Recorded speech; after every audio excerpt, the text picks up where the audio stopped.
This book contains up to 4 sides per cassette. Side 1, Oath of Fealty, by Larry Niven and Jerry Pournelle. Copyright 1981, by Larry Niven and Jerry Pournelle. Narrated by Roy Avers. This book contains 328 pages on 7 sides. If you would like to skip over any remaining announcements or introductory material, place your cassette player in fast forward until a beep is heard. Stop at that point to hear the table of contents, or at the second beep to locate the beginning of the book. Annotation. In the near future Los Angeles, a self-contained city in one gigantic building rises out of a burnt-out slum. Inside, the inhabitants have agreed to surrender some of their independence for almost total security and prosperity. But this technical utopia must prepare to defend itself from those on the outside who wish to destroy it. Strong language, violence, and explicit descriptions of sex. From the book jacket. When it's afternoon in the rest of Los Angeles, it's evening to the east of Todos Santos. 2 miles on a side, 1/5 of a mile high, the arcology of Todos Santos rises from the ruins of a burnt-out slum in the heart of the city, dominating the skyline, cutting off the light. Within its confines, 250,000 people live out their lives, protected from the dangers of the outside world by their walls and by the revolutionary social contract that binds them together. For Todos Santos is a political entity as well as a building, a corporation as well as a city.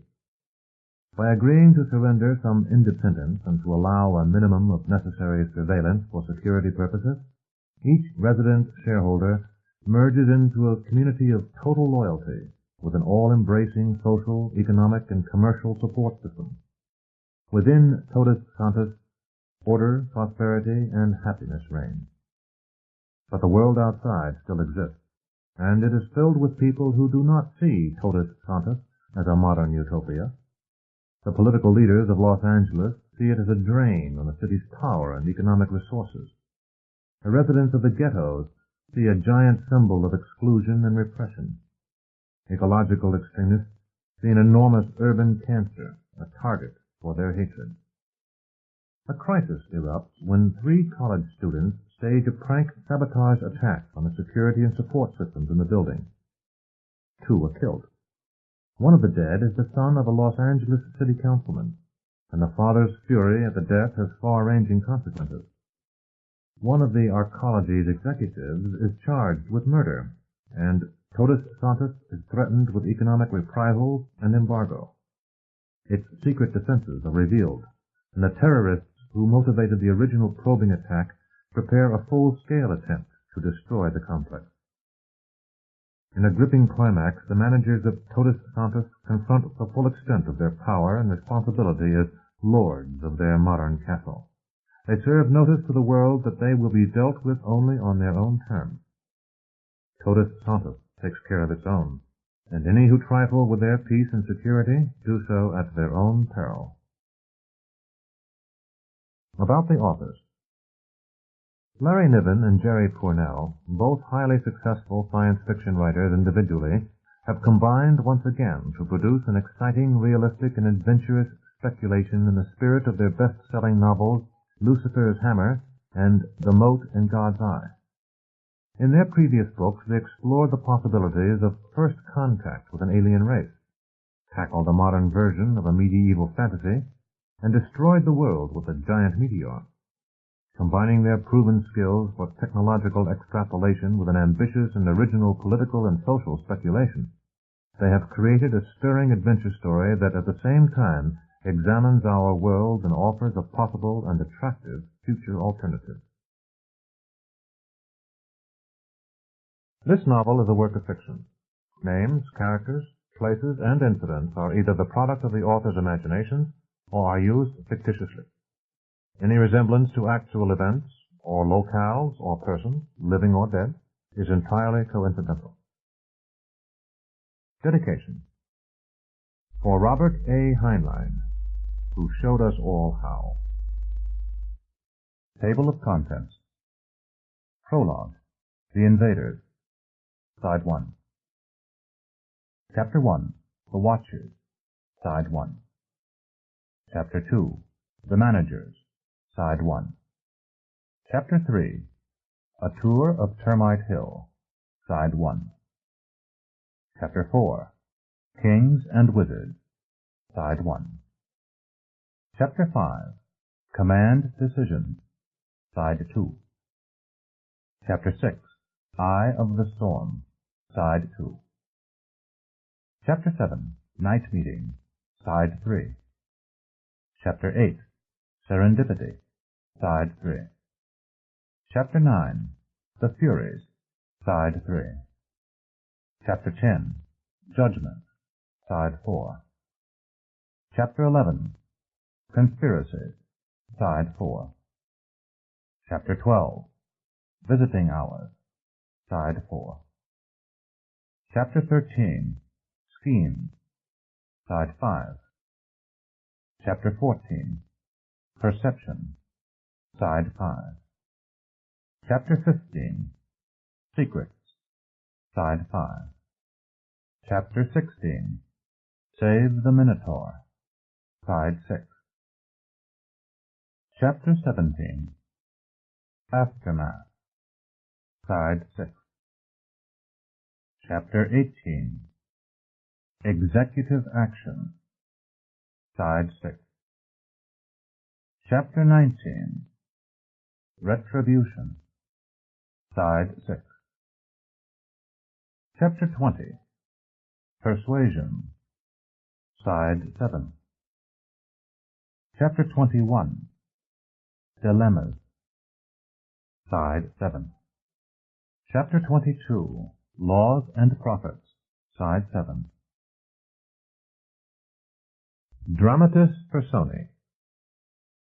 Joe Dunhill, Probationary Officer, Totus Santus Security.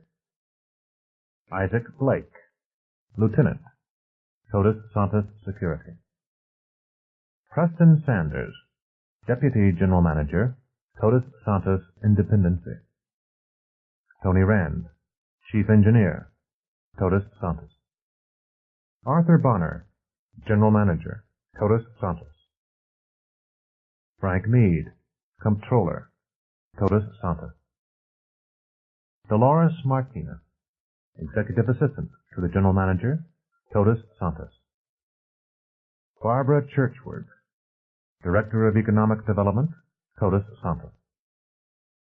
McLean Stevens, Executive Assistant to the Mayor of the City of Los Angeles. Sir George Reedy, Deputy Minister of Internal Development, Canada. Genevieve Rand, Tony Rand's former wife. Alice Marie Strahler, Executive Assistant to Tony Rand. Alan Thompson, Student.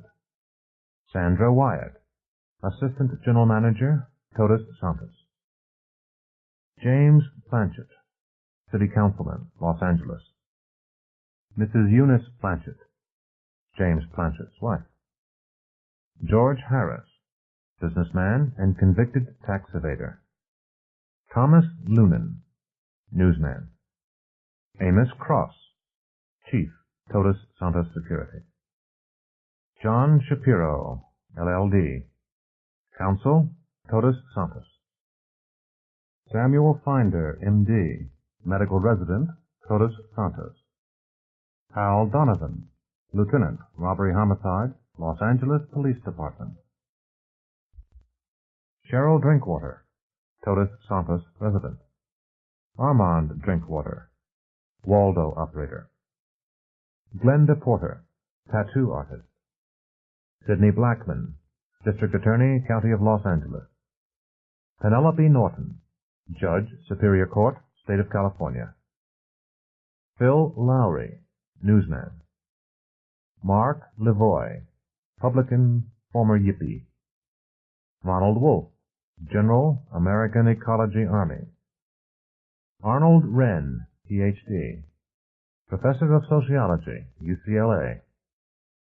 Rachel Leith, bulldozer operator. Mrs. Carol Donovan, Lieutenant Donovan's wife. Vito Hamilton, Captain, Todos Santos Security.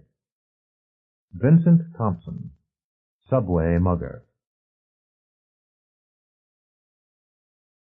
Prologue.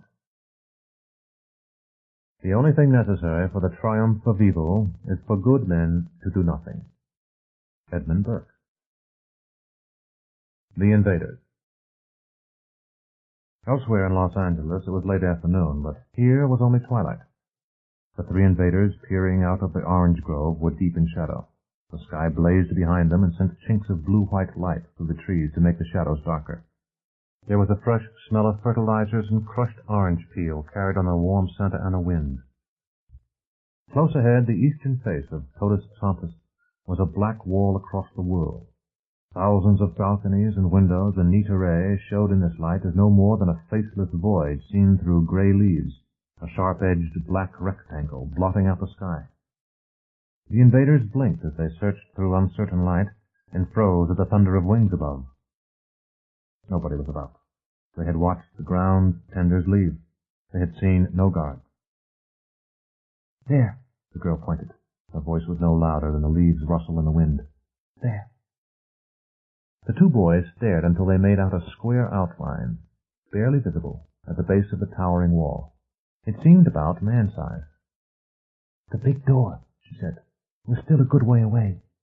It doesn't look it, but that door is 30 feet high. The little one is to the left of it." "I can't find it," said one of the boys. He giggled suddenly, and stopped it suddenly. He said, "Nervous? Me?"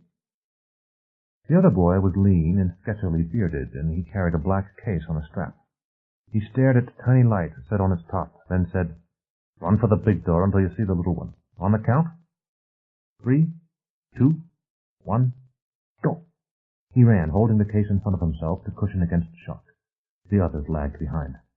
They were carrying a much larger box between them. The leader was already taking things out of the case when they came popping up. "This lousy light," he panted. "Bad for the guards, too," said the girl. "It's late afternoon everywhere but here. At night, they'd know they couldn't see. They'd be watching harder." The other boy grinned. "We'll give 'em a hell of a shock." There was a sign on the door. Below a large death's head, it said, "If you go through this door, you will be killed." It was repeated in Spanish, Japanese, Chinese, and Korean. "Subtle, aren't they?" the girl said. She stiffened as the bearded boy pushed the door open. There was no sudden wail of alarms, and they grinned at each other for a moment of triumph. They dodged through fast. The bearded boy closed the door behind them. Chapter 1. Life in the state of nature is solitary, poor, nasty, brutish, and short. Thomas Hobbes, Leviathan. The Watchers. Joe Dunhill polished his badge on his sleeve and plucked imaginary lint from the crisp blue of his uniform. The door was still there, still marked Central Security, authorized personnel only. He took a deep breath and reached for the small button at one side. Before his finger could touch it, there was a faint buzzing sound, and the door opened. The room inside gleamed with steel and chrome and formica. A policeman with metal sergeant's chevrons on his collar sat at a desk facing the door. There was nothing on the desk but a small TV screen. "Eh?" "Officer Dunhill reporting for duty." The older man raised an eyebrow. "Bit early for the evening shift." "Yes, sir. I thought there might be paperwork. My first day and all." The sergeant smiled faintly. "Computers take care of that." "Dunhill," he frowned. "Oh, yeah, you're the new man from Seattle PD. Guess you had a pretty good record up there. Want some coffee?" He turned to a machine on one side of the room. "Guess so. Light and sweet, please." The sergeant pushed a button. The machine thought for a moment, then whined faintly. The sergeant held out a molded plastic mug. "Here you go." Joe tasted experimentally. "Hey, that's good." The surprise was obvious in his voice. "Well, of course it—" "Oh, you're new here. Look, all the coffee machines in Todos Santos make good coffee. We wouldn't have 'em here if they didn't. Boss lady bought 1,000 of these. Even cliches die, Joe Dunhill thought. Why'd you leave Seattle? The question sounded casual, and maybe Joe thought maybe it is, and maybe not. Todos Santos made me an offer I couldn't refuse. The sergeant's smile was friendly but knowing. Dunhill, I wasn't on the board that decided to hire you, but I've heard the story. I think you got a raw deal. Thanks. Yeah. But I wouldn't have hired you if it was left up to me. Oh. Joe didn't know what to say to that. Not because you shot that punk. I'd have done the same thing myself. And why not? Because I don't think you can do the job. I was a damned good policeman, Joe said. I know you were, and probably still are. And that's the trouble. We don't have police here. The sergeant laughed at Joe's blank stare. We look like police, right? Badges, uniforms, guns, some of us. But we aren't police, Dunhill. We're security people, and there's a lot of difference. He came over to put his hand on Joe's shoulder. Look, I hope you work out. Let's go. He led Joe out of the reception room and down a long hall to a closed door. Did they tell you about the locking system we use here? The sergeant asked. Not really. Well, everybody in Todos Santos has an ID badge. There's some kind of electronic magic. Well, hell, it might as well be magic for all I know. It opens locks if you've got the right badge for it. Residence badges open their own doors, that kind of thing. Security badges open a lot of doors. He waved his own badge at the door in front of them. Nothing happened. But not this one. Security Central's kind of special. What happens is we alert the inside duty officer. They waited for a few moments, then the door opened into a small, dimly lit room the size of a closet. The door behind them closed. Then another door in front of them opened onto a much larger and even more dimly lit room. There were TV screens around all four walls, banks of them, with uniformed men seated in front of each bank. In the center of the room was a huge circular console with dozens of dials and buttons. More TV screens were built into the console. A uniformed captain wearing a tiny telephone headset microphone sprawled in a comfortable chair in the middle of the center console. Dunhill, Captain, the sergeant said. First day. Assigned to Blake. The captain nodded. Thanks, Ed. Welcome aboard, Dunhill. Isaac Blake had a square face with roundness shaping under the square chin, a square body also turning round, black and white hair with a white winning. He lolled at ease before the bank of TV screens and sipped coffee. Every 20 seconds or so he touched a knob and the pictures shifted. There seemed no order to the flow of pictures. Now the camera looked down on the heads of hundreds of shoppers strolling along a mall, bright-colored clothing that looked strange because the light was artificial, but the scene was so large that you expected it to be sunlight. Now a view of a big dining hall. Now a view through the orange groves, looking up at Todos Santos, standing 1,000 feet tall. Whew, this is one big city, even on a TV screen. Blake nodded. Yeah, it still gets to me sometimes. His fingers moved, and the view shifted to look along one side wall. Seen from that angle, the 2-mile length seemed to stretch on forever. The kaleidoscope continued. Sparse traffic in a subway. Interior halls stretching far away. People on moving belts, people on escalators, people in elevators. A dizzying view down onto a balcony where a nude, hairy man sprawled in obscene comfort on an air mattress. 30 men and women seated at a long bench soldering tiny electronic parts onto circuit boards, chatting gaily and working almost without looking at what they were doing. The camera switched to the greensward beyond Todos Santos's perimeter, where a dozen pickets lethargically marched about with signs. End the nest before it ends humanity, said one. Blake sniffed and touched buttons. The scene jumped to a pretty girl in a miniskirt carrying a bag of groceries. The camera followed her down a long hall from an escalator, zooming along to keep her in close-up as she walked into a small alcove.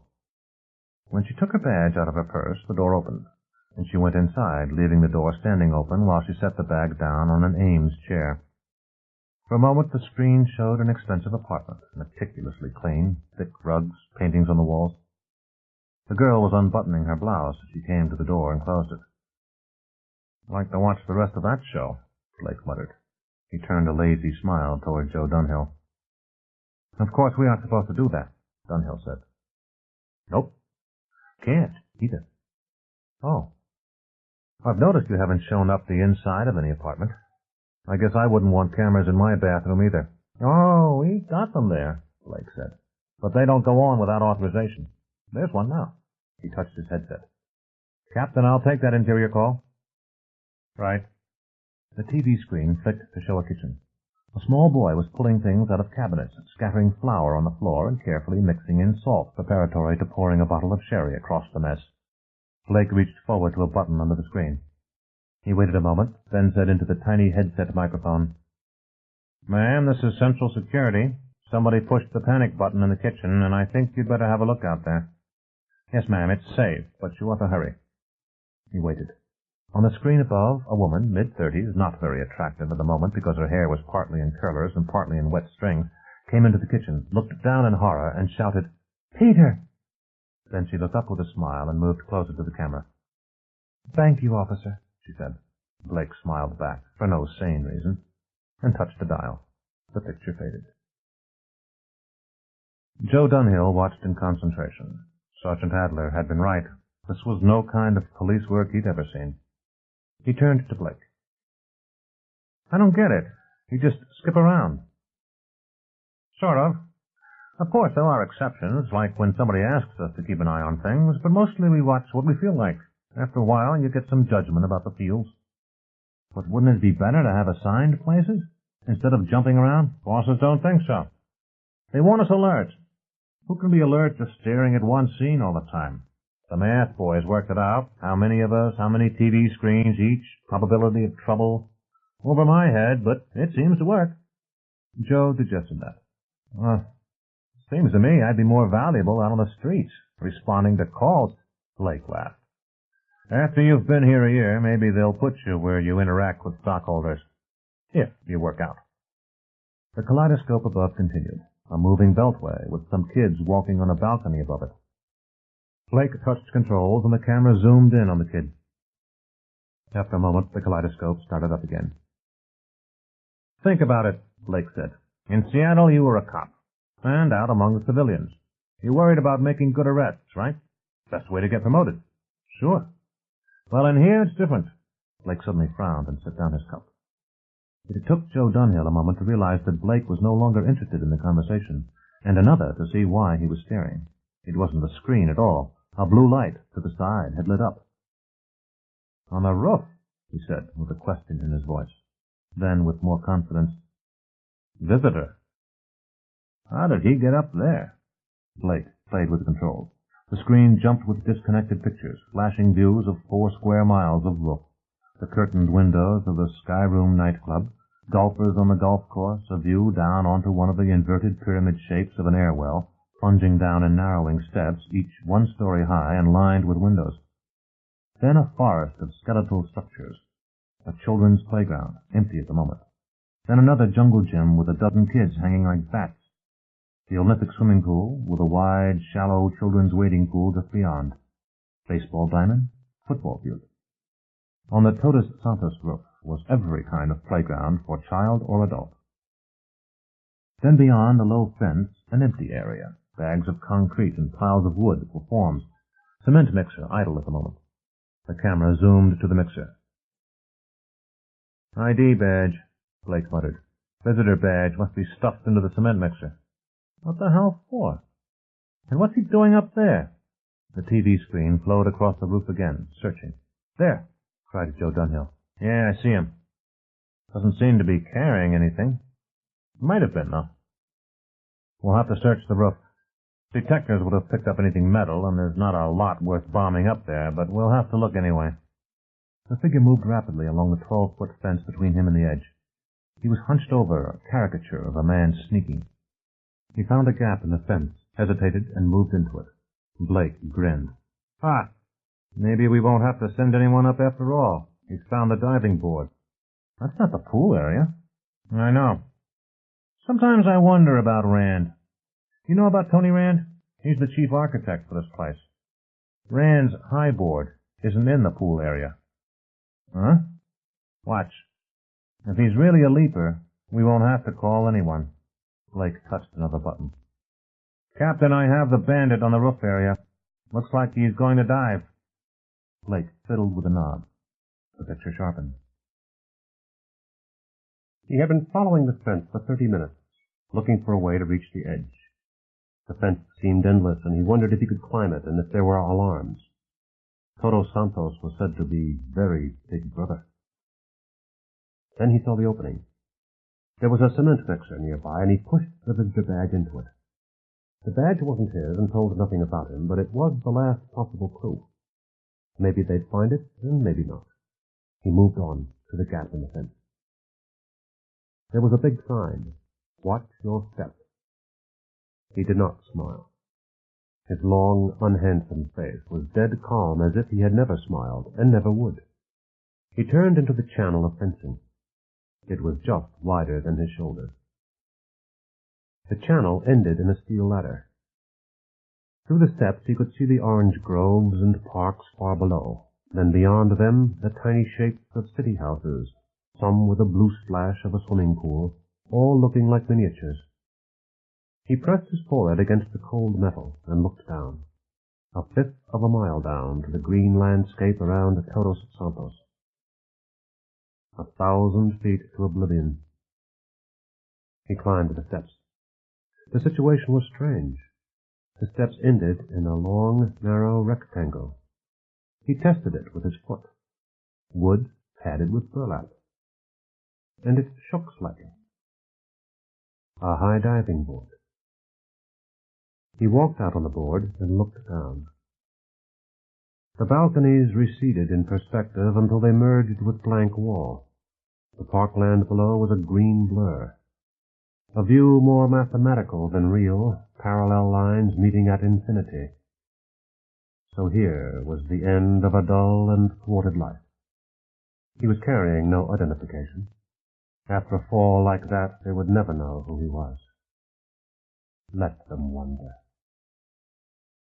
The board bounced as he shifted his weight.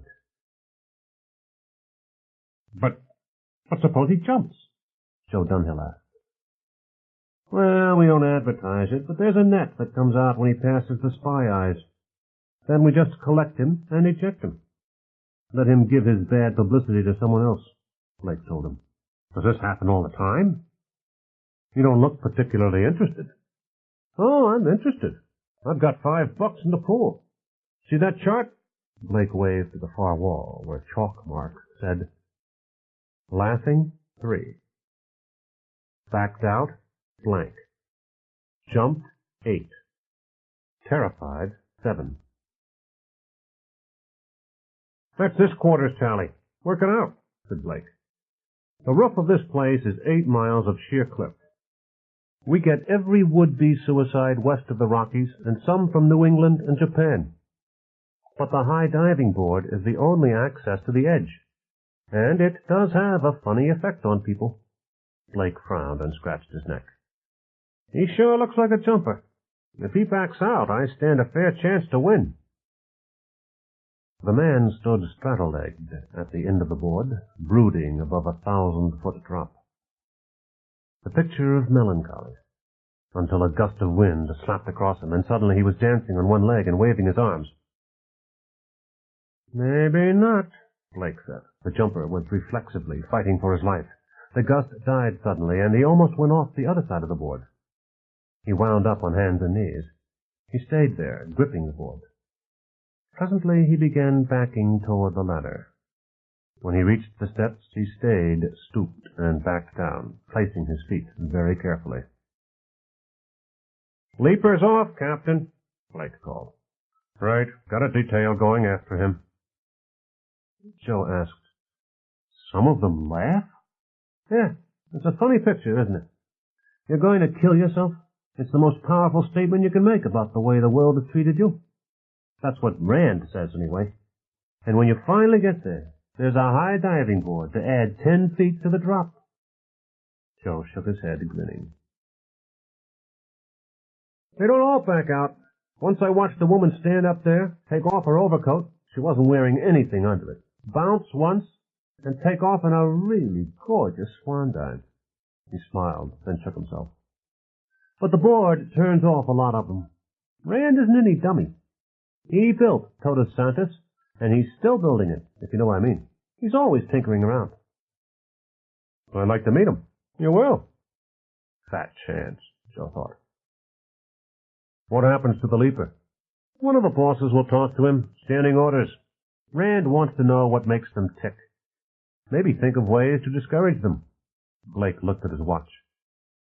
This one may have a wait. There's a bigwig from Canada coming in for a visit, and all the brass will be busy. Can we hold him? Joe asked. I mean, civil rights and all? Sure. Some of us are real-life cops, Blake said. It's a legal thing. Todos Santos is legally a city. Sort of. But the insurance is cheaper if most of us are security officers rather than peace officers. But we are a city. We even have a jail, judges too. But they don't get much work.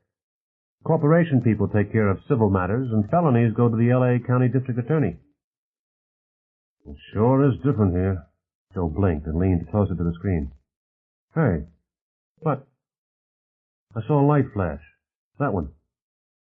Oh, tunnel area. We better check. That's critical territory. He did things to the console, and a row of lights flashed green. Nobody there who doesn't belong there. You sure you saw something? Almost sure. Probably some maintenance troop had his badge inside a toolbox. Blake yawned. Give me another coffee? Sure. Preston Sanders ranked high in the Todos Santos hierarchy, high enough to rate the enormous office furnished as he liked it, with abstract paintings and maps of ski slopes. A teak-bordered TV screen nearly covering one wall showed motion pictures of ski events, the flickering motions shifting from third person to over-the-shoulder views of an expert taking the world's steepest slopes and jumps, generally drove his visitors to ask for something else, but Preston loved them. The furniture was mahogany and teak. Even the panels of the desk console were covered with teak, and there were dark wood borders on the TV screens on the desk and on the wall. When Sanders had explained the decor he wanted, Tony Rand had characteristically remarked, "Matched set, eh?" Sanders thought of that sometime. It was true enough. Sanders was the color of oiled teak, and Tony Rand had meant the remark exactly as it sounded. Sanders looked up at Rand, who was doing his best to ignore the gut-wrenching view of the Olympic jump. "I used to wonder about you," Preston said. "You don't have any racial prejudice." Raised that suddenly by a black man, the subject would have jarred some whites. Rand said, "Should I?" and still not looking at the TV screen with its instant vertigo, finished pouring coffee from the silver samovar. He tipped a dollop of Sanders's brandy, Carlos Primero, and far too good to be put into the coffee. "Certainly. It's normal. So I wondered, and I finally got the answer. You still think of Todos Santos as practice for building a starship, don't you?" "Sure, Press. I built Todos Santos. Who should know better than me? We could start building the ships right now. The design is straightforward. What we can't do is build a technological society that's self-sufficient with only a few thousand members." "Did the directors know you thought that way? I'm surprised they even let you work on this place. They could have picked someone who thought it was an end in itself." "It isn't. I don't think the directors think so. They think it's practice for better arcologies. It is, too. We're too dependent on Los Angeles, but we'll learn what we didn't put in the design, and the next one will have it. Brandy?" Not just now. I've got to see Art before he gets tied up with a visiting fireman. Surprised you don't know about him. Sanders reached to the teak panel and turned a dial. The Olympic scene vanished, to be replaced with a view of Los Angeles as seen from the top of Todos Santos. "I know about him. I convinced Bonner I'd be busy all day." "What was your great contribution to race relations?" "Well, one day I said to myself, here I am, one of a couple of hundred black people in a building the size of a city, and I'm Art Bonner's deputy. And here's Tony Rand, flying a starship in his head with a single black man in the bridge crew. Then it came to me. I'm the token alien, and you're studying me. Rand grinned slowly. Token alien? On the bridge? Interesting. Listen, if you'll tell me your token skin color, I'll tell you the shape of your token ears. Green. Point it. They grinned at each other. Rand said, Tell you something. There are aliens on the bridge, and you aren't either of them. And yes, I'm studying them. Will you grant me that Art Bonner is a genius? Sure, Preston said without hesitation.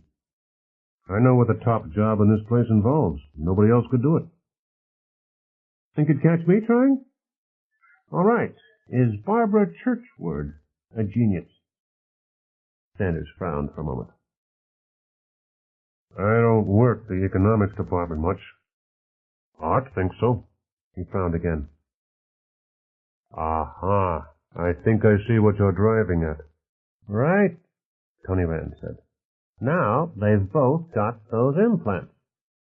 Rand's face took on a strange look, almost, Sanders thought, one of intense longing, like an exile looking across the sea toward home. Wonder what it's like to know anything you want to, just by asking. Anyway, we can think of both of them as man-computer interfaces. What I have to decide is just how important is the computer link. They were both geniuses before the implant link went in. The TV screen showed the phallic shape of the Los Angeles City Hall jutting up through the smog.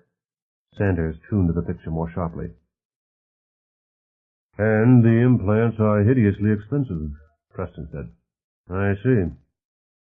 You have to decide if the officers of your starship need them anyway. Or of my next oncology. So you tell me, are those two just geniuses, or are they now something more? How the devil would I know? Just on the odds, I thought you might be a genius yourself. I mean, the only black man in the command staff of Todos Santos must have had something more than the usual going for him. Oh, you idiot. Query? It doesn't take that. It takes a certain amount of intelligence, plus being willing to take the responsibilities for the orders you give, and... He stopped, flinching at the word he had been about to use, and he looked to see if Rand had guessed. But his problem was just the opposite. Rand, without the faintest idea of what he was talking about, was waiting for him to go on. All right, Preston said. We play the politics game here. It means a lot of interpersonal friction, a lot of compromises between one guy who thinks he got the right answer and another guy who thinks he got it. I get caught in the middle a lot, maybe more than anyone because I'm more noticeable. Sanders shrugged. So I put up with it. I give in a lot, even when I know I'm right. There are people who would call that Tomming. Tomming? Uncle Tom? But you give more orders than you take. Rand would never understand. It was the trait that kept him out of Todos Santos's micropolitics. You tried to manipulate him, and suddenly he was somewhere else, redesigning your closet space, while you were trying to get someone fired. Which was why Sanders generally felt comfortable with Rand. Tony Rand was no threat. Like Art Bonner, he was someone you could trust all the way. But if he ever does get involved, Sanders thought, if he ever does, he's going to be a dangerous man. True, maintenance was part of operations, but the maintenance supervisors would probably side with the chief engineer if it came to a choice. Maybe not openly, but... Sanders had a mental image of someone trying to lever Rand and ending up with his sink connected to his toilet, while his air conditioning poured out eau de skunk. His face split into a wide grin. Rand said, Something? Do the name Sir George Reedy mean anything to you? Huh. He's the chap you ducked out of meeting, the Canadian who's come to study Todos Santos. I've been watching for his helicopter. I thought you changed the scene to be polite. And Tony, Sir George has an implant. Huh. I guess he's worth talking to, then. Rand looked thoughtful. More than you know. He got the implant as a favor someone owed his family. I doubt that he was a genius before the implant went in. Oh. Rand glanced at his new toy, a Bolivar dolly watch, as thin and flexible as the sleeve of his shirt. I think I ought to see about some details, he said. Maybe I can get free for the afternoon. Press? Thanks. Rand left hurrying, followed by that white grin. The grin slipped away as Sanders followed private thought. His family had never been enslaved. Undoubtedly someone had been somewhere, but from as early as 1806, the furthest back anyone could trace, the Sanderses had been free Negroes working for the United States government in Washington. His father had been a public health service physician. Sanders himself had gone to the best private schools, where they were so liberal they wouldn't even think the word nigger. And how I hated those snotty bastards, Sanders remembered. He looked down at his dark hands and wondered at himself. So why don't I hate Meade and Letterman and the others, the ones who get nervous talking to me? He straightened, remembering, and used the console controls to change the view on the TV from eastward toward L.A. to westward toward the ocean. A joystick control moved the camera until he saw a brightly colored shape in the afternoon sky, and he zoomed in on it. Frank Meade shouting happily as he hung from the double-winged hang glider. Meade wasn't overweight, he was just big, and it took a specially designed glider to carry him. Meade was one of them, one who made no secret that he thought Preston Sanders was going to blow it one day. So why don't I hate him? Preston wondered. He makes me nervous, but I don't hate him. Why? Because I don't share the black experience? That's what my roommate at Howard would have said. Or because we're all doing something we believe in. We're running a civilization, something new in this world, and don't bother to tell me how small it is. It's a civilization, the first one in a long time where people can feel safe. If only they believed in me. He got up from his desk. It was time for his interview with Art Bonner. Chapter 2. Management has been the success story of a century which has not been one of the most successful centuries in human history. In the society which our history books describe, everybody worried constantly about rank and precedence. Nobody today worries about precedence. What all these managers worry about is talking to each other. Peter F. Drucker, Management's New Role, in The Future of the Corporation. Herman Kahn, edited. The Managers. Preston Sanders walked briskly along the corridor called Executive Row, not really noticing the thick carpets and the paneled walls dotted with painting.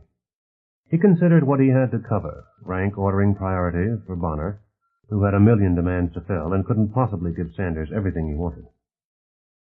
The anteroom to Bonner's office was a study in comfort, designed by psychologists to make waiting to see Bonner, if not pleasant, at least as minimally unpleasant as possible. Dolores Martine certainly contributed to that feeling. Sanders knew she was at least as busy as Bonner, possibly even more so, but she always had time to chat with anyone waiting. "Get your work done, Dee," Preston said. "I've got a couple of things to sort out anyway." "All right. Mr. Bonner will be free in just a moment. He got a satellite call from Zurich." From the big bosses, the money people who owned Totus Santos. "It's all right," Press assured her. "Really." She nodded and began shuffling through papers, leaving Sanders to his reverie. He wanted to think about the labor problem in Air Shaft 4, but his thoughts strayed to Dolores and Art Bonner. Wonder what happened to those two. They were obviously having an affair the year after Art's wife left him. Who'd want a casual visitor for a husband and father of her children? But Dee sees him all day. They were at it hot and heavy for a while, and then nothing. Wonder why. "He's off the phone now," Dolores said. "Thanks." Sanders went into the inner office. Art Bonner leaned back in the black leather chair and put his heels on the walnut desk. Despite the expensive furniture, there was a junkyard look to the office, model sailboats, shelves full of bric-a-brac, including the truly horrid souvenirs sold in stalls near the boat landings of a dozen tourist-trap cities, a couple of yachting trophies, and mixed with all the nautical stuff were expensive executive toys of every conceivable variety, most of them ridiculous. There were also books opened and left on the credenza, some piled too deep. No one would accuse Art Bonner of compulsive neatness.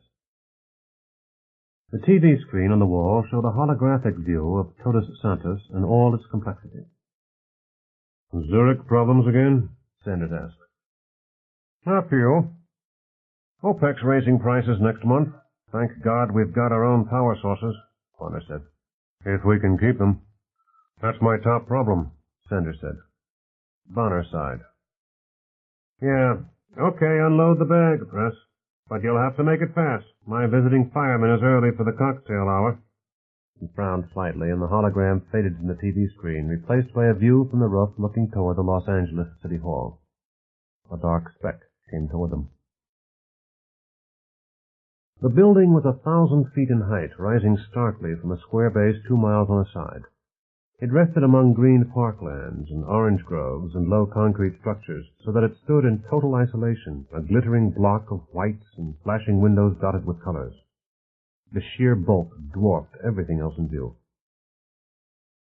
Magnificent! Sir George Reedy crowded against the window of the Los Angeles Fire Department helicopter, then turned in wonder to his host. He had to shout above the thrum of the motor. Mr. Stevens, I've seen it on TV, of course. But I had no idea. McLean Stevens nodded. Todos Santos' independency affected everyone that way, and Stevens was long accustomed to the reaction. That didn't make him feel any better about it. Los Angeles was a great city, too. If you look out there beyond it, Sir George, you can see the Catalina Island development. Closer on the mainland, the city marina is just off to our right. We think Del Rey and Catalina are significant developments in their own way. Sir George Reedy dutifully looked off toward the sea. I was going to ask about that. I saw it when we flew in. The great white mass. The iceberg. I might have known, Stevens thought. 500 billion gallons worth of Antarctic iceberg had been towed into Santa Monica Bay. Los Angeles water had never tasted better. Arizona, San Francisco, and the seagulls of Mono Lake had never been happier. The berg sat out there in a kind of tub. There were teams of climbers going up 2 faces, and a dozen Boy Scouts glissading down snow near the bottom. Romulus Corporation tows the icebergs here. They're the ones who built Todos Santos, too. There was no way to get off the subject of Todos Santos. Stevens gave in gracefully and called the pilot. Captain, if you'll just circle Todos Santos for Sir George. The whine of the turbines changed subtly as the big red chopper curled in a tight circle. It traced the perimeter of the parks surrounding the huge building. To their left was Todos Santos and its outlying moat of orange groves and green parklands. Reedy peered down and exclaimed, "Did I see deer?" "Likely enough," Stevens said. Directly below them, where they couldn't see, was a ring of shabby houses and decaying apartments. McLean Stevens did not look down, but he was acutely aware of what was below. Block after block, a mockery to city government and all of Stevens's hopes, houses filled with families without hope living on welfare and on the leavings from Todos Santos. The turbine whines continually changed pitch as the pilot varied the speed, and Stevens hoped his visitor wouldn't notice. Eaters didn't usually shoot at the fire department anyway. Not anymore. "But what is that made of?" Sir George asked. "This is an earthquake area." "Yes, they tell me it's perfectly safe," Stevens answered. "The contracts require that the architects, contractors, and a lot of the workforce have to live inside. They put a lot of design sweat into it." As to what it's made of, just about everything.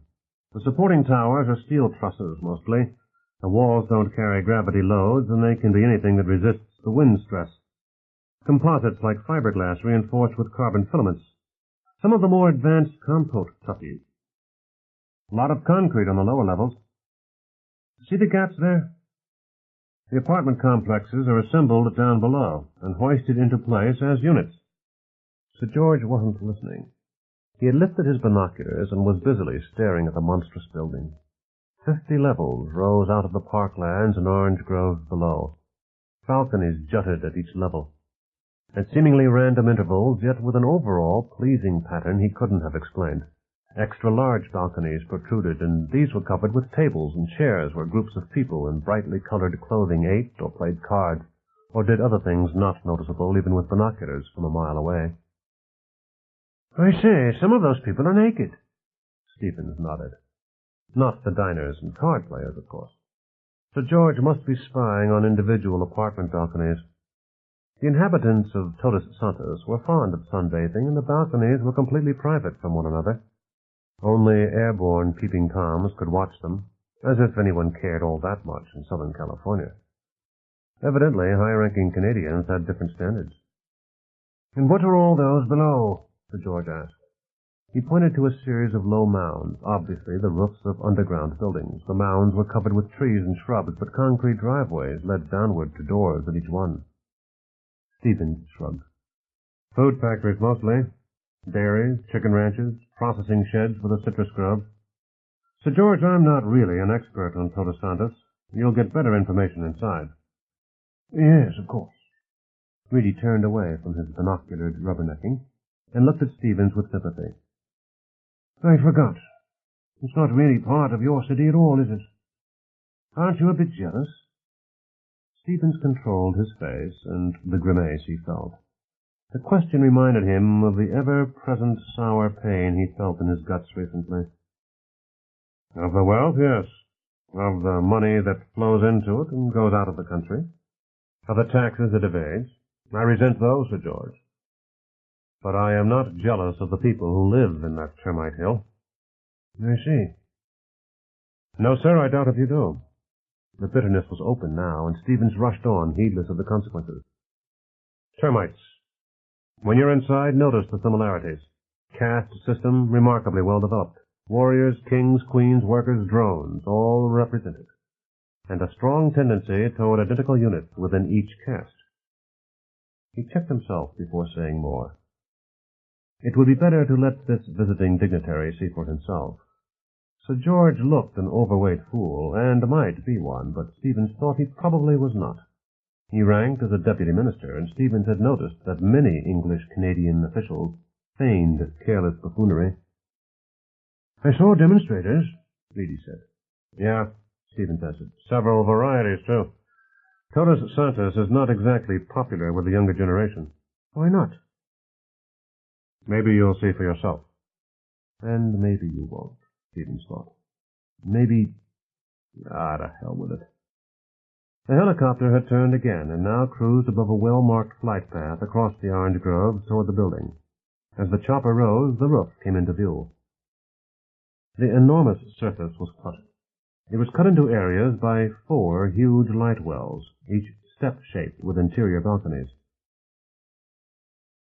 "They look like the box the Great Pyramid came in," Sir George quipped. Stevens laughed. "Actually, they're bigger." Even with the light wells, the remaining area was huge. There were parks, swimming pools, miniature golf, and a driving range, heliports, playgrounds with running children, corner towers for penthouse residents, the highest caste of all. "What powers it all?" Reedy asked. "Hydrogen," Stevens said. "They've got a complex of nuclear breeder plants in Mexico with pipelines running up to Todos Santos." Reedy nodded approval. "Hydrogen. Todos Santos doesn't add much to your L.A. smog, then?" "No. That was part of their contract with the federal government." Stevens paused. "Some environmentalists are still unhappy, though. They say Todos Santos is simply exporting its pollution." He was interrupted by the roar of the helicopter as the pilot let the bright red machine settle gently onto a painted circle at one corner of the massive building. The roof was so large that it was difficult to realize there were hundreds of feet above ground level. Men waited for them. A brisk wind whipped across the building. The wind was cold in the late afternoon, and they were glad to get inside one of the low rooftop structures. The heliport reception area was not large. Most of the men in it wore uniforms and carried weapons. The guards very politely photographed them. If you'll just put your hands on this identiplate, please, sir, a guard lieutenant prompted. The readout screen was hidden from view of visitors, making it impossible to know what the guard found out. Machinery hummed and spat out two thick plastic badges. McLean Stevens, Executive Assistant to the Mayor of the City of Los Angeles, and Sir George Reedy, Deputy Minister for Internal Development and Urban Affairs, Dominion of Canada. Their photographs filled half the badges' faces, and the visitor was printed in letters of fire across them. Please wear these at all times while in the Independency, the lieutenant said. That's very important. What would happen if I lost the badge? Sir George asked. His voice was very precise and clipped, perfect Oxbridge accent. It held just the right note of incredulity and contempt, and McLean Stevens envied it.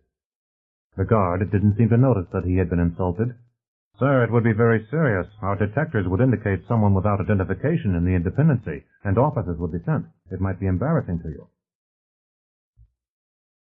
Might be dangerous, too, Stevens said. Lieutenant, how many people come in here and never come out? Sir, the guard was frowning now. Skip it. No point in harassing a rent-a-cop. The man might not know. Or Stevens thought I might be wrong. Shall I take Sir George, or do we need an escort? As you choose, sir. Mr. Bonner, the lieutenant lowered his voice as if in fear or reverence or both, will be expecting you shortly. If you're planning any delay en route, please tell us so that we can notify him. We'll probably take a quick tour through the mall, thank you. Very good, sir. I take it you will not need a routing slip? No, I've been there before. I know you have, Mr. Stevens. The guard glanced down at the invisible screen. Have a pleasant stay in Todos Santos. The holographic view of Todos Santos blinked the blue light, and two small blue dots appeared in the heliport reception area. My visitors will be here pretty quick, Press, Art Bonner said. Anything you can't handle for me? No, but I want to say it again. That hydrogen delivery schedule is very tricky, Art. If the Fromates manage to zap an input line this month, we're hip-deep in trouble. All right, already. You can have the overtime authorization for your cops. Bonner frowned. Bonner's pause was momentary, almost imperceptible, and Sanders wondered what his boss was listening to. Only it wouldn't exactly be listening, either. What would it be like to have data fed directly into your mind? The comptroller won't like you much for it, Bonner said. Meade was screaming about budget overruns just yesterday. But it's your decision. He'll scream louder if those yippies shut down our power, Sanders said. Right. Have no pity on me. I have to account to Zurich. You don't. Bonner's contract gave him complete authority within Todos Santos. He was responsible to the money people who'd built the city, but they had no right to interfere with how he ran it. Of course, they could always fire him. Take it as easy as you can, Bonner said. His voice became serious. It isn't just Frank Meade. Zurich's going through cash flow problems just now. The orbital construction shack eats money like mad. But damn it, do what you have to do. It's my problem and Barbara's. Maybe she can pass a money miracle. He turned to the TV screen and pointed. The blue dots were moving rapidly downward. Here they come. Look, we've settled the labor situation in Central Air Control. We've promoted 3 policemen. We've got your memo blowing smoke up that vendor's arse. You're authorized overtime for your patrolmen, which is what you came in here for in the first place. Enough already. Back to the cotton mines, Rastus. Yes, sir. It was easy to talk that way to Bonner. It hadn't always been, which was probably why Bonner did it, Press thought. Art Bonner was damned if he'd have a thin-skinned deputy. You know how to sort the crap, Bonner said. Well, my people will be here shortly. Drinking and carousing at all hours, no doubt. A wild and happy life. So, guess who will be on duty tonight? Yes, sir, Sanders said. Bonner eyed him critically. Then he thumbed a button in the arm of the big chair. Dolores? Yes, sir, the intercom responded. Dee, if Max Stevens and that Canadian get here before I'm ready, give them the number 2 stall, will you? Yes, Miss Bonner. Thanks. He cut the intercom. Okay, Press, what's eating you? Nothing. The hell there isn't. Talk. All right. I don't like being in the worry seat, Chief. If you've got to know, he thought. I like my job. It isn't the work, and it isn't the responsibility. You've never given me anything I can't handle. Precisely, so what's the problem? The people out there don't like me, is number one. Number two, to you, sure. I'm their black man because I'm your deputy, but not in that seat. Bonner frowned. You've been getting static? Who from? How? No. Sanders spread his hands hopelessly. Don't you understand, Art? You'll only make it worse if you have one of your famous talks with anybody about this. It's nobody in particular anyway. They all resent having me in top charge. A lot of them may not even know they resent it. The ones that do work like hell at hiding it. But I can't make a mistake. Not even one. Neither can I. Bull pussy. You can't make a big one. I can't make one at all. You're telling me to replace you because you can't handle the job? If you think that, do it. I do not think that. If I thought it, I'd have replaced you a long time ago. Bonner sighed and shook his head. Okay, you know how to find me, but for God's sake, see if you can't find me a couple of hours anyway. Sure, I can always do that, Sandy said. And if the big one comes up and I can't reach you, yeah? I'm in charge, Art, I know that. Good. Now, can I see my visiting Canadian? We finished? Sure. For now. We'll have lunch on this, Bonner said. See the Loris about when? He looked at the array of screens around him. They were all bordered nicely in green. I'm giving you a clean board. Call me when you reach your office. As of then, you're in charge. As Sanders left, he noticed the blue dots had moved to a level far below Executive Row. We can talk here if we keep it down, the bearded boy sounded uncertain, but there were no alarms, and he grinned. The others nodded and opened one of the boxes. The girl took out a gas mask. It was warm in the tunnel, and she wiped sweat from above her eyes before she put it on. Chapter 3. Custom reconciles us to everything. Edmund Burke. A tour of Termite Hill. The reception lobby opened onto a room full of elevators. The executive suites are below, Stevens told Sir George. We can go straight down, or we can take a quick look at this anthill before they assign you a guide. But I thought we were expected. Don't worry about it. Bonner has plenty to keep him busy, and he knows exactly where we are. Really? Then there is some means of tracking these badges. Stevens nodded. We'll take a quick swing past some of the outside corridors. It wouldn't be fair to take you to the mall first thing. Why ever not? Too much to say. There's every kind of store in the world, and it's pretty crowded. Reedy frowned. If it's so big, why is it crowded? Surely there aren't enough people living here to... Not the residents, Stevens said. His face held a sour expression. Angelinos. A lot of them come here to shop. Hell, I can't really blame them. It's convenient. All the stores in one place and the subway system to get them here. But the money comes in and it never goes back out. Not back to L.A. anyway. But Reedy gasped as the floor dropped from under him. I say, that was abrupt. He watched the floor indicator blink rapidly. I don't suppose you can restrict your people? Keep them from coming here? How? Stevens asked. We tried that once. Courts threw out the ordinance, and the voters wouldn't have put up with it anyway. Didn't matter, though. Todos Santos owns the subway system. This place is the hub, and it's easier to get from San Pedro to the San Fernando Valley by coming through here than it is to drive. A lot easier than riding the bus. The elevator door opened onto a broad corridor. We're on level 15, Stevens said. Mostly small industry. Electronics assembly, Waldo operators. Waldo operators? Yes. Stevens looked as if he were swallowing a live mouse. It's the latest way Todos Santos drains off money from L.A. Skilled machine operators are scarce. A lot of them want to live in Todos Santos, but there aren't enough jobs for them here, so they live here and work here.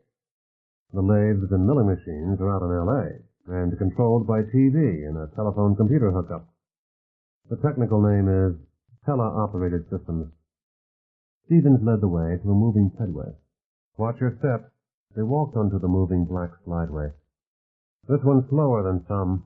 If you want to get to the other side of the building, you go to another floor and catch a fast trip. The ceiling was high, and the entrances to the chambers off the corridor were no more than a series of closed doors. At infrequent intervals, there was a split-second view of the outside. Tubs of growing plants stood along some of the walls, but there was never any illusion of being anywhere but in a building. Todos Santos built the Los Angeles subway? Judy asked. Sure. They have the capital. Middle East oil money funneled through Zurich. Also the equipment, big semi-automatic tunneling machines. Matter of fact, they're digging a new one right under my office in City Hall. With their stuff, they can dig for about 10% of what it would cost us. The inward side of the corridor was another jumble. Neat signs on the doors announcing electronic shops, repair services, light industries of one kind or another, interspersed with small convenience shops. Sometimes there was a long series of doors blocked off, each with a single sign: Westinghouse, Teledyne, International Security Systems, Olicon, Barclay Yamashito Limited stood out as some of the larger. They ended at an elevator bank. Well, now that you've seen the drab of parts, you're ready for them all, Stephen said. That's a sight not to miss. The elevator dropped like a falling safe. Stevens watched Reedy's face as the doors opened.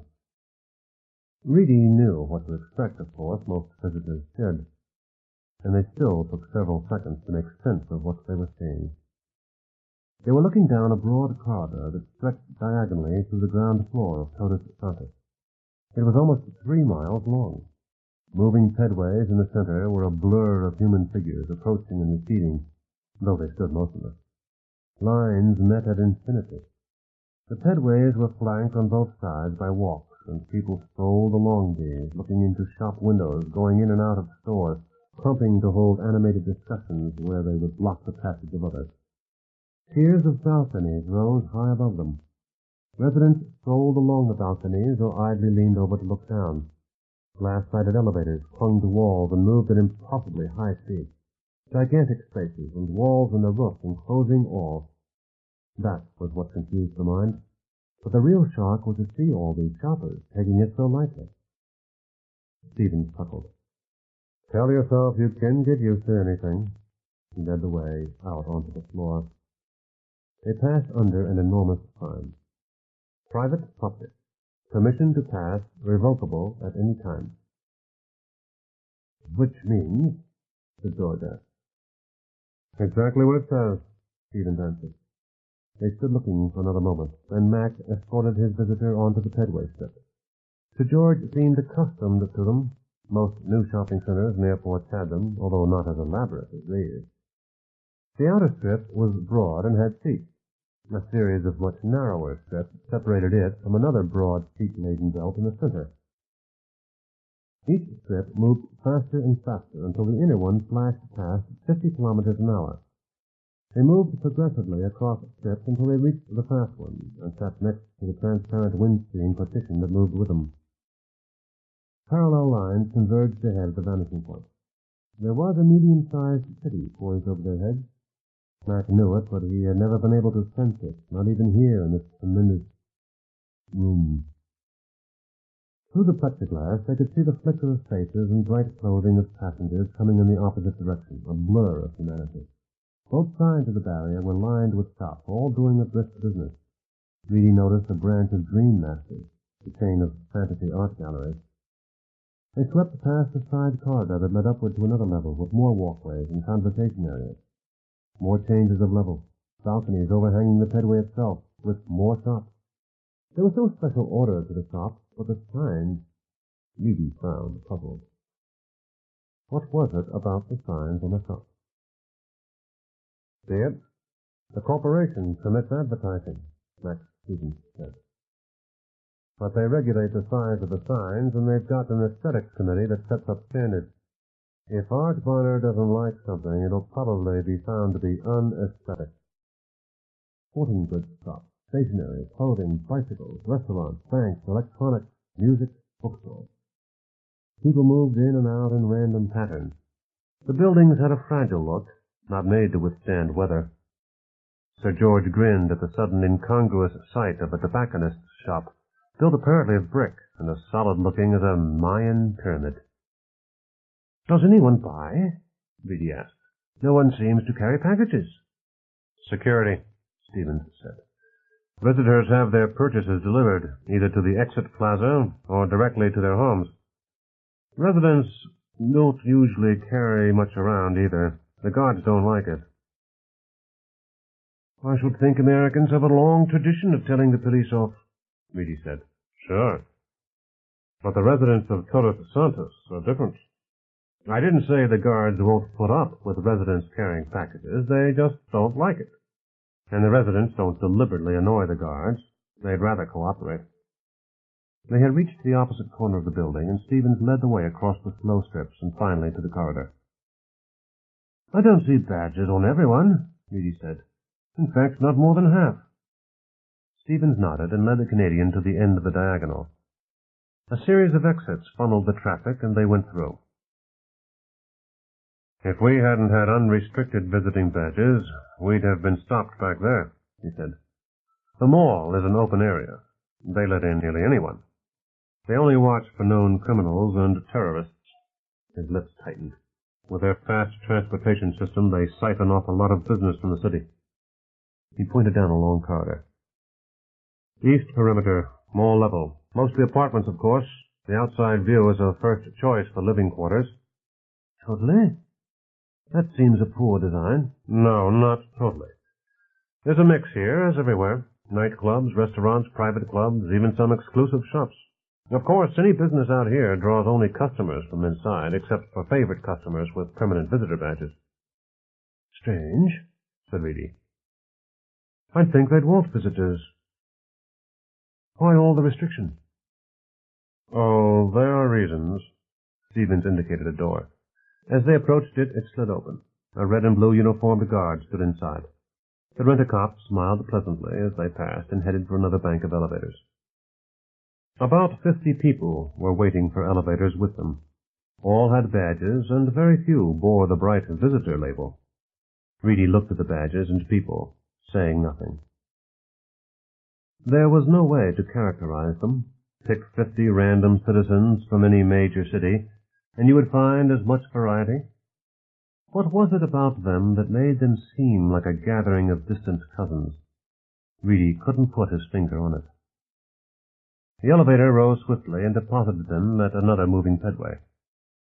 They were on the outside periphery, and they passed apartments, open areas leading to outside enclosed decks. It was obvious that this was an affluent area. "All right," Sir George said. "I have been unable to work it out. What is it about the people? The sameness. They don't dress as flashily as one expects of Southern Californians, but it can't be merely that." Stevens grinned. "Termites? No? Well, I admit I don't know either, not completely. But did you notice how quiet it was, even in the mall, among those people?" "Why, yes. Not at all the noise level I'd have expected. Is it some regulation?" "Custom. Customs are very powerful here. By the way, I wouldn't be surprised if some company policemen were listening to us through those badges." Sir George looked at his badge as if he had discovered a poisonous spider on it. "Do the residents put up with this?" Stevens shrugged. "Resident badges are different, or so they're told. But, Sir George, the residents want surveillance. It's another custom. The law and order tradition is very strong in here, a kind of siege mentality." "Paranoia?" "Oh, they've got their reasons. Paranoids have enemies too," Stevens said. "Here, that's where we're going, the exit up ahead. Have you been following the news? The Fromates, the Friends of Man in the Earth Society, keep trying to sabotage Todos Santos, not to mention various other hate groups. And just plain gangsters out to extort money, stink bombs, hornet nests, that kind of thing mostly, but sometimes the terrorists come up with something really nasty, like the grenade that killed a dozen people in the Crown Center Arcology in Kansas." He shrugged helplessly. "My police haven't had much luck at catching them outside, so the company has its own police." "But doesn't that play into the terrorists' hands?" Reedy asked. One purpose of terror is to provoke a reaction. Make things so bad that people welcome any change. Any change that will protect them, Stevens said. The journey ended at another elevator plaza, and they took an up car to the executive suite. They emerged into thick carpets and walnut paneling. It came to Sir George that he was lost. Every resident of Todos Santos had known that moment of shock, save only the children and Tony Rand. One can lose one's way among city streets, but being lost in Todos Santos was like being lost in Carlsbad Caverns, lost in 3 dimensions, in a maze almost a cubic mile in extent. The moment passed. It didn't matter that Sir George had followed an impossibly twisted path. He had guides. He wasn't trapped. But there was always that moment. McLean Stevens was in his mid-30s and very athletic, while Art Bonner was 10 years older and walked with a limp he'd picked up in the Army. Stevens's hair was light tan, Bonner's dark and thinning on top, with a bare spot his hairstylist had more and more trouble covering. Both were tall men, over 6 feet, Bonner perhaps an inch higher and 20 pounds heavier than Stevens. Put that way, the 2 men didn't look alike at all. Yet those who knew them, and sometimes even visitors who met both casually, were more impressed with their similarities than their differences. It wasn't anything you could put your finger on. Certainly you would never mistake one man for the other. But both looked at people in the same way, and both spoke in the same tone, the tone of command, of a man so thoroughly accustomed to being obeyed that he did not have to raise his voice or resort to threats. "Good to see you again, Mac," Bonner was saying. "Been a while," Stevens responded automatically. "Art, this is the Honorable Sir George Reedy, Deputy Minister for Development and Urban Affairs for the Canadian Government. Sorry we're a touch late, but I took the liberty of showing Sir George the shopping mall." "Sure, I know," Bonner said. "Come in, please. Have a seat. Drink? We've got nearly anything you could possibly want, and a lot you wouldn't." "You sound as if you're showing off," Reedy said. He smiled broadly. "Pim's cup, if you please." "Certainly. Mac, the usual?" "Yes, please." Bonner waved them to leather chairs and took another in the conversation group with him, leaving his desk in the background. The office lighting adjusted subtly so that only the conference area stood out. There was a low hum in the background. Otherwise, the office was silent. "Quite a place you have here," the Canadian said. "I'm very impressed." But he looked uneasy.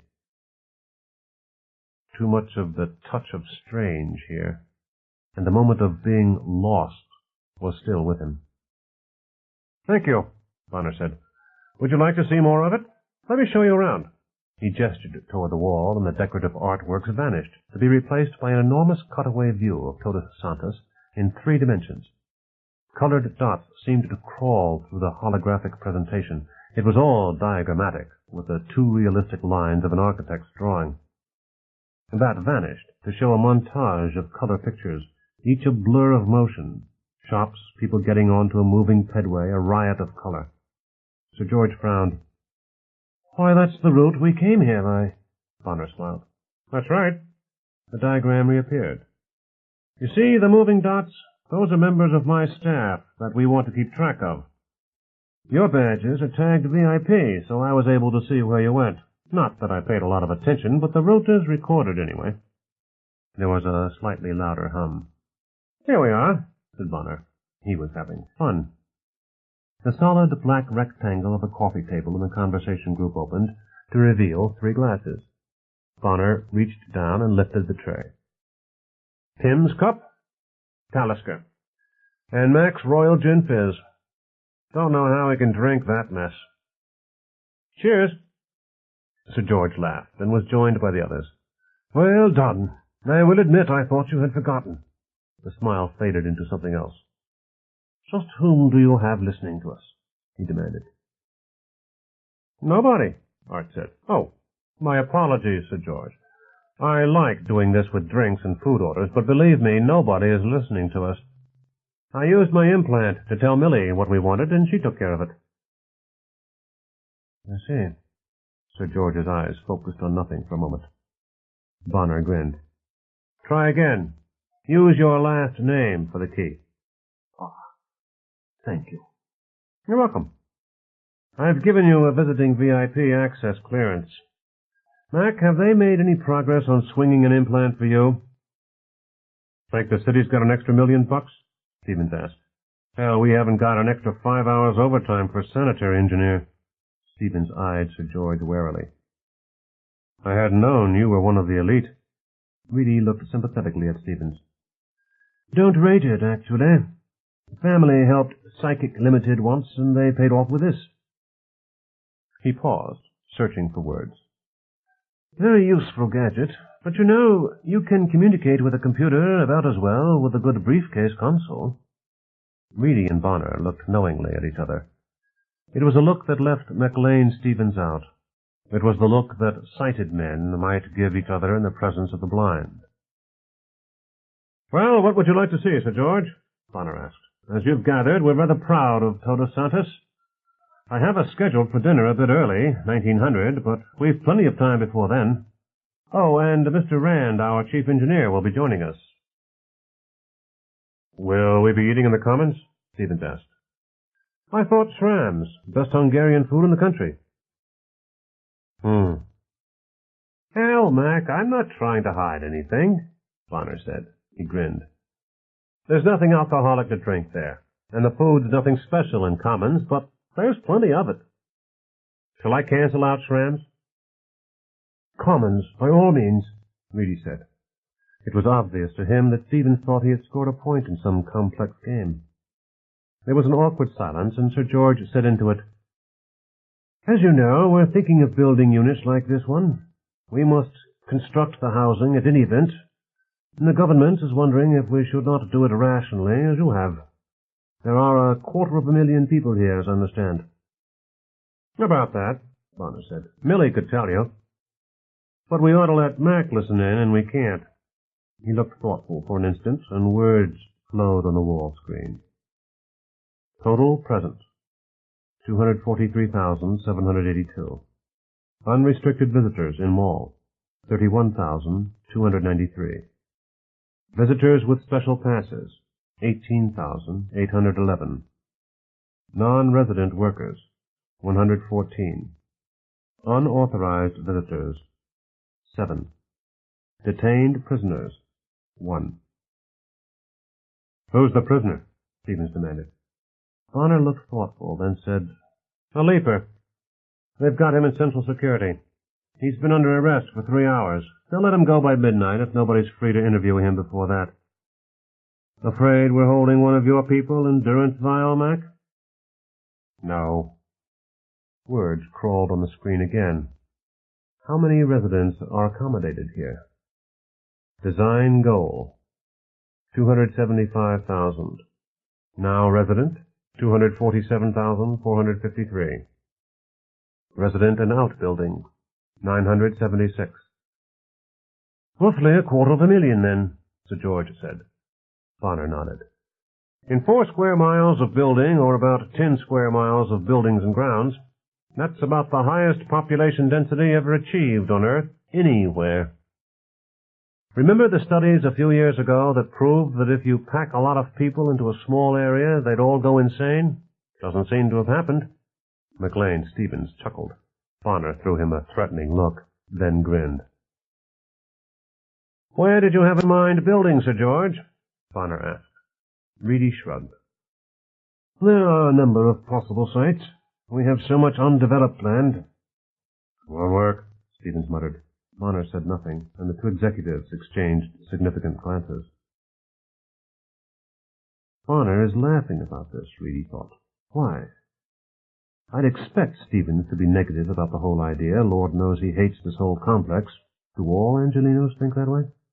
But what is this joke they share? And why, when 3 of these arcologies have been more or less failures, is Todos Santos apparently so successful despite being packed in among 10 million enemies in greater Los Angeles? Chapter 4. Where is the man who owes nothing to the land in which he lives? Whatever that land may be, he owes to it the most precious thing possessed by man, the morality of his actions and the love of virtue. Jean-Jacques Rousseau. Kings and Wizards. The guard turned with a puzzled expression. Seems to be a glitch in Tunnel 08, Captain. What kind of glitch? No visual. The duty captain frowned. In 8? That's a critical area. Don't need intruders in 8. He typed furiously on his console, then looked relieved. Millie shows maintenance in that, he said. With overtime authorized yet, the lucky beggars? Punch in an immediate repair request for the visuals. Well, it's near dinner time. They'll never get it fixed tonight. The captain shrugged. If they don't, we'll send in a patrolman. Give them a chance, though. They're in there already. Maybe they can take care of it. He looked at his readout screen again and nodded. Looks all right. Nobody's opened any doors to the outside. Let me know when the visual comes on again. Sure. The guard settled back and sipped coffee as the kaleidoscope began again. Anthony Rand put down the telephone with a grimace. It was always an unpleasant experience when Genevieve called, and he wasn't sure whether it was worse when they fought or when she tried to make up. Why the hell didn't she marry and get out of his life? She was no bloody use when he was trying to make a career, and when he hadn't risen fast enough to suit her, she'd walked out, taking Zachary and 2/3 of his inadequate income with her. Now, of course, she wanted to come back. She doesn't want to live with me. She wants to live in Todos Santos, Tony thought. And I will be damned if she's going to come here and live like a goddamn princess off my status. Of course, she had a bribe to offer. Zach, aged 11. And she had some good arguments. The boy needed his father, but Tony Rand didn't have time to raise a son. He barely had time to have the boy in for visits. And someone should take care of Zach. Why not his mother? And maybe their breakup hadn't been quite so simple and one-sided.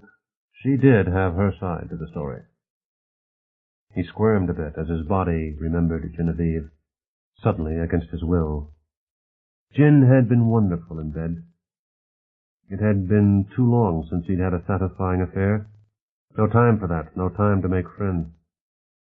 Too bad you couldn't rent mistresses. He'd heard that was possible, that there were women who'd gladly pretend affection, be attentive when you wanted them to be, and self-reliant when you had no time for them. He wished he knew where to find someone like that. It wasn't so much that he was afraid to ask, as that he hadn't any idea of whom to ask. Why not Genevieve? She was offering almost the same thing. No, I'll be damned first.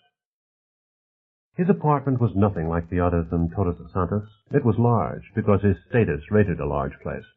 But much of the space was concentrated in one enormous room. There was a small bedroom, but he seldom used it because it was too far from the drafting table. He'd forgotten a good idea once while stumbling from bedroom to drafting table, and that wasn't ever going to happen again. The drafting table dominated a whole side of the big room, a vast expanse of metal surface littered with drafting instruments and bordered by switches and buttons. When he drew on it, an image went into his computer files and was accessible in his office or on a job site.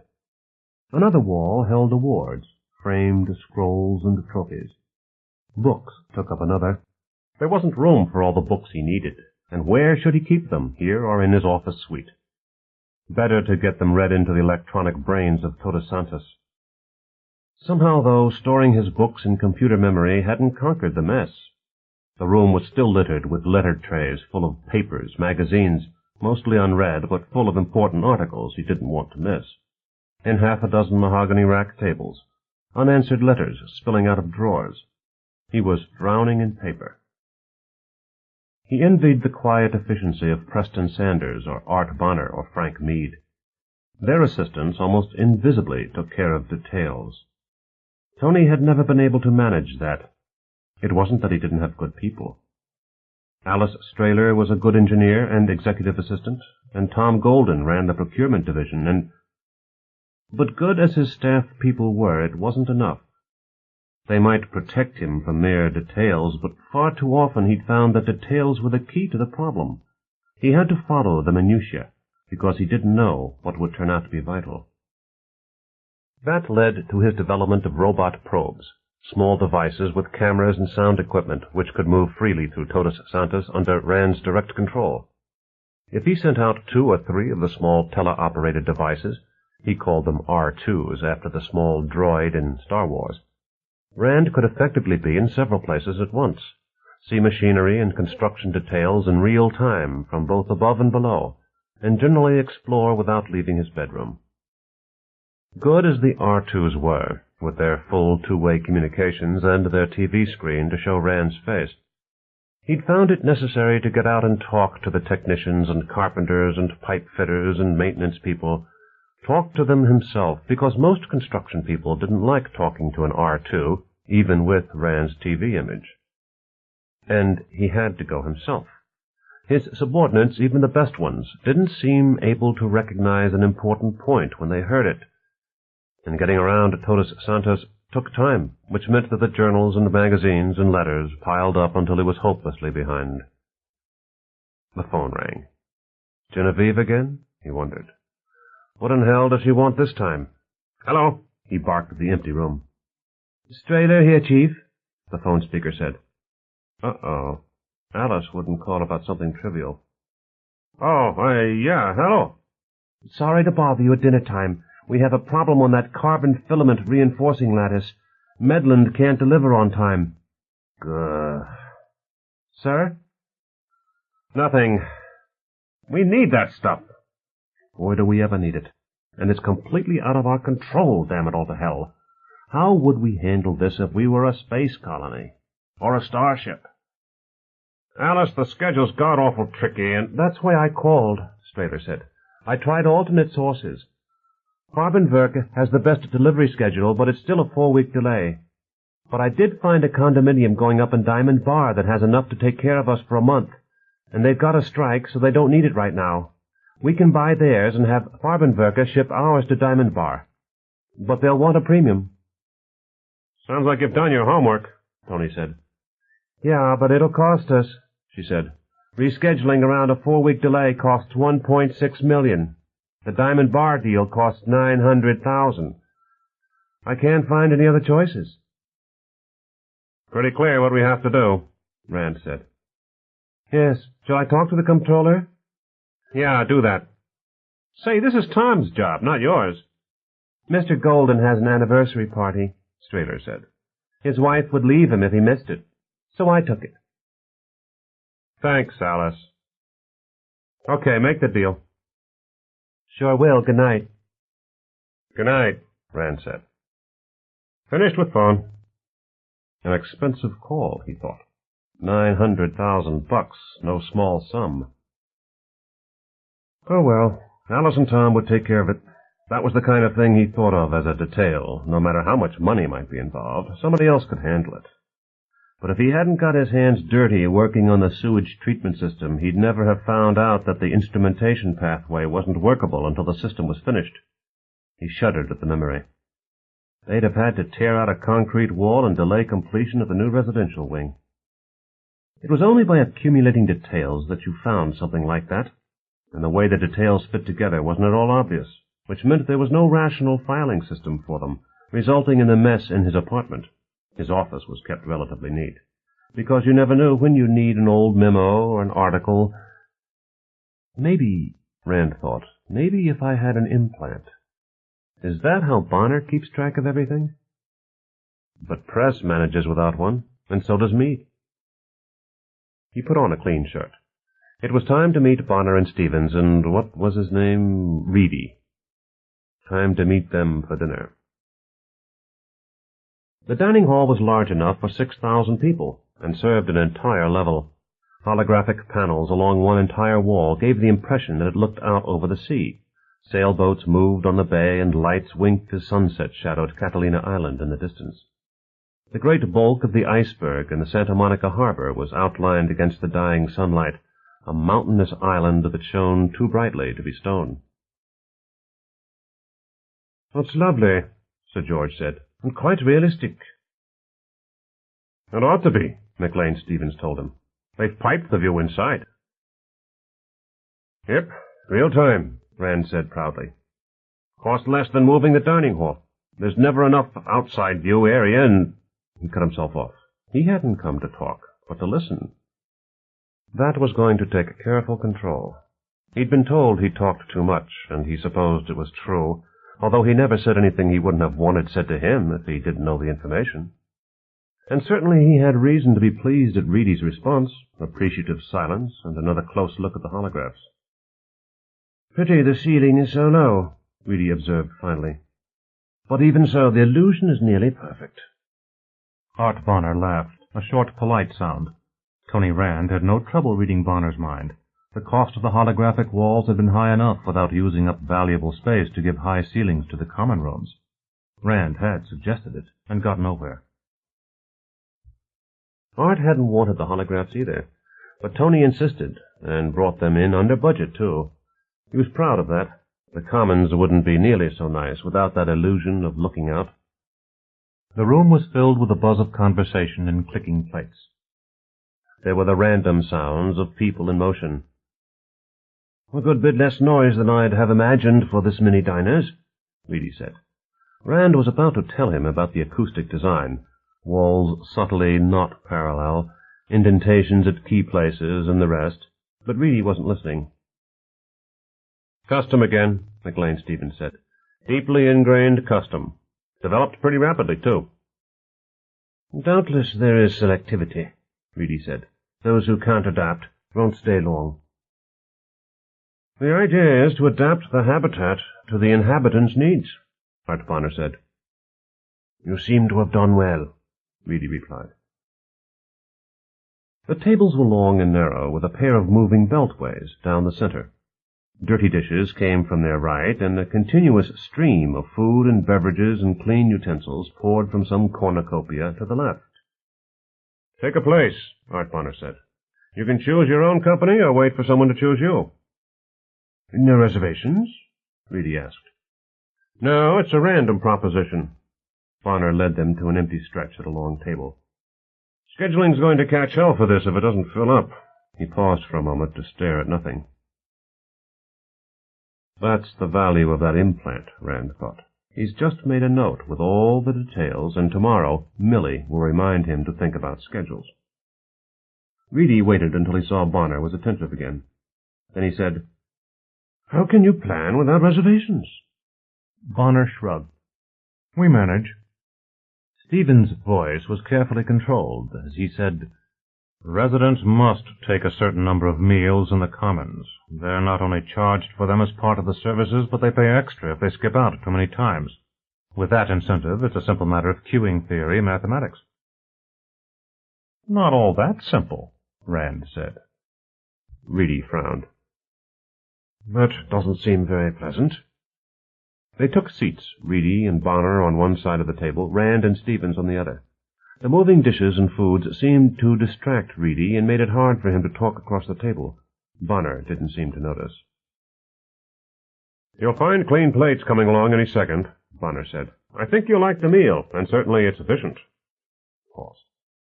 "Tonight's was only $7.28 per person that will serve, assuming the projection's right. If you see something you like, just take it. When you've served yourself, put the rest back on the conveyor." "Is that sanitary?" Reedy asked. "Certainly." Bonner snared a covered dish of chicken fricassee. "There are no more than 4 portions in a dish to begin with, and we've empirical evidence, too. Check our absenteeism due to minor illness." Reedy looked thoughtful. "Quite no," he said. "Check the LA rate for comparison. Not that they have as good data as we have, but it gives you an idea." Rand watched them carefully. In his office he could have got the same data just as quickly, but here he would have to take out his pocket communications terminal, type in the question, and read the answer. Reedy and Bonner simply thought the question and got the answer piped into their heads without interrupting the conversation. "There's another reason for no more than 4 portions to a dish," Rand said. "If the fromates do get in and poison some dishes, they won't kill many people." "Oh, dear. Is there much chance of that?" Reedy asked. He seemed to have lost his appetite. "Almost none," Rand assured him. "The security agents watch all the time." He waved toward the low ceiling. Reedy glanced around nervously, as if feeling eyes on the back of his neck. Then plates and silver came past, and he took them. Bonner handed him Hungarian goulash, and vegetables and bread quickly followed. There was tea and coffee and milk and water and fruit juice. The goulash was hot and smelled deliciously of paprika. Rand ate eagerly, but Reedy was still hesitant. "Gets to you, doesn't it?" McLean Stevens said gently. He began to eat. "Not much you can do about it, so enjoy your meal." "About what?" Rand asked. "Being watched all the time." "But we're not watched all the time," Rand said. "The guards follow a random surveillance pattern." "But what do you do if you catch them?" Reedy asked. "Saboteurs. Or even just pickpockets." Bonner snorted. "That's a sore subject. What happens is we turn them over to Mac's police, and they let them go." Sir George lifted an eyebrow. "Really, Mr. Stevens?" "Not quite. Close enough," Bonner said. "Let's suppose we catch an Angelino with his hand in a stockholder's pocket. Suppose we've got him dead to rights, a dozen witnesses. We call the L.A. police. They come get him. One of the district attorney's people comes out and takes statements. So far, so good. But now the public defender gets in the act. It'll be some bright youngster just out of law school anxious to make a reputation. So we get delays, continuances. Every time the victim and our witnesses show up, the public defender isn't available. Schedule conflict, something. Until the day the victim isn't available, and wham! That's the day they insist on a speedy trial." "Now, damn it, that's not fair," Mac Stevens insisted. "It's close enough, Mac, and you know it. If we want a conviction, we have to spend hours and days in courtrooms, and for what? Even if we do it, the yo-yo gets bail and probation." "So, what do you do, Mr. Bonner?" Reedy asked. "We grit our teeth and play the game," Bonner said, "and try to see that no repeat offenders get in here. We do have the right to keep the bums away from our people." "And how would we do that on a starship?" Tony Rand wondered. We'd have to have criminal law, justice, if you will, which is hard to automate. And not my department." The food was good, and they ate in silence for a few minutes. Most had second helpings. Rand started to tell them about some of the problems he'd had in getting the conveyor belt system working properly, but he saw they weren't interested. Finally, Sir George looked up and said, "Surely there's a lot of wastage. You can't possibly predict how much will be eaten." "We do better than you think," Bonner said. "Yes, and they sell the leftovers to Los Angeles welfare institutions," Stevens said grimly. "Churches, Skid Row missions, that sort of thing. There's no waste because the Los Angeles poor live on Todos Santos's garbage."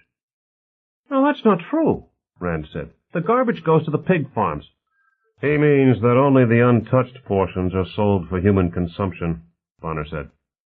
"And he's right, the real garbage feeds animals.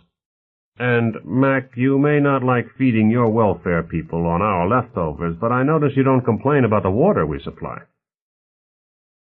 The sun fell into the sea, and the iceberg offshore winked with navigation lights. The darkness of the holograph was lovely, but it made the low ceiling press down even more heavily. Sir George glanced around again. "I shouldn't think Americans would like surveillance while they eat." "The corporation doesn't much like the expense of providing it either," Bonner said. "Now, tell me what I should do. Despite everything the Fromates do get into Todos Santos, and they do try to poison people." "They don't think it's poison," Stevens said. "LSD is poison," Bonner said. "If my people want to turn on, they'll do it themselves. They don't need help from eaters. And slipping acid into the food isn't all the honorable friends of man and the earth do. They've also tried blowing up the kitchens as well as other parts of Todos Santos. They tried... Well, their diseased minds come up with pretty ingenious stunts, so we have to watch for them. And we can't abandon the commons. Wouldn't if we could. Most of our residents like the commons. Some never eat anywhere else. After all, it's our most democratic institution." "Why do these criminals dislike you so much?" Sir George asked. "Surely they know your people are not unhappy here." Bonner and Stevens laughed together, a shared joke, which Rand could have joined in if he wanted to, but the memory was too painful. Genevieve had lived with an eco-freak after she left Tony's bed. Tony tried to be objective, but he found it difficult. The Fromates claim to be ecologists, Bonner said, as if I didn't have some of the best ecological talent in the world available to my staff. Only they can save the Earth. Art's not being quite fair, Stephen said. I've got no use for terrorists, but the Fromates have a point. They claim that if Totus Santus succeeds, there'll be no barrier to population growth. Not even famine and overcrowding can stop the population bomb until it's too late for everyone and everything. Actually, their best arguments are fiction. They're backing a movie made from an old science fiction novel, The God Whale, about how the human race crowds itself until no humans are left. I take it you agree with them? Sir George asked. No, but they do have their share of truth. Totus Santus uses enormous resources to produce an elite that enjoys... He clamped his lips firmly together. I'd rather you saw everything for yourself. Saw what? Rand wondered. Something not working right? Where? I saw the demonstrators outside, Sir George said. Do you often have serious attempts at sabotage? Bombs, that sort of thing? More than I like, Bonner said, but they don't often get past security. Setting off a bomb's pretty hard when the guards are looking over your shoulder. Isn't there anywhere the guards don't watch? Not many places. A young family came over to their part of the table and sat next to Art Bonner. The man was about 30 and his wife considerably younger. There were 2 boys with them, about 6 and 8 years old. All wore the neat slacks and wrinkle-free shirts that seemed to be standard dress, and all 4 wore resident badges. Like most resident badges, these were personalized. The parents had colored drawings with their names in stylized calligraphy. The children's had cartoons. The shirts had complementary patterns of wild color designed so that you could see from a distance that they were a family, although each shirt was different. The man sat next to Bonner and examined Art's badge with care before he spoke. I thought I recognized you, Mr. Bonner. Good evening, Bonner said pleasantly. He looked at their badges, Cal and Judy Phillips. The color had already told him they were resident stockholders, and the badge identified his business, Executive Row Clothing Rental, 25th Level Mall. Bonner gestured to his companions. Mr. Phillips, this is Tony Rand, the chief engineer. Our visitors are Mr. Stevens of the Los Angeles Mayor's Office and Sir George Reedy of the Canadian Government. Phillips's eyes widened slightly. He nodded pleasantly to the others, then began to gather dishes for himself and his family. He spoke in a low voice that they could just make out if they listened hard enough. The newcomers talked only to each other for a while, but when Cal Phillips was certain that Bonner was finished with his meal, he said, Mr. Bonner, my shower is not delivering enough water. Bonner frowned. You've had maintenance in to check? Yes, sir, they say everything's fine. But it isn't, Judy Phillips said. I used to be able to rinse off completely, and now I can't. And there's been no water allowance reduction in our neighborhood. Where? Rand asked. 44 West R Ring, Judy answered. Could be the computer. I don't think there's... Leave it to maintenance, Tony, Bonner said. He frowned for a moment. All right, someone will look into it. Thank you, Cal Phillips said. If you've a few minutes... Not tonight, Bonner said pleasantly. I have to show my guests around. If you'll excuse us. Well, certainly, Cal and Judy Phillips chorused. We'll have coffee at my place, Bonner said to his guests when they were away from the table, and we can discuss the economics of the situation, Sir George. Expect that will bore you to tears, Tony. Was Bonner trying to get rid of him? Rand wondered. Why would he do that? But it had happened before, when there was diplomacy to discuss. Before they reached the outside of the common room, Bonner had heard 5 more complaints, been given 3 separate solutions to problems in garbage disposal, one interesting enough that Rand took out a notebook and wrote it down, and had been encouraged not to give in to outside pressures from the Teamsters. When they reached the corridor, people obviously recognized Bonner, but they didn't speak to him, except to wish him a pleasant evening. We'll head on up to my place, Bonner said. Sure you can't join us, Tony? Definitely a hint, Rand decided. Thanks, Art, but I think I'd better turn in early, Rand said. He watched them get onto an elevator. There were other residents in the elevators, and they didn't speak to Bonner either as he led his guests to a corner of the 47th floor. An apartment door opened as they approached. He ushered them into a large, carpeted room. The view of the city was magnificent on two sides of them. Long lines of light that were streets overflowing with traffic, dotted lines of empty lighted streets, tall buildings with more patterns of light, a bank of fog rolling in from the bay, shrouding the iceberg, its top far below them. Los Angeles lay in splendor around them. McLean Stevens stood at the windows, basking in the light. "Now that's a city," he said. "Alive and lovely and free." "Splendid," Sir George said. "Really lovely." "Especially from here," Bonner added. "Pim's cup again, Sir George?" "Thank you, I'll have brandy." "Carlos Primera be all right?" "Splendid, thank you." They took seats. They watched the solid coffee table for a moment, a duplicate of the one in Bonner's office. "Customs again?" Reedy said. Bonner looked puzzled. "The residents, they are permitted to speak to you in the commons, but not in the corridors." "More or less," Bonner said. "Not so much permitted as, well, as you say, a custom." McLean Stevens started to say something, but caught himself. "Actually," Bonner said, "anyone can speak to anyone in the commons. If you hadn't been along, they'd have talked my arm off. They were being polite to outside visitors." "And why was everyone so interested in garbage disposal?" Reedy asked. "It's the problem of the week," Bonner said. "Every week we have something the residents are asked to think about. If they come up with a good idea, we use it. Works more often than you think." "I see. And you eat in the commons regularly?" "Reasonably so. I'm exempt from the requirement, of course, although I'm not so certain that's wise. Getting out and meeting the residents is just plain good politics. If Nixon had gone drinking in bars once in a while, he'd have served 2 full terms as president. For that matter, Mac, your mayor would benefit by getting out and meeting some random citizens." "Sure, with 50 bodyguards." "See?" Bonner said. "I don't need bodyguards. Not in Todos Santos. I can go meet anyone I like.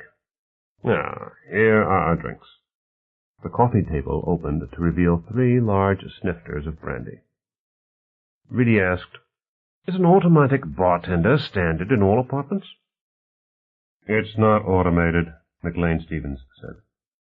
"Somewhere in this building a very human bartender poured those drinks." Bonner nodded agreement. "Most places get deliveries by jitney to their outside door. Executive and luxury suites have direct conveyors." "A service reserved for the higher castes," Stevens said. "Kings, queens, and drones." He lifted his glass. "Cheers." "That's a very old image, Mac." Bonner lifted his own glass in reply. "Cheers. I suppose you could call the executives kings and queens, and the major stockholders drones, but what's the sense of it? Sir George, Mac doesn't like Todos Santos, but his wife wants to live here. Doesn't she, Mac?" Stevens nodded sourly. "You'll notice he doesn't say he can't afford to bring her here either," Bonner said. "I've offered him nearly every job in my department." Stevens fidgeted nervously, then glanced at his watch. "Sir George, I really must be leaving soon." "Good heavens, yes, of course you'll have to get back to your family. I'm very sorry." "You needn't leave," Bonner said. "We have guest suites. Please stay on, Sir George. What time is your first appointment in the morning?" "Well, actually, I had expected to return here." "That's settled, then. I'll have a guest suite with some toilet articles laid out for you. You've no family with you in Los Angeles?" He didn't say it as a question. Stevens wondered for a moment, then nodded. Bonner would have had Millie check airline and hotel reservations. "I would enjoy staying over, if Mr. Stevens doesn't mind," Reedy said. "No, of course not. I can find my way out, Art. Can you have my chopper meet me?" "Sure." Stevens downed the last of his brandy and stood. "Be seeing you. I'll come by for Sir George in the morning. Call City Hall about an hour before you're ready to leave, if you please." "We'll get him back to you," Bonner assured him. He walked with Stevens across the thick carpets to the entryway.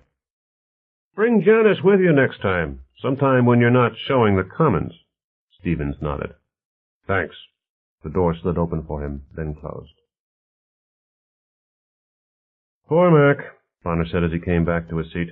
"His wife really enjoys this place, and Mac thinks coming here is a chore. Excuse me a moment, please." He frowned in concentration. Reedy could hear the instructions. That is, he could hear Millie listening to them. McLean Stevens leaving 47-001 now. Full protection. Call LAFD for his helicopter. "Acknowledged," Bonner said. "I expect you've got a few more questions?" "Millions," Reedy agreed. "I don't know where to begin. I say, Mr. Bonner, I can't help noticing that your relationship with Mr. Stevens is rather peculiar." Bonner grinned broadly. "That's not the way I'd put it, but yes. Mac is convinced that this place couldn't exist without Los Angeles. To him, we're no more than a vampire sucking up sustenance from his city. And since he's got an ungovernable mess out there, naturally he resents our order and tranquility even more." "I see. And yet you're friends." "I wish we were closer friends. He's a very good man, Sir George. But then you've seen that." "Yes." "Is his theory correct, by the way?" Bonner hesitated for only a second. "Certainly, in a way. There have been several experiments in arcologies, Sir George. This is the only one that has succeeded." You're quite the largest and best financed. Bonner nodded. "True. But that isn't all of it, I think. We have had a lot of success. Not just avoiding deterioration. We've had growth and improvement, and we make a profit for the stockholders and financiers. The earlier arcologies need massive tax subsidies. Todos Santos pays taxes. As few as possible, but we pay." Sir George nodded agreement. "I know. It's the purpose of my visit." "Why?" "Our independence and lack of tax strangulation," Bonner said quickly. "We make our own laws and no one outside bothers us. Dictatorial efficiency. The first bloom of fascism. I make the trains run on time. I even build trains." "Seriously?" "I am being serious. We do have efficient administration. Simply getting out from under the dead hand of government, chopping out bureaucratic deadwood. That's worth a lot." Reedy nodded again. "That's the standard explanation, but I am not at all certain that I accept the standard theories, else I'd not be here. I am looking for what the sociologists and economists may have missed. Most of them hate you from theoretical principles, or love you from others." "Something else you've seen," Bonner said. "Security. Nobody has to be afraid in Todos Santos. Everyone in this place can talk to everyone else and not be afraid. I think that's worth something, too." "But what of Stevens's theory?" Bonner smiled. "I'll jump Mac's gun, since he'll tell you all about it tomorrow anyway. But do keep in mind what I said. Without our communications, upwards and downwards and sideways, the rest wouldn't matter. Now, Mac Stevens believes that without the resources of a big city to draw on, we'd never make Todos Santos anything like self-sufficient. We'd forget something vital, and it would take time and effort to correct. That's why he said you couldn't build an arcology out on your undeveloped lands." "I see. But there was an experiment like that. In India." Reedy leaned back in the comfortable chair and sniffed brandy. "Back when the United States was sending aid to India, the Rockefeller Foundation tried to build an instant industrial complex in an undeveloped village and farming region." Bonner nodded. "Millie has the details if you're interested. Yes. And the project failed dismally, for precisely the reasons I've mentioned." "Sure. Sir George, I won't try to hide from you just how much we depend on Los Angeles. I know, because Millie monitors everything coming into this place. I know where every dollar goes out of here, too. I think Mac's absolutely right. You have to be near a big city, near enough to draw on its resources, or your arcology's going to flop. Economically, socially, in every way." "But certainly that's not enough by itself. It can't explain your economic successes." "Right," Bonner said. "But you saw some of that tonight." "Did I?" "The Phillips boy. Clothing rental. Obviously there was a need for that service. We weren't providing it, but our people like to dress up for parties and weddings and such. So we were importing rental clothing and exporting money. Now Phillips does it, and the money stays right here. More than that, he's buying stock with his profits. And he brought in the capital to start the business, Reedy mused. Of course, I can see why people with no capital resent you. And you're wrong, Bonner said. I admit I checked on Phillips, so I know in advance, but his story's typical. He came in with nothing. We loaned him the money to build up his business. Reedy thought that over. Do you do that often? It seems risky. Win a few, lose a few. We do pretty well. Our director for capital development is very seldom wrong. Ah, Reedy smiled. He wondered if Arthur Bonner realized just how much he was revealing, or cared. And how would we go about locating such a magician? Bonner grinned. That's your problem. We've got Barbara Churchward. Chapter 5. Then conquer we must, for our cause it is just. Francis Scott Key. Command Decisions. Tony Rand was at loose ends. There would be movies, either in Commons or on his TV, or he could read some of the technical articles now cluttering up his working space, but he wasn't sleepy, and he didn't feel like working. He had wanted to watch Art Bonner and Sir George together, but Art had made it clear that he would be in the way. Business. Fine. Art was no engineer, but he had a way of smoothing things out so that the real work of Totus Santos could go on. Tony was still annoyed. He punched for his own level, 100, and braced for the thrust. There were slow and fast elevators. You learned which were which. Art polled the residents regularly. Some hated waiting for elevators. Some hated the accelerations. It wasn't hard to change the operating speeds to suit the users. Dolores had seemed glad to see him when he was in Bonner's office earlier. She'd be up. It was early. Could he drop by her place? But on what excuse? Damn it, why couldn't he learn how to pick up girls? Even with women he knew, like Dolores, he couldn't seem to change the relationship from business to social. Did other men have this problem? He decided that Dolores wouldn't want to see him, not at this hour, without an appointment. Who would? Genevieve. She'd be glad.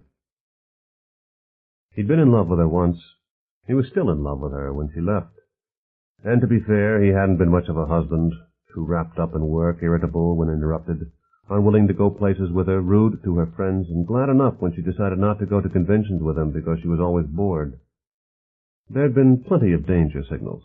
He could see that now, looking back at the last year they were married, but he hadn't seen them then. If I had, he thought. If I'd noticed how unhappy she was, could I have done anything about it? I'd have tried. But tried what? She'd be glad if I called.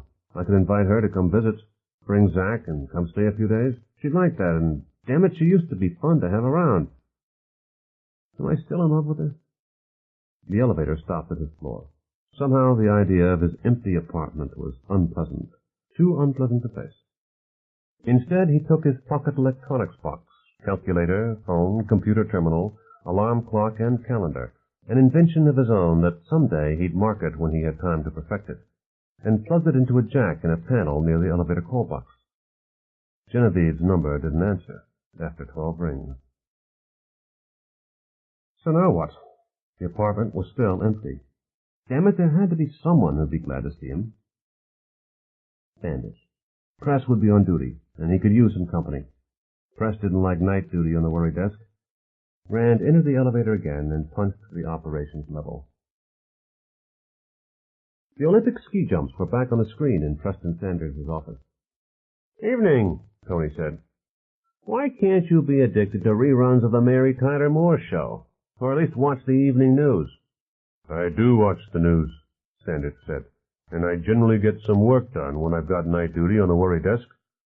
Quiet tonight, Rand said. Oh, there's some kind of problem with water deliveries in 44 West.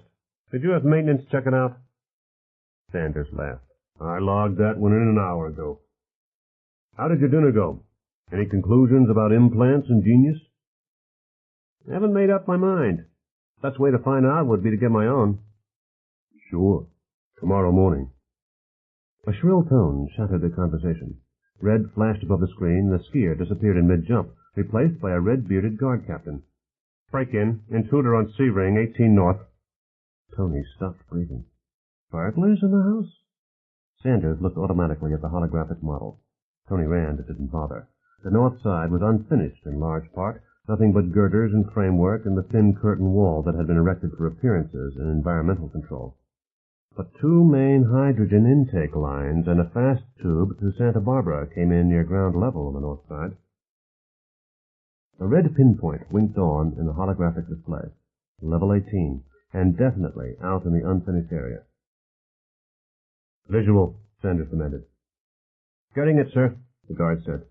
Another screen swam, then showed a dim figure on the narrow catwalk. He won't know we've spotted him. Rand went around behind the desk to look over Sanders' shoulder, careful not to distract Press. There wasn't enough light for details. Keep it that way a minute, Fleming. What's he carrying? Sanders demanded. Can't make it out, Captain Fleming answered. No history on him. He had a badge at one time or he wouldn't be here. And he ditched it before he went into that area. Right, Sanders said. Rand felt beads of sweat pop out on his forehead, and a cold knot began to grow under his belt. This was no lost child. And if he felt the tension, what must Sanders be feeling? The black man looked calm enough. A Keener resident out to have fun? Rand suggested. Possibly, Sanders muttered. He continued to stare at the screen. But not likely. Not out there.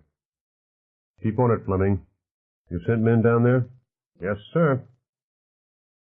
Maybe you ought to call Bonner, Rand suggested. That got him a scowl. Art's been drinking with the Canadian, Sanders said. Afraid I can't handle the situation? You know better, Tony protested. Was that what I was thinking? Two more, Fleming said excitedly. Two bandits, Accessway 9. They've got some kind of interference gear. Don't know what it is, but we can't get an exact location. Interference! Rand shouted. What in hell could they... He fell silent, thinking furiously, recalling the details of the security system. Accessway 9? That was a main hydrogen input tunnel. A bright band sprang into view on the model.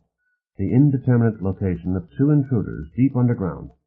The southwest pipeline complex that ran parallel to the tunnel showed up as a series of thick purple lines. It makes a pattern, Press said uneasily. Opposite sides, both aimed at hydrogen intake lines. That's our weakest spot. We've got to get visual on those new bogies. Yes, sir, Fleming said from the screen. Trying. I can send men into the tunnel and alarm them. Hold that. He looked up helplessly at Rand. Christ, if they've got explosives, they can make one hell of a mess. Tony could only nod agreement. Press, my R2s. I've got one near Tunnel 9. Maybe they wouldn't be suspicious of a robot. Maybe worth a try, Sanders said absently. Use that console over there to fire it up, but don't do anything else without letting me know. Now let me think. Sure, Press. Tony went to the console. It wouldn't be easy controlling the robot with this standard input. Tony usually used joysticks and gloves with special sensors and other devices, but there weren't any of those closer than Tony's office, and by the time he could get there, this might all be over. Sanders came to a decision. He pushed another button on the desk console. Cut the hydrogen in those lines. All the lines next to Tunnel 9er and the north side lines, too. Millie, what does that do to us? We will go to flywheel drain. No essential power loss for 17 minutes. After 14 minutes, we must begin phase-down power cuts to prepare for inevitable power losses. Do you wish more details? The contralto voice spoke in impassive block capitals. At least that was how Rand always visualized them. Power cuts would... Negative phase-downs, Sanders said. Carry out previous order and use flywheel storage. Done. Not enough, Rand said. We need those... Tony, shut up, Sanders said. Fleming, are you certain they've got something that intentionally fouls up the detectors? That's not an accident? Not bloody likely, sir. Millie. Probability insignificant. He turned to Rand. Tony? Rand shrugged. I don't know how they did it, but I can't see that happening by accident. He pointed at the fuzzy band on the hologram. We ought to have intruders located to the decimeter. I'm getting an infrared image now, Fleming said. Tunnel 9er. The screen showed a dim shadow of two figures, each carrying something heavy. The faces bulged like the snouts of pigs. Gas masks, Sanders said grimly. Millie, do the images match anything in your memory? Probability of gas mask or deliberate simulation of gas mask, 76%. Oxygen mask, 21% probable. If oxygen mask, the tanks are very small. Simulation? What's the chance of that?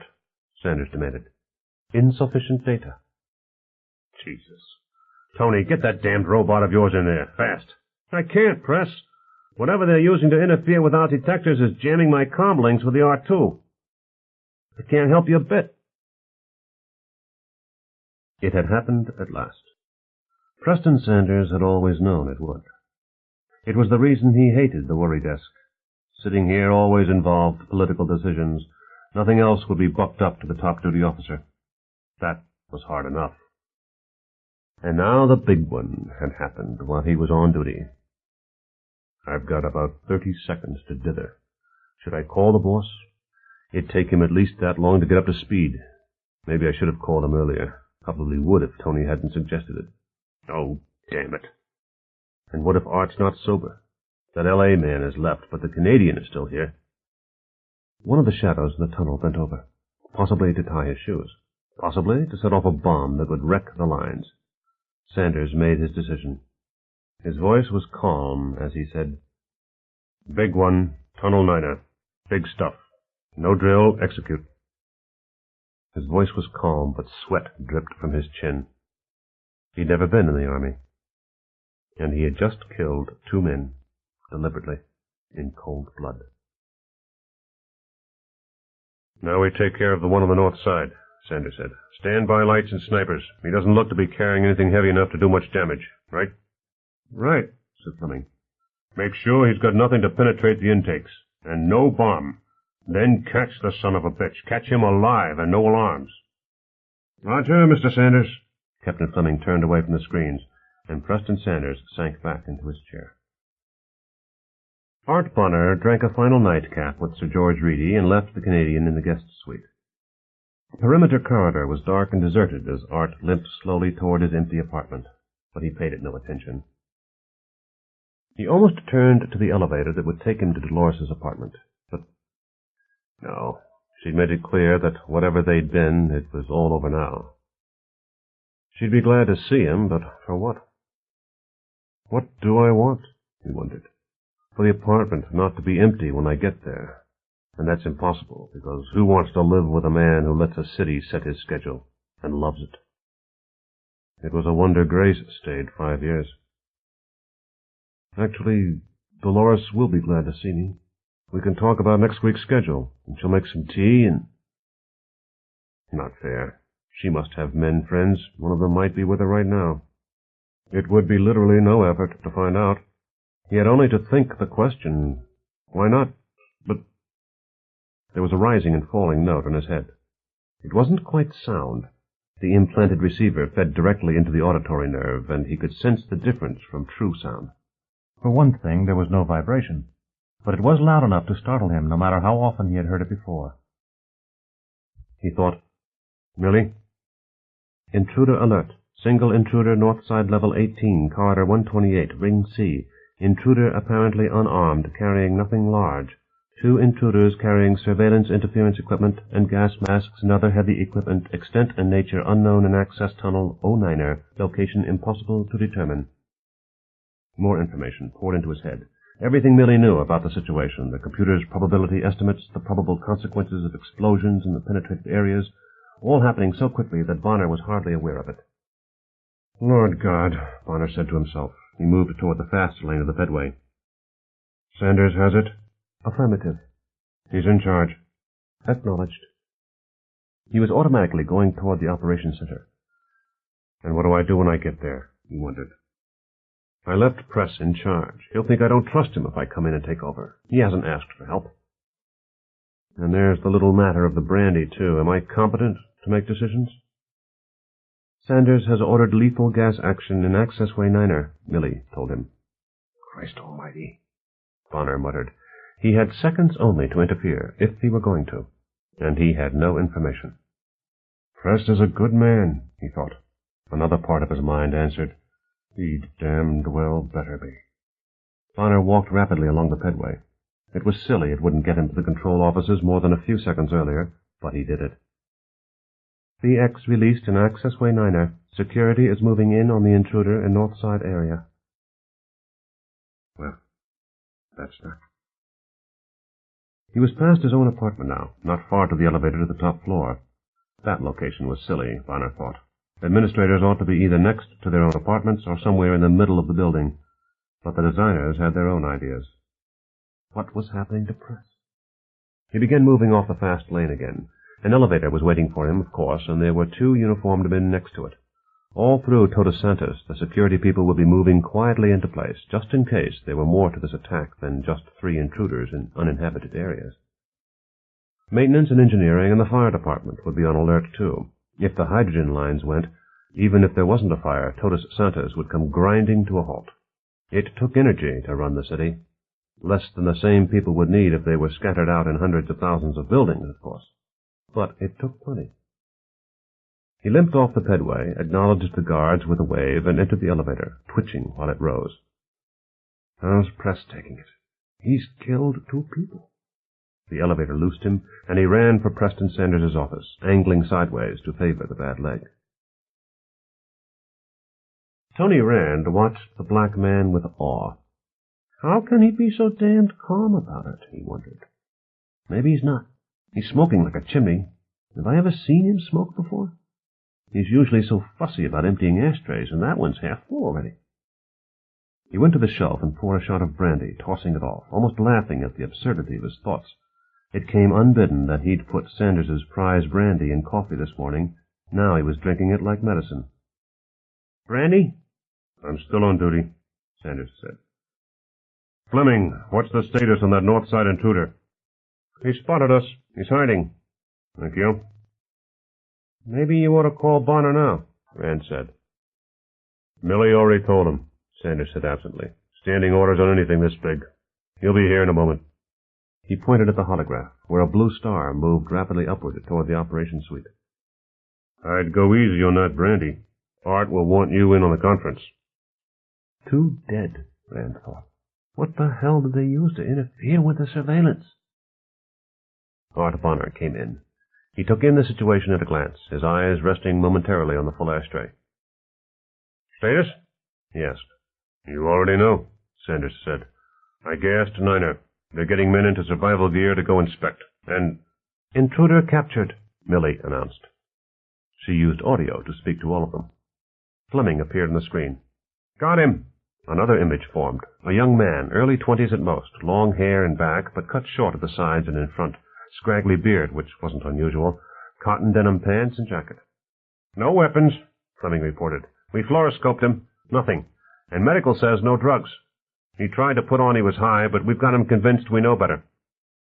That may have been a mistake, Sanders said. Mr. Bonner's here. Take over, Mr. Bonner. Let me leave you. Get Dolores up here, will you? And Sandra. I'm going to have some sleep before this night's over, and you will too. Fleming, send that intruder up here. Yes, sir. The images faded. Bonner put his hand on Sanders's shoulder. Relax. Sanders tried to smile. It didn't work. I killed them, Art. Both.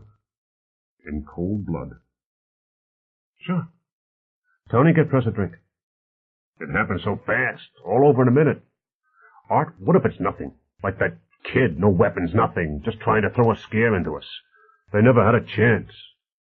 Tony Rand brought over a brandy. If they were trying to scare us, they made it nicely, he said. Yeah. Bonner nodded agreement. You made the right decision, same as I would. What if it wasn't nothing? What if they had bombs all set to take out the hydrogen lines? Set off the hydrogen with a big whoosh. Big bonfire right in the park. I wish it hadn't been me. It was. And I'll back you all the way. It isn't Zurich I'm worried about. Or the Angelino police. It's me. Sure. The boy was grinning. That was the first thing Tony Rand noticed when Lieutenant Blake ushered him into Sanders' office. A wide, triumphant grin. "We got an ID on this one," Blake said. "Sure." "I'm Alan Thompson," the youth said. His voice was pleasant and sounded educated. "My father's a real estate broker in Hollywood. Where are the others?" "What others?" Bonner asked. "Oh, come on," Thompson said. He was still grinning. "You gotta have them by now." He shrugged.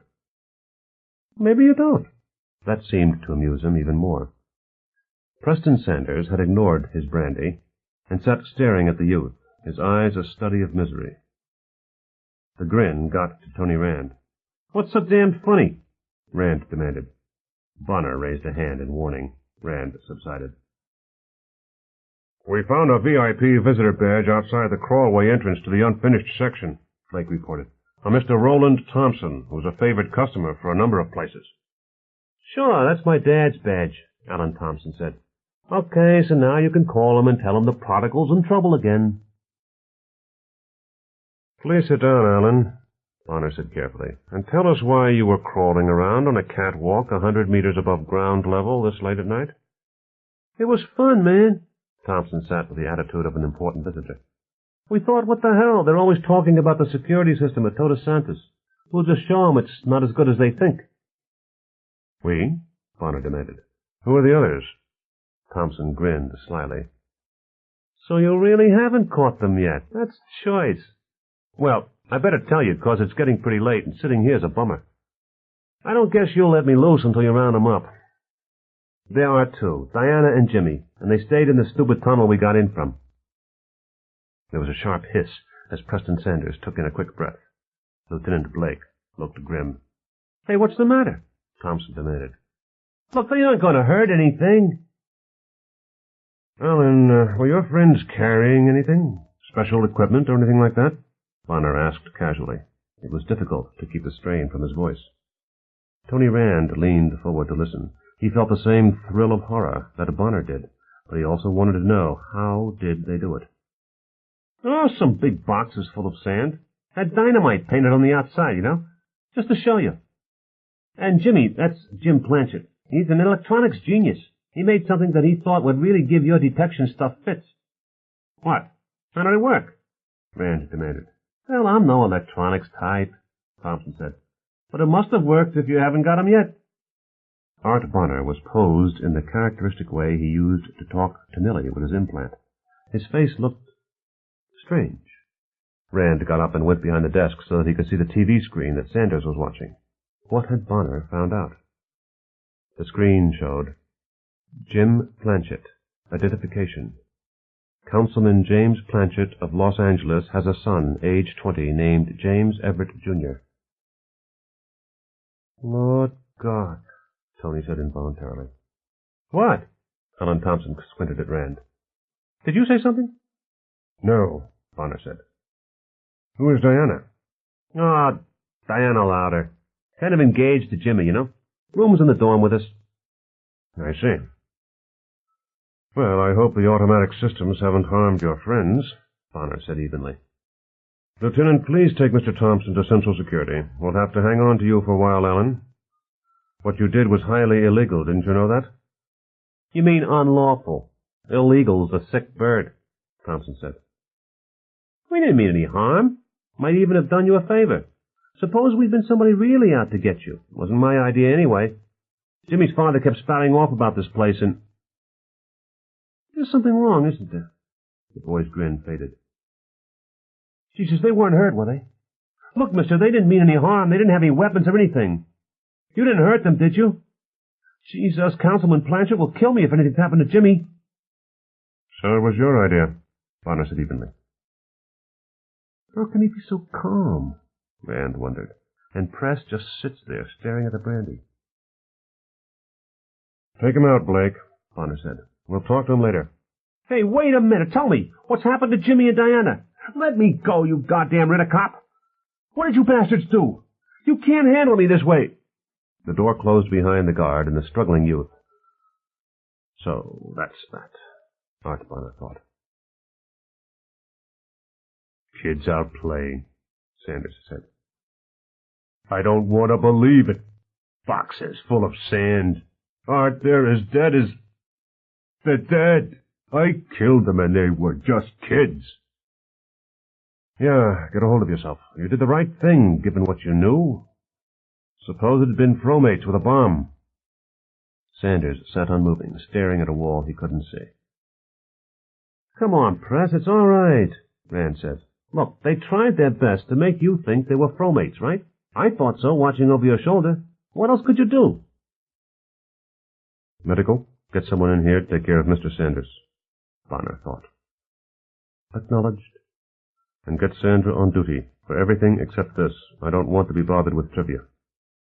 Miss Wyatt is just reaching her office. Tell her she's in charge as soon as she sits down. And Medical can give Press a shot to get him through the night. But what the hell are we going to do tomorrow?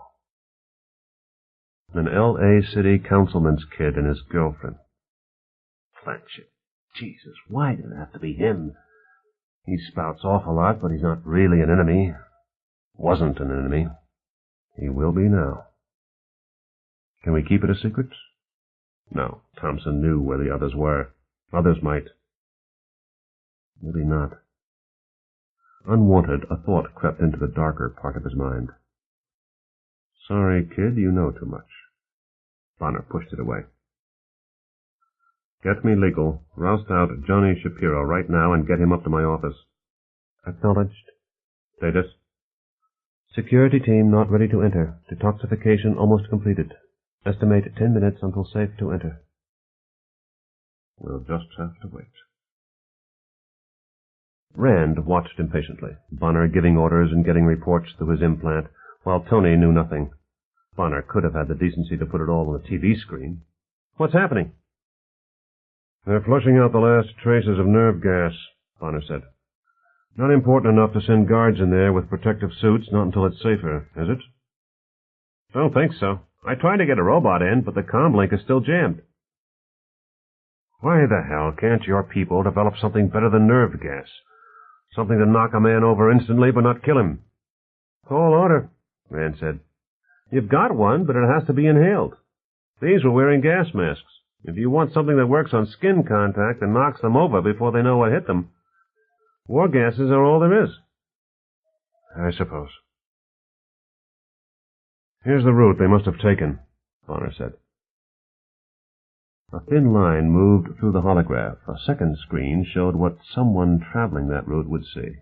Twice the stark words appeared. If you go through this door, you will die. Si usted por esta puerta habría pasado, usted habría muerto. Muy peligroso. Subtle we aren't, Rand said. And those were good locks on those doors. Anything more and we couldn't get through them ourselves. Maybe if I... You too? Bonner said irritably. Look, we took precautions, at great expense. Damn it, we aren't morally obligated to design this place so that idiot geniuses can't hurt themselves. What are we supposed to do, sit back and let a pack of crummy bastards shoot our police, poison our people, burn the city, put our people out of work, and never fight back? Sure, Tony said, but he couldn't help wondering if there wasn't something else he could have done, a more foolproof design. But these kids were anything but fools. A young medical resident came in and gave Preston Sanders a shot. Later, a security team brought out the bodies of Jimmy Blanchett, age 20, and Diana Lauder, 19. They had nothing dangerous with them, only dummy bombs with garish cartoons, a box of sophisticated electronic gear that Rand thirsted to study, and masks connected to scuba gear. There were no weapons at all.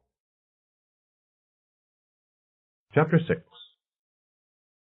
Knowledge of human nature is the beginning and end of political education. Henry Brooks Adams. Eye of the Storm.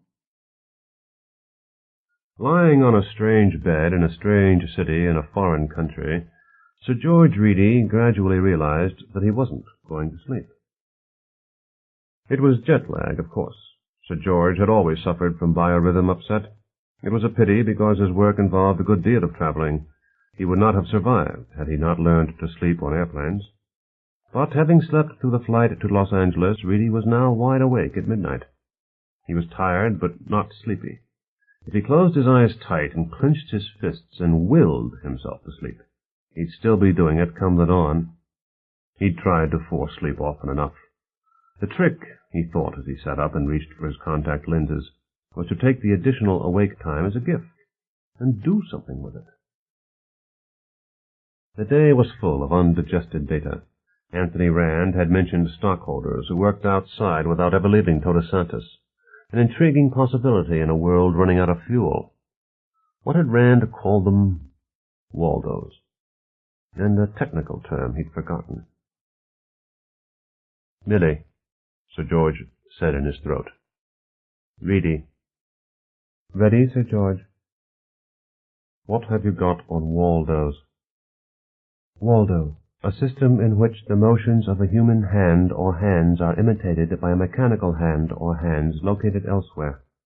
The idea was first conceived by Robert Heinlein for a short science fiction story, Waldo, published in 1940.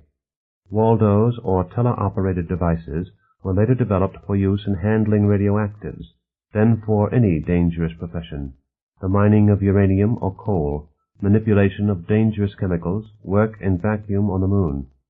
The teleoperated tool may be of any size and may be mitten-shaped rather than hand-shaped. A routine may be recorded once using an operator, then the program may be replayed indefinitely. How many Waldo operators presently reside here?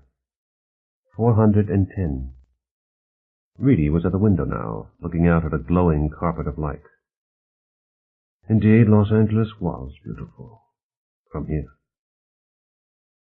Does the Todos Santos air conditioning system filter smog? Yes, with 80% efficiency. Cost? Restricted. Sir George paced.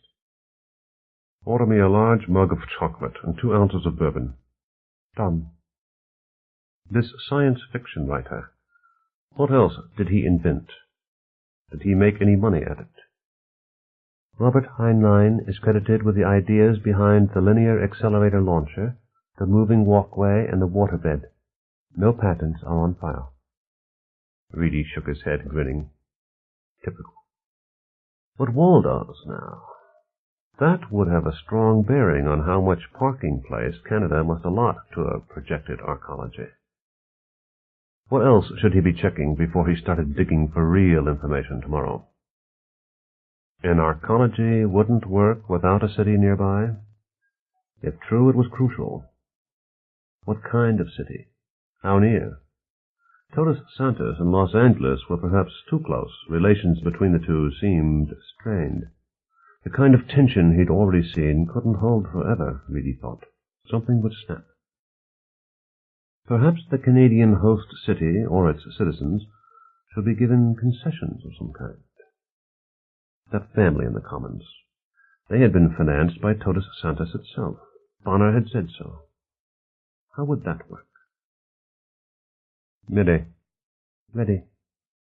What data have you on a Phillips family, man and wife, and at least 2 children? Phillips, Calvin Raymond, and Judy Ney Campbell. Independent stockholder residence. Married 1 time, 9 years to present. Children, Calvin Raymond, Jr., present age 8 years. Patrick Lafayette, age 6 years. Cooperative owner, Unit 18-4578. Percentage of ownership, restricted information. Omit personal details, Reedy instructed. How was his business financed? Interrogative. Director for Capital Development advanced corporate loan funds in exchange for 1/4 interest in the business enterprise. What security was given for the loan? Sir George scratched his ear. The tiny voice in his head tickled. Note of hand on recommendation of Miss Churchwood. He'd heard that name. From Bonner? Who is Churchwood? Director for Capital Development. My word, Reedy said aloud. Query? Glitch. Is this kind of financial arrangement normal? 443 stockholders have opened businesses in Todos Santos using loans recommended by Barbara Churchwood. 27 have since declared bankruptcy. That was quite a good record, Reedy decided. Tell me about Barbara Churchwood. Permission from Churchwood required. Churchwood has present status, no disturbances for routine matters. Is this an emergency? No. That will be all, thank you. The table opened to deliver Sir George's hot chocolate. He sipped enough to make room, then added the bourbon. The mix had put him to sleep on other occasions. Sipping, he smiled out at the carpet of light. No wonder the Angelinos were bitter. Every previous arcology had begun its life as a hopefully self-sufficient entity. Todos Santos had begun as a symbiote on Los Angeles. Now, by searching out the people it needed, by luring them inside with loans and concessions, the city in a building was making every attempt to become self-sufficient within Los Angeles's borders. Just how necessary was Churchwood to the process? Might she be looking for a new career, with a hefty rise in salary? Reedy made a mental note to find out. That a man could be so lost in despair that he was prepared to destroy himself, and that other men could mock him in the very act. He would never have believed it. The last of his illusions had burned out of him while he danced in the wind on the high board. His anger was deep inside him, too deep to show, and turned against itself. His face wasn't even sullen. It was dead calm as he sat, waiting, for what he didn't know and didn't care. He had walked where the guards had led him and sat where they pointed. The guards had found him leaning against the fence, looking outward, with tears running down his calm face. He had felt the stubby fingers on his arm, had followed the pull. The guard had spoken in reassuring tones. He had not heard the words.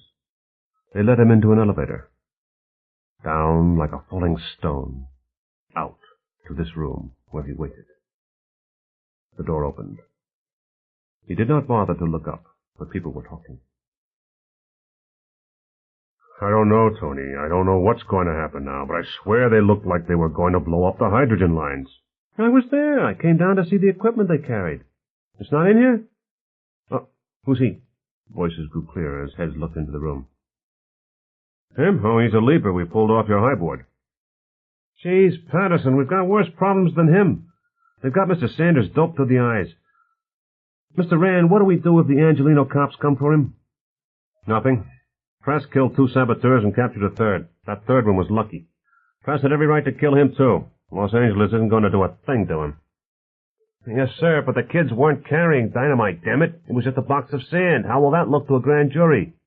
He looked up to see Tony shrug and say, Blake, those 3 did their damnedest to convince us they were ready to wreck Todos Santos.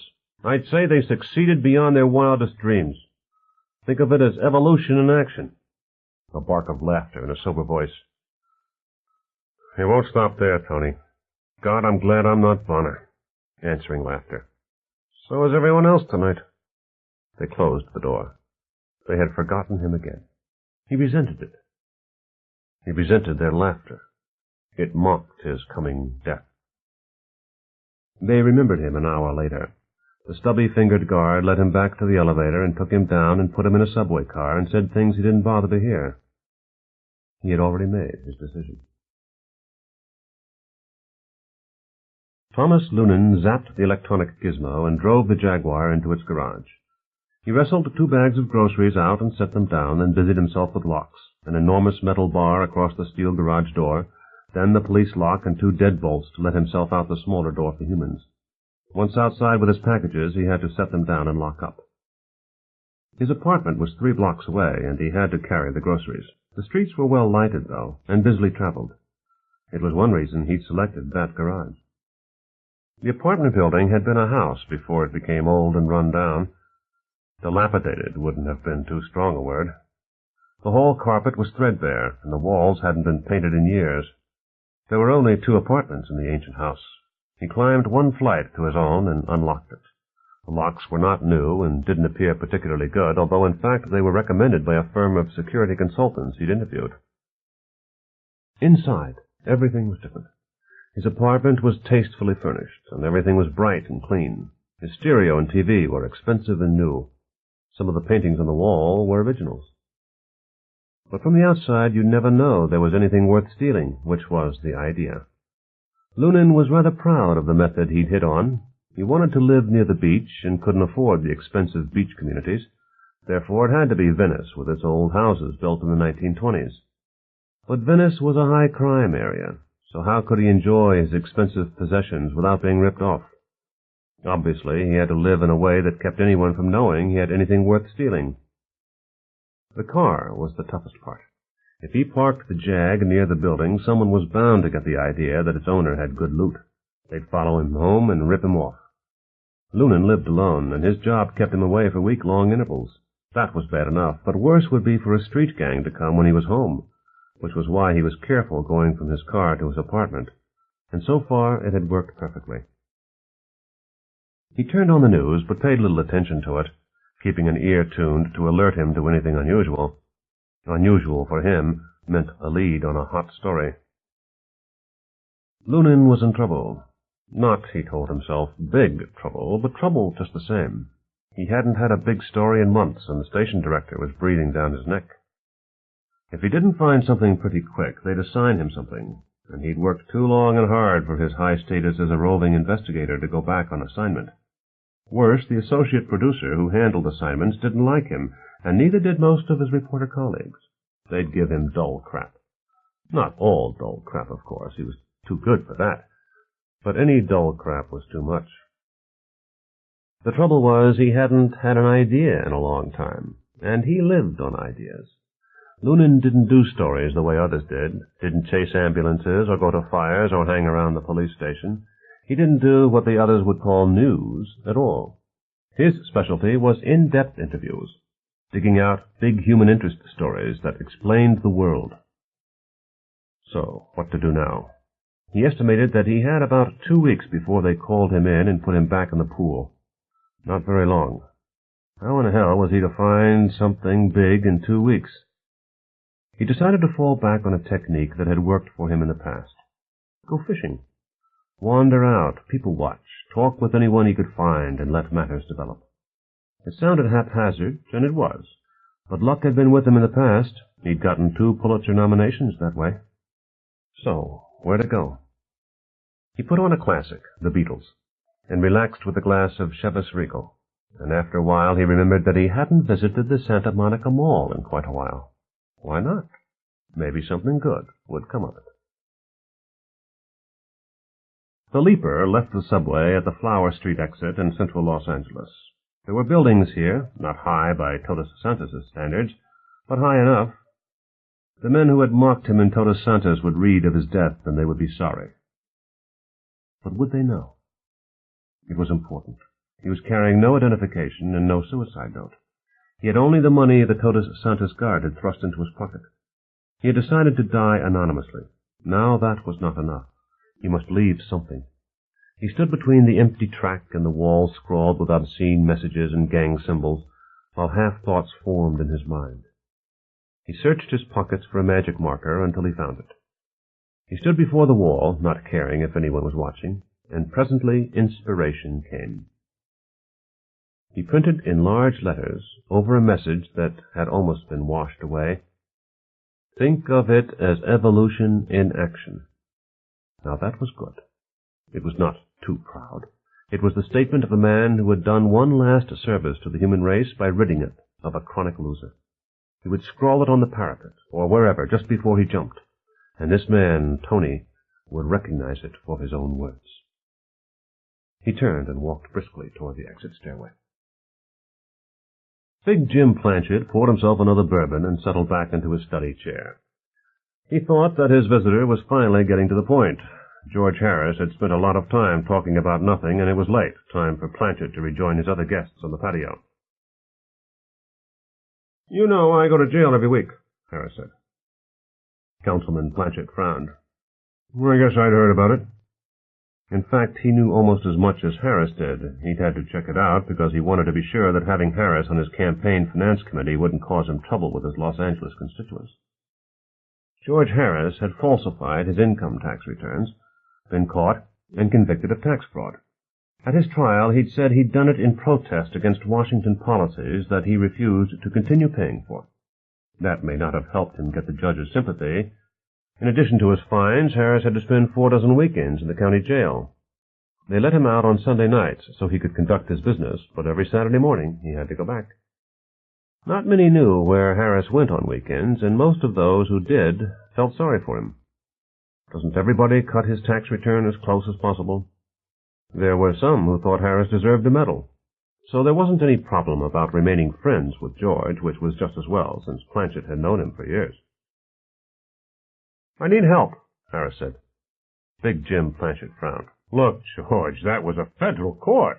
If your lawyers can't get you out, I sure can't. I know that, Harris said impatiently. Most people think I got off easy. I guess I did, compared to what it would be like if they kept me inside all week. But, Jim, I can't stand much more of it. This was going to be embarrassing. Blanchett could tell. Harris, tough old George Harris, was about to break down and cry, and that wouldn't do it all. They weren't that good friends. Harris would regret it later, and... Look, George, I know it's not pleasant, but... Not pleasant, Jim, it's sheer hell. No human dignity at all. The jailers are sadists. Every week it's the same speech from one of the fat slobs. I'm real easy to get along with, real easy, but you give me trouble and I'll make you regret it. Just remember that. Them rules you see posted on the wall got nothing to do with what really goes on in here. Remember that, and we'll get along fine. Every week he says that, and he means every word of it. They enjoy their work, Jim. They like waking us up at 4:30 in the morning. They like herding us to the showers in lockstep. They like rousting us into a holding tank and keeping 40 men crowded into a cell meant for 6. I come in every Saturday at 8 in the morning. I have to be there at 8. They don't even let me in until 9. But God help me if I'm not there at 8 to sit out front for an hour. Then jammed into a holding cell for processing. Every damn week. They know I'm coming, so what's all this processing? But I don't dare ask, and you wouldn't either. Yeah, well... That's not the half of it. Harris had broken the barrier of reluctance to talk. Now the words rushed out in a flood. Breakfast at 5, and it's not edible. Soggy bread, eggs cooked in fish oil at 5 a.m. on Sunday. They say breakfast has to be early because most of the inmates have court appearances and need to be ready by 8. Maybe that's so, but on Sunday? And for lunch there's the same damned bread and greasy meat, sausage wrapped in rubber with rubber potatoes. They are. They bounce when you drop one. Jail isn't supposed to be fun, George. I know that. But do they have to take away every last shred of dignity? Are they reforming me? How? I'm not a criminal. No. The judge thought you were something more dangerous, a rebel. Damn it! Hitler was treated better when they jailed him after the Munich Putsch.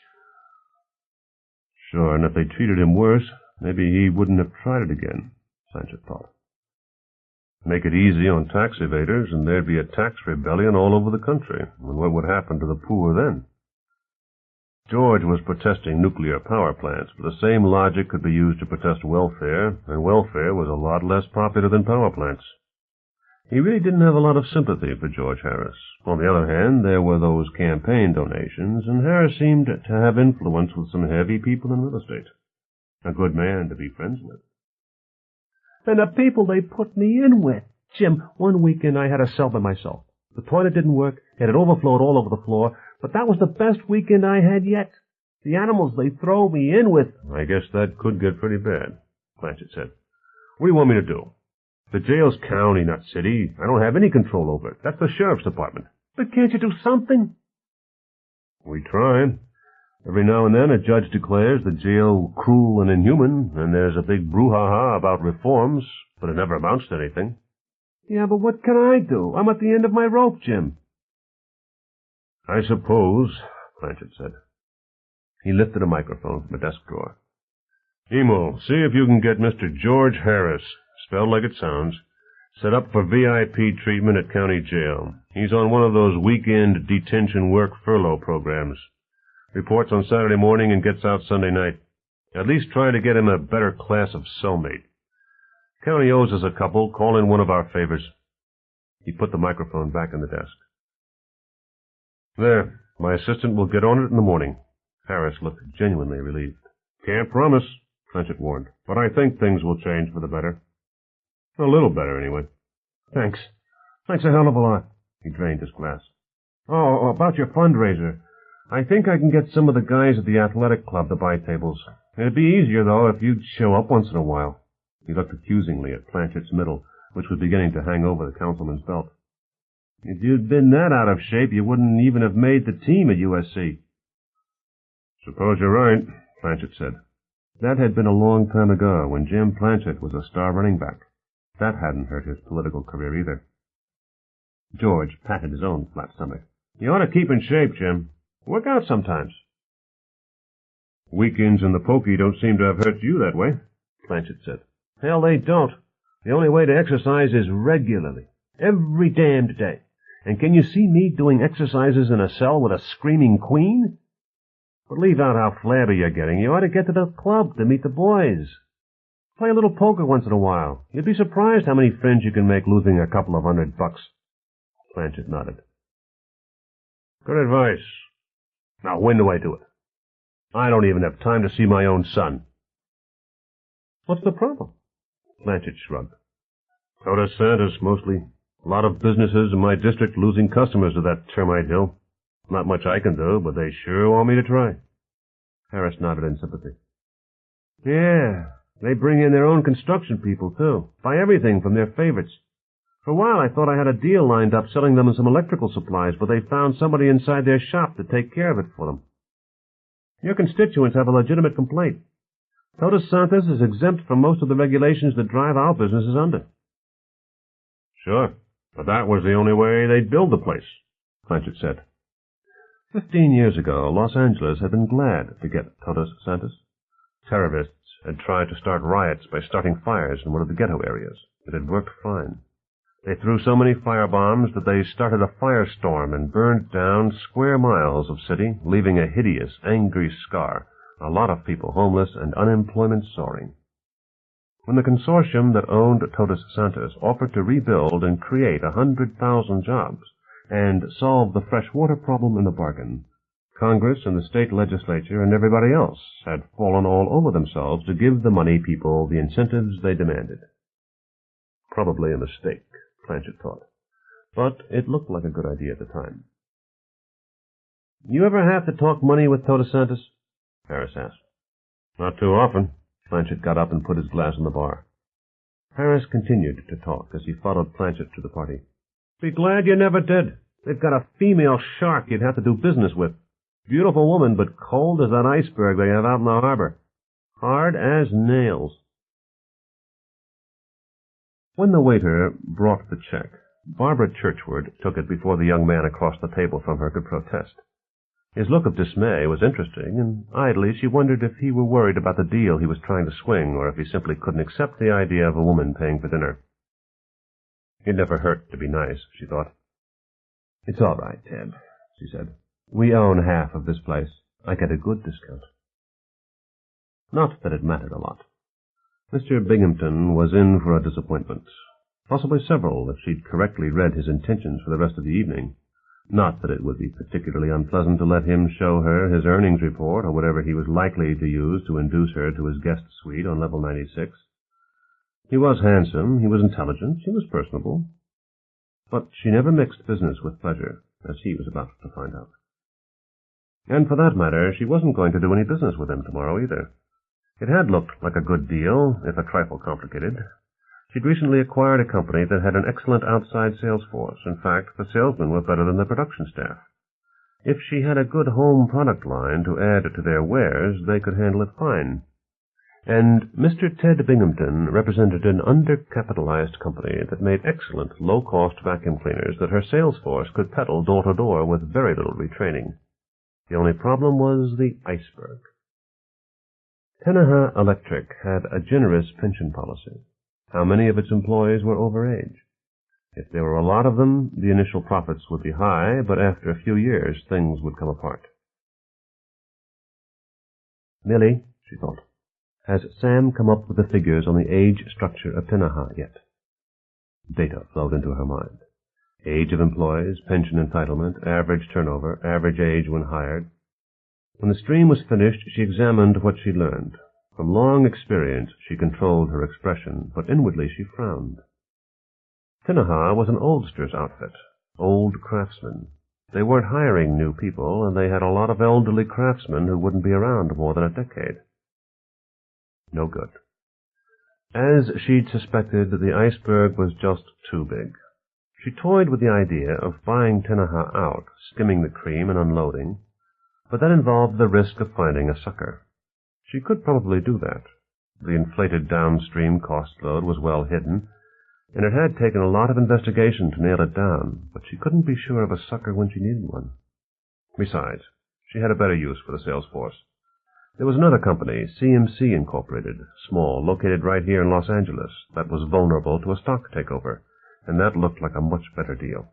She had 2 of her people out talking to the employees. If the key ones were willing, the whole outfit could be moved into Todos Santos, adding to TS capabilities. The money would stay in TS banks and credit unions, available for additional investment, rather than moving outward to Columbus, where Tinaha had its plant. There were a lot of advantages to that.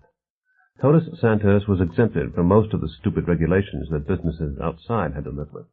If they bought Tinaha, they'd have a hell of a time streamlining the place, what with equal opportunity and anti-age discrimination and all. Far better to import the capability than acquire an outside firm. Of course, the management of CMC wouldn't want to sell out to Todos Santos, but that was a technical problem only. The right offer to the stockholders at the right time, and the directors wouldn't know what hit them. They were a pretty naive bunch anyway. A couple of the directors weren't so bad, and those she'd keep on, but most would have to go. "Hey, come back," Ted Binghamton said. "You're a million miles away." "Oh, sorry," Barbara said. "I guess I was." "I can never tell what you're thinking." She gave him her best smile, which she knew was pretty good. "There's luck." Until she found out if the key CMC people would move to Todos Santos, it would be best to keep the Tinaha deal alive. She listened idly as he said something about what a pleasure it was to do business with a lovely woman. She had heard that before, and she could respond with a proper smile without listening. She didn't have to listen. She had a totally objective appreciation of her attractiveness. High. After all, Playboy had once offered to do a spread on her when she was just getting started in business. Now that was flattery. Thank God she'd had sense enough to refuse, although at the time she sure could have used the money. Back then she was young enough and naive enough to think that physical attractiveness was terribly important. All the evidence said it was. She'd made plenty of money by modeling. Enough that she'd had to pay some attention to what was done with the money, and discovered that she liked business. It was the most exciting game in town. It hadn't hurt to be a pretty young thing who could talk like an ingenue either. Not then. She was popular at parties where she met a lot of other young women with money. Models, movie and TV stars, the whole panoply of Hollywood society. And after a while she was managing their investments. Before that phase of her life ended, she'd built a multi-million-dollar investment counseling firm, in which she still owned a 20% non-voting interest. She'd also earned enough to pay for her implant, and that was invaluable. While the people she negotiated with fumbled with papers and tried to remember figures, she had all the data available simply by wanting it. "And we have some new production figures," Ted was saying. "I didn't bring them down to dinner, but if you'd like to go over them now, I can show you." She was considering how to refuse politely when the warbling began inside her head, and she knew she had real trouble. Chapter 7. Those who would treat politics and morality apart will never understand the one or the other. John, Viscount Morley of Blackburn. Night Meetings. The conference had started when Tony Rand came back to Executive Row. He entered quietly and took his seat at the big mahogany table. Most of the rulers of Todos Santos were there. Art Bonner at the end of the table with Preston Sanders next to him. Sanders wore a strange expression, haunted eyes, and a face relaxed by tranquilizers. Barbara Churchward, even more beautiful than usual, in a gold lame gown that probably cost $2,000, her red hair swept up into a sculptured helmet, her eyes focused on nothing. Next to her was Frank Meade, his buttocks overflowing the comfortable chair, his face in a perpetual scowl. As comptroller, Meade worked for Bonner and Churchward, but he also reported directly to the board in Zurich. Rumor had it that Meade was almost as powerful as Bonner. Certainly no one wanted to annoy him needlessly. There were others. Colonel Amos Cross, Chief of Security, a thin, dapper man going bald in a handsomely distinguished way. The young medical resident who'd given Sanders the shot, looking very out of place among the mighty. And John Shapiro, the head of the legal staff, self-conscious in a shirt open at the collar. Usually he wore a full-vested suit and conservative necktie. They were all looking at Tony Rand. Bonner frowned. Learn anything? Some. They had one signal generator that put out a code Millie interprets as routine maintenance, another that bollocksed up the capacitance detectors, and a couple of others I won't understand without a few hours' work. Any conclusions from that? Bonner asked. Good brains at work. How could anyone that smart be that stupid? Tony, how did they know what they'd need? Tony shook his head. Some of it's logical, but they couldn't have guessed the frequencies, and they'd never have guessed the codes to open locks. Meaning they had an inside source? Frank Meade asked. It's likely, Tony said. Probably somebody who has access to Millie, but I've no idea who. I don't either, Bonner said. I hate to think of anyone as disloyal, Meade asked. Whose staff would he be on? Yours, Rand asked. Meade shook his head. None of my people know a damn thing about electronics. I don't myself. Look, if we've got a goddamn traitor in here, we have to get rid of him. Certainly, Bonner said. We'll see what we can do in the morning. But for now, we don't need another penetration. Colonel, are your troops on alert? Yes, sir, Cross said. He smoothed down his nearly invisible pencil mustache, then put his hands together and laid them carefully on the table where he could watch them. I've doubled the watch in Central, and we've got teams with dogs out walking the perimeter. Also, with your permission, I'd like to see just who's had access to Millie. Bonner nodded agreement. I've already got Millie working up a report for me. Tony, is it possible they've got a way to get information out of Millie without leaving any record? Sure. You do it all the time. So does Barbara. And your deputies and Dolores. Anyone with an implant, or with a terminal and unrestricted access. Aren't there records of who's called up what file and when? Barbara Churchward asked. Sure, Tony said. But the accession records aren't secure. Almost anyone could alter them. Why is that? Meade demanded. Seems awfully loose to me. Well, Tony said, every time you put in closed files, you complicate the programs. Complex programs are hard to maintain. We can do it, but it will get expensive. Bonner's lips tightened. Okay, that's another problem that'll have to wait until morning. He took in a deep breath. Blanchett's kid, of all people. He's more powerful than the mayor. He can really hurt us, and we've got to assume he'll try. Scapegoat, Sanders said. He'll want a scapegoat. Me. Well, he won't get you, Bonner said. Johnny, what's the legal situation? Not good, Shapiro said. For the moment, we're all right. We're a police department, and we've notified ourselves. But it's been an hour. And by now, we should already have called the county coroner's office. Once we do that, the DA's men will take jurisdiction away from us. Can we fight that? Shapiro shook his head decisively. No, sir, no way. Torres Santos has a lot of legal immunities, but we're still a part of L.A. County in the state of California. Nothing we can do about that. I'd like to ignore it, Frank Meade said. Bury him deep and say the hell with L.A. County. Be serious, Frank, Bonner said. 100 people know about the break-in, not to mention the Thompson boy. Meade raised hands the size of small hams. Yeah, I know. It was just a thought. He brought his hands down flat on the table in a gesture of helpless rage. "But damn all, Planchet's going to hurt us, just now when the cash flow's a mess. It's just a bloody lousy time to fight L.A. "There's never a really good time for economic warfare," Churchwood said to no one in particular. "John, what happens when we do report this?" Bonner asked. "Will they try to arrest Mr. Sanders?" "Probably. They don't have to, but given the political situation, they will, if Planchet insists on it." "I don't like that much," Frank Meade muttered. Preston Sanders laughed. It was a horrible sound. "But, Mr. Meade, you've always been so certain I'd screw up. Now it's happened." Meade was shocked. "Hey, Sanders, I don't deserve that."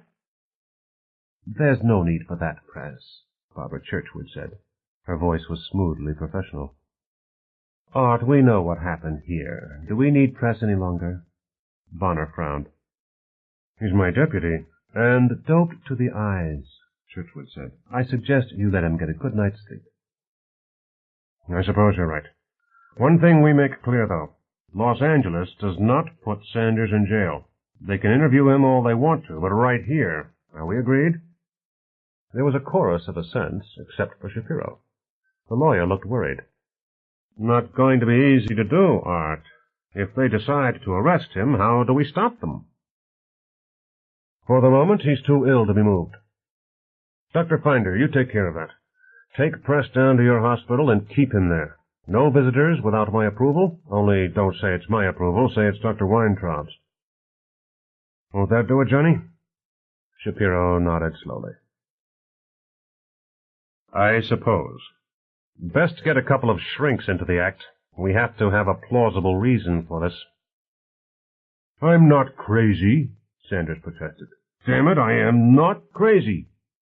"Nobody says you are," Bonner snapped, "but it's best if we say you're emotionally upset." Which he certainly is, Tony Rand thought. "Press, it's all right. Just go down and babble once in a while. You know, think up some good stories for the city shrinks. Like you see green snakes crawling out of the air vents and flying purple people eaters in the bathtub. If you lack imagination, I'll come help you." Sanders giggled. Bonner nodded to the medical resident, and Dr. Finder stood. After a moment, Sanders got up and let Finder lead him out of the room. "He said it, not me," Frank Meade said after the door closed behind Sanders. "And he did screw it up." "What would you have done?" Bonner demanded. "Waited for security to catch the upstairs intruder," Meade said, "and tried knockout gas." "Letting them blow up the hydrogen input lines," Tony Rand said. "That's not too bright." "Better than starting a war with Los Angeles." "That's enough from both of you," Bonner said. "We are not here to go over what happened. We're here to decide what we do now. Understood?" "The first thing we'd better do is call the coroner's office," Shapiro said. "The longer we put that off, the worse we look." "All right," Bonner agreed. "I'll have Sandra do that now." He paused for a moment with his head tilted to one side. "There. Now we've got less than an hour before it hits the fan. Next, who should tell Councilman Planchet? If he has any special friends in Todos Santos, Millie doesn't know about it." "McLean Stephen," Barbara Churchwood said. "Call him and let him notify the councilman." "Good thinking. I suppose I'd better do that now. Excuse me." Bonner left the room to go to an adjoining office. "We'll need statements for the press," Churchwood said. "I suppose Sandra can get the PR people on that. I'll check with Art." Now she's doing it, Rand thought. Telepathy. Well, not quite. She tells Millie, Millie tells Bonner, and vice versa. But it's as close to reliable telepathy as I'm ever going to see. "And there will be all kinds of economic impact," Churchwood said. "Sales of TS products in the L.A. area will fall like a falcon. I wonder if we'll have food shortages. Before this breaks, it wouldn't be a bad idea to lay in supplies." "You sound as if you're preparing for a siege," Frank Meade said. "Not a bad analogy," John Shapiro said. "And not a bad idea, either." The man lay sprawled across the concrete stairs, a dozen steps below the subway exit. Beneath the bruises, his long face had never been handsome, and the wrinkles formed a permanent sulk. His skull was distorted. It had been pounded repeatedly against one of the steps. His clothes were worn and dirty, but they had been expensive. The rookie who had discovered him walked away, wobbling a little and looking greenish. Lieutenant Donovan politely ignored him. He watched as a lab man turned out the pockets. Nothing. The muggers who'd killed him picked him clean. There was nothing in his pockets but a pocket pack of Kleenex and a magic marker pen. Donovan wondered why they had left those. Solving muggings is like bailing out a lifeboat with a teaspoon, he thought. He wouldn't waste much time with this one. He'd been on his way home when he saw the meat wagon pull up and had come over to look. Otherwise, he'd never have come to the scene. Muggings were for lower-grade detectives, not homicide lieutenants. Wonder what he was doing here. Damn fool. Of all the places to get off the subway. The trains are safe enough, but not this station. Damn fool. Donovan had given up crying for them. But he had to go through the motions. It was still a murder. No witnesses. No way to find anyone who'd been riding the train. They'd either come forward or they wouldn't. But there was another possibility. There was an access way into the uncompleted tunnel system right here in this station. The Todos Santos crews were working back there. If he stood very quietly, he could hear it, the humming roar of their big digging machine burning its way under City Hall. Maybe one of their crews had come out to use the can or something. Not likely, but it was possible. He made a note to call the TS tunnel foreman. Or, he thought, I could go in there now and talk to their people. That would be interesting. I've never seen one of those big machines working, and I'd like to. And this is as good a chance as any. Sir? The rookie cop was back, still looking a bit greenish. His eyes avoided the dead man. I found something. If you'll bring that pen that was in his pocket. He led the way downstairs. Broad lines in blue ink. A freshly printed message among the other messages, less obscene than most. Think of it as evolution in action. If that's a dying message, it's not likely to name his murderer, said Donovan. You're right, though. It matches the marker. He probably wrote it. Another reason to talk to the TS tunnel crew. Maybe they saw him writing on their door. I wonder what he meant. We can't ask him, said Donovan, and forgot it. Or thought he had. McLean Stevens kept his emergency phone on a 50-foot cord routed in the central hall. That way he could move around the house while tied up on the phone. In particular, he could reach the coffee cup and the liquor cabinet, and when he got calls on that phone, he often needed to. This time, he needed both. During a marathon bargaining session on the costs of digging new subways, Art Bonner and Tony Rand had introduced Stevens to the habit of lacing strong coffee with brandy. Now, as he listened to Bonner, he padded barefoot out to the kitchen to put on the coffee, then to the front room for brandy. Then he decided not to wait for the coffee. All right, Art, I'll tell him, Stevens said. God damn. Oh, hell. I'll tell him. He put down the phone and poured 2 fingers of Christian Brothers. He was tossing it off when Janine came in her lumpy flannel nightgown. As usual, when she was disturbed at night, she looked both irritated and wide awake. You'll tell whom? She asked. Councilman Blanchett. His son's been killed. Oh, no. Mac, it will kill Eunice. Stevens nodded. Yeah. Who was that? One of your police? Art Bonner. Her face showed surprise, then shock, then went blank. But, Art, what happened to Jimmy? He was killed breaking into Todos Santos. And now I've got to call Mr. Blanchett. She came over and held him for a moment, her head buried against his shoulder. Then she was all business again. I'll get your coffee, and your slippers. No need for you to catch cold.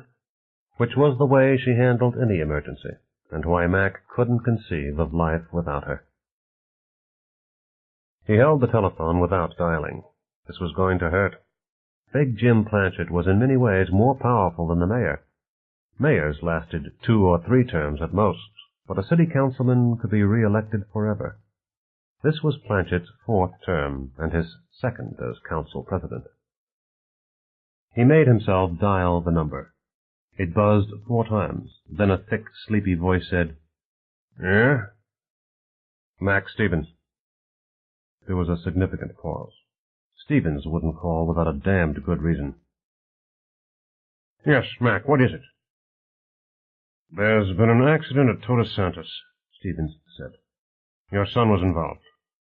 He paused just long enough to let that sink in, to let Planchet guess there was worse coming. "He's dead, Mr. Planchet." "Dead? Did you say dead? But I just saw him at dinner." The voice lowered, spoke conspirationally. "Accident, you said? What kind of accident?" "Jimmy and Diana Lauder," "Yeah, I know her, nice kid," "broke into Todos Santos. They were both killed by Todos Santos guards." "Broke in? Killed by guards? Mac, that doesn't make sense. My kid wouldn't have hurt anybody. Why would the guards kill him?" "The Todos Santos people say they were carrying a lot of complicated electronic equipment and boxes of what looked like dynamite. The guards thought it was a real attack by fromates." Another long pause. Then, "I'll be out as soon as I get my clothes on. Meet me at the east main entrance of the box." "I wouldn't advise it, Mr. Planchet. There's nothing to see. Your son and Diana aren't there any longer, and the area where it happened is contaminated." "Contaminated how?" "With poison gas." "They gassed my kid? Gassed him?" Planchet was shouting in rage. Then his voice fell again. "Where is he?" "They're taking him to the coroner's labs." "To the morgue? Jesus, I can't take Eunice to the morgue. But what can I do?" "Stay there," Mac advised. "Get some friends over, your clergyman. I'll look into this for you."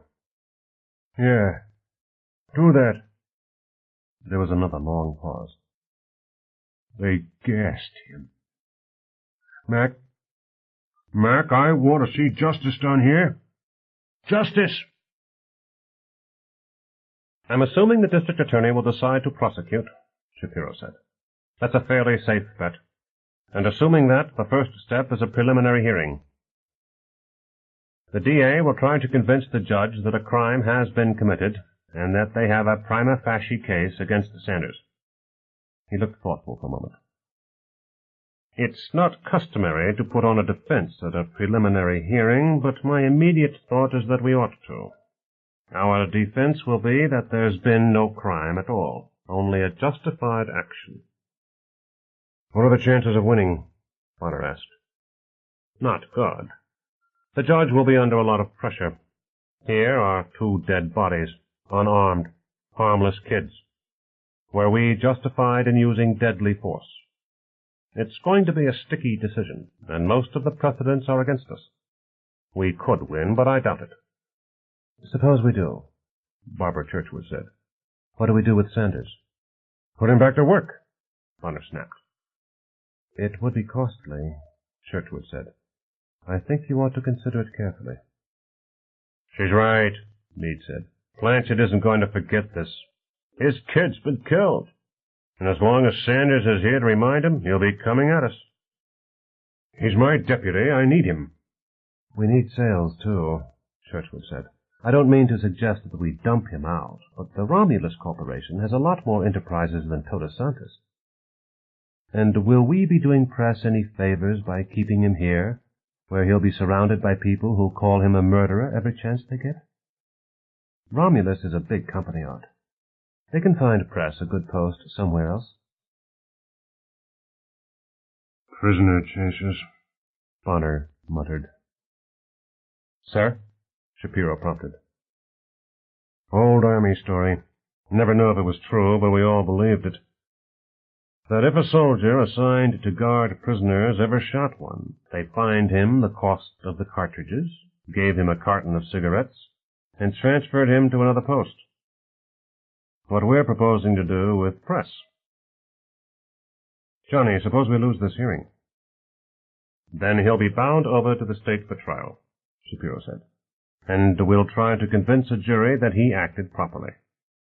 I think we've got a fairly good chance of that. And we can always play legal games to get it declared a mistrial. And there are appeals, and meanwhile Press is in jail. Well, probably out on bail. And spending his life in courtrooms, Bonner said. I'd like to think we can take better care of our people than that. How? Shapiro asked. Bonner shrugged. That's not all the bad news, Shapiro said. What now? You can bet that within a week someone's going to file for an injunction to make us dismantle our defenses, make us get rid of the lethal gases. And they're very likely to get that, Art. Very likely. We've always been on shaky ground with that stuff.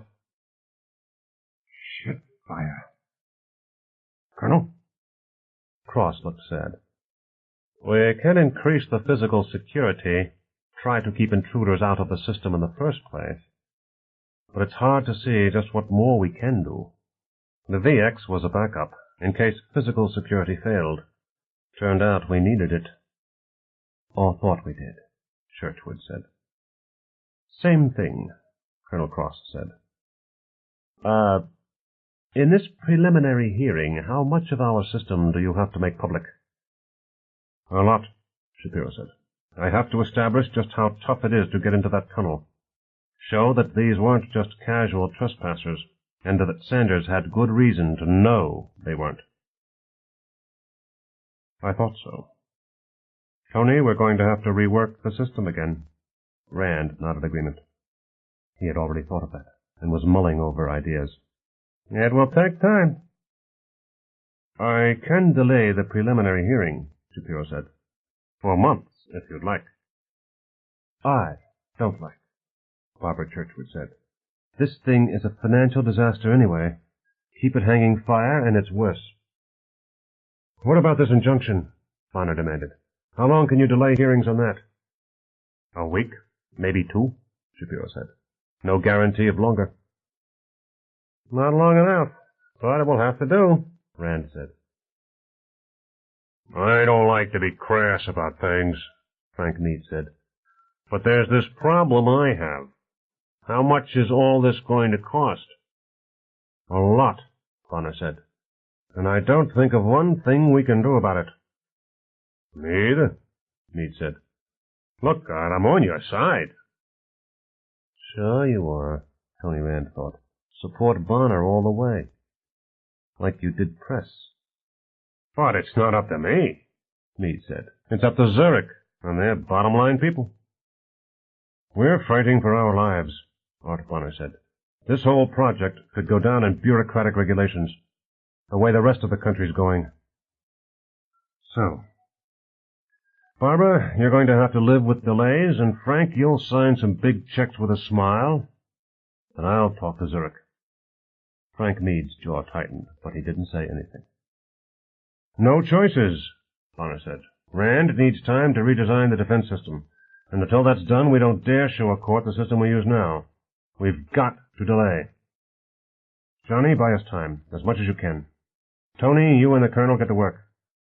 Shouldn't somebody ask Press? Rand asked. Sure, we'll talk to him in the morning, Bonner said. Okay, we all know what we're supposed to do. Let's get to it.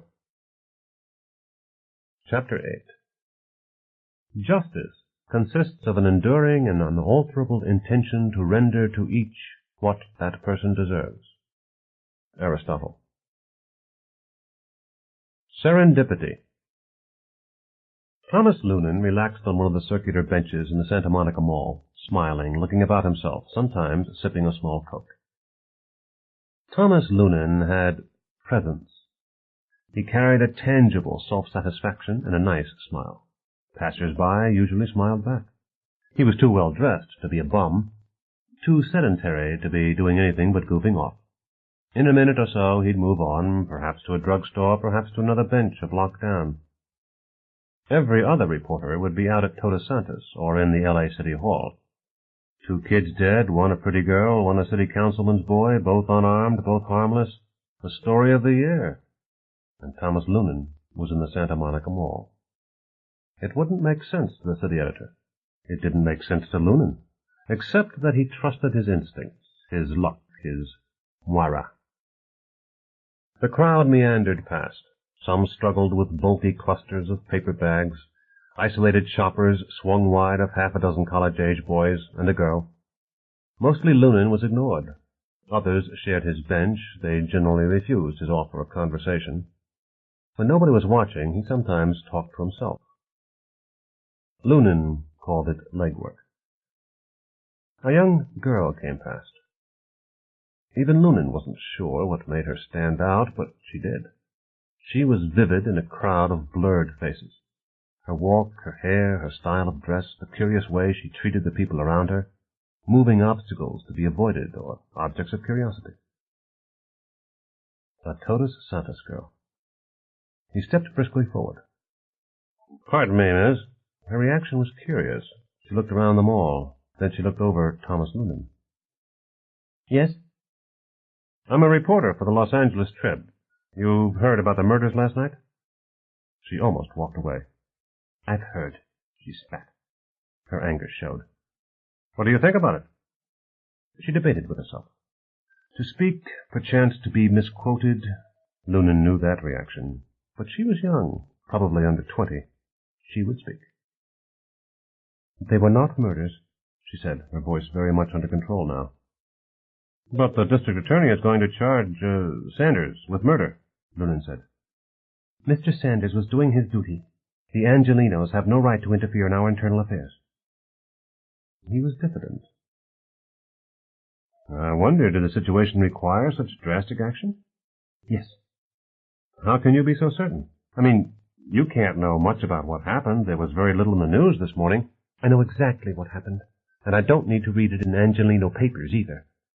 Mr. Bonner showed us this morning." She saw his puzzled frown. "On the TV. Our cable station. Mr. Bonner, the general manager of Todos Santos. This morning he showed us exactly where the invaders were and what would have happened if they'd set off a bomb." He would have hated losing her, but he risked it. "They didn't have a bomb." "Your Angelino children did their best to pretend they were Fromate saboteurs carrying a bomb," she said. "How can they complain when they were treated like saboteurs? Think of it as evolution in action." "I've heard that before," Lunan thought. "In a city room. Unidentified mugging victim wrote it just before somebody pounded his head into jelly." "Where did you hear that phrase? From Mr. Bonner?" She frowned, trying to remember. "No, I don't know where I heard it. From one of the guards when I was leaving this morning." Too bad it wasn't Bonner, Lunan thought. It would make a better story if it had been said by a high official of Todos Santos. Think of it as evolution in action. "Well, it's certainly true that two of them aren't complaining." "I notice you named the Fromates directly." Lunan's microphone, projecting from his shirt collar, stood just beyond and below his chin like a hatpin. Tiny as it was, it made some people nervous. But not this girl. "Who else?" she asked. "They broke up a concert with wasps only last week. They tried to put LSD in our water. They're proud of doing things like that." "Not bombs." "No. There's another group that takes credit for bombs and grenades," she said. "The Ecology Army? Something like that. But they're all Fromates. Who else hates us that much?" She had more to say, about atrocities real and fancied against Todos Santos. Some Lunan knew about. Others he would have to look up in the files. And, of course, she knew all about the Kansas City incident, where terrorists had killed a dozen arcology dwellers. When she stopped for breath, he offered to buy her some iced tea. He was beginning to think he'd struck gold. Let the other reporters dig for facts. The key to this affair was the conflict between two cultures. How had Todos Santos become so paranoid? Why did they react so strongly? Their official statement on the news this morning said they regretted the necessity of Sanders' action. Sorry they'd killed 2 kids, sure, but stressed the necessity of defending themselves. And that was what Lunan wanted, the key. 2 cultures, so different that Lunan could spot a Todos Santos girl in a milling crowd of shoppers, although he wasn't sure how he'd known. She was about 18. She could have spent most of her life inside the towering balconied walls. He wanted the flavor of Todos Santos, the life, the attitudes, the philosophy. Your Angelino children. Like that. He let the conversation drift away from the murders, drift where it would. He asked questions. Listening is a fine art, and Loonan had mastered it. Her name was Cheryl Drinkwater. She was a student at Todos Santos University, where she was a sophomore in engineering. Her father was a Waldo operator. Loonan had found out quite a lot about her, and it wasn't hard to get her talking about life in Todos Santos. And we used to jump just as the elevator was starting down, she said. If you're careful, you can touch the ceiling, then get back before there's weight. Sounds too bloody fast for me, like a roller coaster. Cheryl was amused. If we slowed them down, it'd take twice as long to get anywhere, wouldn't it? We've got 100 levels to get around in. Narrow chin, upturned nose, brunette hair streaked with blonde. She was lovely. Not beautiful in the sense of classic beauty, but lovely just the same. When she laughed, Loonan wished for a photographer. Maybe later. She knew little of the Fromates beyond their constant sabotage attacks. When he spoke of their work in preserving the ecology of America's wild places, she laughed. We live in a nearly closed ecology, she said. We know exactly what comes in and goes out. We grow up knowing what your Fromates have to go to college to learn. Not my Fromates. Sorry, not mine either, she frowned. We never had any trouble from the Fromates or the Angelinos when I was growing up. Say, do you remember a movie, a feature-length cartoon called The Nest, I think? Yeah, 10 years ago. Well, my parents say the Fromates made that film, and all the hassle has come since. I don't remember. She looked a question at him. He had heard that, from another source, but he couldn't say so, not in his present role. He changed the subject. When he asked her how she liked living in a walled fort, she said that a walled fort didn't have balconies. You could be getting a bit inbred, Loonan said. Your university. Are all the students residents in TS? Just about. We have a few exchange students. Some of my friends go to schools outside. I like it where I am. We get real working engineers for instructors, and real managers. Miss Churchward teaches economics. Mr. Rand lectures on city design. And so on.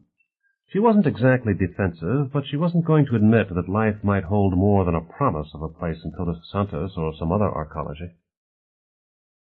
You're watched every minute of the day, he said. That's why she doesn't freeze up in front of a microphone. Isn't that a bit much of a good thing? She smiled up at him across her second iced tea. Maybe we don't have a lot to hide. Touché, damn it. Well, dating. They tell me the automobile revolutionized dating. It meant that couples could find privacy. Any people, so long as they could get to a car. You've taken a giant step backward, haven't you? I wouldn't know. I didn't grow up then. But he almost said rent-a-cops. Security would know every boy you dated, where you went. I suppose they can even spy on the rooms. She thought it through, frowning. Then, we don't have cars, and we don't have much privacy. We bawl, but we tell our parents. After all, they'll find out anyway, she said briskly. Go ahead and bawl, but tell Mom and Dad. That's what my brother Andy told me when I was growing up. And the schools teach us how not to get pregnant if we don't want to. I wouldn't bawl with a boy my parents didn't like, but that still leaves me plenty of leeway. Of course, marriage is a lot more serious thing. She noticed his expression, which must have been interesting. What's wrong? Did I use the wrong word? No, we use it too. Jackpot. Talk about serendipity. The alleyway smelled of urine and steel garbage. It was bounded on one side by a blank wooden wall, on the other by a chain-link fence opaquely overgrown with ivy. The black-topped surface was marked with crystalline smears of dried urine. Homicide Lieutenant Donovan wanted to hold his nose, but he didn't dare. There was a growing crowd of chanting blacks near the alley entrance. Police murderers! The voice was female, but not feminine. Metro squad's coming, Sergeant Ortiz said softly. The local precinct commander's worried he can't hold them. Donovan nodded and went back to the body that lay crumpled behind an overflowing garbage can. It had been a young black man. There wasn't a lot left of the face beneath the thick afro. There wouldn't be after a charge of number 4 buck fired from the 20-inch barrel of a Remington Model 870 12-gauge riot gun had done its work. There was also a large hole in the chest. A dozen police stood near the body. 2 stood just apart from the others, not quite part of the group, but not yet separated from it either. Donovan motioned to one of them and led him a few steps farther away from the others. He kept his voice low as he said, "Okay, Patterson, let's go over it once more." "Yes, sir. We got a call at 0916 this morning. Householder heard noises at the back door. When we arrived at the address of complainant, we drove to the back of the house. At that moment, without warning, an unidentified black male broke and ran for the alley. I pursued on foot while Officer Farrer took the cruiser to the other end of the alleyway. Before entering the alley, I drew my service pistol and observed Officer Farrer with a riot gun at the other end of the alley. On entering the alley, I heard at least 2 gunshots. The shots came from behind a garbage can. I shouted police and heard an additional gunshot. The flash attracted my attention, and I saw an armed suspect crouched behind the garbage can. I aimed for the can at chest height and fired 1 shot. As I fired, I heard my partner's shotgun discharge. The suspect fell from behind the can. When we approached, we found a .45 caliber Colt Commander automatic pistol near the suspect. We then reported an officer-involved shooting to the dispatcher." "And after he's rehearsed that a few more times, he'll have it down perfectly," Donovan thought. "Now for Farrer." He looked up in annoyance as a black Imperial came into the far end of the alley. The police line holding back the crowd parted briefly to let the car through. Donovan saw batons uplifted and swinging. "Justice!" someone shouted. "Hope Metro gets here soon," Patterson said. "Can I go now, sir?" Donovan nodded and stood waiting for the Imperial. When it got closer, he recognized McLean Stevens and felt relieved. The mayor kept some strange ones on his personal staff, but Stevens was all right. The Imperial's window rolled down. Stevens looked at Donovan and raised an eyebrow. Donovan went over. "Looks righteous," he said. "Some crazy kid with a .45 blazed away at 2 patrolmen, and they blew him up." Stevens scowled distaste. "The crowd thinks differently. Why?" "Hell, they always turn out when there's a shooting," Donovan said. "You know that, sir." He frowned. Something was wrong. Stevens wasn't reacting properly. Why? What was going... Holy shit. No wonder Stevens was looking funny. He wasn't alone in the car. Donovan recognized the man in the back seat. The Reverend Ebenezer Clay, an old-time civil rights activist and leader. What the hell was he doing here? Frantically, Donovan tried to remember what he'd said. Not a lot. No real harm done. He'd said they, meaning blacks and Watts, but what the hell, it was true. They did turn out whenever there was a shooting. "Reverend Clay had an appointment with the mayor," Stevens said. "Then we heard about the shooting and came down to see." "Nothing much to see," Donovan said. The body's not very pretty, sir. You wouldn't want to look." "I can stand it," Reverend Clay said. He got out of the car, a tall, thin man with skin the color of weak tea. He had cotton-tufted white hair that might have come right out of an old movie. Clay wore a gray suit and clerical collar, but he had put a lavender handkerchief in the breast pocket. He looked around the alley and curled his lip in distaste, then went over to the body. "It was a good shooting," Donovan said. "Suspect fired 3 times at the officers." "Witnesses?" Stevens asked. Donovan shrugged. "Only the officers." "Only the officers? Nobody heard shots? Nobody saw anything?" "Nobody who'll admit it," Donovan said. "And believe me, Mr. Stevens, we're looking. Hell, I know what'll happen. As soon as the officers tell their story for the papers, there'll be a dozen witnesses, all saying it didn't happen that way. Then we'll start running them down. Half of them couldn't possibly have been within miles of here when it happened. Some more will tell stories that don't make sense. But 1 or 2 could have been here, and will tell stories that fit the evidence they know about, and then we'll have good cops in trouble." Reverend Clay came back to join them. He gestured toward the crowd. "I will talk with them." "To say what?" Stevens asked. "To calm them, or—" "Calm? What is calm?" Clay demanded. A brother lies dead, and you speak of calm. A youth, a mere boy. That mere boy tried to shoot 2 police officers, Donovan said quietly. Think of it as evolution in action. Got to be careful about that. Say that here, and my ass is grass. So they say, Clay said. Yet why would he do that? He was guilty of no crime. None we know of, Donovan admitted. At least the officers sent to look at the house where they first saw the kid couldn't find anything. But he did have a gun we haven't been able to trace. It may have been stolen. You accuse him, but he cannot defend himself, Clay said. Reverend, you're not making sense, Stevens said quietly. Neither you nor I know enough to have an opinion. You wanted to see the scene for yourself, and you've done that. I think we should leave. While my people cry for justice, Clay said. Not much we can do to get it for them, Stevens said.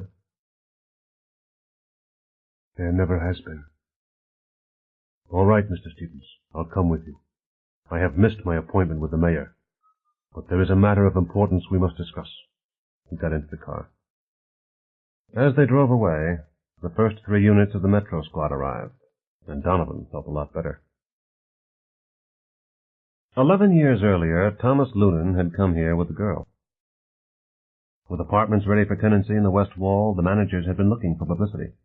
There had been refreshments and guides and a hang glider floating around inside the mall itself. Thomas Lunan had been a fledgling newsman then, but he hadn't come for news. Todos Santos had been publicized to within an inch of its life. The world's television audiences knew all there was to know about the half-finished city in a building. But it was a fine excuse to bring... what was her name? Marion something. A fine way to get Marion's attention. She'd loved the way the hang glider floated around in all that empty space, driving down to buzz her, then riding the updrafts from the air-conditioning fans. Making a pass, she'd said, and in fact the pilot had done so later. They had sampled the smorgasbord and shopped at the Todos Santos Mall, and then Thomas Lunan had used his press card to get them up on the roof. The roof of the mall, that was. The mall had been finished and 2/3 occupied, with the overhanging balconies partially completed. The city's outer walls had been finished, too, and some of the interior. Lunan and Marion had stood on the roof of the mall and looked up into a tremendous lidless box, crisscrossed with girders to shape the inverted pyramids that would be the air light wells. The tips of the inverted pyramids stood on 4 pillars, as big as small apartment buildings. 11 years later, Marion something was probably fat and married now, and Lunan had never got around to coming back. The great box had been sitting on the skyline for 11 years, while pressures from within the box had reached out into Los Angeles itself. The thing was too big to notice, and Angelinos didn't like to think about it. It was Sunday supplement material, but not news. Not until now. Thomas Lunan and a different girl looked down on the mall from a small balcony just under the roof. Cheryl was finishing her dessert. Lunan itched to talk to his microphone, but the girl became restive when he did that. Still, the mic was live, and he had a good memory. Thanks for bringing me, he said. Cheryl Drinkwater smiled up at him. There was chocolate syrup at the corner of her mouth. Has it changed much? It was already finished when we moved in, and I don't remember much anyway. It's changed. I like what they've done with the pillars. Last time I was here, they were just pillars. You really should see the daycare center. I spent a lot of time there. They were most of the way up the northwest pillar. Shops wound upward in a spiral, narrowing as they rose, culminating in a series of small balconies with restaurant tables. Cheryl was certainly giving him his lunch money's worth. The whole of Todos Santos was spread below him. The view was staggering. The vast expanse of the mall with its bewildering game board of shops, beltways carrying people, the balconies tiered below them, others across from him glimpsed through a maze of pillars and conveyor tubes. You wouldn't dare try hang gliding in here now. Apartments, shops, restaurants, even factories overlooked the mall, and Lunan thought it must be wonderful to live with a view like this, so many people to watch. But he was getting more than scenery. Again, he wished he could dictate. There was a lot to remember. The guards. They were not police. They were not obtrusive unless they were deciding whether to let you in, but they were not invisible. Todos Santos citizens didn't ignore them any more than Lunan would really ignore a waiter. They were there, and they were convenient. Cheryl had stopped at the gate to have a guard locate her father. Drinkwater had been just leaving a dentist's office. He had agreed to meet Lunan for drinks when his tour at the Waldo transceiver ended at 5. And a boy younger than Cheryl had been asking another guard to track down his missing date, and he knew the guard's name. And the drunk businessman. He'd gotten off the subway looking apprehensive and weaved his way up to the entryway, and his relief at getting into Todos Santos was so evident that Lunan had spoken to Cheryl about him. "Sure he's relieved," Cheryl said. "Angelino police would arrest him, wouldn't they?" It hadn't even occurred to her that Todos Santos police might arrest a citizen for being drunk in public, and they hadn't. Instead, one had helped him to an elevator. He had to remember it all, because it might be the biggest story he'd ever done. The murder's regrettable incident, choose one, had triggered a renewed interest in Todos Santos, and the city in a box was going to get a lot of headlines in prime time, but that wasn't Lunan's kind of story, not by itself. The new culture that had developed unnoticed here, the impact of Todos Santos on its inhabitants, that could be Pulitzer Prize material. A city at peace with its police force, our guards, our police, holding our civilization together. And it was a civilization. That showed in the very structures, the seeming frailty of shops not built to resist weather or vandalism. It showed in the people, too. The stout lady in her underwear. They had stopped in a clothing shop halfway up the northwest pillar. While Cheryl was buying tennis shoes, a 40-ish matronly woman had realized that the dress she was trying on was too small. She had stepped out to the counter in her bra and support pantyhose to trade the dress for another, nodded cheerfully to the other customers, and went back in. Just before she disappeared, her eye had caught Lunan's. Clothes weren't needed for protection here unless on the roof. A constant awareness of the guard's eyes might make concealment seem futile. If the nudity taboo disappeared in Todos Santos, would it be surprising? But that look. She'd known he was an Angelino, and then she was embarrassed. Meanwhile, Cheryl had said, "Daycare center. Sure, let's go see it. Where is it, on the roof?" Cheryl pointed. Lunan didn't understand at first. She meant the vast artificial tree enveloping the southwest pillar. A fence ran beneath the tips of the lowest branches of that great tree. There were many children and few adults within the fence. When Cheryl and Lunan were close enough, the illusion of a tree broke down. The cone of greenery was hollow. Lunan could look up into what the branches had concealed. Not just schoolrooms, but jungle gyms, seesaws, a merry-go-round, and a vast three-dimensional steel grid for climbing, with netting beneath. A score of children were playing what had to be a team sport within the grid. "You liked it," Lunan said. For just that moment he wanted to be a child again. This was wealth. Cheryl nodded happily. "Do all the Todos Santos kids come here?" Lunan asked. "Sure. Well, we have neighborhood parks, too," Cheryl said. "But they aren't used much. Some of them are being closed down. Mr. Rand talked about it in class last month. The original idea was to have small neighborhood parks because that's what the people were used to when they lived outside. But when everybody realized that it was safe for the children to go anywhere, the designers decided to build the tree because it could be better than a lot of small places." "But you still have small parks?" "Sure," Cheryl said. "For adults and babies mostly, though. And we use them for ball games if it's raining on the roof." Another thing to think about. Would Todos Santos be different if the outside weather were worse? Or would they simply put a dome over the roof? "There are 4 pillars," Lunan said. "The shops, and this tree. What are the others?" "Come see." She led him to the mall petway. They edged inward toward the fast strip, Cheryl always ahead of him, Lunan pushing himself and feeling clumsy. They stood upright, hurtling through the mall at 50 kilometers an hour, while Cheryl tried to explain the rules of the game she'd played as a girl on that three-dimensional grid in the nursery tree. Everybody around him seemed perfectly at ease. Another datum. They must really trust the Todos Santos engineers, Lunan thought. He was filing other impressions in his head. Quiet. The machinery was nearly silent, and voices didn't batter the ears.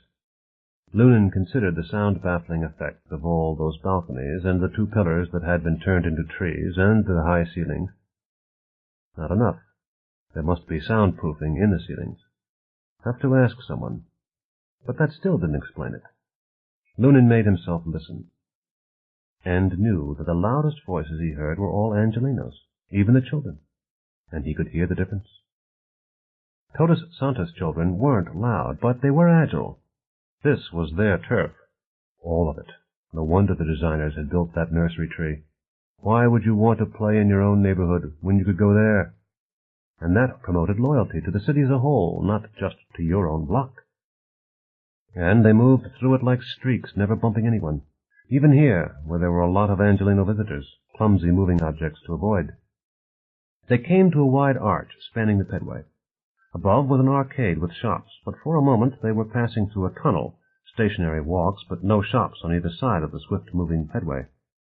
There were boys on the walks. One slipped a coil of rope off his shoulder. Lunan watched in horror as he flung it high in the air. It floated down, unrolling, across the fast pedway ahead of Lunan. Boys on the other side caught it. They pulled it taut, leaning back with the effort. "Duck!" Lunan roared. He dropped to the belt and tried to sweep Cheryl's legs from under her. She danced back, laughing, fending him off. The rope caught her across the chest and disintegrated. It was toilet paper. Lunan got up. "Swell. What if it was a real rope?" Cheryl was still laughing. "It can't be. The guards would stop them. Did you see anyone else duck?" He hadn't. He thought even Angelinos learn better. It can't be real rope. Security wouldn't let it be. Are they crazy, or are they right? Stevens drove the Imperial back toward City Hall. They passed through block after block of low wood-frame houses, structurally sound, mostly, but usually in need of paint, houses that weren't really squalid, but were officially classed as substandard, and looked it. Some would call them slums, but McLean Stevens resisted that. Watts and the surrounding areas had open space. There were a few apartments, but mostly there were single-unit houses and duplexes. Most of them had yards, some scattered with occasional blowing paper, some meticulously clean. A few of the yards were filthy, littered with discarded furniture and decaying mattresses, but those were exceptions. Not a slum, Stevens thought. Los Angeles doesn't really have slums, not like Harlem or... "What I needed to see you about was the Price Memorial Project," Clay said. "They say we need more tests. First the EPA, now HUD. Mr. Stevens, my people need housing. This is a good project, an excellent project. It can turn that whole area around if only they will let us build it. And we cannot continue testing and studying. We will soon lose our contractors. They say rightly that they cannot keep their equipment idle longer." "We saw the report," Stevens said. "The mayor made a strong protest. I know it was strong because I wrote it. I could show you the file if you like." "I believe you," Clay said. "But protests don't hire people or build housing. We need that housing now. And the jobs. Jobs, you know what that means? Do you know what the unemployment rate is down here? What are the young people supposed to do? They have no jobs. There is no one to work for. The result is that they run in gangs like that young man today." "You saw the gang tattoos, then?" Stevens asked. Clay nodded slowly. "Yes, Mr. Stevens." They turned onto a main north-south thoroughfare. It was lined with bars and liquor stores, all looking like fortresses with iron grill window guards and steel cagework to cover the doors. At the corner stood a supermarket, one of a major chain. Stevens noticed the prices, at least 20% higher than in his neighborhood. They have to, he told himself. It costs more to do business. Insurance alone. And security against shoplifting. And the higher prices help keep people chained down to this miserable block. "Yes, I saw the gang symbols," they repeated. "Could they have a bearing on his actions this morning?" I don't know, Clay admitted. It's possible. Or he may have been high on something. Without jobs, without hope, they join gangs. They use drugs. They also steal. At the moment they steal from their neighbors. Someday the neighbors will have nothing worth stealing. Then they will come out and steal from your neighbors. And perhaps you will pay some attention. That won't happen, Stevens thought. As long as welfare and food stamps and aid to dependent children and Social Security and all the other benefit programs pump in money, there'll be something to steal. And we already paid too much attention to Watts anyway. Every department of every government at every level is involved, and all those expensive people think they have to contribute to justify their salaries, and every contribution is another delay. Reverend, I know how you feel, but what can I do? The federal government is putting up 84% of the cost, and their inspectors have to be satisfied that it's safe. After all, there was a chemical plant on that site. 30 years ago. Yes, but they might have buried some toxic wastes, Stevens said. The Del Rio Company states that they did not. Stevens shrugged. HUD won't take their word for it. They insist on taking their own soil samples and making their own tests. And for that matter, when did Ebenezer Clay start taking a corporation's word for anything? The developer will quit while they are testing. We'll find another one, Stevens said. It took more than a year for Jacobson and Myers to qualify, Clay said. A new firm must start completely anew. He sniffed and wrinkled his nose. Or perhaps not. Perhaps that is the plan. To delay and delay until we can delay no longer, then obtain an emergency ruling relaxing the affirmative action program. And then a nice lily white company will come. That won't happen, Stevens said wearily. It has happened in the past. Max Stevens had nothing to say to that. Of course, Clay was right. All we want is justice, Clay said. Justice, Stevens thought. A line from the hymnal ran through his head. Thy justice like mountains high soaring above, thy clouds which are fountains of goodness and love. But what soared above off to the left was neither justice nor mountains. It was the blank wall of Todos Santos. Does anybody really want justice? Stevens asked. If justice is getting what you deserve, a fair chance, that is all we want. Why can't we have it? Because nobody gives a damn anymore, Stevens thought. Nobody but you and your friends, and you don't have many of those left. The glorious old days of the civil rights movement are gone, long gone, and not many lament them. We did care once, a lot of us did, but something happened. Maybe it was the sheer size of the problem, or watching while everybody who could afford it ran to the suburbs and left the cities to drift, and complained about taxes going to the cities, or maybe it was having to listen to my police explain why they'll only go into Watts in pairs with cocked shotguns, and if the mayor doesn't like it, he can damned well police that precinct himself. People think they've done enough. What's enough?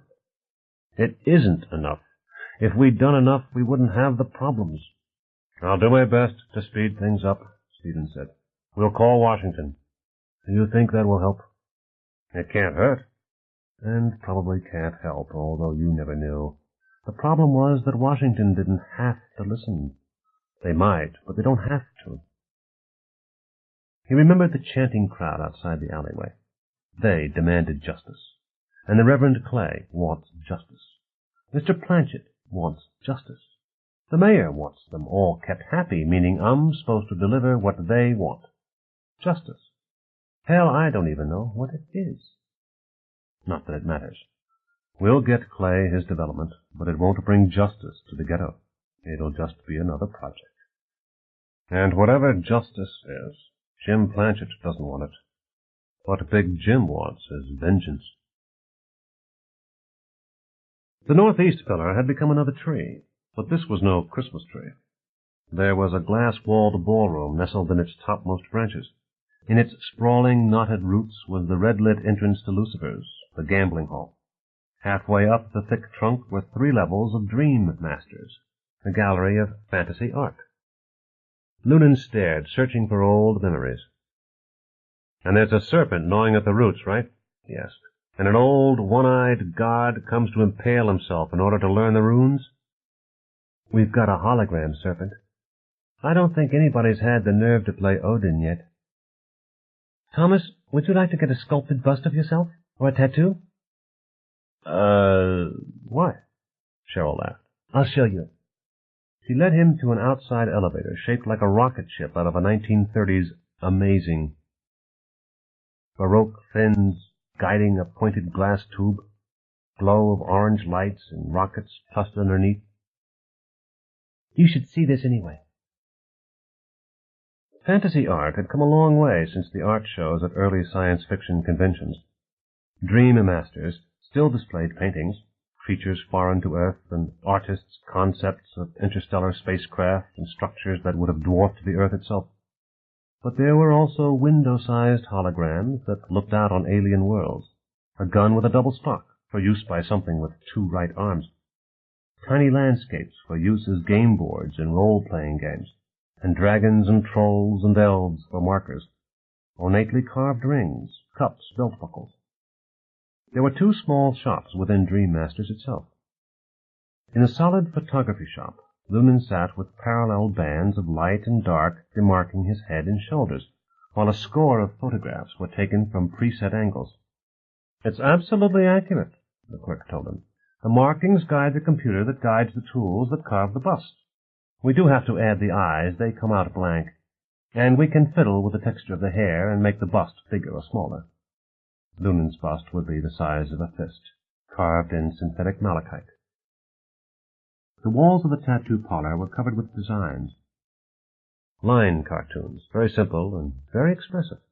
Slogans in ornate Gothic script. Photographs of astronomical scenery, suns and glowing interstellar gas clouds tattooed on human backs. A white comet running down a sun-tanned arm. The tattooist was in her 20s, with wild black hair and somewhat protuberant eyes. She caught Noonan staring at a pair of photographs and said, "They were both from the Red Plush Onion." One was a color photo of a woman's ass. Not bad, Noonan thought. With a cluster of vertical lines tattooed on one cheek. Product identification markings. The other, a puffy red giant star loosing a stream of flame into the blue-white accretion disk around a black hole, tattooed across a black woman's chest. The tattooist had a vivid smile, and her eyes danced. Damn, they were almost hypnotic, almost too big for her face. Noonan said, "I didn't know the Onion ran to astronomy buffs." "You'd be surprised." Her voice was louder than Los Angeles traffic noises, absent here, and beneath the vivaciousness was a self-consciousness the saints eventually lost. "Angelino," Noonan said. "You haven't been here long." She admitted it. She had moved in last April, right after making out her income tax form. "Where were you before? What were you doing?" "I lived in Westwood, and I did a little of everything, including a movie. They had me playing a zombie," and she widened her eyes and grinned a death victus at him, so that Noonan recoiled even while he was laughing. "Are you glad you moved?" "Oh, I love it here. I was a little worried, you know, about making new friends, but it wasn't bad at all. There's the Commons. You can't help meeting people. And then saints seem to trust each other. As if just being here means you're okay. And I get plenty of customers." "Angelinos? And the Onion?" "No, mostly saints. I think it's like ego plates, you know, personalized car license plates. Nobody wants to be exactly like everybody else. You'll see a lot of my designs floating around. That is, you would if you could make friends fast enough. I put some of them in fairly private places." "I've got one myself," Cheryl said demurely. There was a buzzing in Noonan's ear. "My master's voice," he said with genuine regret. "I've got to call in."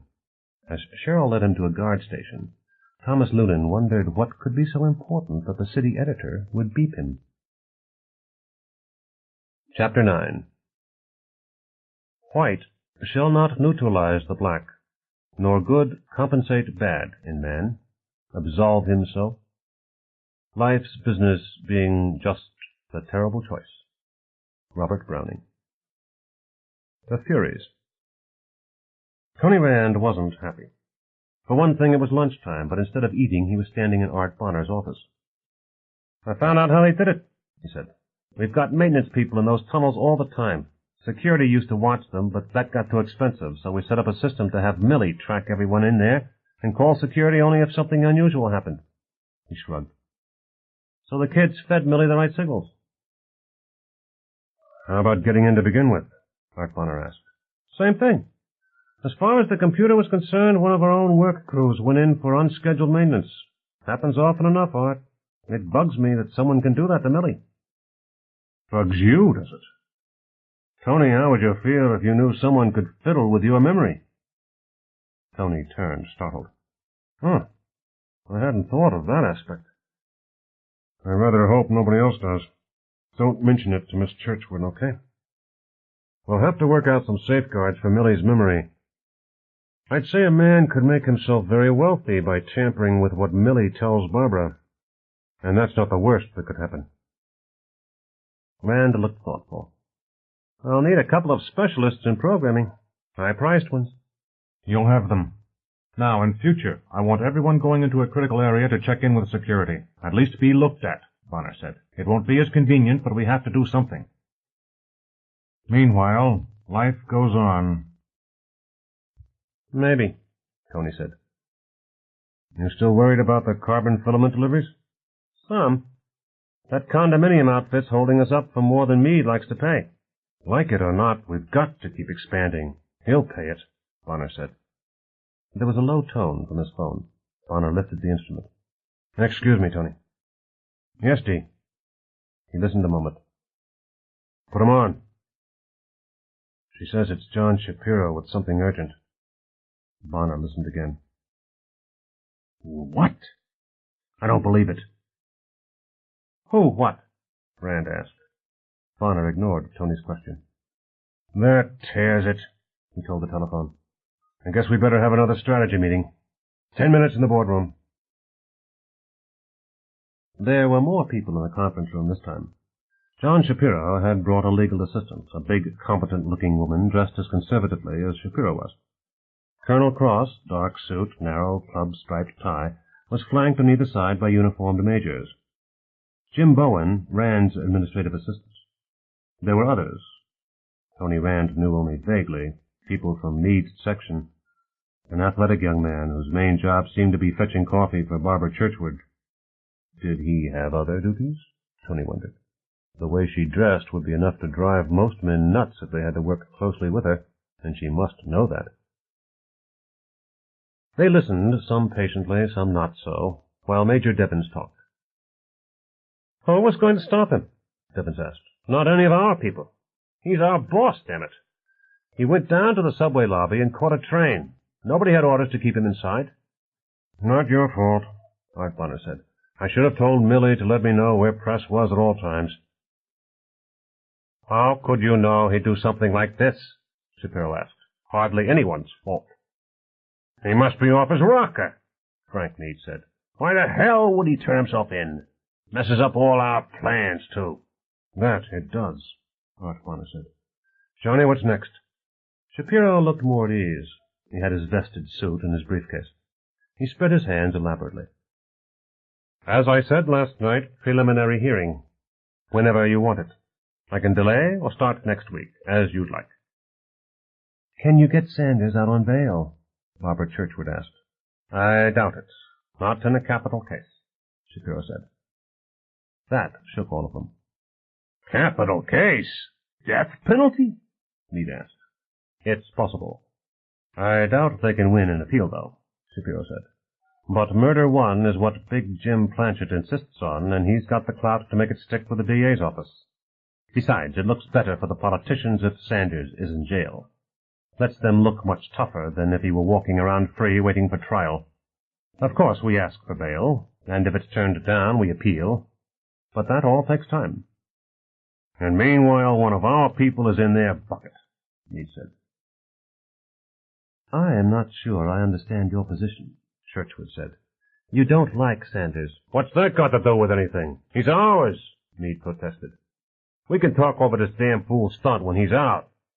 Meanwhile, the Angelinos have one of our people, and I don't like it. I see. Art, why did he turn himself in? Churchward asked. Guilt. He wants absolution, Bonner said. And you know it's our fault. In all we said while he was here last night, we didn't really make it clear that we're behind him. We talked a lot about strategy and what we ought to be doing, but we didn't just flat out say, "You done good, Press." You did, Tony Rand said, when you first came into his office. I didn't make it strong enough, Bonner said. And we should all have said it. Here in this conference room with every one of us backing him up and a parade of people to say the same thing this morning. My fault. He might have thought he was helping us, Tony Rand said. How's that? Bonner demanded. The morning news was full of threats by Planchet, Tony said. How he'd wreck Todos Santos. It could be the press thinks he's saving us a lot of grief. It won't help, Frank Meade insisted. Makes us look like idiots. What do we do now? Churchward asked. We didn't talk to press about strategy, and we weren't supportive enough. We'll fix all that. But what do we do this afternoon? Prepare for siege, Mark Bonner said. Tony, you and Cross will have to speed up the new security system installations. Meanwhile, we'll try Angelino justice. I don't have any faith in it, but we'll give it a try. Alice Strahler waited nervously in the comptroller's office. Why was he late for his appointment with her? His secretary had said something about an emergency meeting in the boardroom, some new development from the Fromate raid. Could they have found out? Alice wondered. Maybe I ought to run. She took a deep breath and laughed nervously, then glanced up to see if the receptionist had noticed. She needn't have worried. The receptionist was talking in low tones on the telephone. The guilty flee when no man pursueth, Alice thought. The best way to be certain they know is to act scared. They don't know. They don't even suspect. Tony Rand trusts me with everything. He sure does, Alice Marie. Another part of her mind said, Ain't you proud? And that was just the trouble. She wasn't proud. Tony Rand had trusted her, promoted her to an important position, and she had betrayed him. I had to. The movement put me here, and it's important. We're rushing toward the ecospasm. We have to act before it's too late. But it's already too late for those kids. They're dead. And they wouldn't have tried it without your information, Alice Marie. And now the movement will want more. Everything about the new security systems, the guards, everything. And you know why they'll want it. Damn, people are complicated. It's so much easier to work with computers. I should have stayed a programmer, never taken that promotion. Then I wouldn't have... Frank Meade came in, charging ahead as if he were hitting the line for Princeton again. He glanced at Alice. Oh, sorry to keep you waiting. Should have phoned. Come on in. She followed him into his big corner office. It was elaborately furnished, more so than Art Bonner's, she thought. And that has to mean something. She took a seat and waited for the inevitable inquisition, Frank Meade trying to learn more about Tony Rand's department. I have a right to know, Meade had told her the first time he'd summoned her. And asking Tony is a waste of time. So you're not betraying him, you're doing him a favor. Which might even have been true. Tony Rand would hate having to explain himself to the comptroller, but since he went over, or outside of, his budget quite often, somebody had to come down here and defend what Rand's department did. So she wasn't really being disloyal in talking to Meade, which was a joke, because what Meade learned was legitimate company business. And what I tell Wolf is legitimate human business, she told herself. The survival of the human race is far more important than petty bourgeois morals. Which doesn't explain why I feel so cheap sometimes. So, here's the check, all approved, he was saying. He held out a slip of paper. Hope your friends in Diamond Bar appreciate it. Easiest profit they ever turned. They don't really have anything at all coming to them. She took the check and waited for the questions, but Meade seemed preoccupied, and after a while she left his office. Homicide Lieutenant Donovan drank quietly and alone. That is not to say that he was not enjoying himself. There could have been drinking buddies if he'd wanted them. He could have gone to a cop bar. He wasn't in a mood this afternoon. Instead, he was in a mood to get quietly buzzed, watching the thoughts that played through his head, enjoying some of the life that surged around him. This very skillful pickup, that clumsy approach that worked anyway. The endless political discussion between the two who didn't know what they were talking about. He also had memories to savor. The Todos Santos tunnel crew knew nothing about the mugging victim, but they'd enjoyed telling him about their job and showing off the enormous machine that chewed into dirt and rock, fused the detritus to line the tunnel walls, and crawled inexorably onward. It had been something to see, and there wasn't another machine like that in the Western Hemisphere. And then came the news that their high mucky-muck Sanders had turned himself in. The work crew hadn't been happy about that at all. Interesting. Workmen who worried about their boss. But the argument at a nearby table threatened to ruin his mood. 3 of them, men younger than Donovan, getting excited. The youngest sat quietly, happily, letting the others lecture each other. He wasn't going to stop the developing fight. "Don't tell me about those Todos Santos bastards." That one had small features and very pale blonde hair. He leaned forward, forearms braced on the table to emphasize his words. "They got a right to live," said the third man. He was small and lean, with a face like a hatchet and a tension in him that showed even when he relaxed. "Yeah? Listen, you know the Red Plush Onion, right in the shadow of that big fucking building?" "I've heard about it. Never been there." "It's a whorehouse. I thought I'd try it. You know how it is. I got lonely one night." The blond man relaxed, looked into his beer, drank. Donovan watched in the mirror. Donovan's pleasantly melancholy mood had faded somewhat. It was a pity he couldn't take off his reflexes with his badge. Then he could let them work themselves up, punch each other out, get thrown into the street, incident finished. None of his business anyway. But he'd been a street cop a long time before making detective. He reached into his pocket. "So I drove out there and tried to get in. You know, they wouldn't let me in. I wasn't drunk. Not drunk. The big bouncer said they didn't want my kind." The blond man's lips crawled away from his teeth. "I was going back to my car when a guy went past me. A tall, thin guy with lots of teeth. I knew him.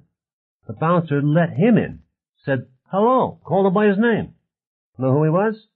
The Todos Santos undertaker." "Well, you can see their point," said the other. "They get most of their customers from Todos Santos." Yeah. And the hivers won't go in if the Angelinos do. That's what they call us, Angelinos. I hope they put that Sanders bastard in the gas chamber. If the little guy could have let it lie. Nope. Why? Because he killed 2 kids, or because he's from Todos Santos? Yes, said the blond man. Then, what are you defending him for? He gassed him. Gassed him. Nerve gas. What the fuck? They were only Angelinos. Maybe they won't dare try it again, the smaller man taunted him. Why don't you try sneaking inside some night with a box labeled dynamite? Donovan was there as the blond man tried to surge across the table. Think of it as evolution in action, he said, because it seemed to fit and had been on his mind. They froze and looked at him, all 3. It was a good stopper, that phrase, just cryptic enough. He held his badge low, cupped, so that only those 3 could see it. Forget it, he told them. Their eyes dropped. Donovan went back to his own table. His eyes found theirs in the mirror. They left very soon. The interview room in the new Los Angeles County Jail had not intentionally been designed to be intimidating. The furniture was heavy and nearly immobile, of course, and the windows were barred, but the designers had tried to make the room comfortable. They hadn't succeeded. Big Jim Planchet tried to keep his voice under control as he eyed Alan Thompson with distaste. Why hadn't he paid more attention to the kind of companions his son had?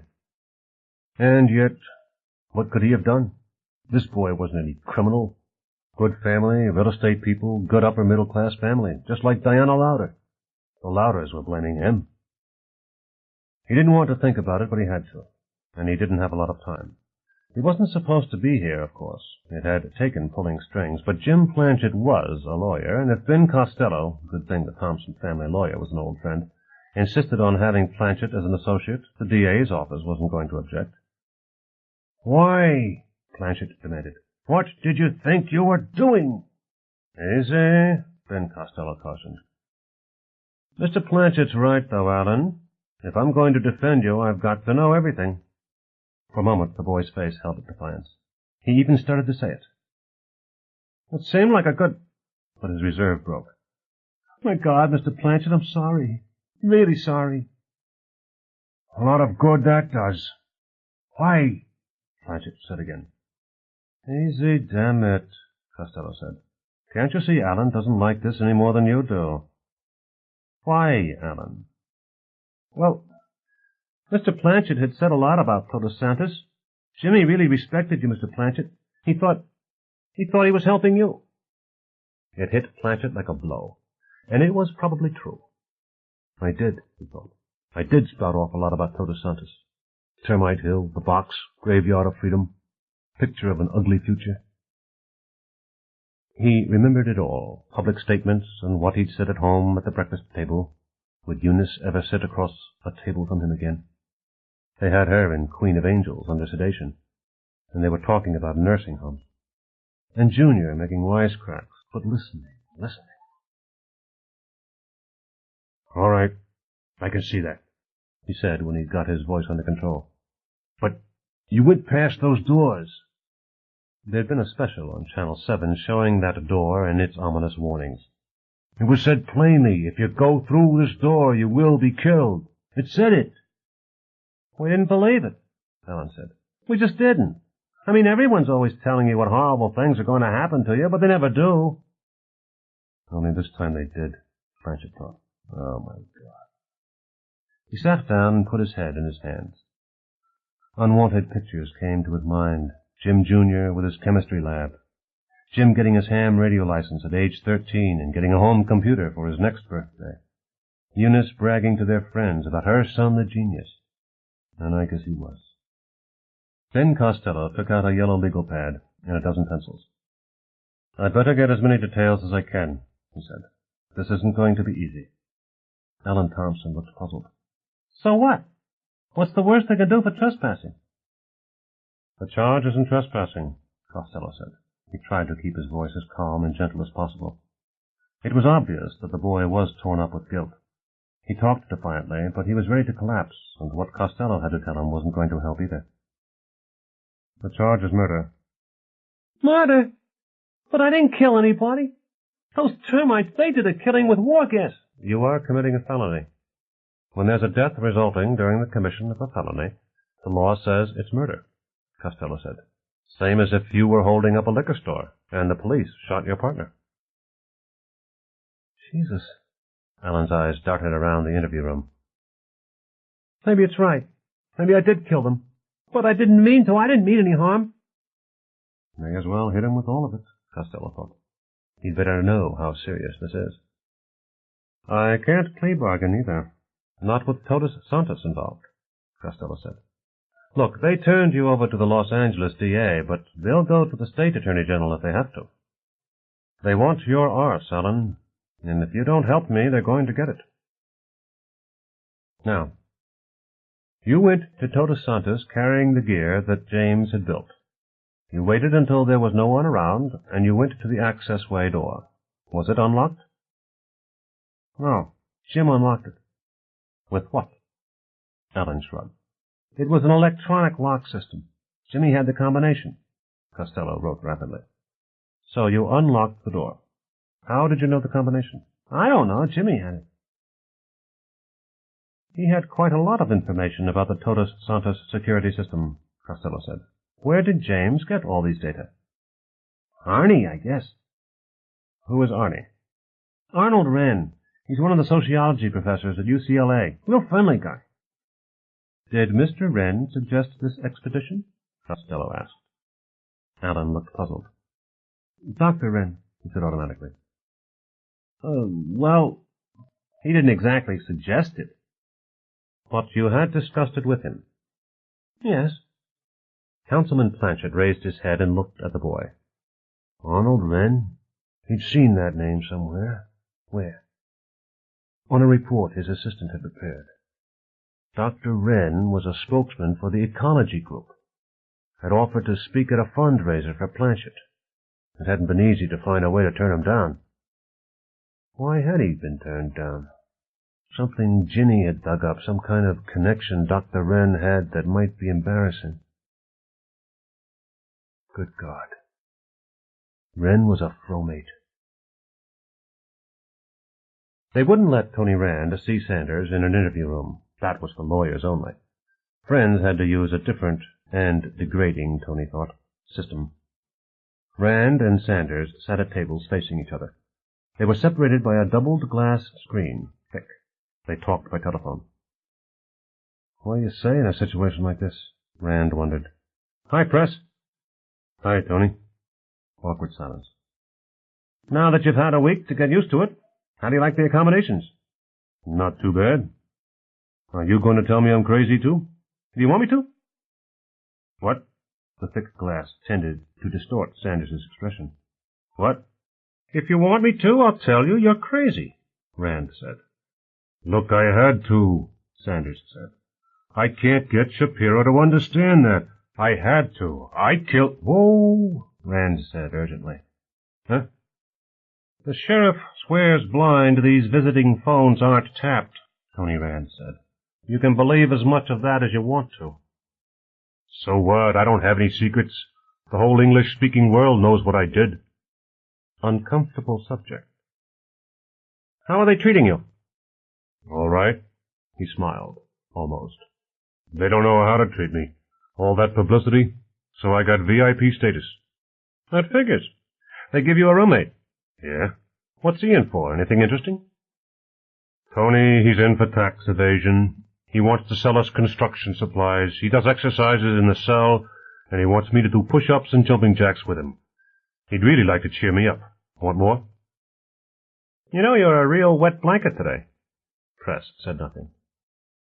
Why'd you do it, Press? Why didn't you at least talk to someone first? The first we heard about you turning yourself in was off a television set. It was no good, Tony. Hiding out, making like I was crazy. No good, damn it. Yeah, I can see that wouldn't sit well, Rand said. It wasn't right either. Art was taking a hell of a chance. I could see that Shapiro was worried. Tony, the last damn thing I need is to have Art Bonner in jail because of me. How is he? He was fit to be tied. Rand saw the effect of that and quickly added, He wasn't mad at you, at himself. Why? He thought he hadn't made it clear enough that you did the right thing, the only thing you could do. Sure, he'd say that. Not just him, Press. You're a bloody hero. It's all they talked about in comments for days, ever since it happened. Savior of the city and all that. They really say that? That's right. Oh, and I've got a message from Art. He says, all right, it's your life, and if you want to try Los Angeles justice, that's what you'll get. Johnny Shapiro will be down soon to talk strategy. I gather he's going to ask for a change of venue, what with all the publicity. No. What? I said no. Sanders was adamant. No change of venue. No legal tricks. Tell him that, Tony. I don't want to get off on a technicality. I'd rather leave it to a jury. A Los Angeles jury? The kids were Angelinos. You weren't. Angelinos. Tony, I saw them when they were being carried out. They were dead people. Dead human beings. Tony sighed raggedly. So did I on the screen. Press, could I have designed it differently? What? They got in. They put themselves where we had to kill them, or else let them burn up some of our city and some of our citizens. They had to go to enormous trouble to do that, but Press, they shouldn't have been able to do it at all. How could I have stopped them? How do I stop the next ones, the ones with the real bombs? Tony, this is silly. The hell it is! Press, do you think you're the only one with nightmares? You did the right thing. You did the only thing. It's not your fault you didn't have any choices. You should never have been in that situation. But what could I do? It looks like a computer problem, Tony Rand brooded. They knew too much about Millie, and Millie may be too vulnerable anyway. Too many people with access. They have to have access. Okay, maybe I can't deal with that, but suppose there's something else. One more door, or another set of locks, or a trap door somewhere? Tony, you're doing it again. Preston Sanders looked as if he were trying to reach through the glass. You're putting people in boxes. They don't fit. You can't stop everyone. It's like trying not to offend anyone. Remember what TV was like in the 70s? Even your high-diving board doesn't work on everyone, does it? A clever, determined suicide brings wire cutters and goes through the fence. Yeah, I used to wonder if that was a murder. Why would a suicide go to that much trouble? Tony brooded for a moment. Skip it. Is there anything I can bring you? Yeah. My roommate brings westerns and is eager to loan them to me.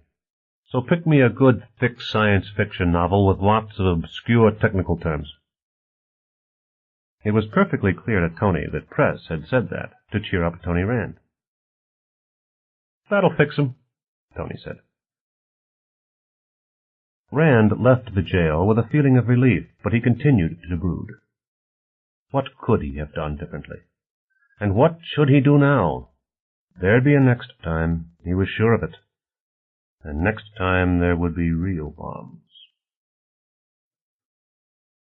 Chapter 10.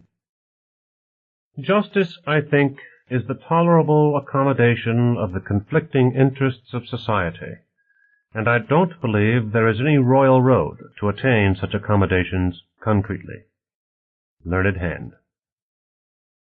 Judgment. Tony Rand fidgeted uncomfortably on the courtroom chair. From time to time he tried to catch Preston Sanders's eye, but Press was sitting rigidly upright, his eyes fastened on the witness, and never looked back. He didn't look too bad, considering that he'd been jailed for nearly 3 weeks. The courtroom looked like a TV set. It was the special courtroom, with a big plexiglass panel between the spectators and the area where the action went on. Rand had been told that Judge Penny Norton's bench had armor plate built into it as well. Marshals searched everyone who entered the room. When they were satisfied, they let the judge and defendant in. Judge Norton looked very stern in her black robes. It was a big case for her, the biggest she'd ever been involved in. In the strategy meetings back at Todos Santos, John Shapiro had described her as up-and-coming, a judge who'd likely end up on the California Supreme Court once she had more experience. He'd known her in law school. He also thought she'd pay more attention to the political situation than to the law, but he had no way to challenge her. And, he said, at least she's smart enough to understand the arguments. I don't think we'd get a better one, and it would take a long time to try. That had been the deciding factor for Art Bonner. He wanted the trial over and done with as soon as possible. No delays. There had been argument over that, with Shapiro protesting that he had to work in Sanders' best interest, not the corporation's, and the best thing for Sanders would be to delay. That was when Bonner had taken Shapiro into his office, and Tony didn't know what Art had said to the lawyer, but certainly the legal proceedings had been surprisingly swift after that. Tony was no lawyer. Actually, he disliked the breed. For Tony Rand, the world was a relatively simple place, and there was no need for people whose profession was to get rich by making it complex. However, he had to admire John Shapiro, who had carefully and patiently built his case, not merely in common sense, but in the strange convolutions required by the law. He had wrung Tony Rand dry of information, and at the same time kept a lot of the Todos Santos security system secret. Now he was cross-examining Alan Thompson. Alan, Shapiro said, you told the district attorney that you carried no weapons and nothing harmful. Yes, sir. What did you carry? Well, some electronics gear. Anything else? Shapiro's manner was entirely friendly, matter-of-fact. He seemed almost uninterested in the answers. Gas masks. Gee, that's a strange kind of thing to carry, isn't it? Why gas masks? Objection! District Attorney Sid Blackman was a tall, thin man with black hair cut to a fashionable length, and good but not expensive clothes, which made him a liar in Tony Rand's opinion, because Blackman was one of the heirs to a department store fortune, although he tried to give the impression of a man of the people. Your Honor, this witness was not present when the gas masks were worn. Let's phrase it differently, John Shapiro said. Did James Planchet or Diana Lauder tell you why they brought gas masks to Todos Santos? Yes, sir. They were worried about knockout gas. We'd heard that Todos Santos used gas to defend the tunnels. Lethal gas? No, sir. We didn't know they used poison gas. We thought they just used something to knock people out. I see. Shapiro's manner didn't change. Who did you hear that from, Alan? I don't know. But you had all kinds of information about Todos Santos security systems. You were able to open locked doors and defeat the alarm system, weren't you? Yes. And surely you learned that from someone. We've heard Mr. Rand and Colonel Cross testify that such information is very carefully guarded. It wasn't published anywhere. Where did you learn how to gain entry to Todos Santos? I guess somebody told Jimmy, Alan said. He squirmed uncomfortably in the witness chair. But I don't know who. You're sure you don't know who told Jimmy Planchet? Yes, sir, I'm sure. John Shapiro looked away from the sweating boy for a moment. Tony thought the lawyer was disappointed, but it wasn't easy to tell. Shapiro came back, his voice again friendly. All right. Now, you were carrying other things, too, weren't you? What were they? Some boxes of sand. Sand. Did those boxes of sand have anything painted on them? Yes, sir. What? Well, Shapiro let him stammer. He waited expectantly, and finally Alan said, They said dynamite. Dynamite? The word dynamite was painted on the boxes of sand. Is that correct? On 2 of them. The other one said bomb, Alan said. There was a titter of laughter in the courtroom. Judge Norton looked stern and lifted her gavel, but she didn't have to say anything. So, if you hadn't known those were boxes of sand, would you have thought they were dangerous explosives? Yes, capable of setting fires. Objection, Blackman said. Calls for a conclusion from the witness. Did you want people to think those were dangerous explosives? No, not really. We were going to leave them, and when the guards found them, they'd know we could have left real explosives. I see, Shapiro said. And why did you choose Tunnel 9? Because that's where the hydrogen lines come in. And what's special about hydrogen lines? Shapiro seemed a little more eager, a little more interested than he'd been before. Well, they need it to run that anthill. Anything else? Well, gee, if it had caught on fire, it would have been pretty spectacular, Thompson said. District Attorney Blackman cursed under his breath. Tony Rand saw it and wondered why. If it had caught fire. In other words, the managers at Todos Santos would have legitimate cause to worry about fires if there were an explosion in Tunnel 9. Objection! Excuse me, Shapiro said.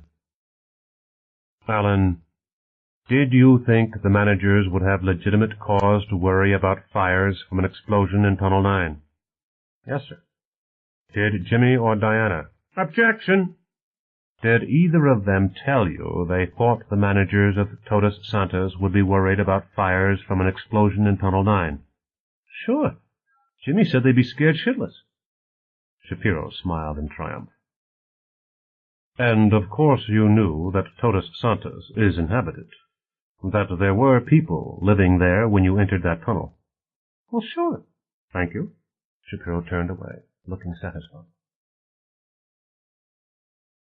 Thomas Loonan thought it a rather strange bar. For one thing, the bartender was lonely. He never saw most of his customers. Orders came up on a television screen, the drinks were mixed and then put through a pass-through, and from there they went to various places in Todos Santos. The bar itself was wood with a formica top. There were bar stools and a television set and a few tables, but almost no customers. 2 Todos Santos men, Loonan wasn't sure how he knew they were saints, but he did, sat on bar stools drinking beer and talking about the unfairness of their wives. Otherwise, the place was empty. Loonan had taken a seat as near the customers as he could. He told Phil Lowry to meet him here, and he had to wait, although he'd have preferred a place with more people to watch. After a few moments, he'd struck up a conversation with the bartender, which was how he knew the man was lonely. He'd never met such a friendly bartender, or one who knew so little about what was going on. It was typical of Todos Santos people, though. None of them cared much about what went on outside their fortress. Except for the Sanders hearings, they knew all about those. The bartender's name was Mark Lavoie, and he liked to talk. Lunan knew that as soon as he admired the old-fashioned. "Yeah," Lavoie said. "My drinks, now they're popular. I get more business than the Blackbird, more than Dreamland. But it's all remote. Drinks are popular, but my place isn't. Don't know why." "Too bad. You own this place, then?" "Well, me and the Todos Santos Bank." "Miss Churchward loaned you the money," Lunan guessed. "Miss Churchward, yeah. Thanks to her, I got my own business. But it sure gets lonesome in here. Don't like being alone. Didn't like it in my underground days." Lavoie paused hesitantly. "Underground?" Lunan prompted. Lavoie's smile was broad. "Yeah, I was in the weather underground, way back when. Had to hide out from the law." The two Todos Santos customers picked up their drinks and moved to a table. Lavoie watched them with a frown. They didn't seem unfriendly, they just left.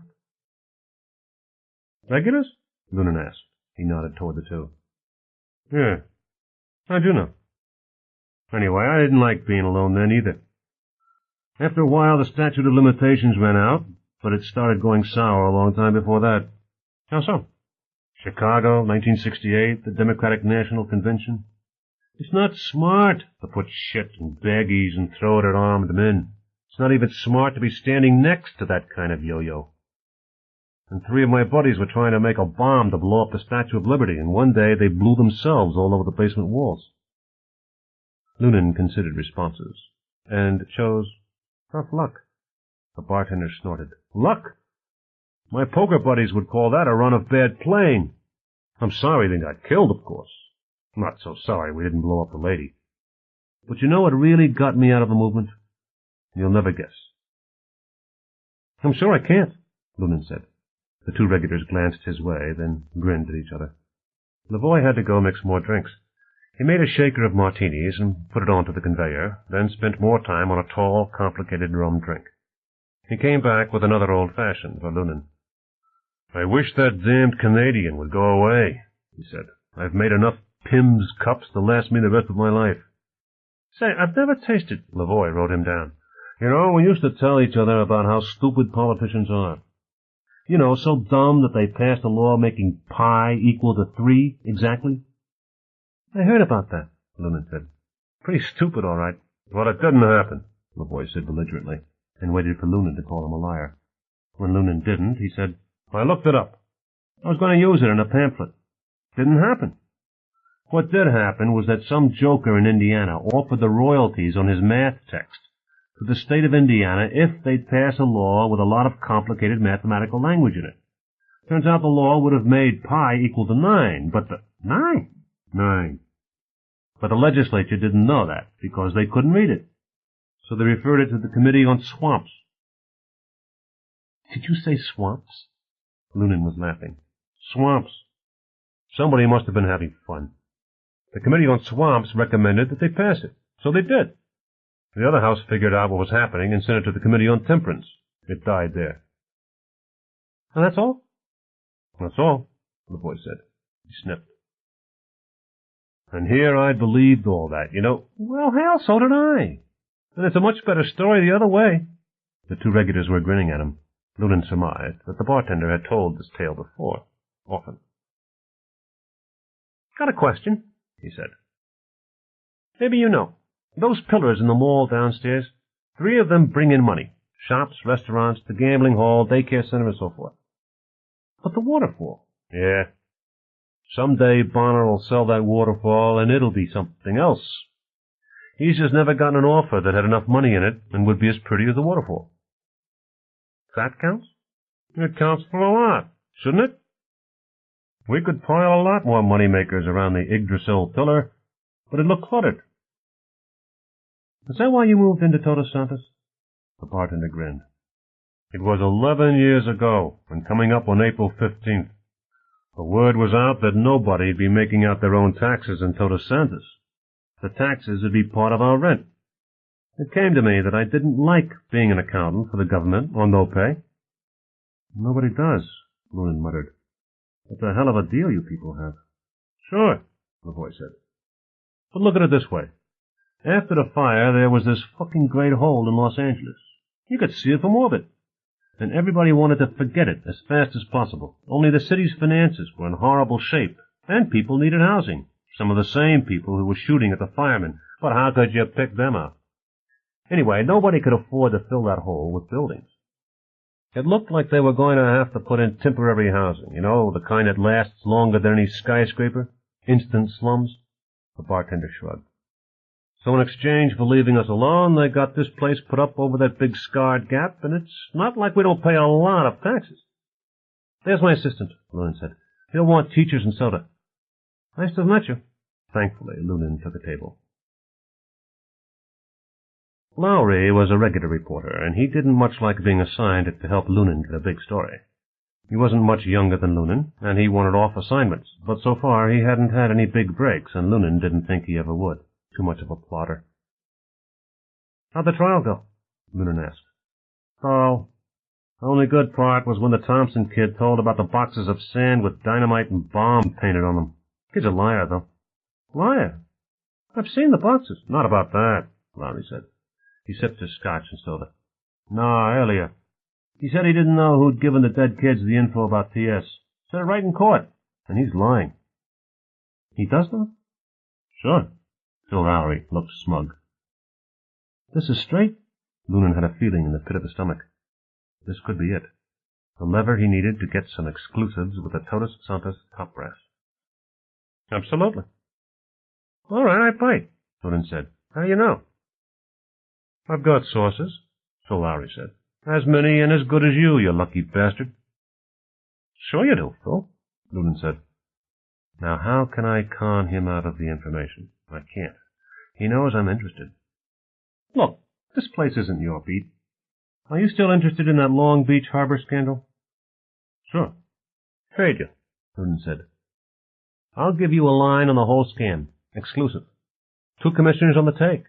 It'll take a lot of lead work, but you can get it all. For what? For everything you know, source and all, about the Thompson kid and the raid on Todos Santos. Lowry thought it over. Yeah, that's fair, he said. You can do more with the Todos Santos story than me. He spoke grudgingly. That was a good article you did on the 2 cultures. Better than you think, Loonan thought. Better than you think. The Trib's publisher also owned a TV station, and he'd liked Loonan's articles so much he'd assigned a camera crew and a director to work with Loonan on a TV documentary, and that was going to make Loonan's career.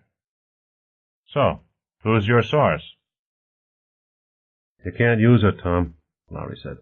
It's Councilman Planchet's aide, Ginny Bernard. Lonely chick, not a very good lay either, and so damned hung up that it took me 6 weeks to get in her pants and another month to get any information out of her. But that's my source. Now what about the Long Beach scam? In a minute. Okay, it'll take a while to use your source. But you can at least tell me what she told you. Who put the kids up to the raid? Professor Arnold Wren of UCLA. He's Fromate, and Ginny thinks he's got ties to the American Ecology Army, too. Now, what about our bargain? Look at it. Loonan took out a notebook and began writing names for Lowry, but his mind was somewhere else. Fromates. And Councilman Planchet knew it. That ought to be worth a lot to Art Bonner. Maybe enough to get some exclusive interviews. Loonan turned a page and jotted a note rapidly in neat, square, printed letters. Dear Mr. Bonner, I found out something that I think you would be very interested in knowing. I would appreciate an appointment at your earliest convenience. That ought to get him, Loonan thought. Now, how do I send it? Tony Rand brought his drink into the boardroom. Art Bonner and Barbara Churchward were already there with John Shapiro. How are we doing? Bonner asked. Shapiro shrugged. If this was a quiet little hearing out in some hick town with no political implications, we'd have it won, he said. As it is, I'm pretty sure we can win on appeal. But you won't get a justifiable homicide judgment in this trial?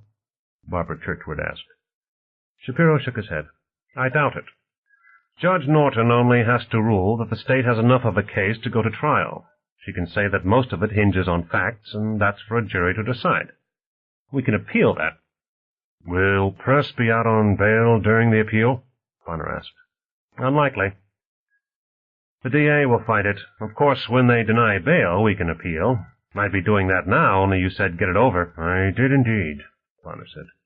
Tony, please sit down. I don't like people hovering over me. Thanks. Look, Johnny, what's so complicated about it? It just is, Shapiro said.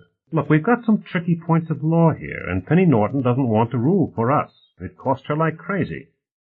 She says she wants on the state Supreme Court, but I'm betting she'd like to run for state attorney general in a couple of years. He shrugged again. But I got the grounds for appeal into the transcript today. What? That the kids actually committed suicide? Barbara Churchwood asked. Shapiro looked thoughtful. Not a bad argument, he frowned. But it's no good here. Why not? Tony asked. That door was marked plainly enough. It practically said that you'd commit suicide if you went through it. Good argument for a jury, Shapiro said, but it won't affect Penny a damn bit. No, I've got another plan. Tell us, Churchwood said. Well, our defense is that there wasn't any crime. In my final argument, I'll show that Sanders had good reason to suppose a felony arson was about to be committed. That's why all that about fires this afternoon, Rand said. Shapiro grinned. Yep, Blackman hated that. He could see where I was headed. See, one of the key cases in homicide defense came up when an IRS agent shot a man resisting arrest. The courts held that it was justified. But Press is not a policeman, Tony said. Right, and Blackman will try to make a lot out of that. But it doesn't matter, Shapiro said, because in U.S. against Rice, the judge went on to say that the law requires private citizens to prevent felonies from being committed in their presence. Requires it. He chuckled. And then the judge said that when any person is performing a public duty required of him by the law, he's under the law's protection. And there's another case that says you're not justified in using deadly force to prevent just any felony, but you can to prevent atrocious crimes, such as first-degree arson. That's setting fire to an inhabited building. And we've shown that Sanders had every reason to believe they were trying to commit an atrocious crime. Well, I should think so, Churchwood said. So why aren't we going to win? Bonner asked. Well, there are other cases, Shapiro said, mainly ones that say that a peace officer takes his chances when he kills a suspect. It's okay if the suspect was committing a felony or resists arrest. By the way, I'm going to try to show that those gas masks were a way of resisting arrest. Anyway, it's all right if the suspect is running away from an atrocious felony, but not if it's a misdemeanor. And Blackman will show that the kids weren't committing a felony, only misdemeanor trespass. But it looked like arson, Churchwood said. They were trying their best to make it look that way. And it hasn't always been just trespassing, Rand said. There have been real bombs. There'll probably be more. Now you're trying to use common sense on the law, Art Bonner said, and I don't think that works. All right, we lose. What then? Appeal. Or let it go to trial and argue it before a jury. We might win with a jury, and if we don't, we can appeal again. Meanwhile, Press is in jail. Well, until the trial's over, Shapiro said.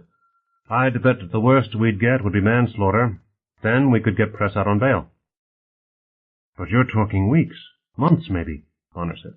Sure, that's not justice. Sanders didn't do a damned thing wrong, but he gets locked up anyway. Bonner's lips tightened. Damn it, I don't like this. I don't like it at all. Johnny's doing the best he can. Don't discourage him. The voice was Millie's, but it had the subtle differences indicating the words were Barbara's. The computer medical experts who'd inserted the implant in Bonner's head had explained how it worked, that Millie was programmed to transmit nonverbal impulses which implant wearers learned to interpret as tones and emotional subtleties. But that didn't make it less miraculous. You're right, as usual, Art thought. Then he said aloud, "Keep trying, Johnny." He put his hand on Shapiro's shoulder. "We'll all keep plugging away at it. One thing more. This just came. An offer from a newsman, a guy named Loonan, to trade information for our cooperation in his documentary. I think we ought to discuss it." "Can't hurt," Churchward said. "We could use some sympathetic news coverage. Let's talk to him." There was mist over San Pedro. It couldn't quite be called a fog. You could see through it, out across the yacht basin and into the Los Angeles harbor, but the sun couldn't penetrate it. Early morning low clouds and fog, the weather report said. A better term would be gloomy before noon. Alice Strehler walked along the Los Angeles fishing pier to Ports o' Call's gaily painted shops. There were restaurants and ice cream bars and artists' displays, antique shops and confectionery stores, all painted to look more like Cape Cod than Pueblo de Los Angeles. There were not many tourists around. They would come when the fog burned away. She strolled through the shopping area, pausing now and again to look back the way she came, going through the shops, in one door and out another, until she was certain that no one was interested in her movements. Finally, she went through a parking lot and under a highway viaduct. It was like coming to another world. Instead of chintz and new paint and new rental cars, this was a region of run-down buildings and battered old trucks, marine engine repair shops, warehouses, and cheap cafes. The road led along the waterfront to a drab building on a pier. It had once been painted, but years of salt-laden wind had faded it until no one knew what color it had been. Large salt-water tanks of crabs and Pacific lobster stood against the building. There was no one else on the pier. Inside there was a fat man in a stained apron behind the counter. At first Alice thought he was alone. Then she saw the solitary customer, a thin, bearded man, watching her from a corner booth where he sat breaking crackers into a bowl of soup. The customer winked at her, and she went over to his table. He grinned widely. "Good to see you again." He swept his hand to indicate the seat across the carved and marked booth table. "Coffee? And the clam chowder's the best in the city." "Okay." He got up and went to the counter to order for her. She sat in silence, biting her lip, wanting to get this over with. After what seemed like ages, he came back with her food and coffee. The coffee mug was old and chipped, and so was the shallow chowder bowl, but the chowder smelled delicious. She automatically ate a spoonful, then another. "Gets to you, doesn't it?" he asked with a grin. Then his face became serious. "We haven't a lot of time. What's this all about?" "What I told Phil," she said. "Ron, I can't take it any longer. I quit." He shrugged. "Okay, so you quit." She looked at him without saying anything, but he wouldn't meet her eyes. "Damn it, you could say something." "Sure. What do you want me to say?" he asked. "That the work's important and we need you? Hell, you know that already. If I could think of anything to say that would keep you with us, I'd say it, but you told Phil your mind's made up. I'm not sure why you wanted to see me." "Maybe you shouldn't have bothered." "Come off it. We owed you that much and more. So I'm here." He shrugged. "Tell me what to say." "You might ask why." "I presume you've lost faith in the movement." "I don't know," Alice said. Ron, why can't I work openly? It's this sneaking around. They trust me, and I'm betraying that trust." "I know it's hard, but we need the information." "Not from me. We killed Diana and Jimmy, and for nothing." "It wasn't for nothing." His eyes narrowed and his voice hardened. He spoke so intensely that it came across like shouting, although he never raised his voice at all. "Never say it was for nothing. Because of them, we're closer, much closer to shutting down that termite hill. People are asking questions, wondering about Todos Santos and all of the arcologies, wondering why they have to defend themselves with war gas and who they'll kill next. We're showing the world that humanity can't live like that. So you can have all the second thoughts you want, but don't try to take anything away from Diana and Jimmy." "But it's my fault they're dead." "Bullshit," he said. "Because you didn't know about nerve gas? That was the Hive's best-kept secret, and you didn't find out, so now it's your fault." "They wouldn't even have got in without me." she said. He nodded. That's true enough. So it was my fault. And now you've got the guilt, he asked. You want to atone. Turn us all in. No, I never do that. Why not? He asked. We're nothing better than murderers. But we are... Why? How are we better than some petty crook? Because the movement is important. It's right. Because Todos Santos is the beginning of a horrible future, and it has to be stopped now. I believe that, he said. But you don't. I do, too. Then why are you quitting? Because it's hard? He asked. His voice was full of contempt. You've got it hard? You don't have to look over your shoulder all the time. You've got a bed to sleep in and plenty to eat. You're not mucking around with explosives, and you don't have to jump every time you see a cop. But you think you've got it hard. It isn't that, she insisted. Then what is it? Oh, I don't know. You get me all confused. I'm sorry, he said. It just seems so simple to me. We've got to work for humanity because there's nothing else worth doing. What else is there? The bourgeois God with its thunderings and mumblings and petty jealousies? Alle Menschen müssen sterben. We'll all die. All of us. Poof. Going out like a light. Well, it has to mean something. There has to be a reason for living, and keeping mankind human is a damned good one. I don't know.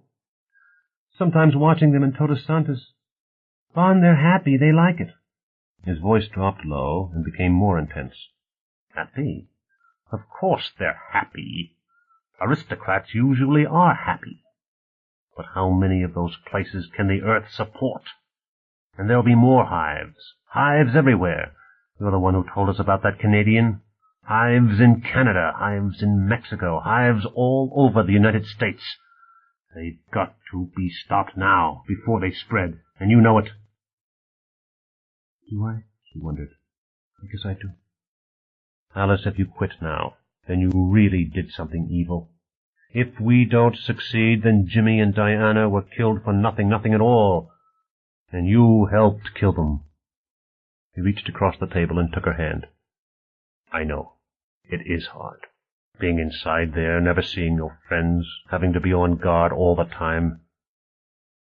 But hang on, it won't be long now. Get us their new defense set up. This time we'll shut that place down. For good. Chapter 11. It is easier for a man to be loyal to his club than to his planet. The bylaws are shorter, and he is personally acquainted with the other members. E.B. White. Conspiracies. Tony Rand's video beam television screen covered most of a wall. It was big enough to watch reruns of 2001, A Space Odyssey, which was true of damned few TV sets. He never used it to watch war movies or rock shows. They seemed just too intimidating on that huge screen. Tony was on his bed, with a headboard panel pulled out to support his back. The huge face looming above him had a lean and hungry look, like Cassius. What I found, it said, is a feudal society. Now, when I speak of feudalism, I don't mean plate armor and crossbows. Todos Santos isn't just modern, it's at the forefront of technology. The carbon fibers in those compote walls were precipitated in an orbital laboratory, and couldn't have been made except in free fall. The very concept of an arcology is only a few decades old. When Paolo Soleri first began to write about arcologies, it seemed like science fiction, even though Soleri was a student of Frank Lloyd Wright. Tony Rand nodded agreement. When Paolo Soleri began the construction of Arcosanti, his new model city in the Arizona desert, the news writers had been intrigued, but they hadn't taken him seriously, even after it was obvious that Soleri was building his city, that it was growing year by year. Most writers thought Soleri a pleasant eccentric, brilliant but dotty. Certainly Genevieve thought so. Tony's decision to spend an unpaid summer working with Soleri. He can't last much longer. He's been working out there 20 years, Jen. This is my last chance. Had finished their marriage. Certainly Todos Santos is modern, Lunan continued. The Romulus Corporation, which built the box, has for years been towing icebergs from Antarctica to supply Los Angeles with water. The scene flicked from Lunan to the Los Angeles harbor, panning across to the iceberg, zooming in for a close-up of skiers, then zooming right past and on to Catalina Island, close-up of the Isthmus harbor with sandy beaches and palm trees. Perhaps beyond modern, Lunan said. Hundreds of Todos Santos residents work in Los Angeles. 2 work as far away as Houston, Texas, and 1 works machinery on the moon, without ever leaving their homes. The scene shifted again, to a smiling, burly, black-haired man. Rand recognized him, but couldn't remember the name. Lunan's voice continued. Mr. Armand Drinkwater is a master milling machine operator. Experimental mechanic, Drinkwater corrected. His voice boomed. From the Königsberg Medical Instrument Company. The instruments he works on didn't exist 5 years ago. Armand, I'm told you generally work stark naked. Right. Maybe I'm overreacting. But I used to have to wear white coats and a cap to work in the clean rooms, and I got damned sick of it. Got sick of freeways, too. And now, I smile a lot. Oh, you mean working days? My contract says I have to be at work at 9. Fine. I get up at 10 of 9. That gives me time for coffee. Harriet generally makes me a bacon and egg sandwich around 1:30, and I eat it while I'm working. When I take a lunch hour, I get the whole hour. Do a little sunbathing out on the balcony. I knock off at 5, and I'm home at 5. I can have a drink if I want, and it won't be to wind down from fighting traffic. The scene faded into a shot of Drinkwater at a combination desk and work table. A bank of TV screens curved in a horseshoe shape along one edge. In the center was a pair of thick gloves, suspended from universal jointed trusses, something like an old-fashioned dentist's drill. Cables led from the gloves to plugs on the desk. In deference to our video audience, Armand dressed for work this morning, Lunan's voice said over the scene. Drinkwater, wearing a black bathing suit that blended invisibly with his thick pelt, put on the gloves. His hands made precise motions. A complex shape took form on one of the TV screens in front of him. I mostly make one-of-a-kind items, Drinkwater said, but this happens to be the prototype for a production run. Everything I do is recorded, and when I get it right, the computers will take over and make 100, just like this, by doing what I did. I get a royalty. He lifted a micrometer and applied it to nothing. A similar instrument appeared on the TV screen, and another screen lit up with measurements.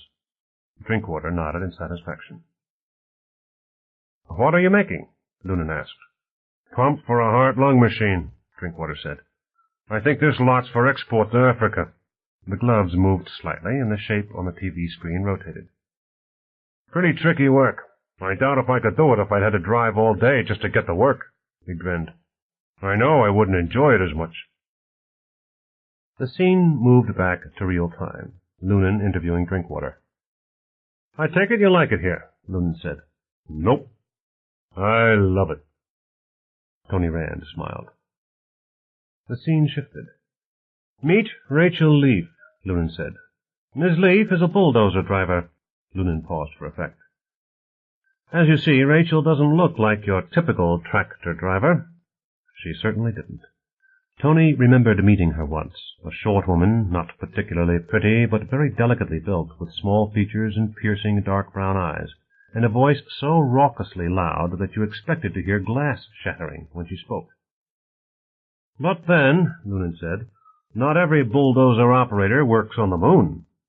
The cameras followed the trim woman into another room, where there was a replica of a large tractor.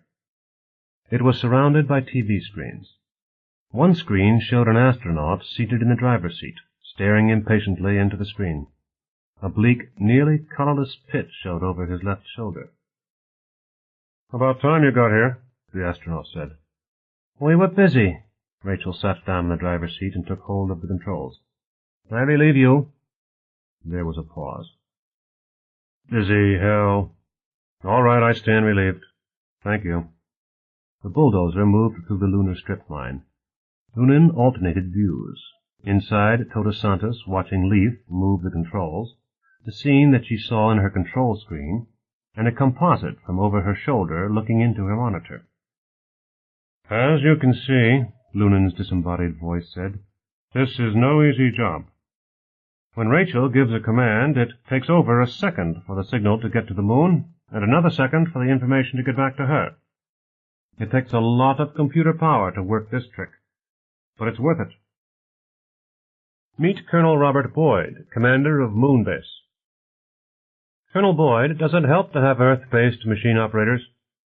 Sure. It costs a lot to keep people on the moon. Now it's like I have 4 or 5 times as many people up here, and I don't have to feed them or find air for them.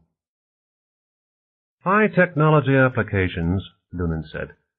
You see a lot of them in Todos Santos. The TV scene changed to show other Todos Santos people, electronic assemblers, an elaborate chemistry laboratory, a man making intricate drawings using a computerized drafting table, more Waldo operators. Then it changed again to show children in the jungle tree, people playing on the roof, swimming in rooftop pools. There's more than work, Noonan said. They play hard, too. Industrial feudalism can be fun, as we've seen, but why are Todos Santos residents so exuberant? It isn't just freedom from freeways. The TV came back to Noonan standing in front of a bank of TV screens. They showed a bewildering variety. People sprawled on balconies, people working, people walking in corridors. Uniformed police watched the screens, some lolling back in comfort, others peering intently at the TV monitors. Security technology in Todos Santos is modern, too, Noonan said. Tony Rand cursed. Whatever Loonan's information was, it couldn't have been worth this. Who the hell let him in? He looked closer at the screen. Son of a bitch, it's a fake. Damned good one, though. Wonder who described the security room for him. They'd even got the chart showing the Libra results. The only place Todos Santos residents are not under full surveillance is in their apartments. The security guards have the equipment to look even there, although they're not supposed to do it except when asked to, or if there's good reason to suspect a resident is in danger, Noonan said. The scene cut back to Drinkwater. Do you ever worry that the police might be watching you when they're not supposed to? Noonan asked. Should I? Drinkwater shrugged. Maybe I do think about it sometimes. We've got jokes about what the guards know, what they've seen us doing. Thing is, though, they're our guards, our friends. You love it here, Noonan said. Doesn't all the constant surveillance ever bother you? Bothers hell out of me if it fails, Drinkwater said. Goddamn pro-mates got LSD into our food once. Put 4 residents into the giggle ward. If it hadn't been we had a bartender who'd been through that stuff to talk them down, we'd have lost some stockholders. You said pro-mates. Are you sure of that? Noonan asked. Who else would it be? Bleeping bleep. Keep trying, too. The scene shifted to the mall, with a guard post conspicuous in the foreground. Noonan's voice asked, Did you always feel that way about police? Nope, Drinkwater laughed. When I was a kid, my folks gave me that the policeman is your best friend jazz, but it didn't take long to find out what a crock that was. You may get friendly with cops, but that's mostly to talk them out of giving you a ticket, right? You don't like them. Look, suppose you're a solid citizen, never been in trouble. You go out with your buddies, and you have one too many, and you're trying to get home. No accidents, but maybe you weave just a little, and the cops see you. What happens? You get a ticket. You talk fast, and you still get busted, Drinkwater said. Not here. In here, the police work for us. I get drunk on top level and get lost. The guards bring me to my apartment. A pretty girl came onto the screen from the right. She went up to the guard station. We recorded this yesterday, Noonan said. Meet Cheryl Drinkwater, Armand's daughter. Unlike Armand, Cheryl grew up in Todos Santos. She smiled pleasantly at the guard. I had an appointment with my father, but I'm going to be late, Cheryl told him. I'm not sure where he is. She held out her Todos Santos identity badge. The guard returned her smile and nodded in understanding while he put the badge into a slot in his console. Mr. Drinkwater is in the 40th level hideaway, he said. Do you want a telephone? No, Cheryl's grin widened. Just let him know I'll be an hour or so late. Sure thing. Have a nice day. The camera zoomed back, a long way back, to show Thomas Lunan standing on a balcony overlooking the kaleidoscopic mall. Cheryl Drinkwater and the guard booth were almost invisible dots far below. The scene dissolved to a street in Los Angeles. A dozen police cars deployed around a house, police with rifles, pistols, and shotguns draped over the cruisers, while an officer with a bullhorn shouted instructions. The guns erupted in a blaze of fire. The scene dissolved again to a hijacked airliner, to the Zapruder films of John F. Kennedy in the Dealey Plaza. It changed to Reagan leaving the Washington Hilton, ending with a federal agent holding a submachine gun. Then to a montage of scenes showing confrontations between police and citizens. Thence to another series showing burglarized houses, muggings, armed robberies.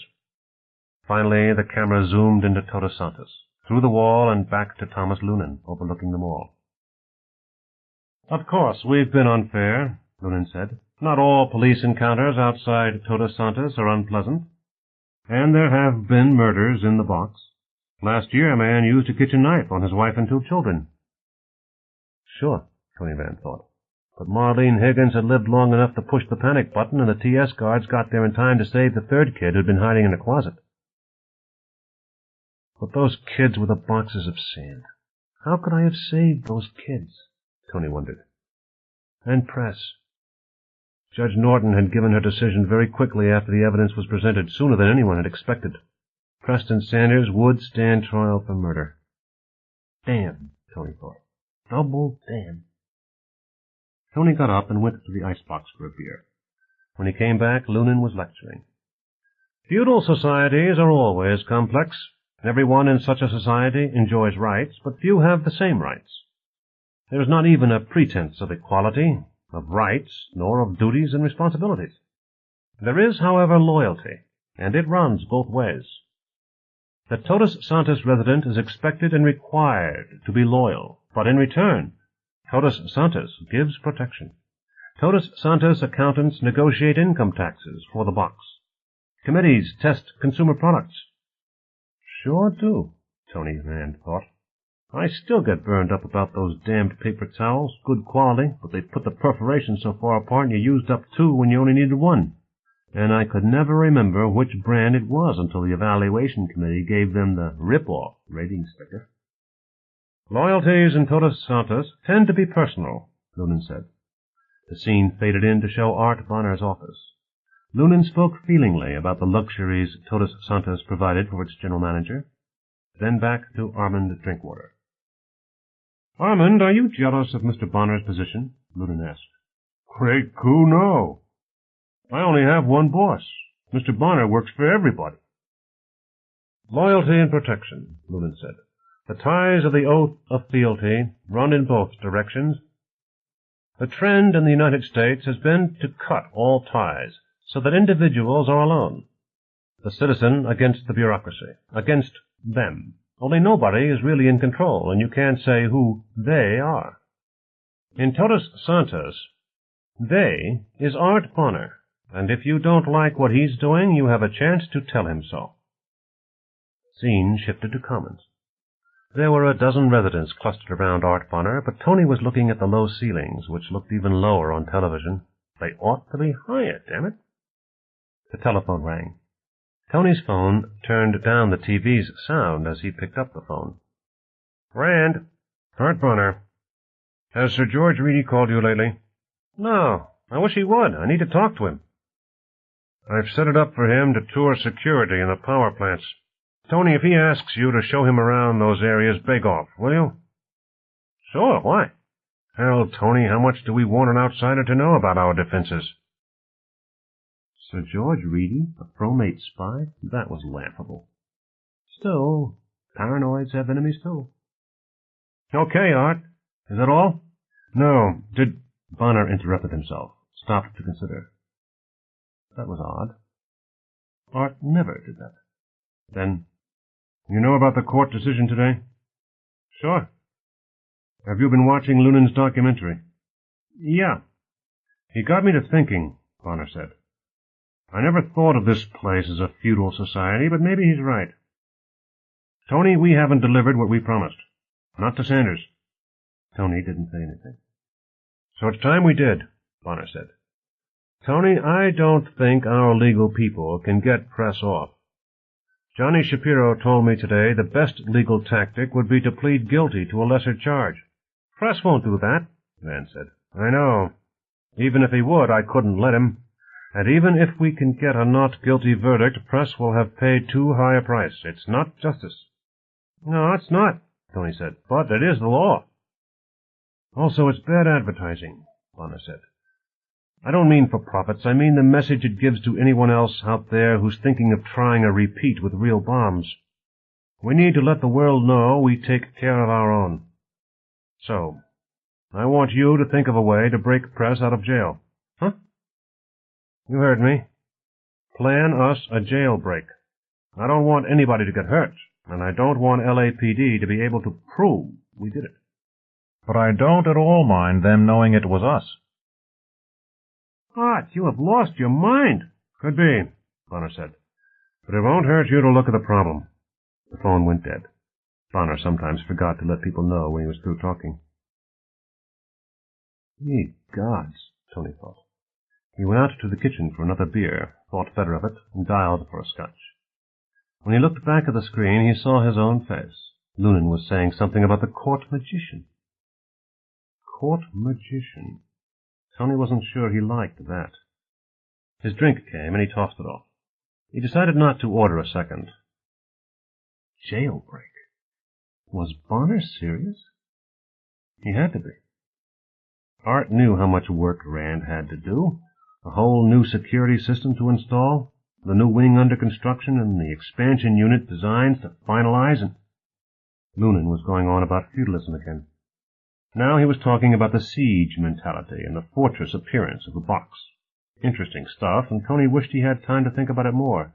Ideas buzzed in his head. Jailbreaks. Feudalism. If Lunan was right, how much did the design have to do with it? Corporations were feudal. Hell, they were invented in feudal times. The Lord Mayor and Corporation of London. And Todos Santos certainly did resemble a fort. And archaeology always would. True, Paolo's Arcosanti had a light and airy look to it, but that had been the first stage, the tiny little centerpiece that Saleri could afford. The full model of Arcosanti included an immense 30-level ring city surrounding what actually got built, and despite Saleri's use of glass and open beams and flying buttresses and balconies, if the whole thing had ever been built, it would have looked like a fortress. Of course, Saleri hadn't built it all. He hadn't wanted to, because he wanted the design to evolve. And it hadn't, not far enough to construct. He never did do a final design. But Tony Rand, with degrees in architecture and engineering and experience working with Saleri, and considerable fame from building the new Imperial County Government University complex, didn't have the luxury of waiting for evolution. Tony had to build Todos Santos and get it open for occupancy, and do it with real materials and a strict budget that didn't allow for a lot of the frills. Maybe, just maybe, he thought, I could have got away from those vertical walls. But how? We wanted as much park area as possible, and there was always the budget. And it had to be built with available labor, and did Angelinos really read rejection into those high walls as Lunan claimed? Give them a different shape, and maybe two innocents wouldn't have died. And maybe we couldn't have defended the place at all. The Fromates didn't much care for Saleri either. Commercial time. Tony shook his head. Be a nice girl, he said aloud. Ready, Millie's contralto answered. You have a message from Sir George Reedy? Later. Tell me about conspiracy. Context. Law. Conspiracy. Criminal law. A combination or confederacy between two or more persons formed for the purpose of committing, by their joint efforts, some unlawful or criminal act, or some act which is innocent in itself, but becomes unlawful when done by the concerted action of the conspirators, or for the purpose of using criminal or unlawful means to the commission of an act not in itself unlawful.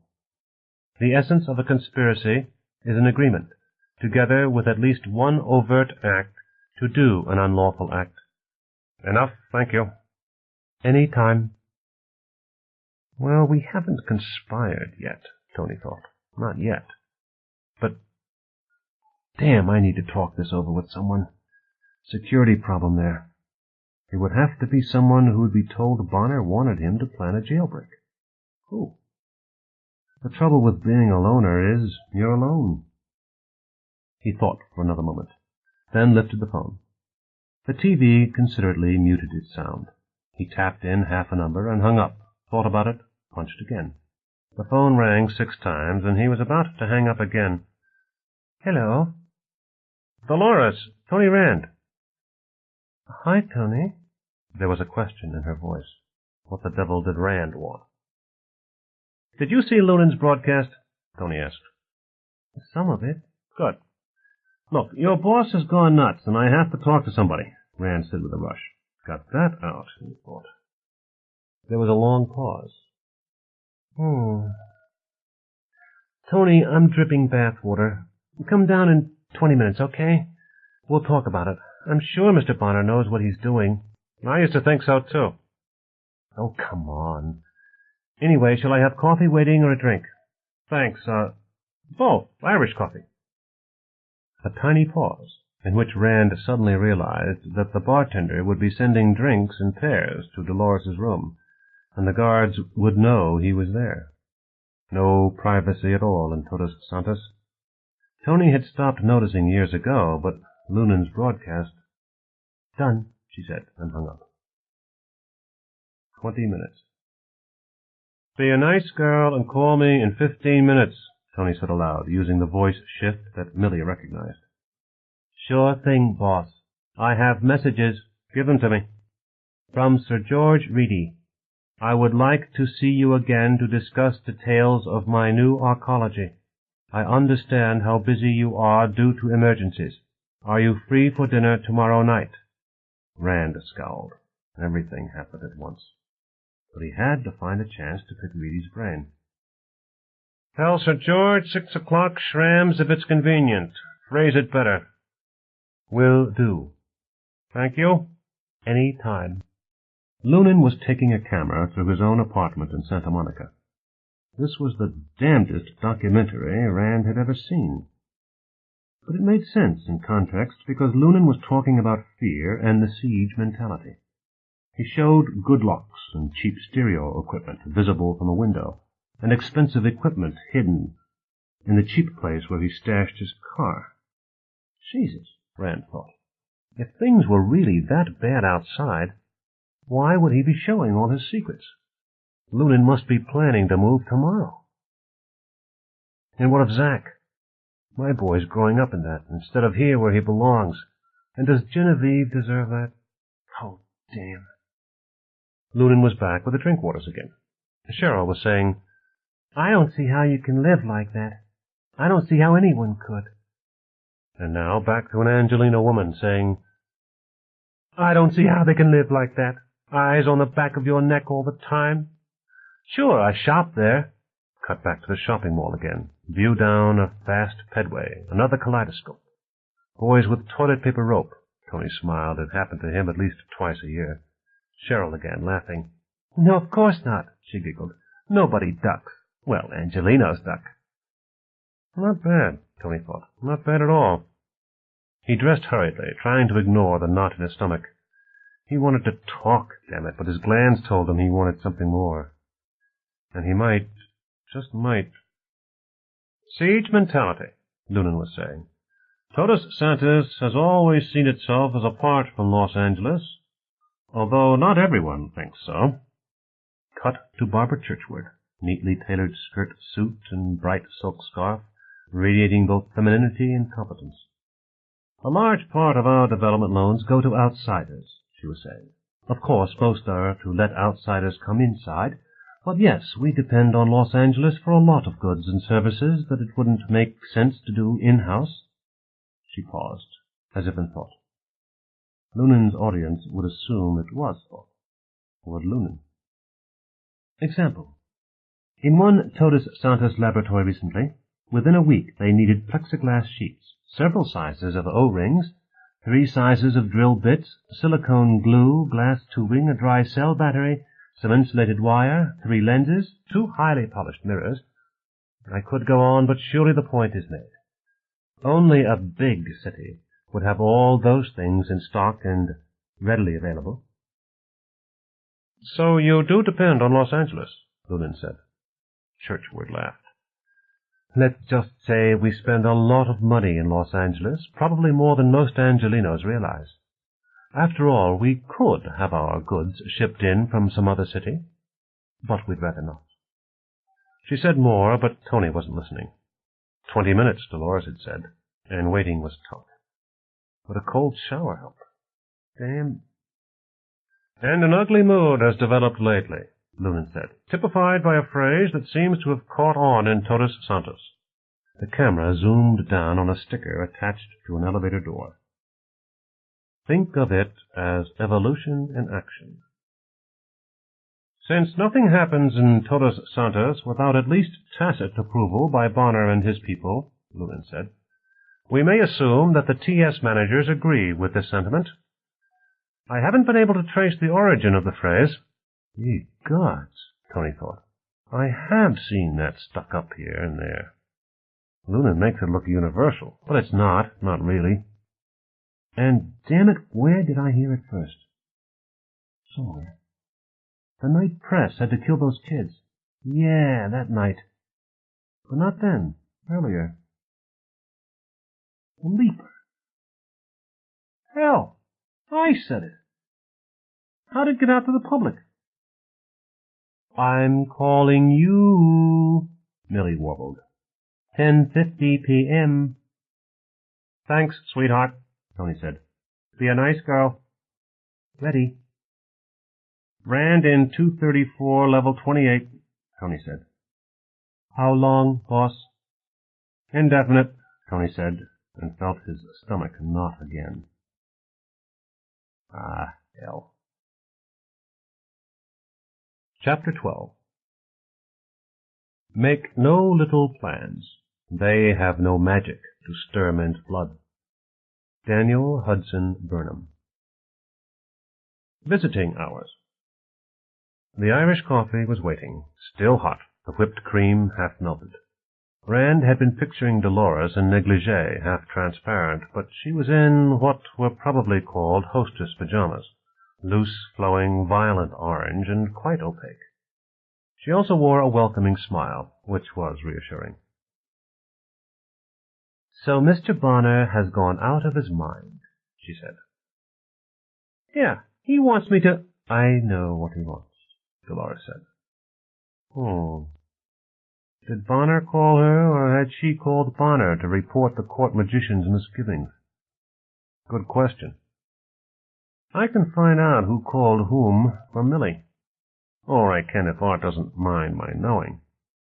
Millie was one of the few systems in Totus Santos that Tony Rand didn't control. At least not completely. His mind toyed briefly with an idea, a way to get Millie to tell him things Bonner didn't want known. Well? Dolores asked. She gave him a half-smile, an indication that she understood his preoccupations, but she was damned if she'd be ignored when he was in her apartment. Dolores, you've known Art a long time. Is he serious? Tony asked. She looked at him. Tony, we can't leave press with the Angelinos. Whoops. Carefully, Tony said. That's not Press's opinion. I think he wants absolution. He wants to be acquitted in court. No matter what it costs us? Tony shrugged. Maybe he hasn't thought of it that way. He thinks it's his life. And it isn't, Dolores said. Rand looked away. Suddenly he didn't want to look at Dolores. She lived in dark colors and soft curves, deep brown rug, a couple of beanbag chairs, tables with no corners, a king-sized waterbed piled with huge pillows. Dolores was high in the hierarchy. Her apartment was at least half the size of Tony's, and none of it was workspace. Put it this way, Tony, she said. Johnny Shapiro, claimed no crime was committed, that Press was doing his duty, and now Judge Norton has ruled against us. What does that mean? Well, it means that the County of Los Angeles and the State of California consider that a crime has been committed. There's no doubt as to who did what, so just what is a trial going to be about? Legal maneuvers? Sure. So if we're lucky, we get Press off on technicalities. Won't he just love that? No, but a jailbreak? It's not impossible, is it? I don't know. I haven't thought that far. Tony looked at Dolores and saw she was in dead earnest. It'd be a felony whether it worked or not. Even talking about it is a felony conspiracy. That didn't faze her either. Of course it wouldn't. Tony giggled. What? Well, I suppose Art could always find someone to break us out of jail. He would, you know. Dolores was dead serious. You haven't touched your Irish coffee. Thanks, he sipped, then gulped. A bit too cool, but strong, bitter, and sweet. Irish coffee tastes like a black magic healing spell. How do we break him out? Dolores asked. Trapped. But he couldn't be jailed just for talking about it. Conspiracy requires an overt act. I guess I'd tackle the computer system. How? I've got a terminal. Of course she did. And voice pickups, too. Tony finished his Irish coffee, then took the chair. It didn't take him long to summon up plans of the new Los Angeles County Jail. He ran through all 12 floors, then returned to the plan for the ground floor. It was about half cells and half administrative offices and waiting rooms.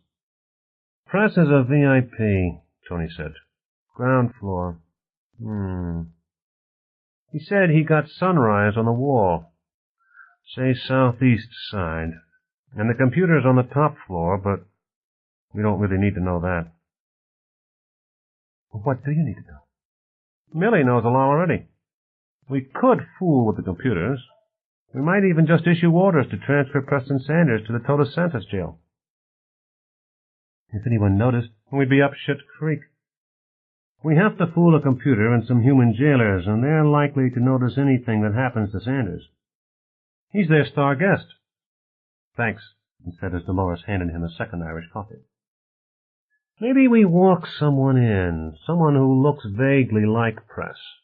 Switch them, and switch Press's description in the computer. He's got a cellmate. Tony remembered suddenly.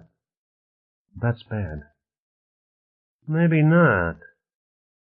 The cellmate wants to sell us plumbing. Tony pulled thoughtfully at his drink. Below conscious thought, he was aware of a woman's hand resting lightly on his shoulder. But his mind had forgotten Dolores, the room, everything but the screen before him. I don't like it. Everyone in that jail, from the warden to the garbage collector, knows Sanders' face by heart. You know why? Not because they've seen him, because they watch television. Can't we get sneakier than that? Make our stooge look exactly like Press? We've got a problem there. This is a felony, remember? We'll be leading someone else in the pickle. And there aren't too many individuals of the black persuasion in the upper ranks here. Of course we don't have to be sneaky, she laughed. Why ever not? Art doesn't care who knows we did it. Prefers they know. All he cares about is whether they can prove it in a Los Angeles court. That should make things easier. Maybe. He stared at the screen again. Maybe we just tell the courthouse computer to open all the doors at once. Just a minute. Tony played with the keyboard. He had to give 3 different security identifications, but eventually Millie agreed that he was authorized to have the information. Yep, Millie can do that. So. But we can't count on Press cooperating. Otherwise, we could just send a visitor in, and when all the lights go out, he walks Press out through a horde of escaping convicts, with sirens going off and fake messages of mayhem on the 5th floor and like that. Look, it might work. Dolores sat down on the daybed. She was on her own second Irish coffee. Tony, none of these ideas are foolproof, are they? And if we get caught, we're caught for keeps. I don't think there is any safe way. Anyway, we're just talking, right? For the moment. It'd be nice if we had a plan where we could back out halfway, wouldn't it? So we could try something else. Yes? Dolores looked wary. You think I'm trying to back out myself, not so. What we can do is get them to move press outside. The whole cell block goes funny, right? The lights go on and off. The caterers aren't delivering anything but escargot. The hot water shuts down. The fire alarms go off. The doors between the men's and women's wings open. Yeah, the orgy begins. And the guardroom doors lock. The air conditioning system goes on. Then the heating system with disinfectant smells. Then air conditioning again, ruining the orgy. All the prisoners have to be transferred out. We get someone else's computer system to send press anywhere we want and break him out on the way. Do you think it'd work? I don't know. I've given you 4 separate plans. What do you want from the court magician? Aha, I saw that too. Tony had noticed that her TV was on with the sound muted. I saw it, he said. I wonder if he wasn't right. We're a new feudalism. That's what we're doing now, isn't it? Snatching our man out of the king's hands. Dolores nodded, and she didn't smile. She said, Tony, what do they do at the courthouse if the power goes off? I don't know. Let's see. No lights, no computer. They must have procedures for when the computer goes haywire. I think so. Then none of this will work. Sooner or later, you come up against human beings. That's the thing about people who think they hate computers. What they really hate is lazy programmers. Don't give me philosophy lessons, Tony. How do we get press out? Brute force. How rough do we want to get? We could send Shapiro in with a briefcase full of shaped charges. Blow the wall and go. You don't need me for that. Or take 30 of the security force through. Hold it a second. Tony summoned up the ground floor plan for the county jail. Through the kitchen, it looks like. So we send 30 men in through the kitchen, and they shoot anyone who gets in the way. The trouble is, if it doesn't work, we've got to bust 31 men out next time. Dolores was looking at him with active dislike. Lamely, Tony said, maybe we don't have to use bullets. Gas? Well, I could rig something sonic. A friend of mine came up with something for a novel. A jet engine running in a truck with baffles behind the engine to put out sonic waves at terrific amplitude and... He paused a moment. Be a nice girl. Right here, boss, Millie said. Human factors, physiology, sonic effects. Too much to talk about, boss. Show it to me. Data flashed across the screen. Tony nodded. Enough, thanks. Any time. At 9 kilocycles, Tony said, it kills everyone within a couple of blocks by ripping the walls of the capillaries apart. We'd want something else, a frequency to stun without killing. Don't know if... Her expression hadn't changed. Dolores, this kind of thing isn't done anymore. We can't just tie a rope to the bars of a window and whip up the horse. So you'll invent a whole new technology for the purpose. Tell me more, Dr. Zarko. Tony looked down at his empty mug, then up. Turn on the sound, he said. What? The TV, damn it! Be a nice girl. Television audio on? He was looking at a door on a concrete wall. The legend carefully printed on the door in magic markers said, Think of it as evolution in action. Beaten to death at the foot of the stairs, Lulin's voice said. The victim has not been identified, but it is established that he wrote the phrase not long before he was killed. No one knows why, but it seems to be the earliest appearance. There was a long shot of a pathetic bundle huddled on subway stairs. Tony recognized the clothing. Be a nice girl. Television audio off. His eyes were still on the screen, and he was grieving. Dolores asked, "What is it?" "He died anyway. He didn't go off the high board, but we pulled him in and sent him off on the subway, and he got off at Flower Street, and some muggers killed him. Him, too." "Damn it. The same night. Damn it. Tony? We can bust Press loose, one way or another. Did you know there's a cable from the mayor's office to the White House? It's for civil defense. We can give the emergency alert, and they'll have to evacuate the city. We snatch Press into confusion. But what do we tell him? Shall we tell him it's my fault, I designed it wrong? I shouldn't have let them talk me into flat walls? Tony, I don't know what you're talking about. Flat walls. The flat walls make Todos Santos look like a fort, or a prison, or a school. I could have done something else, different shapes. It would have been as easy to defend because you only have to defend the ground floor level anyway. A pyramid, maybe. The damn leapers wouldn't have come flocking to a pyramid. Why should they? Build a pyramid and we have no greensward, Dolores said. I remember that argument. Tony, you wanted a pyramid. Yeah. I should have fought harder. Why? Are you trying to bar death from Todos Santos? Rand let out a great gust of a sigh. Maybe. Maybe I am. But I put an undertaker in here. No, I didn't. It's one of the things I forgot. Barbara Churchward put an undertaker in a month after we opened. Financed him. She had him by the shoulders and was trying to shake him. People die, Tony, they die. He laughed. Do you know what Press would say? He'd say I'm flying a starship in my head. He'd say I just planned to drop the deceased out of the airlocks. Would a civil defense alert break Press out? Oh, it was getting hard to think. In theory, an Irish coffee was the perfect drink for this kind of work. It released your imagination without letting you sleep. I think the rest of the United States would get really irritated if we did that. Besides, how could we get to him in the traffic jam? No, scratch that one. She studied him for a moment. Then she stepped to the phone to order more drinks. They waited, and she watched him. Nothing up my sleeves, Tony said. I'm out of ideas, Dolores. Sorry.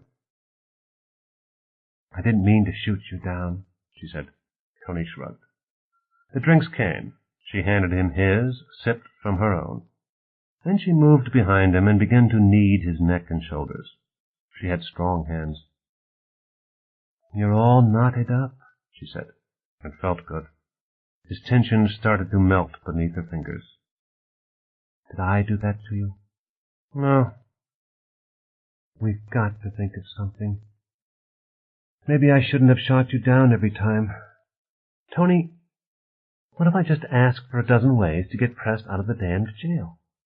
And no remarks from me. And isn't that? Well, what is it then? The edges of Dolores's hands drummed on his shoulder muscles almost viciously, but it felt good. It put a vibrato in Tony's voice. I almost got seduced by my wife. The rhythm broke. What did you say? Ex-wife. I went to see Press, but visiting hours weren't until 4 o'clock, so I set it up with Genevieve to drop by and visit my son. I got there and Zachary wasn't home yet, it says here. I don't know what kind of a damned fool she thinks I am, but she could prove it in court. She had me taking off my clothes before she asked for any promises, Dolores said. Take off your shirt and lie down on your belly on the floor. He did. She knelt above his hips and went to work on his lower back. Tony sprawled out with a long sigh. I bet I impressed her, though, he said. I not only walked out of her bedroom, I waited in the living room and drank coffee and made conversation until Zach came home. I think he saw some tension, though. He's 11 and he's bright. He knows there's something wrong. Dolores was running her thumbs along the edges of the scapulae and on up to the base of his skull, digging in hard. What does she want? She wants to move in here. Over my dead body she will. When I wasn't getting rich and famous fast enough, She walked out on me, taking my son in custody of the money. Now there's no place safe outside. Except the place I built, you should pardon my natural egotism. She's not after more money? She'd better not be. She had a sharp lawyer for the divorce, claimed that since she put me through architecture and engineering school, she had a right to a percentage of my income forever. Got some kind of sliding scale alimony deal. She lives damn well. Doesn't work. Well, to be fair about it, she's on a dozen civic committees and things. Toyed around with the Fromates back when we were first building Todos Santos. I wouldn't think an eco-simp would want to live here. Dolores needed the shoulder muscles, working from outside in, then back out again. Oh, give her credit. She didn't stay with that crowd very long. Tony, it doesn't add up. What doesn't? If Zach is 11, haven't you been here longer than that? Yeah. What happened was I got through engineering school and wanted to study architecture. She didn't like that much. Wanted to quit work, start moving up in the world. But she put up with it for a while, until I got the chance to spend a year at Arcosanti. That didn't pay enough? Dolores guessed. Didn't pay at all. I had to pay to go there. Paolo never did have a lot of money. So Genevieve walked out and started the divorce. While that was dragging through the courts, I got lucky on the Orange County job. You may have heard about that. I was a new associate when the firm's senior people bought it in a plane crash, and I was able to convince the client that I could finish the project. And I did. And Art Bonner liked the work, and he talked to the Romulus board. His voice trailed off sleepily, and he yawned. A week after the divorce was final, I ran into Genevieve at a cocktail party, and one thing led to another. He writhed at the memory. We had a lot of problems, but incompatibility wasn't one of them. She let him chatter on while she pounded on his back. Zach isn't even mine, Tony said. Well, I mean, he is mine. The blood types match, and you know it just looking at him anyway. But legally, he was conceived out of wedlock, and I don't have any claim on him at all. I'm surprised you didn't remarry. Dolores, the morning after Zach was conceived, a dozen Sierra Club people came to her apartment for an emergency strategy meeting. The emergency was Todos Santos. The goddamn chapter president had a key to her apartment. I walked out screaming and didn't take any phone calls. Zach was 6 months old before I knew he existed. Hey, that feels wonderful. But talking about gin is not relaxing, he thought. Not at all. Damn, she almost had me today. I wonder if she still is... Oh, crap. Take off your pants. He craned to look over his shoulder. My legs a tense? What? He didn't bother to finish. Dolores had taken off the tops of her hostess pajamas and was taking off the bottoms. Tony rolled over. I hope I remember how to do this, he said. There was no pale skin on Dolores, no mark of a bathing suit. Either she sunbathed nude on her porch, or not at all. Her skin was smooth and hot to the touch. Now that can hardly be called premature ejaculation, Tony said, considering I've been thinking about it for several years now. She laughed softly. It's always better the second time. Do you feel like scratching my back? Any excuse to touch you, he thought. Did he say that? Any excuse to touch you. And he ran his fingernails in large, luxurious circles, gradually descending. Jin had always liked that. Bloody hell, what a time to think of her. But she's the only woman I have ever been really intimate with. Intimate as opposed to... what? Is this intimacy? She moved and made purring sounds when he reached the swell of her buttocks. Erogenous zone. Mark, he said. Check. I bet I can find yours. They made love again, and it was better. Good the first time, better the second. And how long could they keep that up? She left him flat on his back, checked their Irish coffees and found them cold, and ordered fresh. One more datum for the bartender, Tony thought. He rolled on one elbow to watch her as she walked about the apartment naked. She was as he had imagined her when she wore the orange hostess pajamas, except that she had been wearing a bra and panties. She came back, found him ready, and spread him flat on his back to reverse their positions. They were at a climax when the Irish coffees arrived, and the table dinged to announce the fact, and Tony started laughing and couldn't stop. Would Totus Santos be pleased that Rand and Dolores, the court magician and the keeper of the Privy Seal, were in love? Likely they would. He sipped Irish coffee and contemplated her back, and the world was a nice place to live in. "Where did you meet her?" Dolores asked softly. 10th grade algebra class. Who? Never mind. The sky was gray with dawn, and they'd finished another round of drinks, and she still hadn't mentioned Preston Sanders, and Tony Rand wasn't sleepy at all. "Let's lay down some rules," he said. "First, we want something we can back out of. Second, we don't mind using Totus Santos equipment, if that's what it takes, and if we can say it was stolen. Third, we involve as few people as possible. We use only people near the top." She nodded. At no time did she seem puzzled at what he might be talking about. And then he knew. Their love affair was several hours old now, and it was going just fine. But it had started when Dolores decided that Tony Rand had to be jarred loose from his depression, somehow. And it's still felony conspiracy. Damn Lunan. Resident magician. Everyone who saw that show would know who planned the jailbreak. But if I stop planning now, or just keep my mouth shut? He was kneeling cross-legged on the bed, looking down at his feet. He didn't have to look up. He knew that Dolores was waiting, cross-legged herself, the mingled sweat drying on her, her expression serious, waiting. Damn it, nobody can command a genius to make new inventions. Nader tried that on General Motors. General Motors made a car that wouldn't start unless the seat belt was fastened, and sometimes not even then.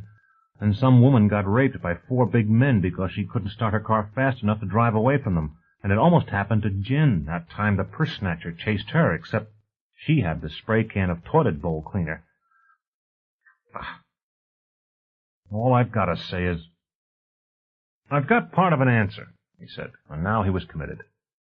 The dawn light showed her joy, and she was beautiful. I've got to talk about it with someone, and I've got to know where they're holding press, to the centimeter. My problem is, do I involve you? You'd be a co-conspirator. Come on, Tony. Her hands on his hands. I'm in. What are we going to do? He told her. She started laughing, and he joined her. Chapter 13. 'Tis not what man does which exalts him, but what man would do. Robert Browning, Saul. Schemes. Genevieve Rand woke to the realization that there was a man in her bed. It took her a moment to remember who it was, and she almost laughed aloud because it wasn't all that usual. A woman with an 11-year-old boy didn't get too many opportunities to begin with, and although Genevieve had, in her view anyway, far more than her share of sexual drive, she was also rather particular about her bed partners. Arnold Wren had looked better in the dark. This morning his mouth was open and he snored gently. Genevieve tried to sit up and her head pounded. Another unusual situation. Slowly it came back to her. Tony's visit. Damn. I almost had him. So close. Then that goddamn pride, his and mine both, that always got in our way when what we both wanted to do was hop in the sack and make believe it was an old Chevrolet van stuck in a snowdrift in Minnesota. We thought we'd better share blankets or we'd freeze, and neither one of us knew anything about how to do it, but we managed damned nicely anyway, thank you, and a long time ago.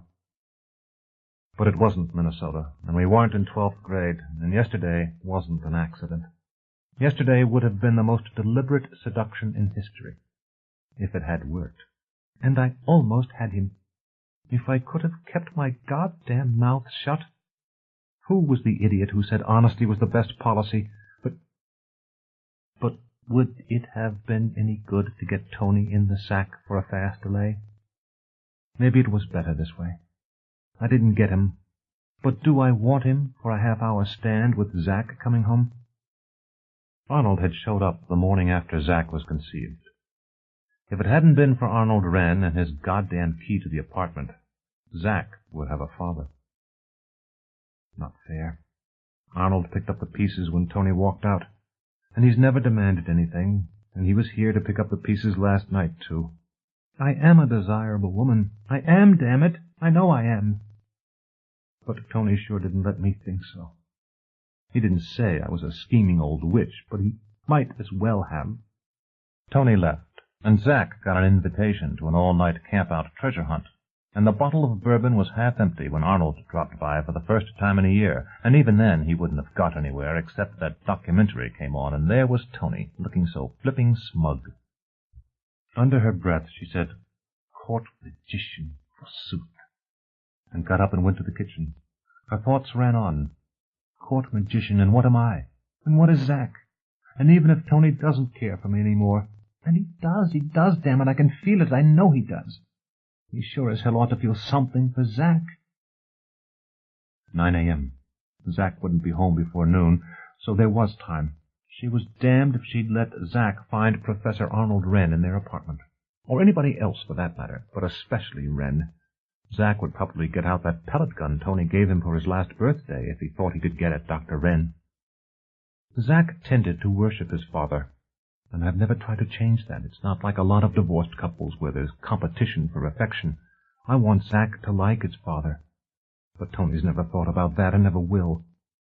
She began breakfast, and the smell of eggs Benedict brought Arnold sleepy-eyed and unshaven to the table in an old dressing-gown that he'd brought over a dozen years before, and she never quite got around to throwing out even after Arnold married.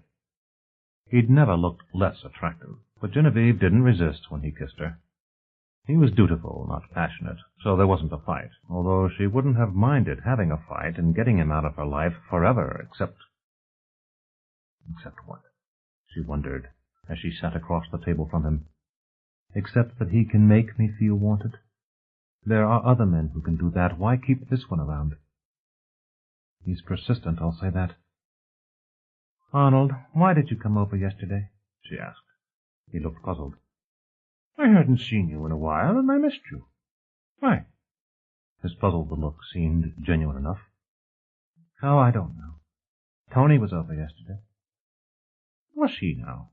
To see Zack?" "Unfortunate." Wren looked pained. "Genevieve, I have never understood your infantile infatuation with that man. You're worth 100 of him." She giggled. "You've made it clear you think he's got a negative worth. What's 100 times a minus number?" He shared her laugh. "You know what I meant." He was silent for a moment. "Genevieve," he'd tried to call her Gin once, and it sounded like Tony's gin, and she couldn't stand that. "Genevieve, for God's sake, if you feel that way, why don't you take him back?" "Take him back?" She laughed and felt rising hysteria, and choked that off so that her voice was calm when she said, "What, and live in the Termite Hill?" "If need be." "I thought you Fromates hated that place." "I'm not a Fromate. But yes, I disapprove of Totus Santus, for a lot of reasons which I'm sure you're tired of hearing me repeat. I was thinking of you, and your son. I've always loved both of you." "I guess you have," she thought. "At least enough to ask me to marry you, several times, in fact." And she'd often wondered, did Wren think Zack was his? He could have been.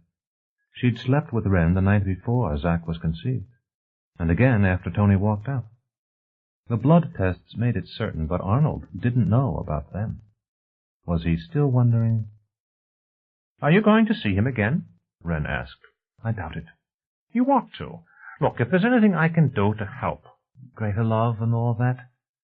You'll help me trap my ex-husband? Regretfully, of course. Something like that, he said. I really do want you to be happy. What does Tina think of all this? Wren shrugged. Tina doesn't interfere. He tried to speak in a tone of indifference, but his voice was full of irony all the same. Genevieve wondered if the stories she'd heard were true, that Tina slept around, with Arnold's associates and sometimes even with students. She didn't know Arnold's friends anymore, not for years since she'd quit the movement. Open marriages were said to be quite common now, but Genevieve didn't know anyone who admitted living that way.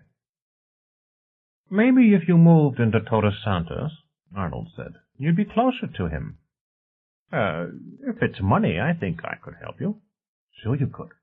Give me enough to become a stockholder in the box. Her laugh was bitter. What's the matter, Arnold?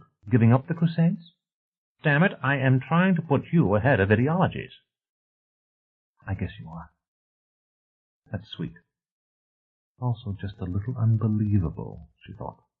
What has come over him? Arnold, it's not money. Between what Tony sends and my aunt's legacy, I probably could buy enough shares to live in Todos Santos. But Tony doesn't want me there. He'd see me as a threat. And, my friend, you don't know what trouble is until you've triggered Anthony Rand's paranoia. No thanks. So you have to make him want you there, Rand said. And you have something he wants. I presume he does want Zack. He believes Zack to be his? Yes. Damn it, he knows Zack is his. Why didn't I say that? Then negotiate. Tell him you don't like it in Los Angeles. You're going a long way off. So far, he'll never see Zachary again, unless you've got a better alternative. It's worth a try. I've thought of that, she said, more to herself than to Wren. Tony doesn't blackmail. If you say it right, it isn't blackmail. It's an opportunity for him to talk you out of something. He stood. If you'll excuse me a moment. Sure. Wren left the room. Genevieve drummed her fingers against the dinette table. It might work. It just might. I never wanted to put that kind of pressure on Tony, but why not? I'm not getting any younger. And if Zack is ever going to live in an arcology, he ought to grow up in one. Might as well get dressed. She started toward the bedroom. Arnold was in the hall. What in the world are you doing? She asked. Oh, I dropped the telephone. Just checking to see that I didn't break anything. It looks all right. He tightened the earpiece cover and set the phone down. I will talk to Tony, Genevieve said. And I think you're more right than you know. If I can't bring him around, it probably would be better to leave Los Angeles. Hate to see you go, Arnold said. But I can understand. Main thing is, whatever you do, I'm on your side. Just don't forget that. I won't. You're sweet, Arnold. Thanks. Tony Rand got off the elevator and went to the balcony edge. Midgard was a sight he always stopped for, even if it did trigger acrophobia. Too bad Dolores couldn't be here with him. But there'd be time. And they both had work to do, and always would. But being in love was a new experience. Well, new again. He'd felt this way when he was married to Genevieve.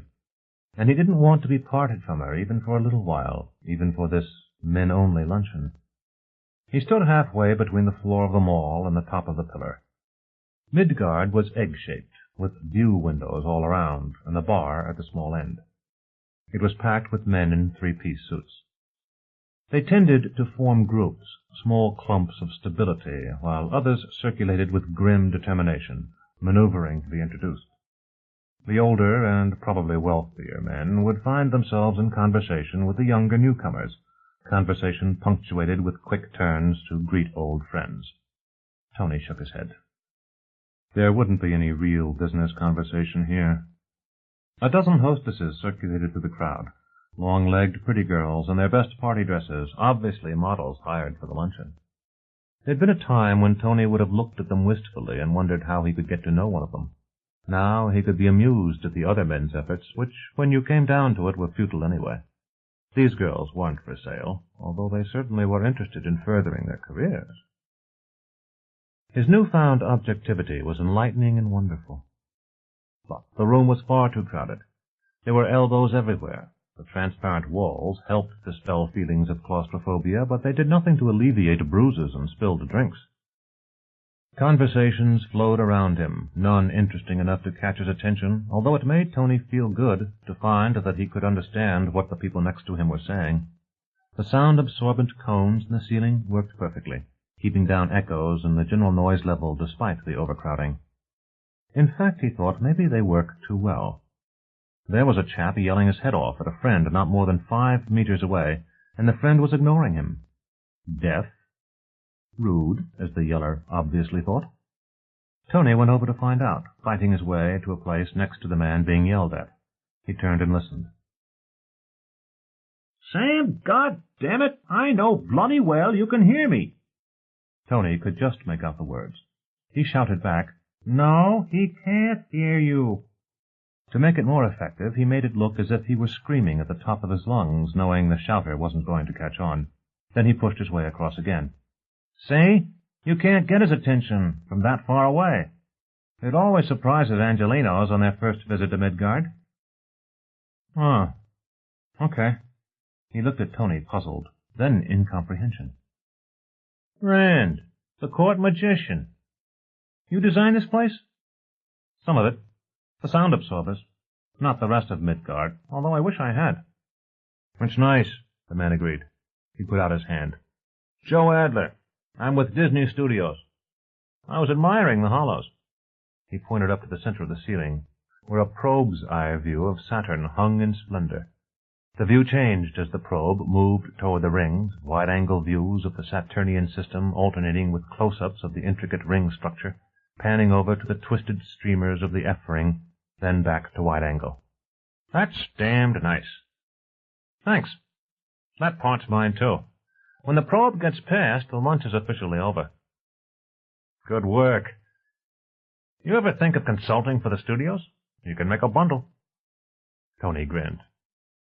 "In my copious free time." "I take it this is your first visit?" Adler nodded. "Yeah, I just got promoted. One of the studio brass suggested I should contribute to Big Brothers. Suggested it strong enough that I called in and reserved a ticket the same day." He gestured at the crowd. "How do we get a drink?" "Allow me," Tony said. He waved toward a waitress to get her attention and to let her see his gold-edged badge. She wriggled through the crowd like an exotic dancer, never touching anyone, took their drink orders, and vanished. In an astonishingly short time, she reappeared with a tray. "Guess you are a magician," Adler said. "There... My God!" "What?"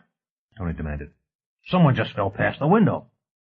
There were a lot of people clustered around the windows now. They chattered excitedly, but there was no aura of panic. Damned strange, Tony thought. He pushed his way through the crowd, heedless of custom or good manners or anything else. Another leaper? Or Fromates? "There goes another one," one of the businessmen shouted. "Wow!" A human-sized golden plover with iridescent feathers fell past in a headlong swan dive. Tony reached the window just in time to see the diver brought up short by the cables that trailed out behind. She had almost hit the maul deck before the cables had completely stretched. Now the girl bounced through the air, arms wide spread, held by a pair of enormous shock cords, a riot of brilliant color. Seconds later, she was joined by a boy dressed as a California condor. "Bungee divers," someone said. Aha, Tony thought. They do that where? Mexico? South Seas? Somewhere. Dive off tree platforms and use vines to stop themselves. He looked up to see that Adler had followed him to the window. "They ought to warn us about entertainment like that," Adler said. "Damned right. I nearly had a heart attack. But it was damned interesting. Wonder why we never had anyone do that before. Maybe it'll catch on." Adler drained his glass. "That sure are a lot of prizes." Tony nodded. The luncheon included a raffle. The biggest prize sat in the middle of the room, roped off, crowding the bar area even further. Everyone was crowding to the window, so Tony made his way to the center area and examined the machine. A float cycle. He'd never seen one of the two-person ground effect vehicles up close, but the ads said it would go over any land or swamp terrain as well as calm water. There were other prizes around the walls: portable televisions, expensive clothing, a hang glider, jewelry, and half a dozen kinds of home computers. He turned back to see that he'd lost Joe Adler to one of the hostesses. She was an Angelino, Tony noticed. She'd probably seen the Disney studio label on his badge. As usual, there were too many at the table, so that Tony's elbows were jammed into his sides. He didn't catch the names as people were introduced, or if he did, he didn't remember them. So he had no idea of whom he was talking to, but they did seem to admire the decor, particularly the holograms. "I'm surprised to find somebody like you sitting with us," the beefy man across the table said. "I saw Art Bonner in the bar." Tony smiled and tried to be friendly. "Corporate policy. When we have outside guests, they like us to mingle." "Makes sense." "Generally does," Tony thought. "Of course, I'm not the world's best ambassador, but what the hell?" And it was fun talking about the holograms. A couple of radio comics had been imported to raffle off the prizes. They also told jokes. Fairly rough ones. "I wasn't too sure about our welcome. I don't know if Floyd noticed, but they brought us in through Access Way 9, Level 18, past the hydrogen pipe." "And the big sign that says, 'Do your bit for human evolution.' I haven't been so nervous since the Reverend Jones invited me to Guyana for a cool drink." "Another example of evolution in action, I suppose. Never the still, here we are once again to help redistribute the wealth. Taking from the rich to give to the rich. But first, these updates for those of you who like to keep posted on what's happening outside these walls." The comics whipped sheets of notes from inside pockets. "We're still paying taxes." "We're still complaining about paying taxes." "Death and taxes, and a word from our sponsor." "Hey, you people seem to have solved taxes. How are you doing on—" "Jake!" Uncomfortable laughter. "Sponsors. Hey, speaking of sponsors, James Shapiro would like to update you on another aspect of the outside world. The great work being done by big brothers of—" "Those birds have been retired for years," Tony said. The man to his left chuckled. "Sure. And who do you suggest we get?" Tony frowned. Yeah, I see. Jake and Floyd have been retired long enough that we remember them from before we built Todos Santos." "Exactly. While modern radio people are known mostly to freeway drivers. Look, I'm Louis Sharp." Quick handshake. "I did a lot of the work setting this up. Jake and Floyd have been good to us. We'd probably bring them as guests, but how can we get a little more current?" Jake and Floyd began raffling off prizes with the assistance of some of the ladies. Tony mulled over the problem. What stars would Angelinos and Saints have in common? Louis Sharp asked, "Do you still watch TV? Soaps? Situation comedies?" "Not those, no. They don't seem to make much sense." "News? Well, mostly in-house news, actually. Even the Tonight Show monologue was pretty cryptic last time I watched." "We get movies on the cable," Tony realized suddenly. "That new guy in Star Wars 8, the sarcastic one who keeps poking holes in Han Solo's physics?" "Rip Mendez." Maybe. He might go for it. He's got an adopted son." The table emptied, and Tony was able to move again. He stretched with a sigh of gratitude and ordered another cognac. For the moment his mind was clear of problems. He'd half finished the cognac when he became aware of a man standing expectantly near his chair. Tony didn't recognize him. "You're Tony Rand, aren't you?" the man asked. "I recognize you from Lunan's documentary." Tony sighed. It was flattering to be recognized, but there was a price to that. "Yeah, I'm the court magician." The man grinned and put out his hand. "George Harris," he said. "We've got a mutual friend." Tony frowned. He was sure he'd heard the name before. "Preston Sanders," Harris said. "My cellmate on weekends." "Have you escaped from the jail?" Tony asked. "In a manner of speaking." Tony's mood was completely shattered now. "How?" "I just walked out. They let me out. Sunday night to dawn Saturday. Except for holidays. Holidays I go back in." He explained the work furlough program. But weekends I room with press. Like a bloody omen, Tony thought. How are they treating you? Not too bad now. Mind if I join you? Harris didn't wait for an answer. He sat next to Tony and caught the waiter's eye. 2 brandies. Anyway, it was pretty rough before they moved me in with Sanders, but now it's all right. Could you take something to press for me? Nothing you couldn't send them through the sheriff's office, Harris said. He grimaced. They search us going in. Why? Did you want to send something? I'd be glad to help. Anything I could do to help that fine young man. It wasn't hard to draw Harris out. He liked to talk. He wanted to tell Tony about his electrical supply business in between stories about the jail, but after a while Tony had a good picture of the jail schedule.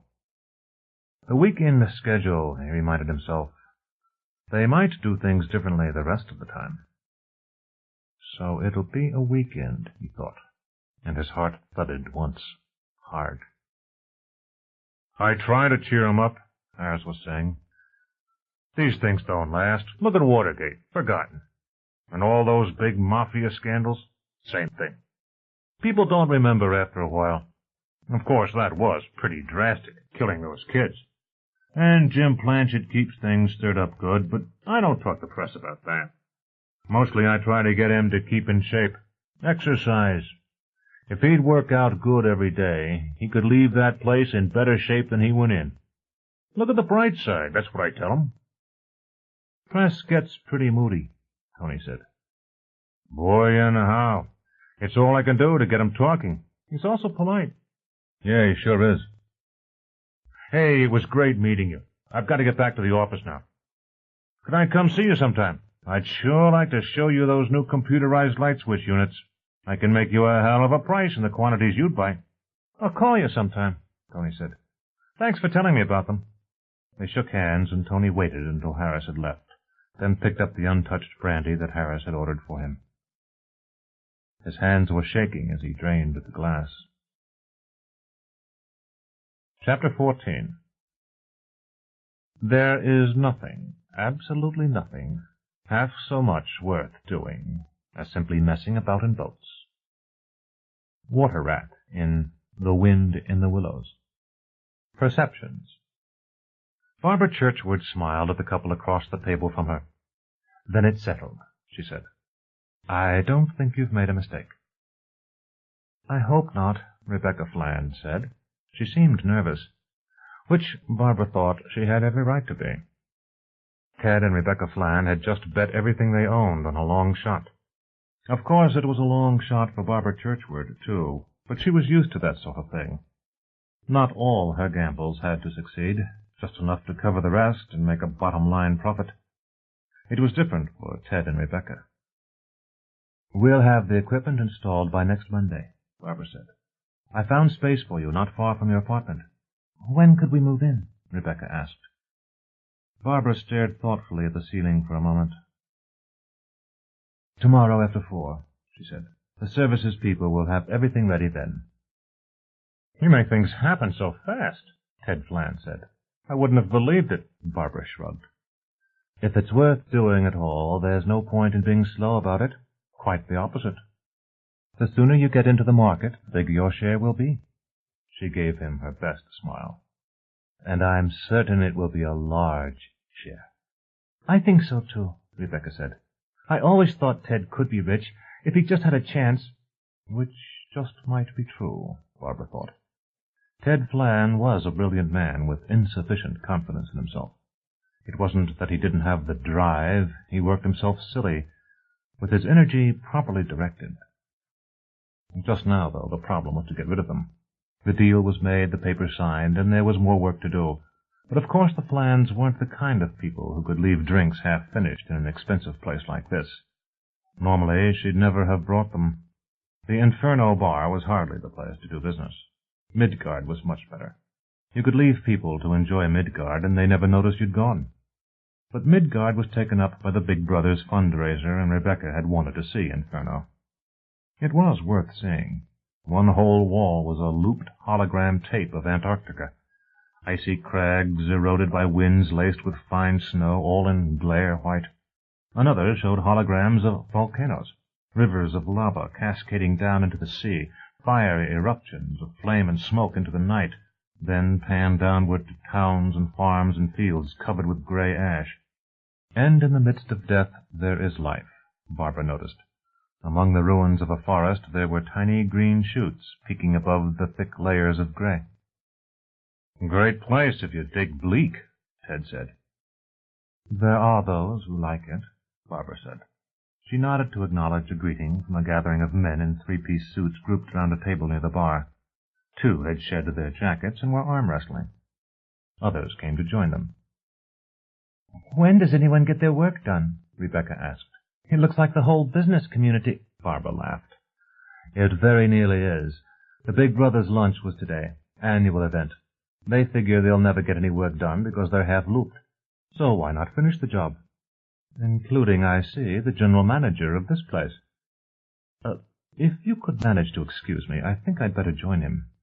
"Oh, sure, not at all," Ted said. He stood quickly. Rebecca joined him reluctantly. "We haven't seen the casino." "Plenty of chances for that," Ted said. "We'll be living here." Yes, Barbara thought, and I wonder just how much interest in the casino Rebecca has. "Millie, monitor financial activities at Inferno for new residents Ted and Rebecca Flann.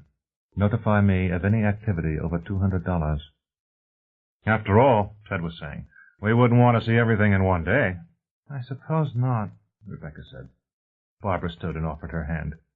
"I think you'll be very happy here. Good luck." They shook hands, and Ted turned away. Then he stopped. "Oh, I forgot." He fished in his coat pocket and came up with a key, which he held out to Barbara. "You will take care of Katie, won't you? She's something special." "We'll find her a good home," Barbara said. She put the key in her purse and watched them leave the bar. When they were gone, she turned to go back to her office. "Barbara!" Nuts, she thought. No escape now. Tony Rand had seen her, and he looked a good bit more than half-looped. "Hi, Tony." "Hi. I'd like to ask you a favor." "Oh? Sure, if I can." "It's kind of complicated," Tony said. "Well, I was planning on working." "It's important," Tony said. He led her toward a table. Barbara watched analytically as she followed. "He's part drunk and damned nervous," she thought. "I'd better see what he wants." Rand waved at the waitress, and moments later she brought him a scotch and a pink lady for Barbara. "Sometimes this place is just a little too efficient," Barbara said. "I didn't really need a drink." "Nor for that matter did you." "Relax," Rand said. "You can't work today. Nobody's sober to interact with." "You've a point there," she said. The arm-wrestling game was continuing loudly, an Angelino deputy district attorney against one of Shapiro's assistants. "What's your problem, Tony?" "Huh. I've got a dozen problems, including Art's latest idiocy." "Yes?" "Oh, you know." "No, I don't, Tony," Barbara said. "But you have to know. You're on the management council. He has to tell you. It's in his charter." He gave her a wink. "You know." She let her voice show impatience. "Tony, I don't have the least idea of what you're talking about, and I don't have time to play games." "But—" He looked up at the ceiling. "The cones work. I don't think anyone can hear us." "Tony, if you're about to say something Art wants kept secret, I'd advise you not to. There are Angelinos all over." "Yeah, I know." He tossed off the scotch and waved at the waitress. "That wasn't the favor I wanted anyway." "Good. Millie, link me to Bonner." "Art, your court magician is in his cups and wants to babble all our secrets." "I have another problem. I'm afraid of my wife." "What?" "Ex-wife. She called me. Wants to talk seriously with me. If I don't give in to her demands, she moves to New York and takes our son with her." "Barbara, I see you. Want me to come over?" "Not just yet, but you better think of a way to get him out of here." That's easy. Give me 10 minutes, and he'll be gone. What are her demands, Tony? She wants to live here, for starters, Tony said. And I think she wants me. And you don't want her? No, good Lord, no. Not now. But you don't want her to move to New York? No. Why not? I just don't. Tell me about Genevieve Rand. Data poured into her mind. She hadn't time to digest it all, but one thing was obvious. I suppose it's the boy. Yes. Are you being fair to him, Tony? Barbara asked. You're building your starship, and you're leaving your son behind. You didn't have to be so damned blunt about it. Sure I did. That's what's bothering you, isn't it? Yes, but I don't know what to do about it. Barbara, the only way he could live here is to have Jen live here, too. He's legally hers, not mine. Yes, Tony, I know. But I don't know why you're so dead set against her being here. Tony was quiet for a long time. Barbara shook her head. She'd never understood Rand, but he seemed stranger than usual today. He hesitated. If I had to see her every damn day, I'd probably be married to her in a year. But Tony, if you think you'd marry her again, why would that be so bad? Because she's lived off me for all these damn years, Tony said. And she never did a damn thing for me all that time. Where was she when I needed her? Now it's the other way around.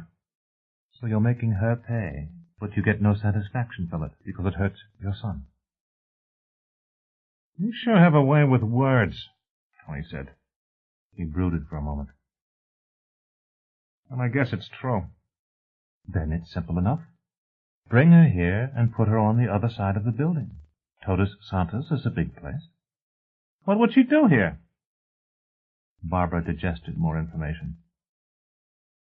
She seems to have done all right as a civic leader. Quite a natural organizer. I expect she'd do well. Probably be a neighborhood representative within a couple of years. Oh. That's the problem, isn't it? You think she'd do too well. I'm not that petty. Oh, yes, you are, my friend, Barbara thought. I wonder just how long that little dilemma has been eating away at you. Art, I really think you should get Tony out of here soon. I've sent for reinforcements. Shall I join you now? One moment more. Tony, what do you want me to do? I want you to talk to her. Negotiate for me. You're the sharpest negotiator I know. Sure, Barbara said. I expect I am. But for all my fabulous skills, Tony, what can I do? You don't know what you want, so how could I get it for you? I don't know. You could do something better than I can. He hunched his shoulders forward and started into his drink. Let her in. I won't be here anyway. Tony, what in the world are you talking about? Nothing. Hello, Art. Enter the Grand High Executioner. Art, what in the devil is wrong with him? I told him to plan a jailbreak. He's scared. Oh. Contingency plan. Sorry I couldn't be with you earlier, Bonner said. Big powwow with McLean Stevens. He shrugged. Nothing we could really talk about, of course. The situation's cut and dried. Planchet wants blood, and Mac's got to supply some. Hours, Tony said. Maybe he'll get more than he expects. I've been looking up the law on conspiracy. That will do. Bonner's voice was edged with ice. You're drunk. Take the afternoon off. Oh, yes, boss. Take the day off. Shuffle off, shucking and jiving all the way. This won't do at all, Barbara thought. Rough and smooth? Right. She put her hand on Tony's arm. Art's right. We've all had too much. She pointed to the low table by the bar. The arm wrestlers were still at it, and there was a five-way conversation over their heads with no one listening to anyone. And we're the soberest people here. Hi, Tony.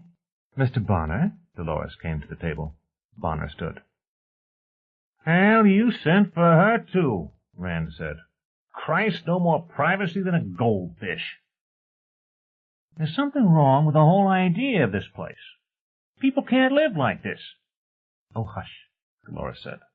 She sat next to Rand. What did you expect Mr. Bonner to do? Send you home alone? She grinned. I've got the afternoon off, too. Can we think of something to do? Rand rubbed his head. Maybe we could. That's the spirit. Let's go. Dolores stood and dragged Tony up. Gee willikers, Mr. Wizard. You walk funny. Oh, shut up, Rand said, but he walked with her out of the room. Phew. Yeah. What did he want from you? He spent long enough telling you. He wants me to negotiate with his ex-wife. He wants... Stop. The command was a shout in Barbara's head. Involuntarily, she put her hands over her ears. My God, Art, don't do that. Sorry. Bonner looked nervously around the room. Are you all right? Has everyone gone insane here? No. He was looking at her, but not seeing her. She'd never seen Art Bonner like that. Indecisive. Something really strange was happening. Let's go somewhere, Art said, and keep the conversation verbal and trivial for a while. Sure. Where do you want to go? Your office? Mine? My place or yours? That'll be the day. I wonder what it would be like. She felt his hand on her arm, and she stood letting him guide her past an erupting Mount St. Helens. His grip was firm. She couldn't remember if he'd ever touched her before. They'd always been wary of each other, two executives with something like telepathy, guarding their thoughts when they were together. Never a man and a woman. He led her onto a crowded pedway. Todos Santos people automatically moved aside to make room for them, but the Angelinos either didn't recognize them or didn't care. No one spoke to them, and they rode in silence. Strange. Weird, Barbara thought. We could talk without being overheard, only he doesn't want to talk through Millie. Something of his sense of urgency kept her from using Millie at all. And she rode through the crowded mall, silent, feeling cut off from the world and alone for the first time in years. The guard at the exit gate stared in surprise. Don't you want someone to go with you, Mr. Bonner? Thanks, Riley. We'll be all right. Going to look at some property. Millie can find us if we're needed, Bonner said. He led Barbara out to the subway platform. Art, what in hell are we doing? She asked when they were away from the gate. Getting out of Todos Santos for a while. Where are we going? I have to tell my staff. No, please, not this time. We won't be gone long. She looked at him intently. Are you drunk? A little. Has nothing to do with this. All right. But where are we going? Anywhere, restaurant, coffee shop, someplace random. Boy, when you flip out, you really do it, don't you? A train rushed into the station and stopped. They hopped on it and found seats. Bonner's face was a deadpan, no visible emotion, a study in self-control, and that was a little frightening, too. Any preference on where we get off? She asked. No, but let's make it a couple of stops more. Sure. She looked thoughtful for a second. I know where we can go. Fine. Lead the way.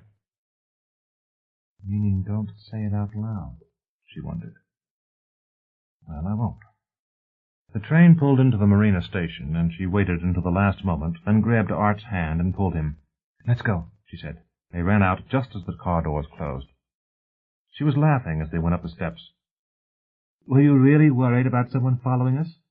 Because I think I took care of that. You sure did. But no, I wasn't especially worried about that. They came out to bright daylight 100 yards from the ocean. To their right was a long stretch of beach with dozens of Angelinos playing in the surf, doing exercises on swings and jungle gyms, or just lying around on the beach. "Nice idea," Art said. "I haven't been for a walk on the beach in ages." "Actually, I had something else in mind," Barbara said. She led him off to the left, into the maze of slips and piers and docks, through a forest of sailboat masts, searching for a slip number. "This way," she said. They walked out a long pier and stopped in front of a big, single-masted boat. The name painted across the stern was Catherine III. "What's this?" "I just bought it," Barbara said. "Well, for the company, but I've got the keys. Want to help me aboard? My skirt's a little tight to climb that rail." "Sure," he said. Those heels aren't going to work so well on teak decks." "Right." She took them off, then let Art lift her over the plastic-coated wire guardrail. "Pretty boat," she said. Art nodded. 40-foot motor sailor. You could sail around the world in this." "You bought it?" "More or less. I took over the payments." She took out the key and unlocked the companionway. A ladder led down to a large saloon cabin fitted out with wide padded berths that served as seats along both sides of a cockpit table. Art followed her down. She looked around the mahogany lockers. "Aha! J.T.S. Brown," she said, holding up a bottle of bourbon. "Or should I make coffee?" "A little bourbon won't hurt," Bonner said. He found glasses in a fitted locker, and a small refrigerator below supplied cold water. They sat at the table, and Barbara poured. "Typical story," Barbara said. "Young couple, bright guy doing well, writing software for a computer company, making lots of money, but they got in over their heads. Cars, fancy apartment, furniture, bespoke. So, when his boss reneges on promotions, what can the poor bastard do? He can't go start his own company, not owing all that money." She grinned. "So I surprised hell out of the boss and set them up in business." "And the boat?" "Distraction," Barbara said. "Look, we set them up, and we're only taking 40% of the company. The rest is his. We're risking a lot of capital. So I damned well insist that he risks everything he's got. And I do mean everything. Gives him a powerful incentive." "A lot of pressure on a young family," Bonner said. He twisted his face into what might have been a grin and might have been something else. "I know what pressure can do to a person and to a marriage." "No pressures," Barbara said. "He's got his office, a deck computer, some lab space, a C3 apartment, and 6 months in Commons. He doesn't owe anybody a cent, and they can't starve. All part of the package. Now all he's got to do is produce. And I know damned well he can do that, because most of what BFK Associates sells was written by him." "So you think of everything. How many of these deals go sour?" "Not enough of them." "Huh?" She shrugged. "A low failure rate means I'm not taking enough risks. I'm supposed to take risks. My failure rate is down to—" "Oh, damn you, Art Bonner. We're out of range, and I can't remember, and I don't like being cut off my memory. What is going on?" He sipped at his bourbon. "What did Tony want you to talk to his ex-wife about?" She shook her head. "Art, I won't play games any longer. I want to know what's happening." "Yeah. Hard to know where to start. You remember that reporter, Lunan? You and the PR people thought it would be a good idea to turn him loose?" "Yes, and I don't think that documentary hurt us a bit." "Me either," Bonner said. "But that wasn't what I was trying to say. He had an offer of his own, information for interviewers. I bought it." Art paused and sipped at his drink. "The information was that a fromate UCLA professor named Arnold Wren furnished the Planchet kid the data he needed to break into Todos Santos." "Okay, so where did Wren get the data? We don't exactly advertise those codes." She felt a tingle at the base of her spine. "Art, Where does Tony fit into this? I had security watch Professor Wren.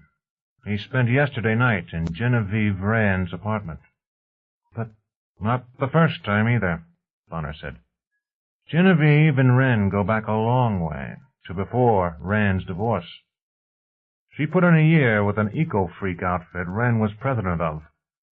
That was back before there were any fromates. Another interesting little item.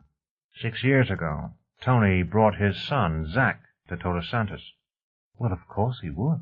Yeah, Bonner said.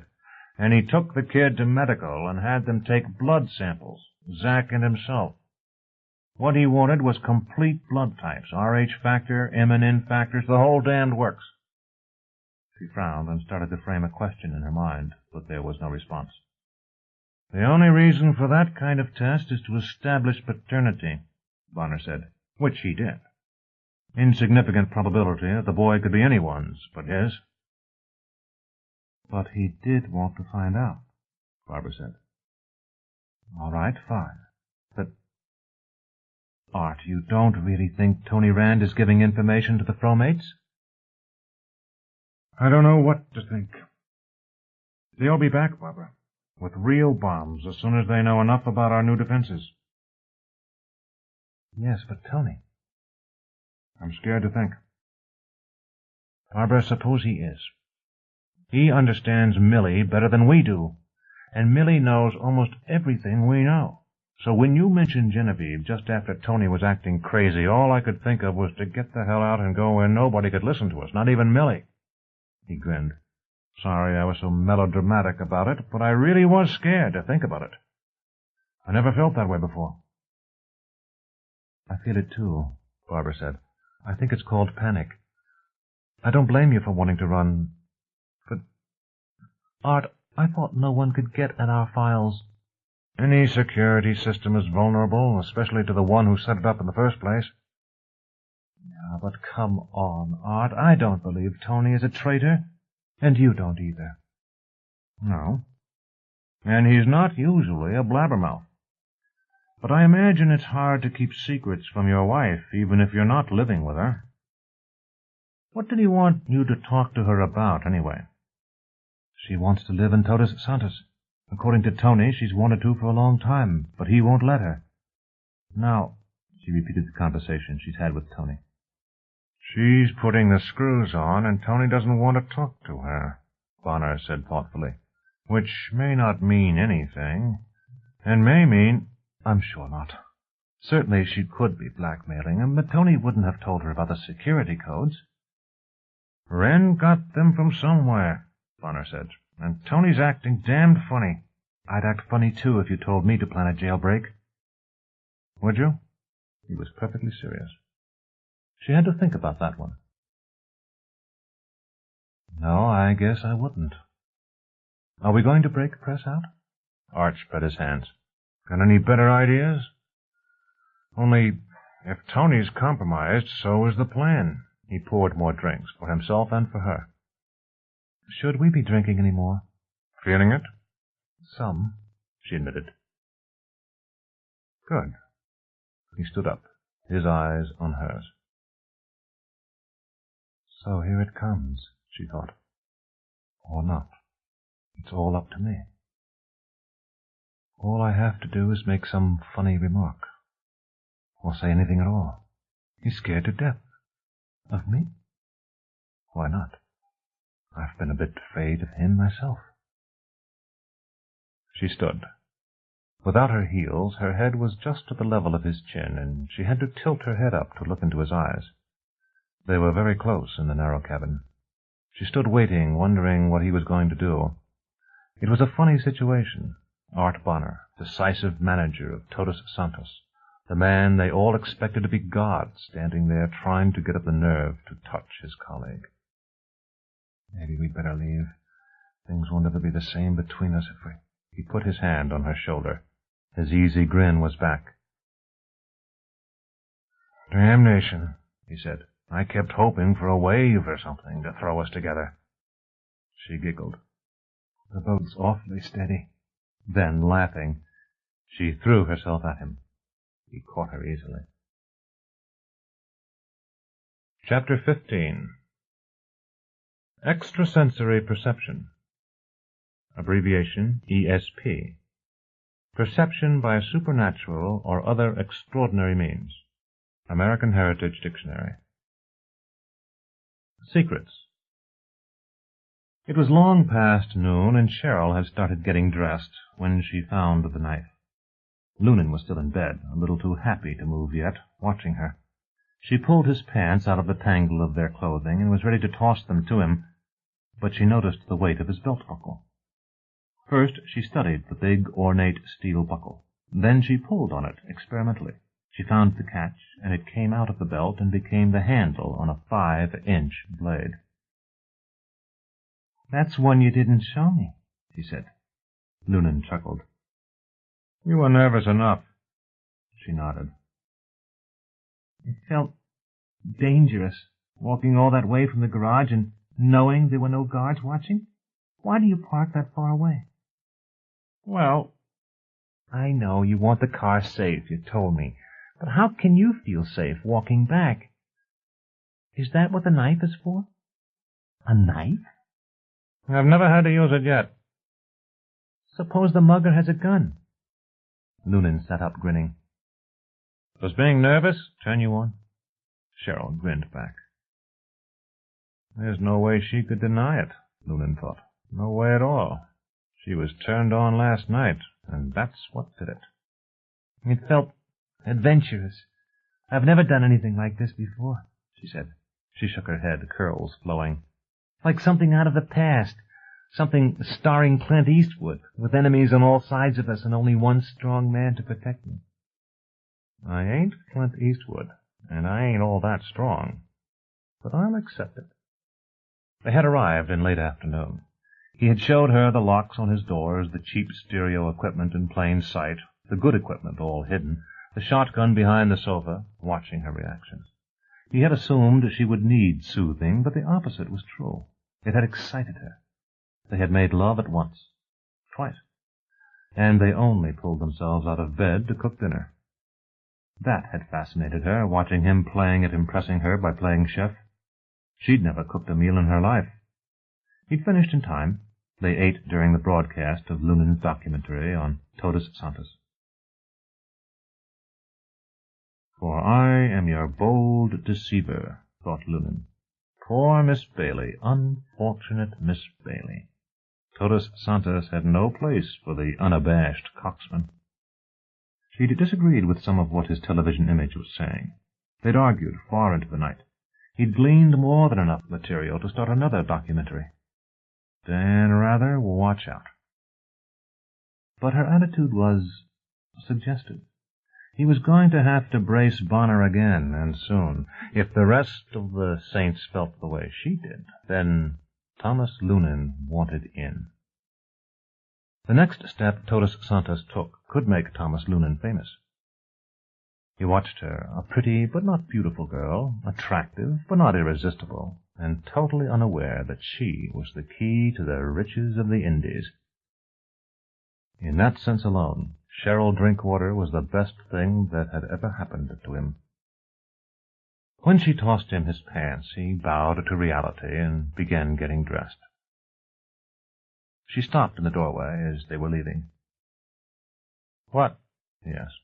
She was studying him closely. "I had a lovely time, Tom, but I don't think I'll be back." Lunan had expected this. Sure, not bloody likely you would. But we both got what they wanted. "You'd be very welcome." She shook her head. "I know," Lunan said. "It was an adventure. You don't have to repeat an adventure. But maybe you'll change your mind." He knew that she wouldn't. An angel had gone slumming, no more than that. But how much variety could there be among the Todos Santos boys? Any Angelina was bound to be an interesting experience for Cheryl. She's cut off from the mainstream. One of us is. Anyway, I tried to make it interesting for her. God knows it was for me, and I owed her that. Maybe. But if I'm a little miffed, she's never going to know it. Barbara woke in semi-darkness. The dock lights were on outside, and some of the yellow light filtered past the curtains on the cabin windows and fell on the cabin table, making strange patterns on her neatly folded, tailored suit and striped panties. Her brassiere atop the pile didn't look like clothing at all. She moved lazily, snuggling closer to him, and felt his arm tighten around her. "Your poor arm must be asleep," she whispered. "It's all right." "Why didn't we think of this before?" He chuckled softly. "I've thought about it for 5 years. Me too. But not quite like this." The smile was still in his voice. "No. I wondered what—" "Yes. Well, we'll just have to find out, won't we?" She giggled. "Here we are, both of us wondering what telepathic love-making would be like. And we still don't know." "We can find out." "Or not," she said. "Art, are you sure we want to continue this? We've stolen an afternoon. I'll bet they're going crazy back there, wondering where we are." "But they're wondering now. Do we want them to know?" "Do you care?" "My darling, I don't care one damn bit, but then I'm a bitch with no reputation anyway. You're the one who's got to worry." "Do you?" "Right now, I don't even want to go back." "Now, just 1 minute, mister. That's not even funny as a joke." "Why not?" His voice was serious, and that was just a little frightening. "We're both rich. It's not as if we need our jobs." "The hell we don't," she said. He was quiet for a moment. "Yeah, that's the part Grace could never understand, that I could love my job and still love her." "Now you've gone and said it." "Said what?" "That word. Love. Is this love, Art?" "They call it making love." "Damn you, don't make jokes. This is serious." "Is it?" "It could be." He was quiet for a long time. "Do you mean that?" "Yes." "Good." "I think we've been in love for years," she said. "If love is sharing and caring and respecting." Love without intimacy. "We haven't needed intimacy. We can get all of that we want any time we want," she said, "and have." "Sure, but it's not the same, these affairs." "No." She nestled closer to him, then bit his nipple. "Ouch." "Turnabout's fair play." "Not yet. Let's go back. They really will be worried about us, and you've got a jailbreak to plan." Sigh. I suppose you're right. One of us has to be sensible. You don't mind if I lose my head over you once in a while? "I want to move in with you. Would you feel crowded?" We can make the next apartment over an adjoining one." A pause and a scowl. "Maybe. Check on it when we get back." "Good enough. We're at an age where we'll want some privacy. And that'll make it official." She swung her feet over the edge of the berth and began putting on her brassiere. "What's the all-fired hurry?" "Because, my darling, not only will they be worried about us, but—" "But?" "I blush to speak of it, but there does remain that unanswered question," she said. "And at our age I doubt we could manage anything 3 times in one day." He locked his fingers in her bra strap, tugged gently. "You're kidding yourself. We're not going back to make love." She turned to look at him. "We're going back to face a dozen emergencies. I've got to check on Rand and see if he's come up with anything." His fingers loosened as he spoke. "See how we're doing with the new defenses? The bastards could be breaking in with real bombs, and I should be checking on ways to get press out of California." His hand had dropped from the strap. "God knows what's come up since we left, but Millie'll tell us as soon as we're in range. Late tonight, if we're lucky." She nodded solemnly. "Midnight. Your place. I can get myself moved in by then."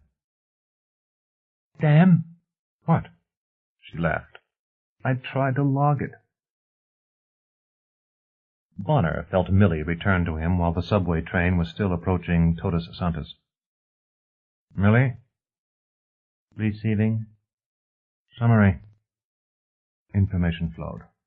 Nothing urgent had happened. He glanced over at Barbara. She was staring at the ceiling, her eyes half closed. Appointments? None scheduled.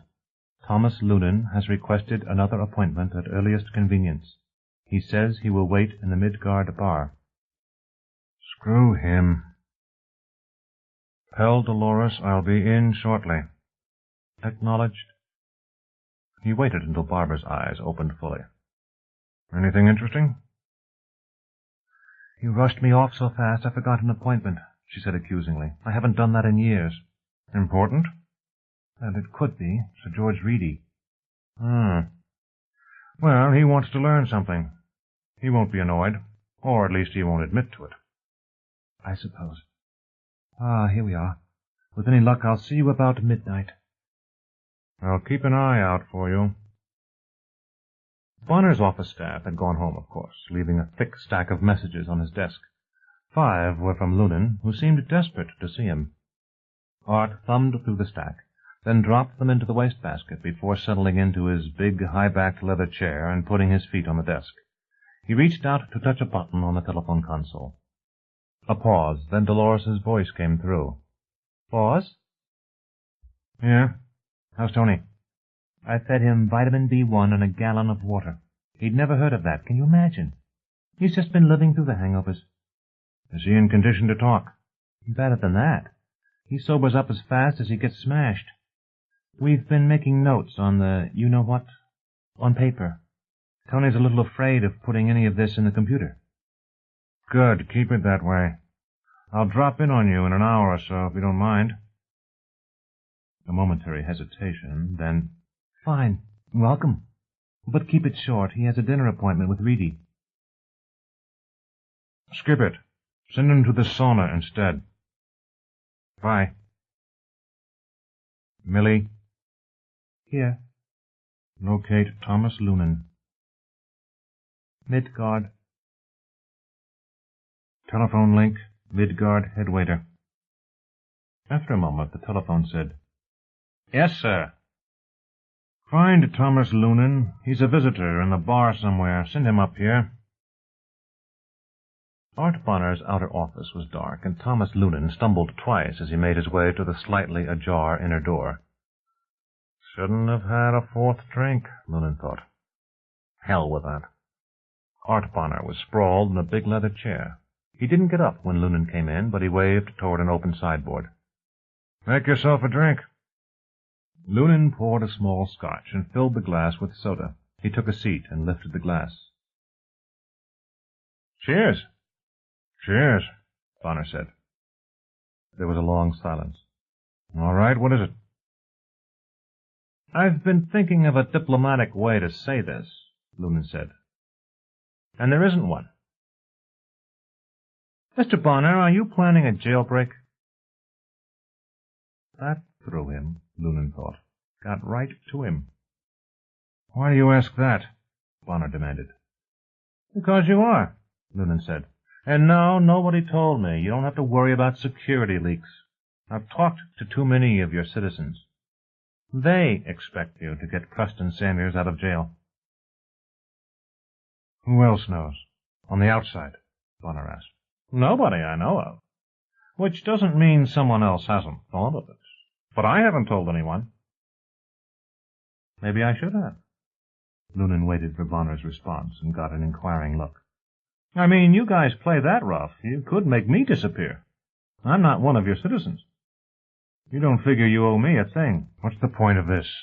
Bonner demanded. I want in, Lunan said. I want an exclusive on everything. In return, you get the story told the way I tell stories, superbly. You saw my documentary? Yes. It did us no harm. It did you a lot of good, and you know it. Look, you want the story to get out, not naming names, of course, but you want Los Angeles to get the message. Bonner looked thoughtful. Perhaps. Perhaps hell, Lunan insisted. Think of it as evolution in action. Society's evolved, too. That's the story you want out, and I'll see it gets out. You'll also be in a position to blackmail us. I'm in it now, Lunan said. One phone call and you won't get Sanders out. Not easily, anyway. But I'm not blackmailing you. I told you all about Wren, didn't I? And I didn't even take any precautions because I'm not going to blackmail you. Not now and not later. I just want the story. And when the police ask you... California has a very tough newsman's shield law, Mr. Bonner. It's protected me before. Maybe that's not quite enough, Bonner said. Maybe we'd want you to help out. Do something yourself. Lunan gulped. Shit fire, of course he'd think of that. All right. Good. We'll let you know. Just stay available, because you won't get much notice. I don't need much notice. Lunan lifted his drink in salute. He wanted to jump up and sing heroic arias. This would make his career, and it was the only way to deal with these people. Level with them. You have thought about immunity, Lunan said. Bonner nodded. The DA can certainly give you immunity from prosecution by the state of California. But not from you, Lunan said. Bonner's smile widened slightly. I knew you were an intelligent man, Mr. Lunan. Cheers. Tony Rand stepped out of the elevator and leaped back as shapes ran past him. He heard, "Sorry," and saw two teenage boys and a laughing matron crouched low, moving toward the swings at a dead run. They wore dark coveralls, and their faces were striped dark as well. The doors tried to close. Tony blocked them and stepped out onto the roof, shaking his head. He was still a little wobbly from the afternoon. Even so, he knew he should be feeling much worse. B1 and water and a sauna. And never forget it, he told himself. The restaurant was a fair walk from the elevators. Tony passed gardens, a pocket-sized chaparral forest, a football field. He might have been strolling through any park. There were no visual cues to tell him that he was a fifth of a mile in the air. The lights along the walk had been dimmed to twilight level. Tony noticed other human shapes running or crouching in shadows. They, too, wore dark coveralls and face paint, and there was a faint glimmer of gemstones on their breasts. Tony kept his hands half raised as he passed them, non-combatant. He was nearly at the restaurant when there was a ruby flash from behind him. The light beam probed into the bushes ahead and to his right. A young man no more than 15 stood as his dark coveralls flashed with bright light. He cursed horribly, then sat heavily in the pathway and stared moodily ahead. Tony nodded sympathy as he passed. Schramm's was a glass bubble set at one corner of the Todos Santos roof. Shallow steps led down from the entrance. Los Angeles glowed through the unseen wall far below. It was no place for someone with acrophobia. The head waiter had seen Lunan's broadcast, of course. "Welcome, O court magician," he chortled as he escorted Rand to the table where Sir George Reedy waited. "I'd like to push a Volkswagen into Thomas Lunan's big mouth," Rand confided. Sir George ignored that criticism. "I had a scare coming here. It was as if a street gang had taken over the roof." "Nothing to worry about. It's a role-playing game. Man from Uncle Hunt Club. Low-powered laser pistols and suits that light up when you're hit. Fashion designer named Ferry organizes them. It's considered an honor to be invited." Aha, Tony thought. He still doesn't catch on. "Of course Millie and the security force are monitoring it." "But I would have thought you'd call it off during the emergency." I doubt anyone even considered that. It's been scheduled for months." "Sir George, the stockholders don't like letting outsiders run our lives." Tony noticed a waiter at his elbow and ordered a fruit daiquiri. Sir George's Pim's cup was empty. He ordered another. "Have you been keeping busy this past week?" "Oh, certainly." Reedy's smile faded slightly. Well, I'll admit time hangs a bit heavy while I wait out your war. The combatants haven't much time for a visiting tourist. When your Miss Churchward missed an appointment this afternoon, I thought I would lose my aplomb. I needed that drink. Tony nodded, feeling awkward. And yet it hasn't all been wasted time. What did cause the war, Mr. Rand? More to the point, if I build an arcology in Canada, how do I prevent conflicts with the outside? Do you have fromate groups in Canada? They're not a large influence. They might become one if we built something like Totus Santus. I wish I'd paid more attention to the bad feeling, Rand said. I'm no good at politics. Damn it, should I have built this place to look less like a fort? I see other possibilities. Good. Enlighten me. Sir George smiled. Actually, I came to be enlightened. Still, should I put my giant building inside the borders of an already existing city? You weren't offered a choice there. I have one. Tony's drink had arrived, and he sipped at it cautiously.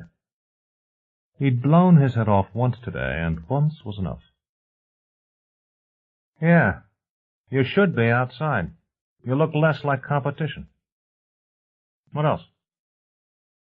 I've managed to see a good deal of Totus Santus.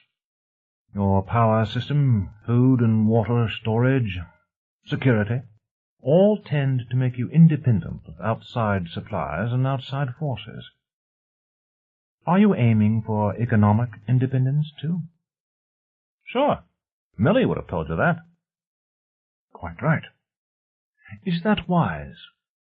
You'll end as a bubble of foreign matter inside the body of the city. Angelinos might well resent such a thing, and Los Angeles politicians would resent it most. Tony looked at him. Practice for building a starship, he thought. Is that where I went wrong? But wait a minute. Isolation isn't just a whim with us. It's what we're selling. People come to Totus Santus because they can get free of what's outside. The crime rate? Not just that. Sir George, suppose you just didn't want to bother learning how to make out an income tax form, and deciding what's deductible every time you spend $10 knowing some supercilious son of a bitch is being underpaid to second-guess you, and keeping little pieces of paper to prove it. It's a fun game, but why does everyone have to play? Sometimes it feels like the government wants to turn everyone on Earth into accountants. Sir George seemed about to interrupt, but Rand went on. Accountants and lawyers. Half the government is lawyers, and when they make laws, they don't write them in English. Nobody but a lawyer can tell legal from illegal, and the lawyers can't tell right from wrong anymore. Sir George looked stunned. I never felt that way at all. Plenty of our people do. At least that's what I hear in Commons. Independence is a lot of what we're selling. Sir George nodded thoughtfully. Maybe you're right, though, Tony said. Maybe we really shouldn't be inside anyone's borders. Build your arcology outside city limits. But get your subway built fast because you'll need to be trading with a host city. Have you decided where to put the project? I have half a dozen sites to choose from. Reedy smiled fleetingly. I'll have to reject some. Toronto, for instance. Toronto has a superb underground shopping complex. Something like Totus Santus would be competing with that. Menus arrived. Tony ordered without paying too much attention. He wanted to get back to the conversation. He noticed that Reedy, too, had barely glanced at his menu. Reedy asked, How would you build a Canadian arcology? Would you change the design? Sure. I learned a lot living here for all these years. Anyway, Totus Santus is the wrong shape for a cold country. You'll need more insulation, fewer balconies, more storage for food in the winter. Sir George had a sleepy look, as if he weren't quite paying attention. It was wasted on Tony Rand, who stared out at Los Angeles with unfocused eyes. It doesn't have to be less open, and it doesn't have to look like a fort. Get yourself a mountain slope facing south, a quarter sphere, hollow. In winter, the low sun shines right into it. You can line it with apartments. Solari designed it a long time ago for Siberia, but it ought to work even better in your latitudes. Reedy lifted an eyebrow and seemed thoughtful. Thank you. But there are other decisions I must make.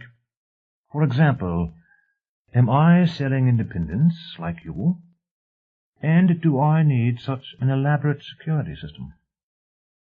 I don't know, Tony said. I'm an engineer, not a manager. Ye gods, is he trying to hire me? He sure sounds like it. No, he couldn't be. But, would you give the top brass computer implants? Reedy frowned. I hadn't thought of it. Implants are expensive. What's it like to have an implant? To know anything you want, just by thinking it. And arcology is terribly complex. It makes a Saturn-type moonship look like a tinker toy.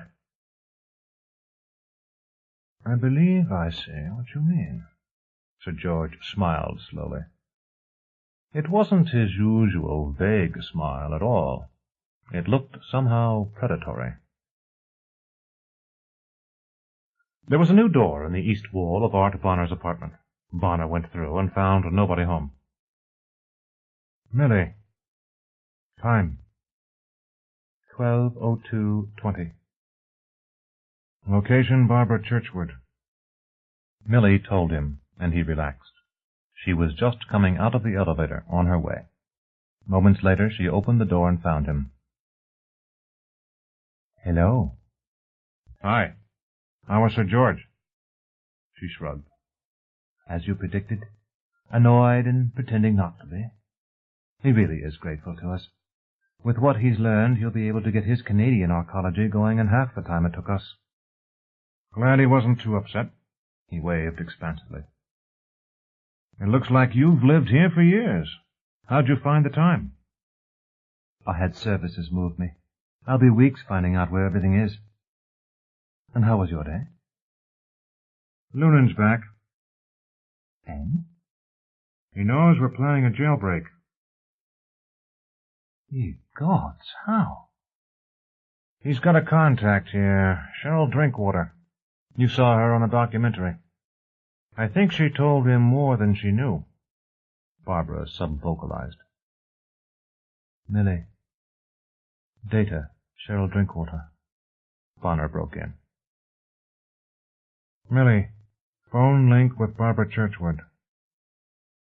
Love, I've started a file on Tom Lunan, too. Okay. Millie, data, Tom Lunan. Information whispered into her mastoid bone. Updates. He knows? He's guessing. Cheryl can't possibly know, but she must have told him how the stockholders feel. The subway adjunct is common knowledge. He may have worked that in. Hell, maybe he's telepathic. Useful trait in an investigative reporter. How will you handle it? Take him along. Make him an accomplice. I told him he'd be in at the kill. Damn it, sometimes we really do need some protection from our friends. This'll do it. He stretched. Tired. She nodded. How's Tony? Dolores sobered him up and put him to work. I don't know whether he needs a keeper or not, but she's a good one, if she can stand it. Millie, file illicit. Barbara's jaw went slack as she listened to Millie's characterless voice describing Rand's updated plans. She backed into a chair and sat down. She began laughing. Art grinned down at her. I do admire subtlety. I'd have thought Tony would go for something more complicated. Dolores must be keeping him honest. Hey, let's go to bed. Art looked back at the new door in what had been a blank wall. They'd even remounted the pictures. It all happened so fast. Yeah, that's... Too fast? He was stripping off clothing and tossing it through the open door into his own apartment. They made a tight pattern on and around a reading chair. I'm adaptable. Are there any special daydreams you'd like fulfilled? I've been through that. Hell, I didn't mean to say that. They moved into each other's arms, eye to eye. Barbara wondered, how do you feel? Half excited, half apprehensive. It's been a long time. Why? Complications. I get enough complications in real life. For years now. This? Should we have waited? Should have started earlier. Before those kids got killed. Better late than never. What daydreams? Rape. Once with a vampire. Costume number, masquerade at a science fiction convention. We kept the costumes on. I was in a white shroud. Tried not to move a muscle, but... Why am I telling you this? It must be hard to lie sub-vocally. What do you daydream, Art?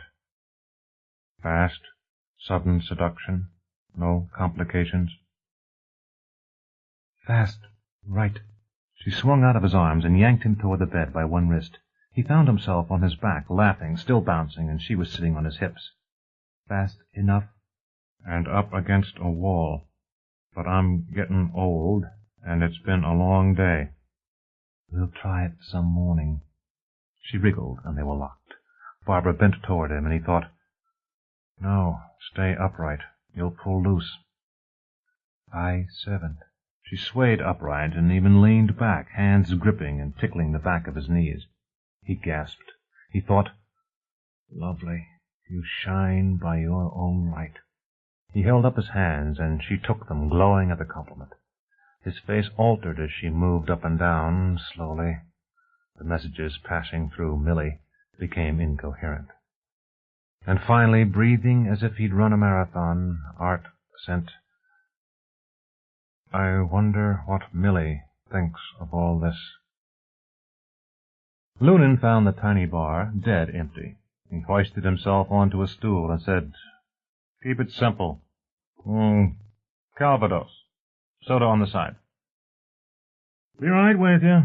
The bartender finished pouring something pink and frothy out of a shaker, put that glass and a brandy snifter in the wells of a drink tray, and set it in the dumbwaiter. He was grinning like a thief. He asked, insomnia? Loonan said, yeah, pure nerves. He took the snifter before Lavoie could set it down, sniffed, sipped. What's got you smiling like that at 2 a.m? I can't tell you, the bartender said happily. I just told 30 million people that there aren't any secrets in Todos Santos. Well, no offense, because you did a fine documentary on us, Mr. Loonan, but you're not a stockholder. Loonan nodded. I never asked you what you think about the Preston Sanders case. The bartender's smile vanished. I'm minded to brush up on my explosives. It's been years since I swore I was going to be a law and order citizen, you know? But Sanders is a hero, and he's not being treated like one, and that's wrong. Loonan nodded. No surprises. All the saints must feel that way. Better make this a double. It's wrong. We can't let... Lavoie shook himself. He poured another generous ounce of Calvados into Loonan's snifter. Okay, tell me what's got you so jumpy at 2 a.m? That, too, is a secret. And if I knew all of it, I wouldn't be so jumpy. Well, maybe I would.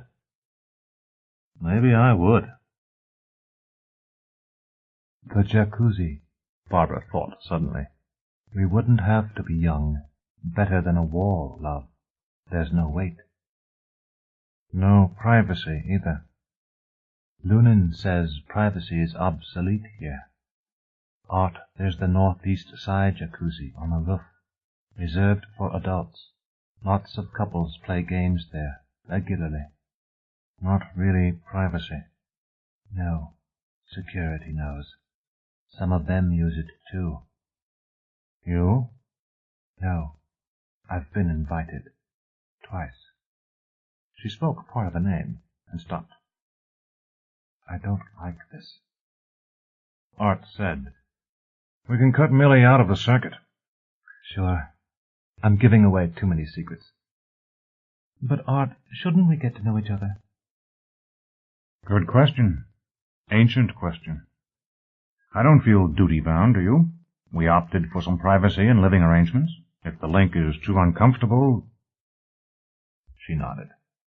Asshole. Duty-bound. Are we still linked? Eek. Oh, sorry, Art.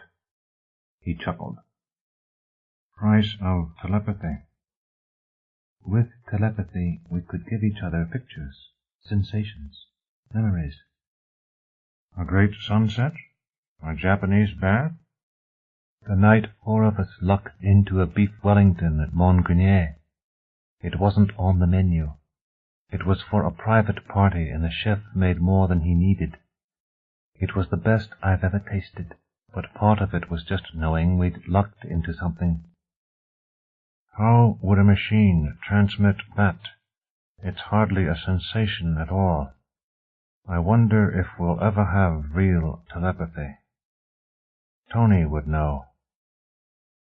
Why did you and Dolores... She felt him tense against her. Tension slurred his sub-vocalized response. I never knew. She just dropped me. Meant it, too. Skip it. What else do you daydream of? Orgies? Never been to one. Too damn complicated. Oh? It actually went like this. No, I only did it once. Fun while it was happening, but they weren't very bright people, and afterward 2 of the men kept bugging me. I'm sorry I did it. I was curious. With real telepathy, you could show me. I'll show you. She ran her fingers up his thigh, and he responded. Just pretend I'm 6 different women.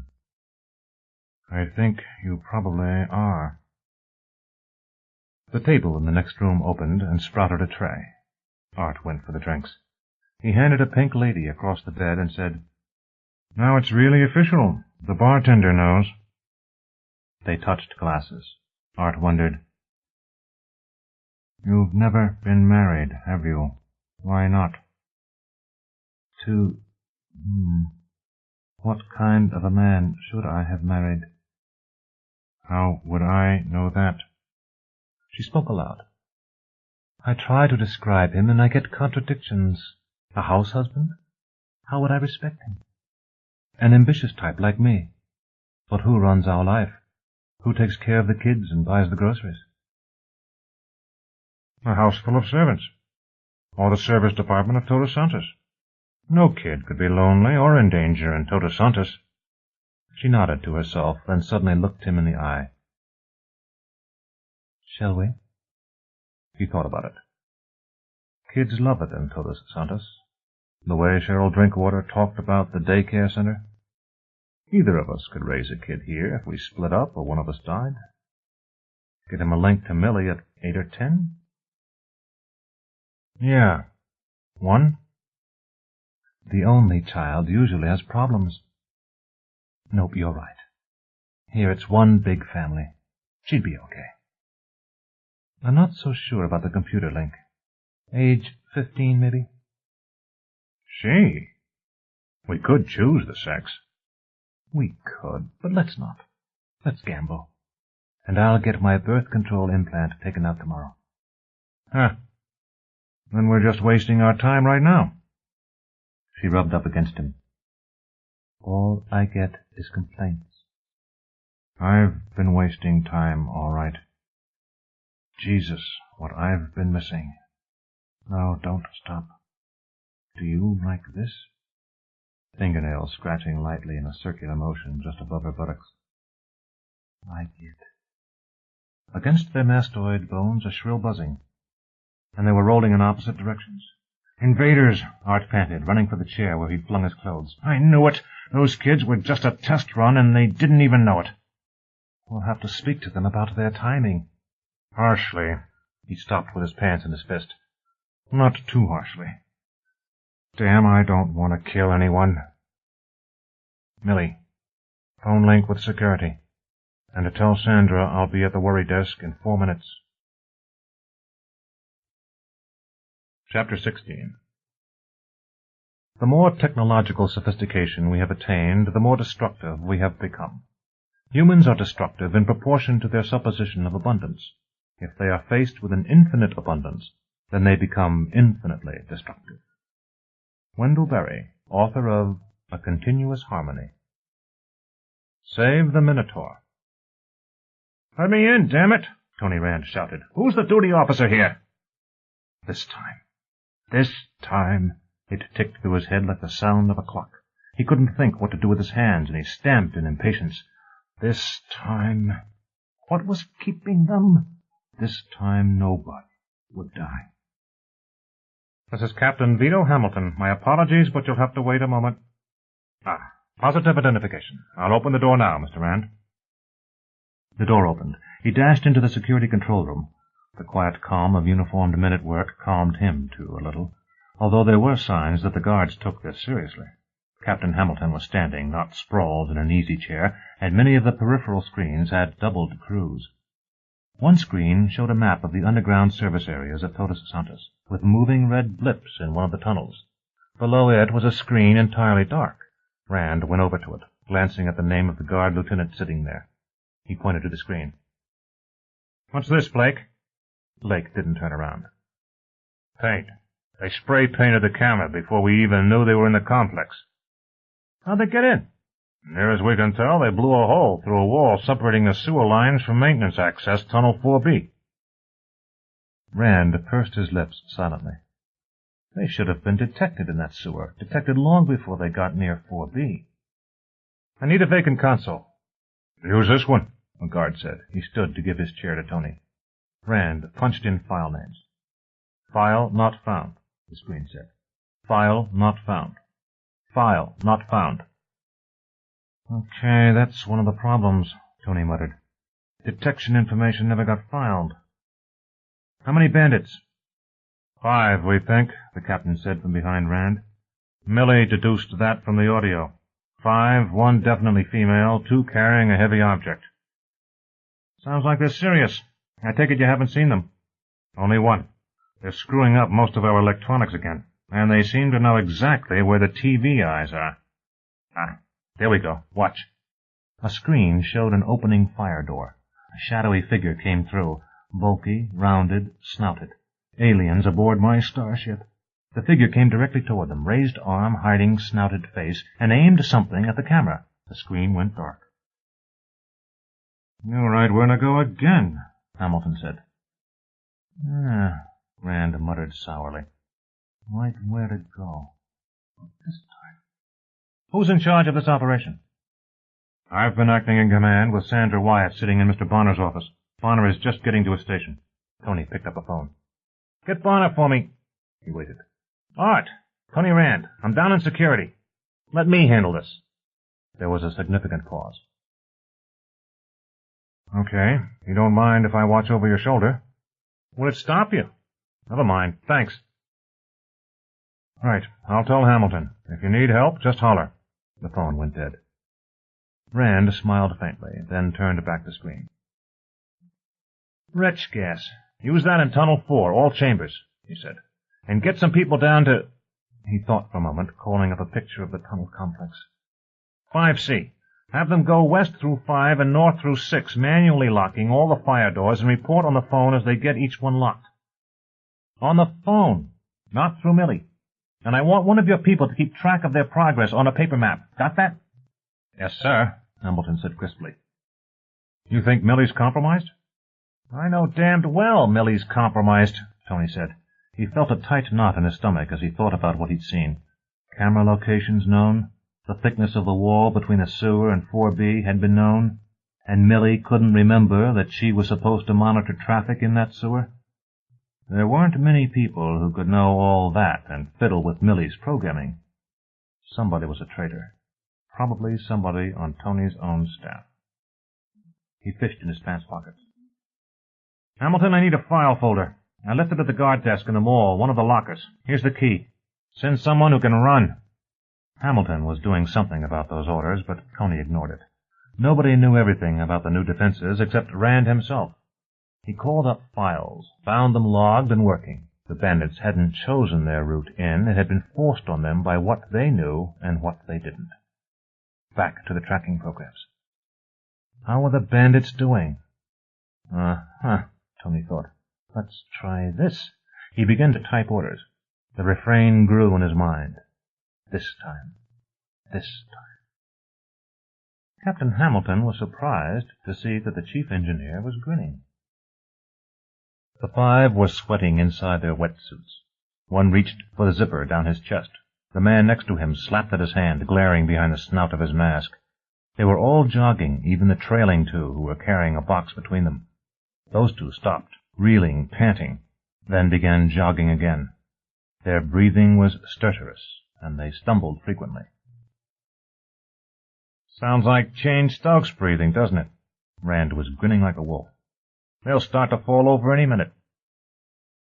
What did you do to them? Blake asked. Well, I figured the next bunch of invaders would be in something like wetsuits in case we used VX again. Why not? We really did obey that court order? Rand nodded.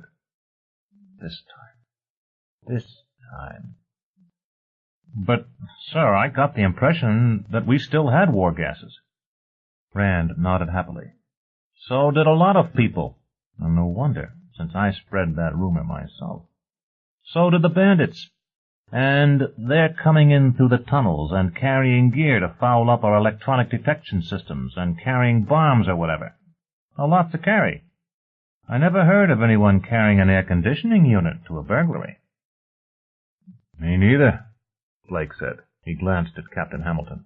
So, Tony said, I put some quartz radiant heaters along those tunnels to sort of enhance the effect. Now I'll bleed some air from the turbine heat exchangers into the ventilating system for the tunnels. Damn, I wish the cameras were working. I'd like to see if they open their suits. He grinned widely, plainly enjoying himself. This time. At least I can talk to them.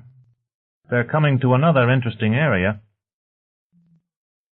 New construction, the leader said. Look for new construction here. How the fuck do we do that? Sherry demanded. She was a big, burly woman, even without her equipment, and she was panting hard. It's all new construction. Now what do we do?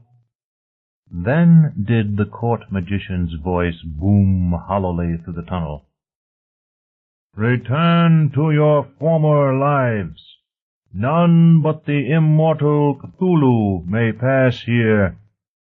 The leader shook his head, the snout of his mask moving from side to side like an anteater's trunk. Fuck off, he shouted. To the others he said, We hope this is it. Put some charges here and get back out of the way. He glanced at his watch. We haven't got much time. Rand listened to the aliens and muttered curses. Just where are they planning to blast? He demanded. I don't know, but I'm clearing my men out of all the adjacent areas, Hamilton said. Yeah, do that. We plastered new cement all over everything down there. With any luck, they'll blow the wrong wall. Several wrong walls. The explosion overloaded the microphones, which momentarily went silent. Then 2 screens lit.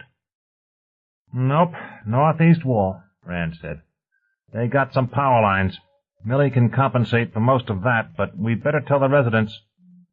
Already done, Bonner's voice said from the speaker. Now what? We get to see where they're going, Rand said. He waited, then grinned mirthlessly. Okay. Hamilton, I need your people to go down Tunnel 4, closing the fire doors. We can cut them off from their way in. Will they care? Rand shrugged. You weren't supposed to ask that. He watched as another screen came active. A bulky figure advanced, spray can in hand, and the screen went dark, but a moment later the one beside it lit.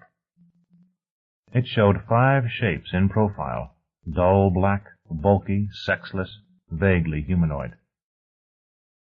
By God, Bonner's voice said. You have another pickup. Sure, Tony said. In fact, boss, I have 3 more in there. 5's a critical area. This time. God, I wish I could remember which people know about which cameras. If I had an implant, Tony thought, I'd be getting false data from Millie, read it directly into my mind. Just this once, I'm glad I don't. So, try to remember. Was it Alice who knew about Camera 2, Tunnel 5? The invaders went forward through the tunnels. Alma, get your ass in gear, get moving, the leader shouted. There was no answer. Alma's face was tomato-colored. Her eyelids were almost closed, showing white. Every gasping breath sounded like her last. Christ, she's had it, Sherry said. Leave her. You goddamn bitch, she's one of us. Shut up, the leader said. Sherry's right. We have to keep moving. Get Alma's gear and come on. Reese hesitated, then ran the zipper on her wetsuit all the way down. Now she might live, if the Saints didn't use war gas. They lost one, Hamilton said. One's down. Right, Tony Rand said with considerable triumph. 1 down and 4 to go. Get that one and take it up to Mr. Bonner. Search it first, and we'll leave the camera on it till your men get there. Hamilton said, I'm not incompetent, Mr. Rand. And I'm not tactful. Can you live with it? No answer. Rand watched the invaders' progress through Tunnel 5. There were enough pickup cameras in the tunnel to track the 4 as they moved along, 1 ahead, 2 following with a heavy box, and 1 last who shouted orders. The security room door eased open. The entering guard was a woman, looking still in her teens and lean as a snake. She must have made Olympic time down to the mall and back, but she was barely panting as she handed a yellow manila envelope to Hamilton, who passed it to Rand. Tony spilled the contents across the desk in one smooth motion, then tried to sort them while watching 3 screens. It wasn't working. He had to look down. He fished out a page and said, "Huh." Nobody commented. Tony shuffled through the notes, handwritten, barely legible, found another page and said, "Right. Get me Mr. Bonner." Dropped the papers and went back to watching.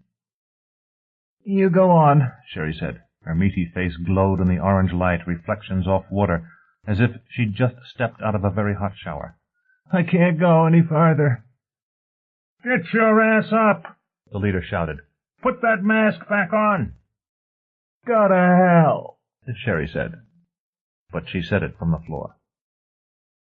Gavin and Reese picked up her gear. The box was lighter now. That's 2, Rand said with glee. This time.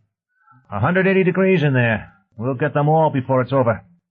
And we'll get them alive this time. He watched as the invaders moved across the screen, through fire doors, onward toward the central core of Todos Santos. You can't let them get much farther along that way, Bonner's voice said. Yeah, I know that, Rand answered. Hang on. Hell, when will the others drop? He looked up to Hamilton. Captain, give 'em more knockout gas. Those masks can't be comfortable. Yes, sir. The guard captain continued to stare at the screen. All right, Tony said. I guess it wouldn't hurt if you put some of your armed people down there in tunnels 5 and 6, sort of parallel to these yo-yos. Hamilton nodded eagerly, then began speaking orders into his headset microphone. Bravo, go. Delta, go. Now they took one more turn, stopped, then went unerringly to the TV camera. The screen blanked momentarily, then came on from another angle as Tony activated the alternate pickup. Damn, Tony muttered. Not much question about it now. Art, our mole is Alice Strahler. What do we do about her? Don't know yet. You sure? I mapped it. She knew about Camera 2 and Tunnel 5. She didn't know about the Radiants, and neither did the Bandits. But she was supposed to enter a monitor program, and she didn't. And now they've knocked out a new camera she knew of, and didn't get one I never told her about. I've got another double check coming up, but it's her. Your assistant? Yeah. Art, she may not be guilty of anything but talking to the wrong person. She's a nice... Okay, I'll deal with Alice, Bonner said quickly. Yeah, Tony thought. But she never blabbed innocently, not in that much detail. Hell. Bonner's voice came on again. Now, just what are you going to do about those jokers down there? I hate to remind you, but they're getting close to the turbines and MHD systems. And if they zap one of those, we've had it. Yeah, I got the picture, Rand said. But is that what they're after? Last time it was start a big fire. Last time it was fake a big fire. Tony, it's the turbines. They don't really want to kill lots of people. Bad publicity. They want to make Todos Santos too expensive to run. Believe it, they're after the turbines. On screen, the bandits were still moving toward the turbines. They were slow, in a turtle's race with heat stroke, and Tony had one more surprise for them before their route was clear, but after that... What now? Wait? Send in Hamilton's SWAT teams? God knows he's got eager enough troops. Tony looked up and saw that everyone in the room was staring at him, waiting for orders. My orders. Oh, Press, I never really realized what you went through. He looked up at the screens. The bandits had found the jog where he'd fiddled with the wall. Now they were moving on. On the next screen over, the second bandit to collapse had moved out of view. Damn, 2 parties to keep track of now. Hamilton, send a squad through Tunnel 8, south of the turbines in 8, and keep them south of there. Yes, sir. This time, Tony heard Hamilton murmuring orders. Delta team to Tunnel 8, automatic weapons, full body armor as long as they can stand the heat. What happens in 8?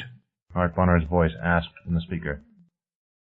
I have another surprise for them, Tony said. He tried to sound confident. This time? This time? The corridor had angled slightly left. Everything down here looked like new construction, but that jog wasn't on the map. But what could they do if they left the map? They went on, pacing off their distances, until Gavin said, Here. Reese and Lovin kept going, staggering with a bomb box. Gavin shrieked, Here! He could barely hear himself. Too many concussions. They stopped, set the box down. A moment for heavy breathing, then they were setting up the plastique. Lovin inserted the wire, and they staggered back down the corridor. The explosion slammed their eardrums. Gavin decided he was deaf.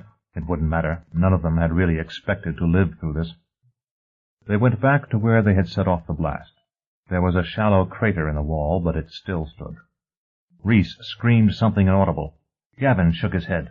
They began to set another charge, bigger this time. Reese suddenly stopped, then pulled his zipper down to his groin in one convulsive motion. Gavin tried to shake him. Reese pulled away and ran, flinging his mask away, then the top of his wetsuit. That wall surprised them. Tony's grin showed sick fear behind it. I didn't just beef up the wall, I put frangible discs in it and water behind to absorb the shock, and the other walls reflected the shock wave back at them. The bandits were running back down the corridor. I keep hoping they'll run out of explosives. Did you find a second bandit yet? First one must have reached medical by now. Second one tried to go back the way they came. Found himself blocked. No camera, but he doesn't seem to be moving.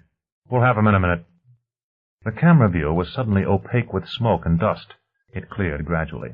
Light from corridor 8 glowed through a thigh-sized hole in 4 feet of wall.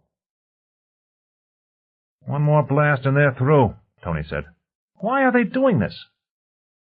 Hamilton, I only see 2 of them. Do you have another camera back there, maybe? If I can remember. Tony tapped at keys, and a screen lit. The third bandit showed clear, curled up with his back to a wall, stripped naked, with face set in anguish and his hands over his ears. A gun lay a good distance away. The remaining bandits ran into view, and one seemed shocked at his companion's condition. The other clicked something with his thumb while he tried to cover both ears with his other hand and arm. Dust blew toward them. On the other screen, the hole in the wall was comfortably larger. That's Tunnel 8, Tony said. No one commented. Everyone in the room knew 8 was the crucial area. Have you got your squad in 8? They're there, Hamilton said. Dunhill, you ready? They're in place. Get them clear for a moment. I've got one last trick, but it's dangerous. Anesthetic darts. This time. Stop it. He typed rapidly. File not found. File not found. God damn it! He shouted. Never mind, I can rewrite the program. Tony typed rapidly, watching 2 screens at once, thankful for the touch-typing course his father had made him take in high school. One of the bandits eased through the hole in the wall. The 2 wrestled their box through, then the second followed. They're after the turbines, Lieutenant Blake said. If they get those... Blake, Hamilton said. The guard lieutenant fell silent. So what happens if they do get the turbines? Tony asked himself. Nobody gets killed. But the cost. And it would be a message to the saints. Too many people hate you too fervently. You can't run Todos Santos economically because we'll keep ruining your expensive equipment. You'll go broke. You have to quit sooner or later. Why not now? Well, would the money men in Zurich actually shut down Todos Santos if it became that expensive to run? They'd certainly not build any more arcologies. Nor would anyone else, not when it was clear the arcologies couldn't defend themselves. And, damn it, if Todos Santos goes broke, then it can't run any longer. Expenses, expenses, expenses. It's property rights against human rights. Money against lives, Tony thought bleakly. And I'm defending the money. I'm defending my city. Did Alice know about your darts? Bonner's voice asked. I've been trying to remember. He recalled boasting about the darts. But to whom? Never mind. Nothing else to do anyway. He waited until they were both in Corridor 8, then hit the return key on his console. Lovin and Gavin straightened up with the mass of the explosives box pulling them down, and a dozen explosions burst from the walls. Gavin found himself in fetal position, his cheek on hot concrete. It would be so easy to lie there, to wait. Soon they'd come and take him where it was cool. No. He stood up, patting himself, and found himself bristling with darts. He sat up, laughing, entirely buzzed on fatigue, poisons, adrenaline, and dehydration. Lovin looked like a porcupine as he rolled over and stood up. They spent a minute pulling darts off each other in handfuls. The points might work through the metal mesh embedded between the thick layers of their wetsuits. There wasn't a chance of their hearing each other. Explosives had rendered them deaf, but even through the deafness they could hear the roar of the Todos Santos turbines. They picked up the box and staggered toward the sound. Armor, Hamilton said. I wonder just how good that armor is. Tony leaned back in his chair. I'm out of tricks, he said. Damn Alice! He turned to Hamilton. Stop them. But that wasn't enough, and he knew it. This time. But Tony was never happy with euphemisms or imprecise language. Don't let them reach the turbines.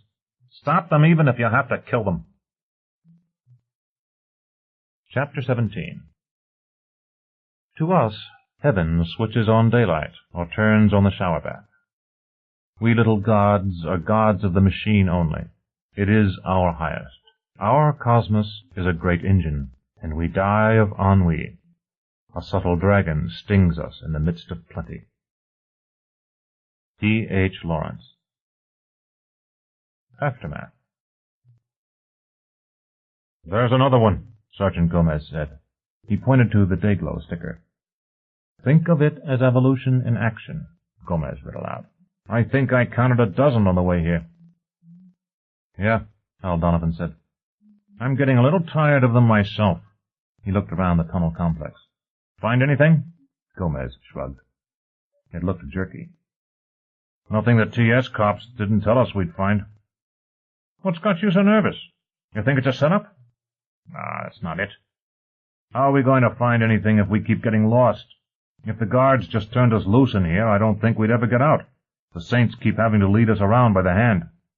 Lieutenant Donovan nodded again. I get a touch of it myself. Well, tough it out. Keep stirring things around.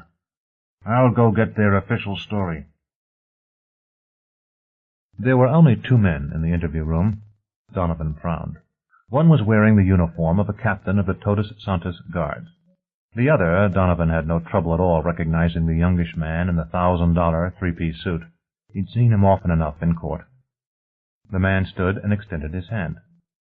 I'm John Shapiro, he said, General Counsel for Todos Santos. Of course they had their lawyer in the interview room. Donovan felt that he ought to resent that, but he couldn't really blame the Saints. I asked to see all the Torres Santos police involved in the shootout, Donovan said. Yes, the uniformed captain said. But I was in charge, and I'd like to go over the story with you before letting you have at my men. Donovan grimaced slightly. These goddamn sensitive Saints. Hell, Captain, we're all cops. I wish it were that simple, Shapiro said. In any event, we are ready to cooperate with you as fully as possible. He sat down and opened a steno notebook. Donovan chuckled and looked around the room. If Shapiro needed to take notes, Donovan was next in line to be Pope. He saw no point in saying so. You're Captain Hamilton, then. You were in charge. I was the senior officer of Todos Santos Security, Hamilton said. Which is not quite the same thing, Hal Donovan said. Who was really running the show? The police took my orders, Hamilton said. No one else's. No point in pushing that just now, Donovan decided. All right, Captain. Suppose you tell me, in your own words, what happened. I'll do better than that, Hamilton said. He pointed to a TV screen embedded in the far wall of the room. I'll show you a lot of it. The story went as Donovan expected. Intruders got into TS by blowing their way through a wall. The Saints used a variety of non-lethal weapons to try to stop them. Nothing worked, and finally the gadgets failed, as they always did, and some cops had to put their arses on the line, and that always happened, too. The screen showed 2 policemen with rifles and the third with a bullhorn, crouched behind some kind of portable barricade. Not a bad thing, Donovan thought. We ought to have something like that. They were in tunnels, and the sound track conveyed the rumble of machinery. The picture stopped, freezing that instant of time. They were approaching the turbines, Hamilton said. We'd already tried the darts. They had armor. There was nothing to stop them from doing $100 million worth of damage. And after what we'd seen, we knew damned well that's what they wanted to do. And we knew they had explosives. You sure did, Donovan agreed. The TV drama came back to life. You're under arrest, the bullhorn blared. Throw down your weapons, and for God's sake, let's go where it's cool. The intruders came doggedly toward the camera. Dunhill gave them another chance, Hamilton said. The TS cop with the bullhorn stood. Surrender, he shouted. The leading intruder held out a revolver and fired. The 2 TS cops with rifles returned the fire at full automatic, a loud stutter of small-caliber, high-velocity weaponry. The leading bandit began to fall. Then there was an explosion. Dead man switch on his explosives, we think, Hamilton said. I see. The scene went on, showing messy details. Donovan sat down hard. There's a little more, Hamilton said. The TV picture dissolved, then came up to show a burly woman, naked except for panties. She was holding a big Webley revolver in both hands, almost in a parody of the official police grip. The pistol waved back and forth. She was too tired to hold it steady, Hamilton said. The woman fired several times. The picture didn't show what she was shooting at. I had 4 guards in good body armor about 30 meters away from her, Hamilton said. They didn't think she could hurt them, so they didn't shoot back. Eventually, the woman in the picture sat heavily on the ground. A half-dozen Saints in bulgy SWAT uniforms appeared. They grabbed her, and handcuffs flashed. That's it, Hamilton said. Donovan nodded. The difference being that she didn't have any explosives. I suppose, Hamilton said. All right, I've seen it. Now can I talk to your men? Hamilton and Shapiro looked at each other. Certainly, Shapiro said. Of course you won't mind if Captain Hamilton and I stay here. I should mind, Donovan thought. But what would be the point? Fine, let's get this done. After the interviews, Donovan went back to the tunnels and let Gomez lead him through the route the intruders had taken. They'd cleaned up some in the final tunnel, which was just as well. Even so, Donovan didn't think he'd want any lunch. After an hour, he had seen enough. He left the Todos Santos underground complex, whistling again at the sight of the large holes blasted in one of the concrete walls. There were guards at every fire door in the tunnels, and the elevator door was opened for him by 2 more uniformed Todos Santos guards. They looked blankly at Donovan, but they didn't say anything. Well, it's not my fault, Donovan said. It's homicide, and we have to investigate. Sure. Last time you jailed Mr. Sanders, the younger guard said. Who this time? Officer Dunhill? Lieutenant Blake? Captain Hamilton? Or maybe somebody higher up? Can it, Prentice? The older guard said. The lieutenant's just doing a job. He can't help it if they put him in charge. The younger guard's lips tightened. Donovan was glad when they reached the executive floor and he could get away from them. In charge, he thought as he paced down the thickly carpeted corridor. There's to laugh, ho-ho. The mayor sends McLean Stevens. Councilman Planchet has 2 fielded deputies here. The DA and the coroner both come in person, and then they've got the goddamn nerve to tell me I'm in charge. Hoo-ha. Donovan smiled at the receptionist and got an answering look that made him feel really welcome. Dolores, Anthony Rand had called her. Nice name. Too bad I'll never get to meet her off duty. She waved him into Arthur Bonner's office, and Donovan wondered about that for a moment before he realized that with the setup they had here, she'd known he was coming long before he got to her anteroom. She could have told Bonner while he was in the corridor. A good setup. Didn't have to keep people waiting. Bonner was at his desk, and McLean Stevens was pacing in front of it. Keep 'em at home, Mac, Bonner was saying, before we have to kill a lot more of them. Yeah, great image. See Totus Santos and die. You don't have a city, you've got the anteroom to the morgue. That's about enough. I surely agree, Stevens said. If you mean enough dead kids. God damn it! With all their gear and a spy in my headquarters. Damn it, Art, am I supposed to restrict the sale of wetsuits? Donovan cleared his throat. Stevens turned, stared at him for a moment, and said, Find anything new? No, sir, Donovan said. And we won't. That seems a strange attitude for a homicide investigation. Donovan laughed. Investigation? With all respect, Mr. Stevens, what's to investigate? We can look at the bodies, we can stick our fingers in the bullet holes, and we can talk to people. Then what? The Saints rent-a-cops say this bunch broke in. They shoot at the guns, they bang at the bombs. So the Saints shoot back, which God knows they're entitled to do, and the kids get hurt, and some get dead. You can make certain it really happened that way, Stevens said. Yes, sir. You doubt us, Mac? Bonner asked. It's really come to that. Whether I doubt you or not, a lot of people will, Stevens said. And they'll want proof one way or another. Which we can't get, Donovan said. Mr. Stevens, we'll go over all the evidence. We'll interview all the witnesses. But no matter what we do, Mr. Bonner's people are as smart as we are, and they've had plenty of time to set the stage if that's what they wanted. So when it's all done, it's going to come out the thing went down the way they said. They tried everything they could, and eventually they sent in their SWAT people. The bandits shot it out and lost. You have any reason to doubt that it happened that way, Lieutenant? Art Bonner asked. Donovan shook his head. If I did, I wouldn't be talking like this. No, sir, I'm sure it all went as your people say it did. Good, Bonner said. So why are your detectives poking into every corner of our defenses? Donovan shrugged. You're charging the survivors, right? We have to gather evidence. Yeah, Bonner said. He gave Stevens a sour look. Of course, your cops have their normal share of curiosity. Speaking of prisoners, are you ready to take custody of them? I can send for some troops. Bonner's office was filled with police when Tony Rand came in. LAPD, DA's men, deputy sheriffs, even a marshal from the Federal District Court, all waiting expectantly, until Colonel Cross and 5 Todos Santos guards brought in their prisoners. They were both women. The male prisoner had collapsed from heat exhaustion and would be taken by ambulance to the prison ward of County Hospital. Tony Rand stared at the women unashamedly. It was the first time he'd seen them without their protective equipment and masks. Something wrong with me, fat boy? One asked. Yes, Tony said.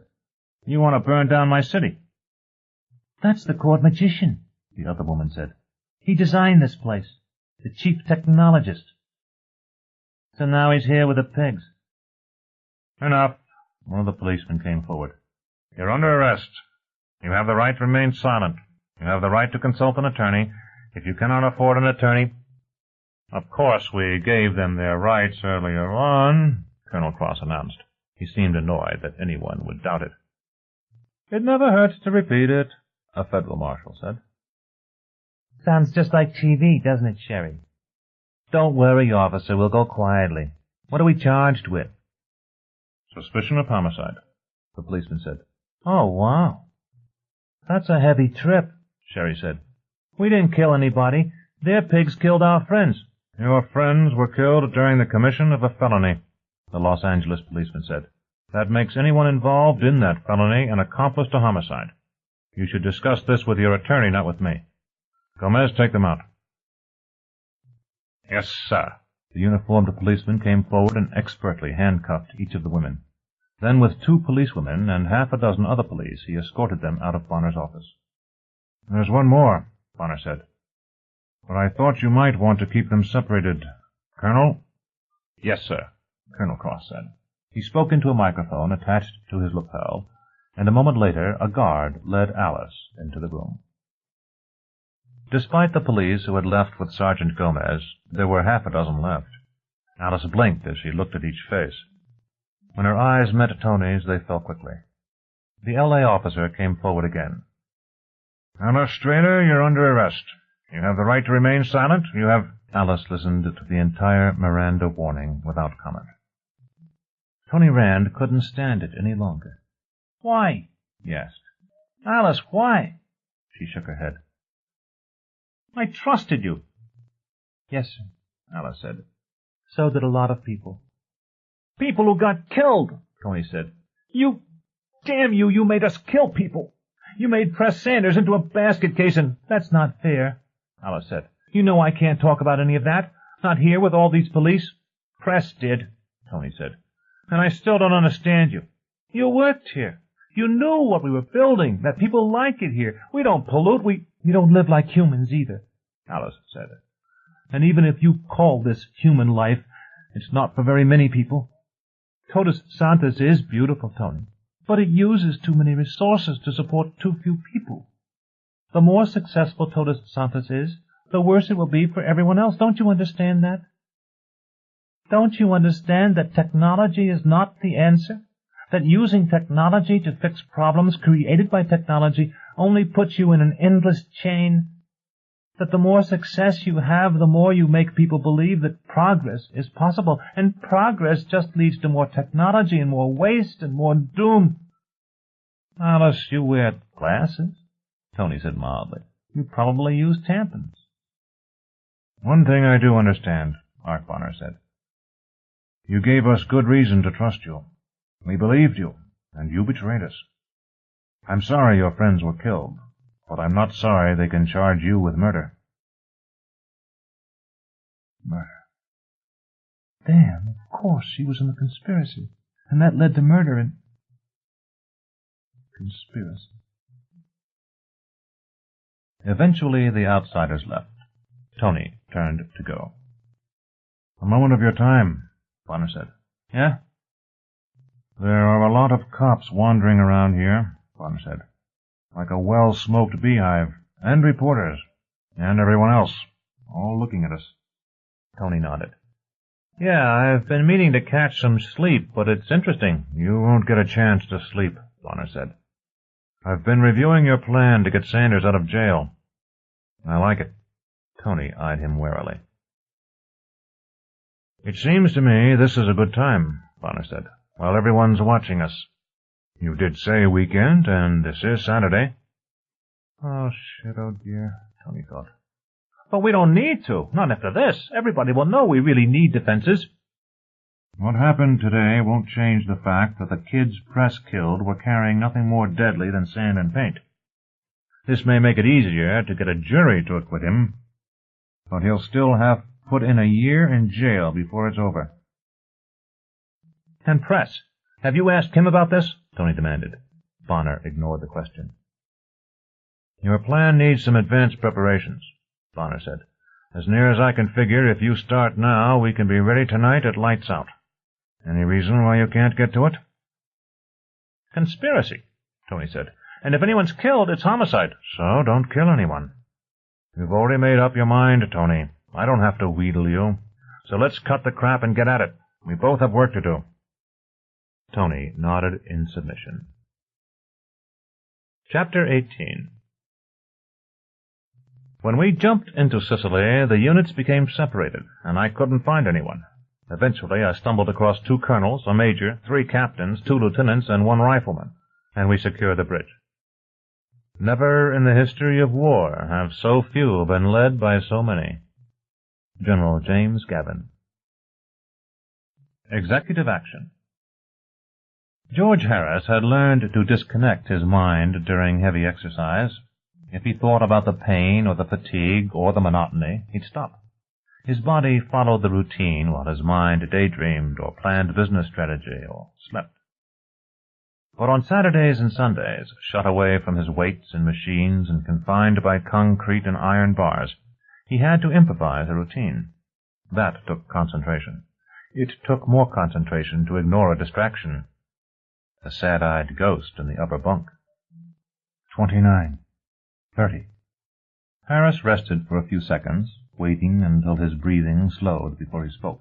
A harmless vanity. Then, I wish to hell you'd join me. You're in good shape. What were you doing on the outside? Skiing? Surfing? You're not doing it now.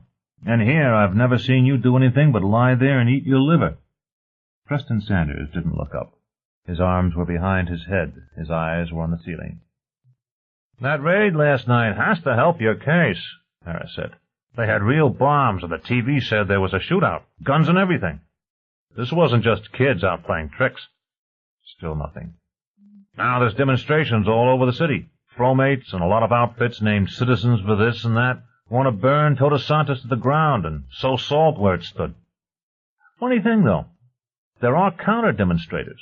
Nothing organized, but more than you'd expect. George went into his sit-ups. The patrolling guard stopped for a minute to watch, then moved on. On previous weekends, he'd made witty comments, until George called him Butterball every time he passed, and then every felon in the block took it up, and now the guard generally didn't say anything. 30. George stood and went to the bunks. You lie there long enough, and you'll turn to butter, he told Sanders. Jesus, you're younger than I am. Can you do 30 push-ups? No. It'd take your mind off what's eating you. Sanders, it is impossible to think about what a jury will do to you when you're on your 25th push-up and going for 30. Try it with me? Sanders shook his head. He was the least troublesome cellmate George Harris had ever had. More, he was a potential customer, even if he did turn off whenever George tried to swing the conversation around to new construction in Todos Santos. I guess I brought it up too early, George thought. Too bad, but maybe that'll change. If I can get him to talk at all, then that's tough enough. They didn't identify the raiders yet, Harris said. But that commentator guy, Lunan, said they were an outfit calling itself the American Ecology Army.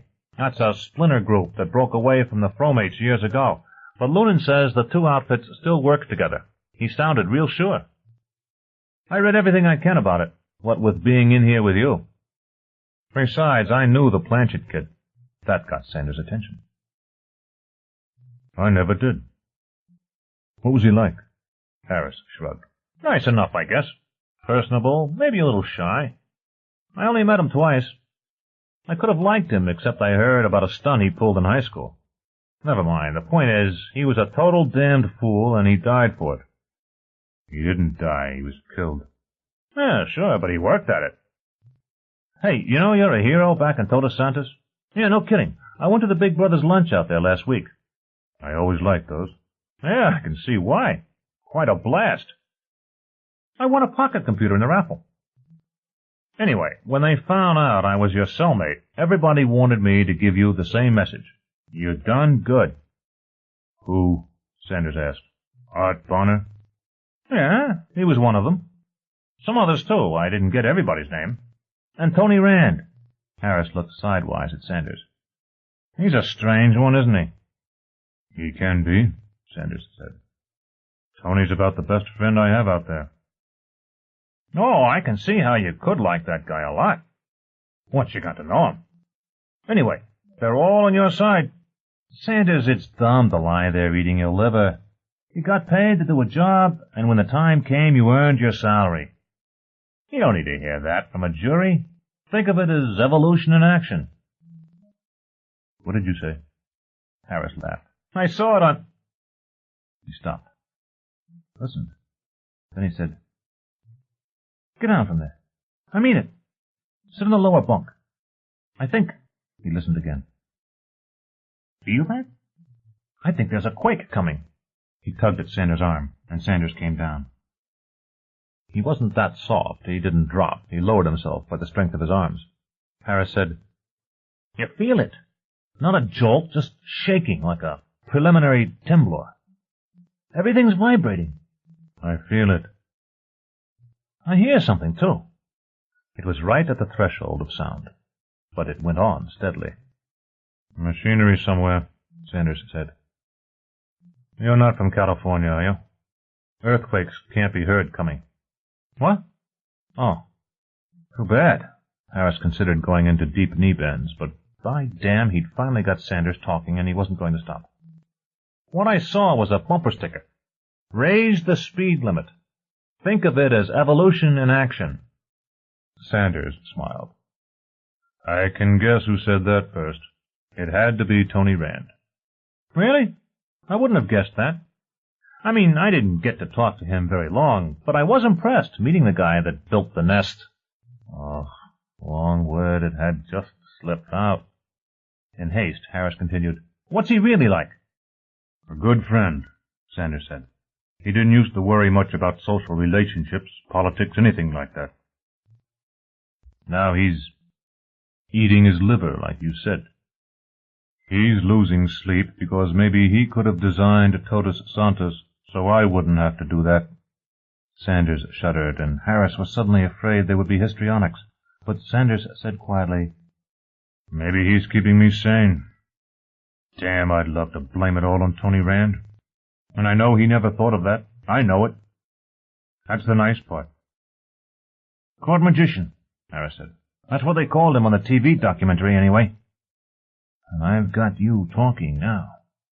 Only a miracle could have captured Harris's attention at that moment.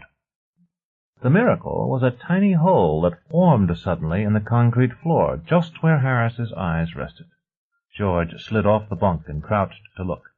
He poked at the hole with his finger. It was real. Sanders asked, "What are you doing?" "Damnedest thing," Harris said. He thought he saw light through the hole, but when he bent closer to look, there was only darkness, and a trace of a strange, mustily sweet smell. "Orange blossoms? I saw this little tiny—" he said, and fell over. The vehicle Tony Rand was driving was longer than 4 Cadillacs and shaped roughly like a .22 long rifle cartridge. Thick hoses in various colors, some as thick as Tony's torso, trailed away down the tunnel and out of sight. The visibility ahead was poor. The top speed was contemptible. The mileage would have horrified a Cadillac owner. It wasn't even quiet. Water poured through the blue hoses, live steam blasted back down the red hoses, hydrogen flame roared softly ahead of the cabin, heated rocks snapped and crackled, and cool air hissed in the cabin. For so large a vehicle, the cabin was cramped, stuck on to the rear almost as an afterthought. It was cluttered with the extra gear Tony Rand had brought with him, so that Thomas Loonan had to sit straddling a large red-painted tank and regulator. There were far too many dials to watch. The best you could say for the Mole was that, unlike your ordinary automobile, it could drive through rock. "So we're driving through rock," Loonan thought, and giggled. The blunt, rounded nose of the Mole was white-hot. Rock melted and flowed around the nose, flowed back as lava until it reached the water-cooled collar where it froze. The congealed rock was denser then, compressed into a fine tunnel wall with a flat floor. Loonan was sweating. "Why did I get into this? I can't get any pics, and I can't ever tell anybody I was here." "Where are we?" Noonan asked. He had to shout. About 10 feet to go, Rand said. How do you know? Inertial guidance system, Rand said. He pointed to a blue screen which showed a bright pathway that abruptly became a dotted line. We're right here, Tony said. He pointed to the junction of dot and solid line. You trust that thing? It's pretty good, Rand said. Hell, it's superb. It has to be. You don't want to put a tunnel in the wrong place. Noonan laughed. Let's hope they want a tunnel here. Yeah, Rand fell silent. After a while he adjusted a vent to increase the cool air flowing through the cabin. Despite the airflow and the cabin insulation, Noonan was sweating. There was no place to hide, none at all. If anyone suspected what they were doing, they had only to follow the hoses to the end of the blind tunnel. We're here, Rand said. Noise levels fell as Rand turned down the hydrogen jets. He looked at his watch, then lifted the microphone dangling from the vehicle's dashboard. Art. Here. My computations tell me I'm either under Precious Cell or just offshore from Nome, Alaska. You don't have to keep me entertained, the voice blurred and crackled. No eavesdropper could have sworn that Art Bonner was speaking to the soon-to-be notorious felon Anthony Rand. A nice touch, Noonan thought. No, sir, Tony said. As far as we can tell, you hit it just right, the radio said. There's still a dinner, or all the months of tunnel drilling around here got them used to the noise. Whatever. Anyway, we don't hear any signs of alert. Good, Rand said. He put down the microphone and turned to Noonan. Now we wait 4 hours. Noonan had carefully prepared for this moment. He took a pack of cards from his pocket and said casually, Jen? It was 9:30 in the evening, and Vinnie Thompson couldn't believe his good fortune. He'd been hoping for a decent score later, some guy coming back from winning a big bet on a hockey game at the Forum, or maybe a sailor with a month's pay. This early there probably wouldn't be much, but there might be somebody with bread, although most Angelinos were smart enough not to carry much into the subway system. Of course, they'd carry money in the Todos Santos stations, but everybody in Vinnie's line of work learned early to stay away from there. The TS guards might or might not turn you into the L.A. cops, but more important, they might hurt you. A lot. They didn't like muggers at all. Maybe tonight he'd get a break. He needed one. He hadn't hit a good score in 2 weeks. Then he saw his vision. A man in a three-piece suit, an expensive suit, with alligator shoes, like the ones Vinnie kept at home. You wouldn't catch him taking something valuable like that into the subway. The vision carried a briefcase, and he was not only alone, he'd gone through a door into a maintenance tunnel. And there sure as hell wasn't anybody in that tunnel this time of night. What could Mr. Three-Piece want? Take a pee? Meet somebody? While he was wondering about that, by God, here she came. A hell of a looker, well-dressed in an expensive pantsuit, and she was alone, too. She went in the same door as Three-Piece, and Vinnie snickered. She'd get a surprise. Once again, he congratulated himself. Heaven couldn't offer more attractions. She'd locked the door behind her, but it didn't take Vinnie's knife long to take care of that. He went through quickly and pulled the door closed. The corridor in front of him was empty, but he could hear rapid heel clicks around the bend ahead of him. He could also hear sounds of machinery coming from down the tunnel. Somebody was working overtime here. Well, that didn't matter. He'd just have to be quick, although that was a shame. The chick was a real looker, and it'd be something to get into that. He could imagine her look of fear and feel her writhing in his grasp, and he quickened his step to catch up to her. She'd be just around this bend in the tunnel. He rounded the bend. There were 6 people there, all in expensive clothes. They looked up at him, first in surprise, then in annoyance. Too many, Vinnie thought, but they looked like money, and he had his knife and a blackjack made of a leather bag of BBs, and if he did this right... Feet scuffed behind him. He was trying to turn, to run, when a bomb exploded under his jaw. Light flared behind his eyes, but through the blaze he saw his vision again. Fluffy, razor-cut hair, and a broad, smooth-shaven face, snarling with even white teeth, and a polished gold ring on a huge fist. "Chin," Rand said. "That's $35 million you owe me." He stared at his watch. "And now we go to work." Loonan grimaced. So far they hadn't done anything. Well, nothing that would send you to prison. God knows what crime it might be to dig a tunnel under the county jail. Reckless driving. But so far, no harm done. Now, though. Rand handed him a heavy tool, and Loonan took it automatically. It was a large drill with a long, thin bit. Trickling sweat stung his eyes. Rand was sweating too, and after a moment the engineer removed his shirt. "Damn Dolores," he muttered. "Huh? Oh, nothing." Rand threw his shirt down the tunnel. Then he lifted the microphone. "We're starting in now," he said. "Everything all right at your end?" "Yeah, barring 3 surprised muggers. How about it?" "Roger." Rand hung up the mic and turned to Loonan. "Okay, let's get at it." He took a strip of computer readout from the console in front of him, then manipulated controls. A very bright spot of light appeared on the tunnel roof above them.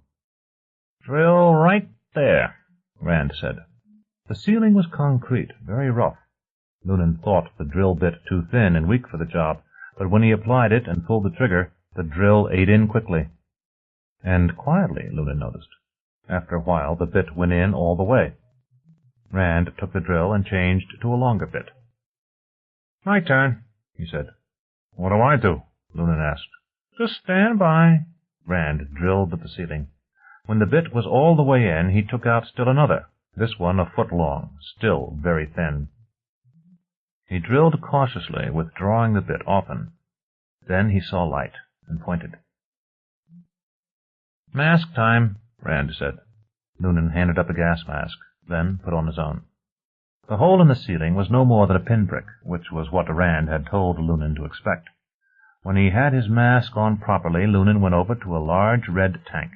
There was a hose attached to it, and Loonan handed up the hose and watched as Rand put it to the hole and sealed it in place with aluminized duct tape. "Crack the valve," Rand said, and Loonan turned the valve handle. There was a faint hissing. Rand pointed to the microphone. "Phase 2, Loonan said into the mic. "Hope we're in the right place."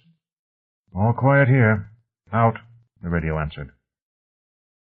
Loonan replaced the mic. Quiet there, which was the tunnel entrance. Just one entrance, guarded by TS executives, which meant Loonan and Rand were safe. Of course, it also meant there was only one exit. Unless they wanted to dig a new one, fleeing the law at a few dozen feet an hour.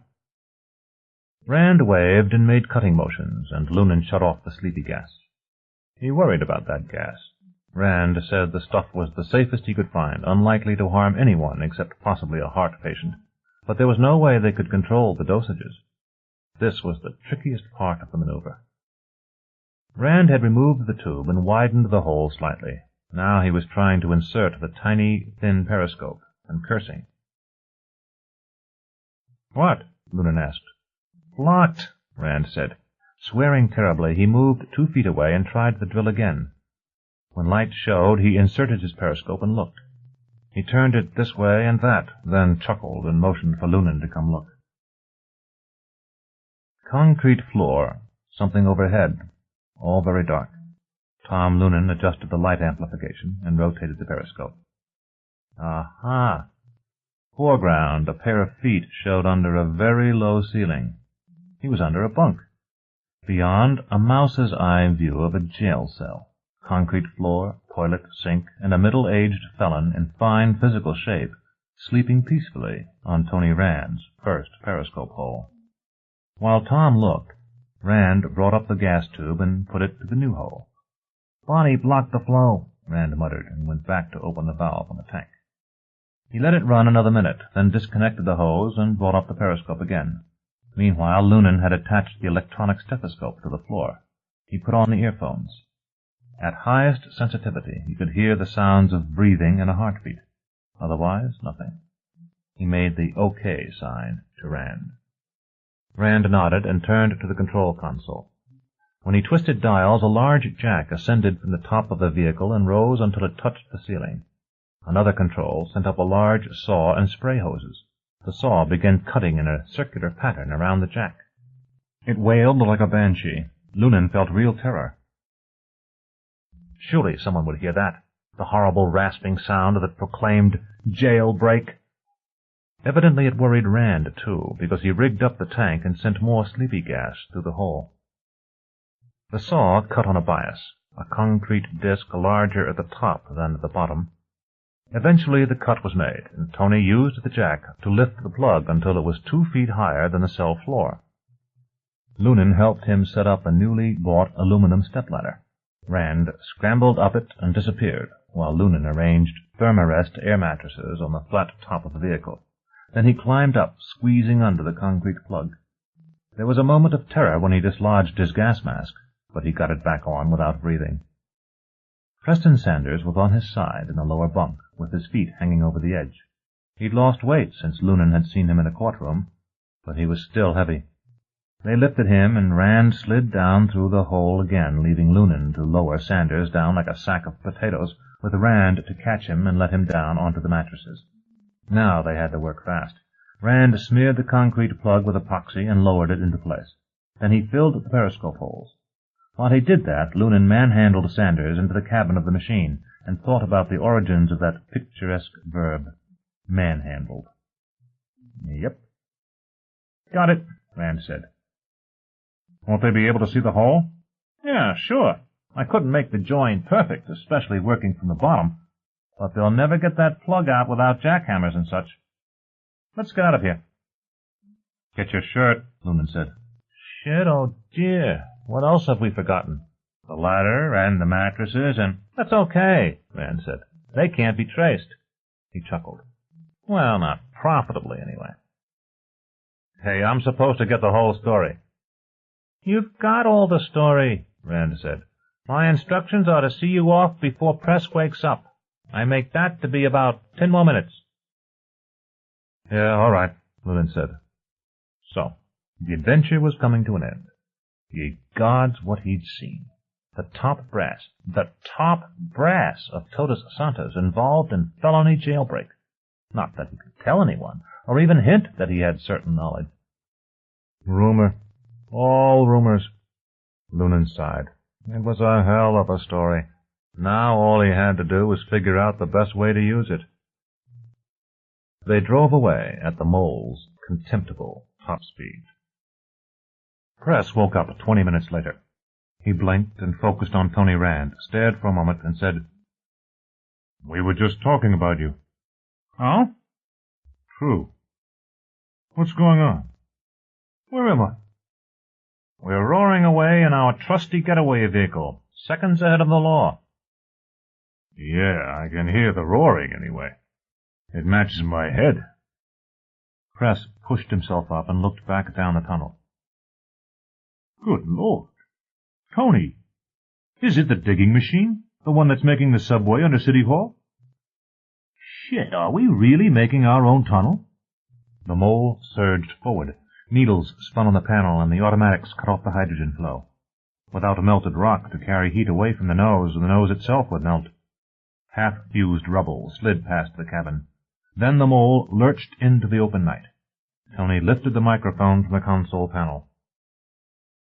We're loose. He put down the mic and turned to Sanders, grinning. Most of the time you were asleep, we were running back along an already made tunnel. Then just before you woke up, we started boring again. Now, come on. You know, Press, we might actually make it. Sanders was still groggy, but recovering. Where are we now? Did you really break me out of jail? Tony led him out of the mole and walked him through the night. Where was that stairway? The OK Corral will never be the same. We've reached either the famed concrete banks of the Los Angeles River or the equally famous Hoover Dam, depending. There were the stairs. We go up now. You gonna just leave the digger? Jesus. Stay here.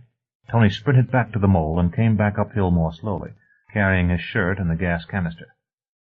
This could be traced. The rest of that garbage was all bought today, by credit card number and telephone, delivered to a blind drop. It was charged to one Professor Arnold Wren. That might cause a bit of confusion. Wren. He's Fromate, isn't he? Press started to laugh. Art says he was the advisor to the Planchet kit, Rand said. Oh. Sanders was silent a moment, then laughed. Hey, they'll think the Fromate's got me. Not for long, they won't. But it might slow down the opposition. Sanders stopped. Tony, I don't like this much. I mean, you broke me out of jail. We're both wanted by the law. Where can we go? We're going home, I hope. Yeah, but look, Tony, Art must have put you up to this, and don't think I'm not grateful, but damn it, Art doesn't own Todos Santos. He can't hide me forever. The management council has to know, and some of them don't like me. Somebody'll turn me in for sure. His voice trailed off when he realized that Rand was only half listening. Tony was trying to orient himself. Where the hell was the street? Where the hell was anything? They stumbled onward. Then ahead, car lights flashed, twice, and went dark. Thank God, Tony said. Come on, Press, just a little farther. Ah, God, they remembered to cut the fence. Here, through right here, and we go the rest of the way by taxi. Swallow your pride and climb in. An ordinary yellow cab stood waiting for them. The driver didn't speak. Sanders tumbled into the back seat, still rubber-limbed, and thrashed to right himself as Tony tumbled in beside him and the taxi took off. Press complained, Hey, the speed limit! My pride wouldn't take it if we got pulled in for reckless driving. The cab slowed at once. Tony asked, How do you feel? Fine. No more headache. No hangover. Sanders settled back in his seat. I feel great. Of course, they'll find us. Maybe not, Rand said. The cabbie said, Where to, sir? And turned around. Meade? Frank Meade. Did you think we'd leave you for the eaters? Welcome home. In a half hour, you'll be wolfing a midnight snack and drinking genuine scotch. No, brandy's your drink, right? Remy Martin, then. Frank Meade. Shit. I thought... Never mind what I thought.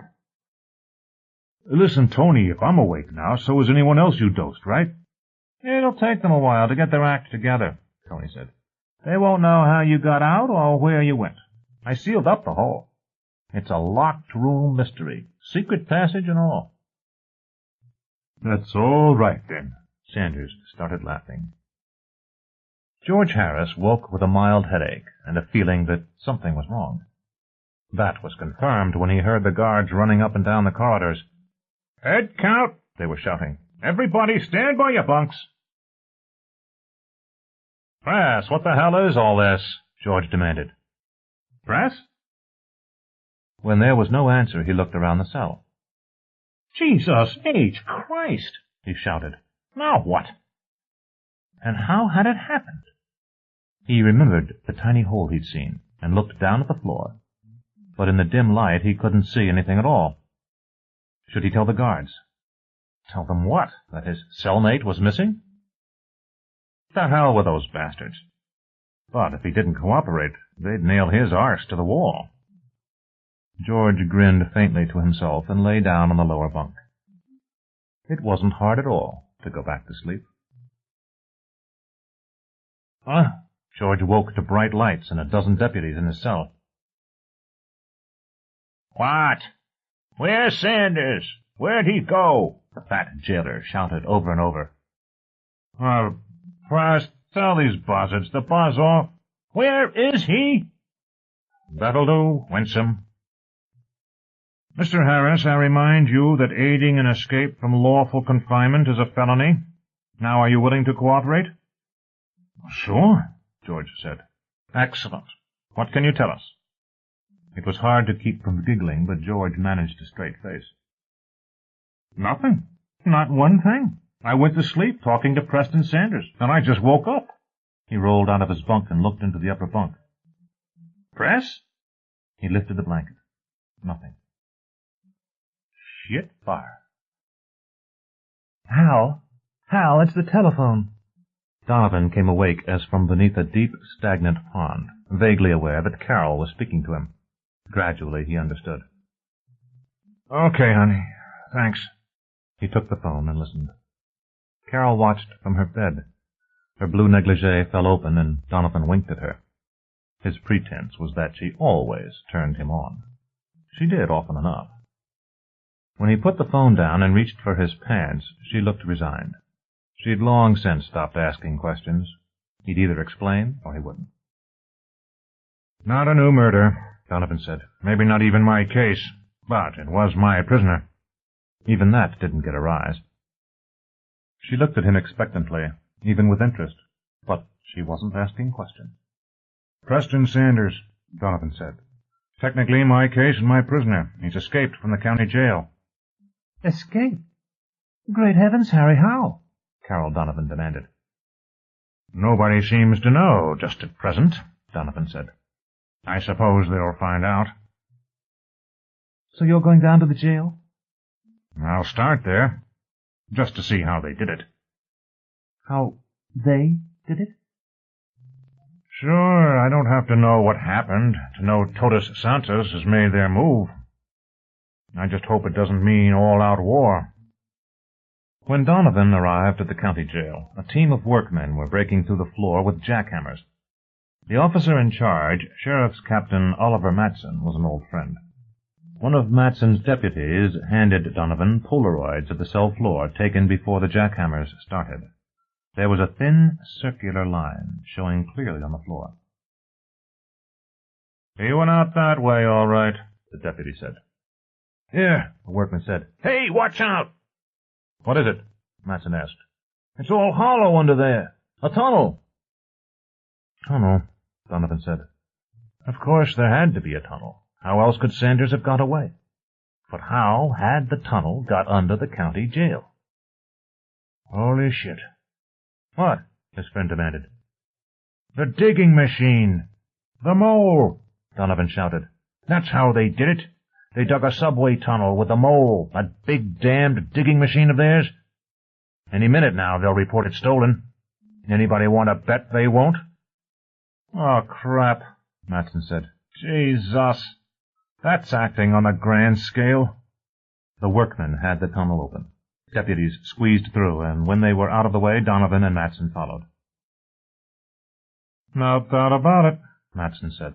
A new subway tunnel. Well, we won't need bloodhounds to follow this trail. Donovan laughed, but he thought they might as well get out the bloodhounds. Nothing else was going to catch Sanders. Not just Sanders. He looked at the smooth-sided tunnel walls. Just like magic, he said. Which? We're looking for a magician. In this case, a court magician. It was highly irritating to Donovan that Oliver Matson hadn't seen the documentary. Donovan hated to explain jokes. The meeting was in an apartment that showed on no maps of Todos Santos. It would have taken 20 people with excellent measuring instruments the better part of a day merely to prove there was an apartment there. Finding the entrance and getting it open would take a lot longer. Most of the Todos Santos brass was there, and Tony Rand basked in their approbation. Everything had gone well, and he could forget just how scared he'd been. What about the other guy? Bonner asked. Press's cellmate. Maybe you should have done him a favor. Woo-wee, Sanders said. He bellowed laughter. Jesus, no, Art. Harris is only in there on weekends. He'd have screamed bloody murder to find out the cops are after him, and... He stopped laughing, and the general mood of euphoria faded. So what happens now? Several choices, Bonner said. All of them reasonable.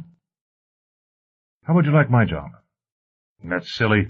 Not here, Bonner said, and not in arcology. But Romulus has a lot of operations, and the top slot's open in one of them. How do you feel about going to Africa? Sanders lifted one eyebrow. Seems a long way to run. Bonner spread his hands. We'll talk about it in the morning. As I said, it's your choice. You wouldn't have to go too far. Don't forget, at the moment the police have no proof that you escaped. You may be the victim of a kidnapping.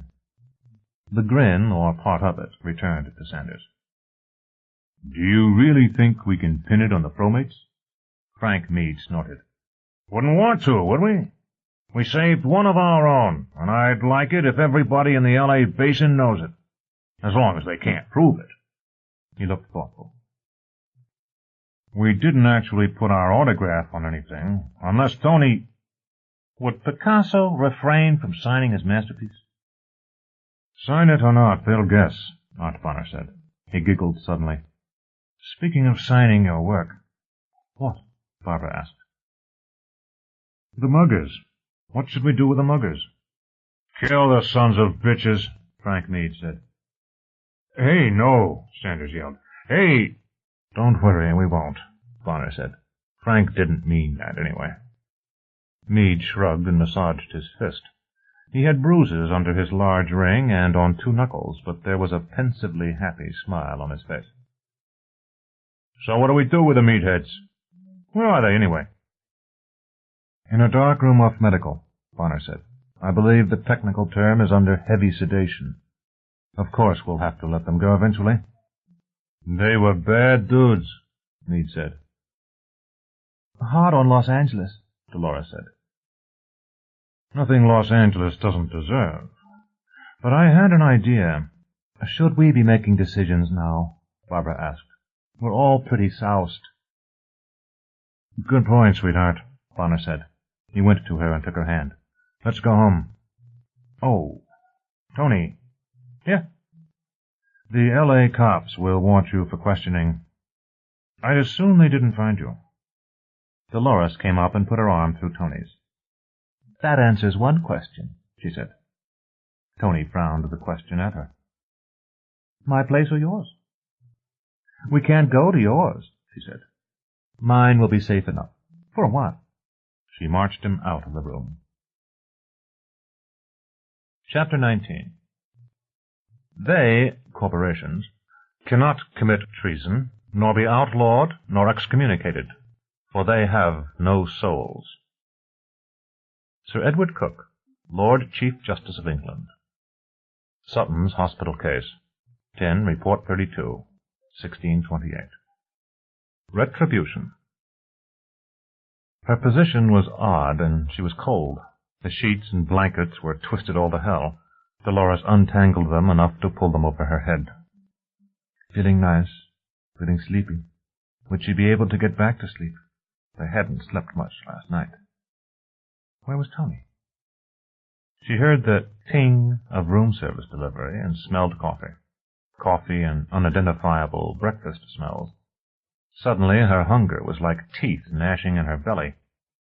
Shorted on sleep, they'd burned considerable energy last night. The court magician had never before shown any such tendency toward satyriasis. Being a hero must make a man horny, Dolores thought. She sat up and called, What have we got? All kinds of things. Tony sounded cheerful, and well he might. Melon, blinis, eggs Benedict, coffee and hot milk. Vodka right out of the freezer. She came to see. So little time, so much to do. She tore into a thick wedge of honeydew melon, and for a time there was silence. Tony seemed as hungry as she was. Even so, Hombre will never eat all this. Which are blinis? The pancakes? Right. Beluga caviar, sour cream, and a splash of hot butter between 2 buckwheat pancakes. The iced vodka goes with the blinis, if you've a mind. Who's going to question my expense account on a day like today? Her spoon stopped moving. The last day. She looked up. Had he guessed? He had. Lunan gave me too much publicity. The Angelino cops are sure to guess who did it. Where do you think they'll send me? She cut into a blini while she considered. Art might send Tony out with Press Sanders. They got along. Or... It hit her as she raised the fork to her mouth. The appointment with Sir George Reedy. Art would try to sell him Tony's contract. Canada. Then she tasted the magic of a blini. Tony, it's wonderful. Yeah, you'd have to own Todos Santos to eat like this every day. I'm glad the Soviets are finally cleaning up their rivers. Hey, Dolores, I don't really care where they send me. She couldn't tell him. Art wouldn't like her jumping the gun. I just want to know you're coming with me. In that moment, she knew the answer. Guarding her boss's secrets from her lover automatically, reflexively, told her where her loyalty lay. She said, I'm not. Tony said nothing, but the life went out of his face. He swallowed with difficulty. He started to say something, stopped. She couldn't let him beg. In haste, she said, Tony, I've got power and respect here. I'm the general manager's secretary. It's an important job. I'd probably be moving to another arcology, or building one. And I'd be the court magician's old lady. Tony, I didn't even settle for general manager's mistress. That's an interchangeable slot, no pun intended. Tony's laugh was more of a bark, and Dolores didn't smile. I want something permanent. I've got it here. Now he looked up. You know, the whole city wondered why you and Art broke it up. No privacy in this place. He poured a thimbleful of vodka into a chilled liqueur glass. You gave me one classic hero's welcome, he said. I will never forget. Pour me one, too. You've gone insane, John Shapiro said. Absolutely bonkers. Lieutenant Donovan nodded to himself. Right enough by me, he thought. They've all gone nuts. They stood at the main surface entrance to Todos Santos. An enormous banner fluttered overhead. Think of it as evolution in action. They were surrounded by police and lawyers. Donovan could see uniformed Todos Santos guards to the rank of major, 3 FBI men, federal marshals, scads of Los Angeles County Sheriff's deputies, some in uniform and others in plain clothes, his own 3 LAPD cops, 2 United States attorneys, and 4 Los Angeles County deputy district attorneys, one of whom had just served a paper on the Todos Santos general manager. Side 7. Oath of Fealty. Continuing on page 285. Plus 5 Todos Santos attorneys, including John Shapiro, who had insisted on reading the warrant aloud from beginning to end. Eventually he finished. You can't search an entire city, Shapiro said. Even if that were possible, you can't do it with a single warrant. If you want to look somewhere, you have to get a warrant for that particular place. Impossible, the deputy DA said. There are too many places. About 100,000 private apartments, Shapiro agreed, and each one a separate dwelling. And no warrants shall issue but upon probable cause supported by oath or affirmation, and particularly describing the place to be searched, and the persons or things to be seized. 6th Amendment. I know that. I wondered, Shapiro said, because it doesn't look as if you've read it lately. You've got some of the second part.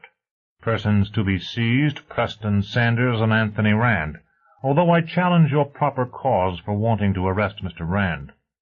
But the rest of this document is ridiculous. However did you get a judge to sign it? It's signed, a sheriff's deputy said. Now let us in. And another thing. You name Millie as a place to be searched. Just how do you propose to search a computer? They were interrupted by a burst of laughter from the Todos Santos manager. He looks like he's got canary feathers in his whiskers, Donovan muttered to his assistant. These papers are in order, the DA's spokesman said. Now are you going to let us in, or do we have to break in? Shapiro shrugged and looked to the general manager. Mr. Bonner? Admit them under protest. Get their names and badge numbers. We'll want to sue. Bonner turned and stamped away. Shapiro stood aside, and Donovan followed the horde of police through the entryway and into the broad corridor. Where the hell do we start? Sergeant Ortiz asked. Donovan shrugged. Thank God I'm not in charge of this farce. Cops sure can be stupid sometimes. I don't know what those guys will do, but what we do is nothing. We're not going to find anything, and we all know it. Why go through the motions? He paused and thought. For that matter, I'm not so sure I want to find this Rand character. Next time they might take away the whole damn jail. Or City Hall. In there, Guard Lieutenant Blake said. He indicated a low door. I'll be here in the service tunnel, and security is watching all the corridors. If the Angelino cops get close, we'll hold them up. Right, Tony Rand said. Thanks. The access door from the service corridor was low, and Tony had to duck to get through into Art Bonner's temporary office. It nearly matched the real thing. The desk and view screens were almost identical, though the shelves were empty of the sailing memorabilia and other clutter that Bonner kept. The door outside claimed the suite was an apartment occupied by a retired Marine colonel. Inside were Bonner, Barbara Churchward, and Sir George Reedy. "Come in, Tony," Bonner said. "We're just putting the finishing touches on our agreement." Sir George didn't look very happy. Tony regarded the Canadian's expression and asked, "How much are you getting for my contract?" "Oh, we're being quite reasonable," Barbara said cheerfully. "It's too much," Reedy protested. "He's a wanted man. They'll extradite him, and we'll have nothing for all that money." "No, you can give him political asylum," Bonner said. "If it comes to that, which I doubt. I doubt they'll even try on a federal level. If they do, Shapiro can keep the State Department tied in knots for years. It isn't as if they had any real evidence that Tony was involved in their jailbreak. Our problem is that they can keep him in courtrooms forever." "Do I get a say in this?" Tony asked. "Sure, Tony," Bonner said. "It's this way. You have a contract with Romulus Corporation. Romulus is negotiating consultation fees for helping the Canadians build their new arcology. They want a lot of engineering help. If you like, you'll be in charge of the engineering team. That's one of your alternatives. I would have thought the most attractive one." "What are the others?" "You can go to Zimbabwe with Press." Tony Rand frowned. "Zimbabwe? Where the devil is that?" "It used to be called Rhodesia," Barbara said. "Why would Press want to go to Rhodesia?" Tony demanded. Sir George's eyebrows lifted. Barbara laughed. "He really doesn't know," said George. "He never pays attention to anything outside Todos Santos. Tony, Zimbabwe was a colony run by whites until a few years ago. Now it has a black government. A fairly good one, as such things go in Africa. Romulus has had its eye on Press as honcho of corporate operations there for a long time. Now's a very good chance. We put the idea to Press, and he likes it." Tony nodded. Press would like it. A good promotion with a chance to run his own show. Would he resent getting this promotion because he was black, or find that amusing? Have to ask him. "So you could go with him," Bonner was saying. "You work well with Sanders, and Romulus has some extensive civil engineering operations in Zimbabwe. It would be a good place to stash you until we need you on the orbital construction shack." Rand looked from Bonner to Reedy. "That last part sounds pretty good," he said. Reedy chuckled. "You needn't bring out the sandbags." He looked thoughtful. "But there's the general strike that Councilman Planchet has called against Todos Santos. I'm not certain I want economic reprisals taken against me. And there would be, for hiring Mr. Rand." "Well, they might try it. But what can they really do to you?" Bonner asked. "They're too far away." "They're too far from Canada," Tony Rand thought, "but not too far from us. A general strike. That's got to have Art worried out of his mind. He doesn't show it, but it's got to be hurting us." "Perhaps you're right," Sir George said. He stared pensively at the ceiling for a moment, then said, "I'd want it clearly understood that we have you two on call. I'll want you by hologram for at least 10 hours a month, and 2 weeks a year actually in residence." "Both of us?" Barbara asked. "Certainly," Reedy said. Bonner looked thoughtful. So did Churchward and Reedy. Now they're doing it again, Tony thought. Consulting. From the look on Sir George's face, they've cut him out. Now they've let him overhear something. Damn, what must that be like? I've got to find out. And maybe... Tony cleared his throat. "I've never been to Africa," he said. "It sounds good." Nobody paid any attention to him for a moment. Then Barbara smiled slightly. "Oh, come on, Tony." "We can at least consider it." Bonner shook his head. His look was decisive. "All right," Tony thought. "I'll shut up. But just for now, you've not heard the last of this." There was more silence. Then all three, Bonner, Churchward, and Reedy, were smiling. 8 hours a month and 10 days a year, Art Bonner said. "Excellent." "Agreed," Sir George said. He extended his hand, then withdrew it slightly. "Mind you, I'll not aid in helping either of them escape." "No need," Bonner said. "You'll take care of sending Sanders on to Salisbury. We'll get them both to Canada." "Quite." "Very well." He extended his hand again. Bonner took it, and after a moment Barbara put hers atop the other two. "Leaving me out," Tony thought. "Taking me for granted. We'll show them we will." Bonner stood. A moment. He stood silently for a moment. Sir George joined him in the pose. They waited nearly a minute. Then Bonner opened the outer office door. A uniformed Todos Santos guard stood outside. "Sir George will be leaving this afternoon," Bonner said. "I expect he'd like to pack now." "Right," the guard said. He led Reedy away. Bonner came back and closed the door. "Okay, sweets, what does Tony think he's doing?" "Oh, come on, Art. It's obvious what he wants." "Question?" "Tee-hee. You'll see it in a second. I'm surprised at you." "The police have requested all files under directory title Rand." "Dump it for them at 300 board." "Art, are you sure?" "We cleaned Rand's directory first thing. Took out everything not routine. Then we added a few files. Old engineering catalogs, maintenance schedules, ratings of TV shows. Makes a pretty big file. Millie, what is the total stored in Rand's directory?"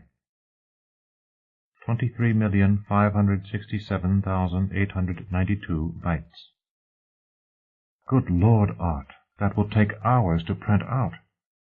"Yeah, that gives the cops a hobby." "Now, what is it Rand wants? Dolores? He's got her."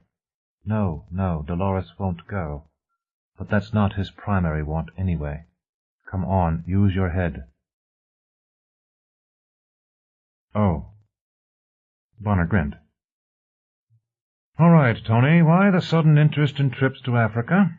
He watched, amused, as Rand tried to keep a poker face. "Well, I always did get along with press, and—" "But you could be talked into going to Canada." "Well, yes, but it would be expensive. I want—" "Oh, never mind, Tony," Bonner said wickedly. He made his voice sound resigned. "We'll lose money on the Canadian deal, but if you really want to go to Africa, well, we owe you, and—" Whatever Rand was going to say was drowned out by Barbara's laughter. "Art, you are really cruel." "Maybe once in a while." "Tony, it's going to cost you."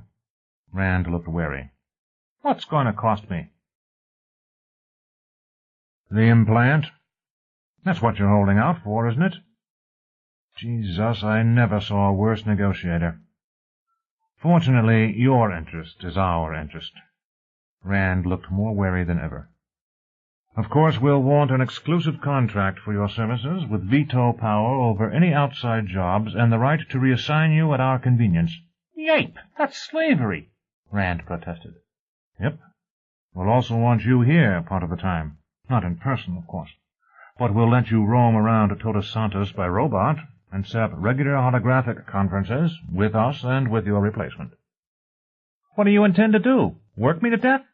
"Not quite. Of course, you always have the option of quitting on half pay. You won't be able to work for anyone else, but half what we pay you is plenty." "So what's to keep me from taking your implant and your money and going off to grow petunias?" "We'll chance it." About as much chance of that as I have of turning into a werewolf.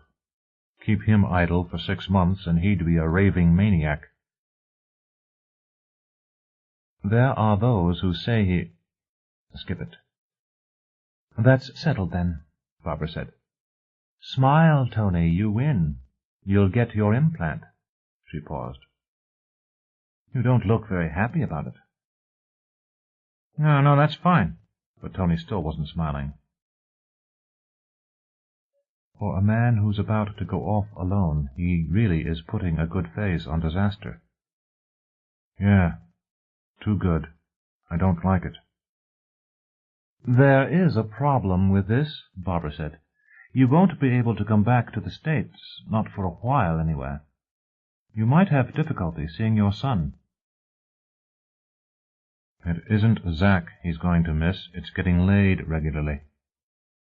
Both, I'd say, and don't be nasty.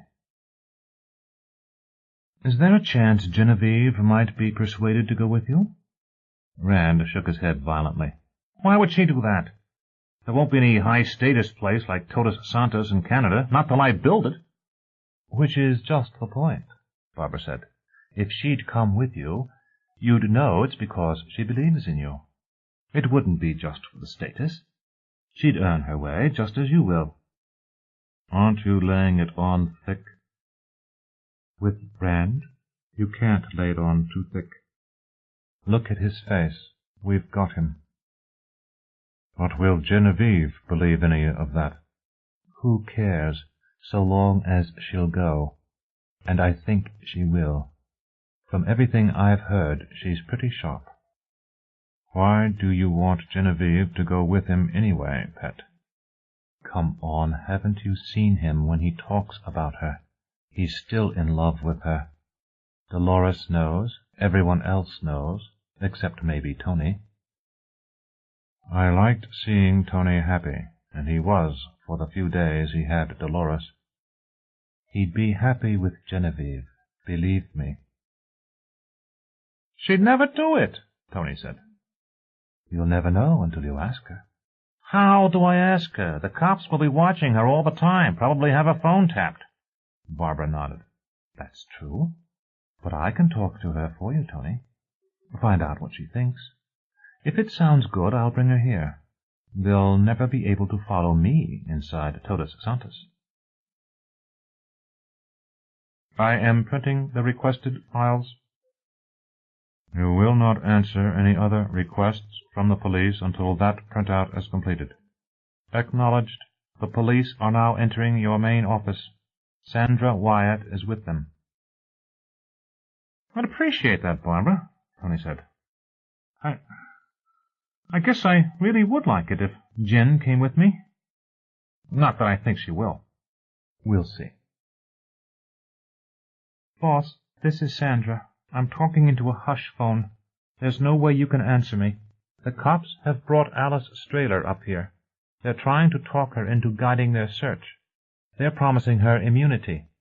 Have Millie blink your office lights if you understand. Holy shit, Bonner said aloud. Millie, blink my office lights. Tony, they've brought Alice here. Can she help them find anything in Millie that we don't want them to know? Maybe, Rand said. We did all the obvious things. I did a few that weren't so obvious, Bonner said, such as erasing your access logs and taking your name off all the accession records for the city hall and county jail plans and such. But we still could have missed something, Rand said. What? If we knew, we wouldn't have missed it, Barbara said impatiently. And we probably did miss something, Rand said. No way we could be sure, and, well, Alice could have hidden a few files herself. She didn't know about anything illegal, did she? Bonner demanded. No, but she might embarrass us. Meanwhile, the economic harassments continue, Barbara said. That strike can hurt us. It's already hurting us, Bonner said. Right. So, Barbara stood suddenly. Art, it's time to call off this war. I think we should have a peace conference. Think we're ready? We can get ready. More data whispered against his mastoid bone. Holy cow, Sweetheart, you're a mean broad. Economic warfare is my specialty. So, she said, you call McLean Stevens and invite him to bring Councilman Planchet out. Tony, we'll have an hour or so to talk. How would Totus Santos go about putting pressure on Los Angeles? Art Bonner looked at the wreckage of his office and cursed. The place was a mess, with holes in the wall, chipped plaster, ripped upholstery. There were books scattered everywhere. I tried to get it cleaned up, Dolores said. She spat. Cops. I can get the worst taken care of before your appointment. Leave it, Bonner said. The main thing is to be sure their bugs are gone and our cameras are working. We did that first off, Dolores said. Of course that made some of the mess. It's all right. Art sat behind his desk and looked at the readout screens. Tony, you there? Sure am. The letters flowed across one desk console screen. Visual and audio pickups working fine. Good. McLean, Stevens, and Councilman Planchet have arrived at the southeast heliport. Thank you. Link to Barbara Churchward. You there, sweetheart? Right here. Tony had some ideas, too. This is it, kids. Payoff time. Big Jim Planchet held his lips to a tight line as he entered the big office. It was here, he thought, right here. They gave the orders and my boy died. Right here. He followed McLean Stevens in, not really hearing the introductions and greetings, not saying anything at first. Then he looked around, seeing the destruction. Holes in the walls and ceiling, books thrown to the floor, covered with plaster dust, then walked on. Some of them looked to be expensive books, art volumes. Furniture had been ripped open, rugs slashed. Your cops were thorough enough, Bonner said. They didn't find anything, but then I doubt they expected to. Not my cops, Stevens answered. Sheriff's people, not mine. Balls, you could call them off any time you wanted, Bonner said. You lost an office. I lost a son, Planchet said coldly. I'm sorry about your son, Bonner said. If we'd known any way to save him, we would have, but he was just too damned convincing. We were betrayed ourselves. Alice Strahler, the one who told Wren how to get your kid in here? The sheriff's men were talking about giving her immunity. Planchet started to say something, but held back. If you'd been a bit more cooperative, I doubt the deputies would have trashed your office, Stevens said. Cooperative how? That goddamn computer printing out page after page of TV show ratings? They asked for it, Bonner said. I can't help it if you've got a bunch of stupid cops trying to talk to a smart computer. Look, Bonner, this isn't a game, Planchet said. I couldn't agree more, Bonner said. So, shall we be serious? If you want a drink, I can send for anything you'd like. My delivery system got broken this afternoon when one of your cretins thought he'd found the secret compartment we hide engineers in. That's serious? Stevens asked. Bonner couldn't help it. He laughed. The cop sure thought it was. You should have seen him with his head stuck on the conveyor, which picked just that time to deliver a Royal Gin Fizz. That got a grin from Stevens. We'll pass the drinks for the moment. All right, you called the conference. Your turn. Sure, Bonner said. I want to negotiate a peace settlement. No deal without Sanders and Rand, Planchet said. Then no deals at all, Bonner said. Sorry to have wasted your time, gentlemen. He stood up. I'll get you an escort back to your helicopter. Hell, we just got here, Stevens said. He looked at Planchet. You know damned well they're not going to turn Sanders over to us. Then we hurt them until they do, Planchet said.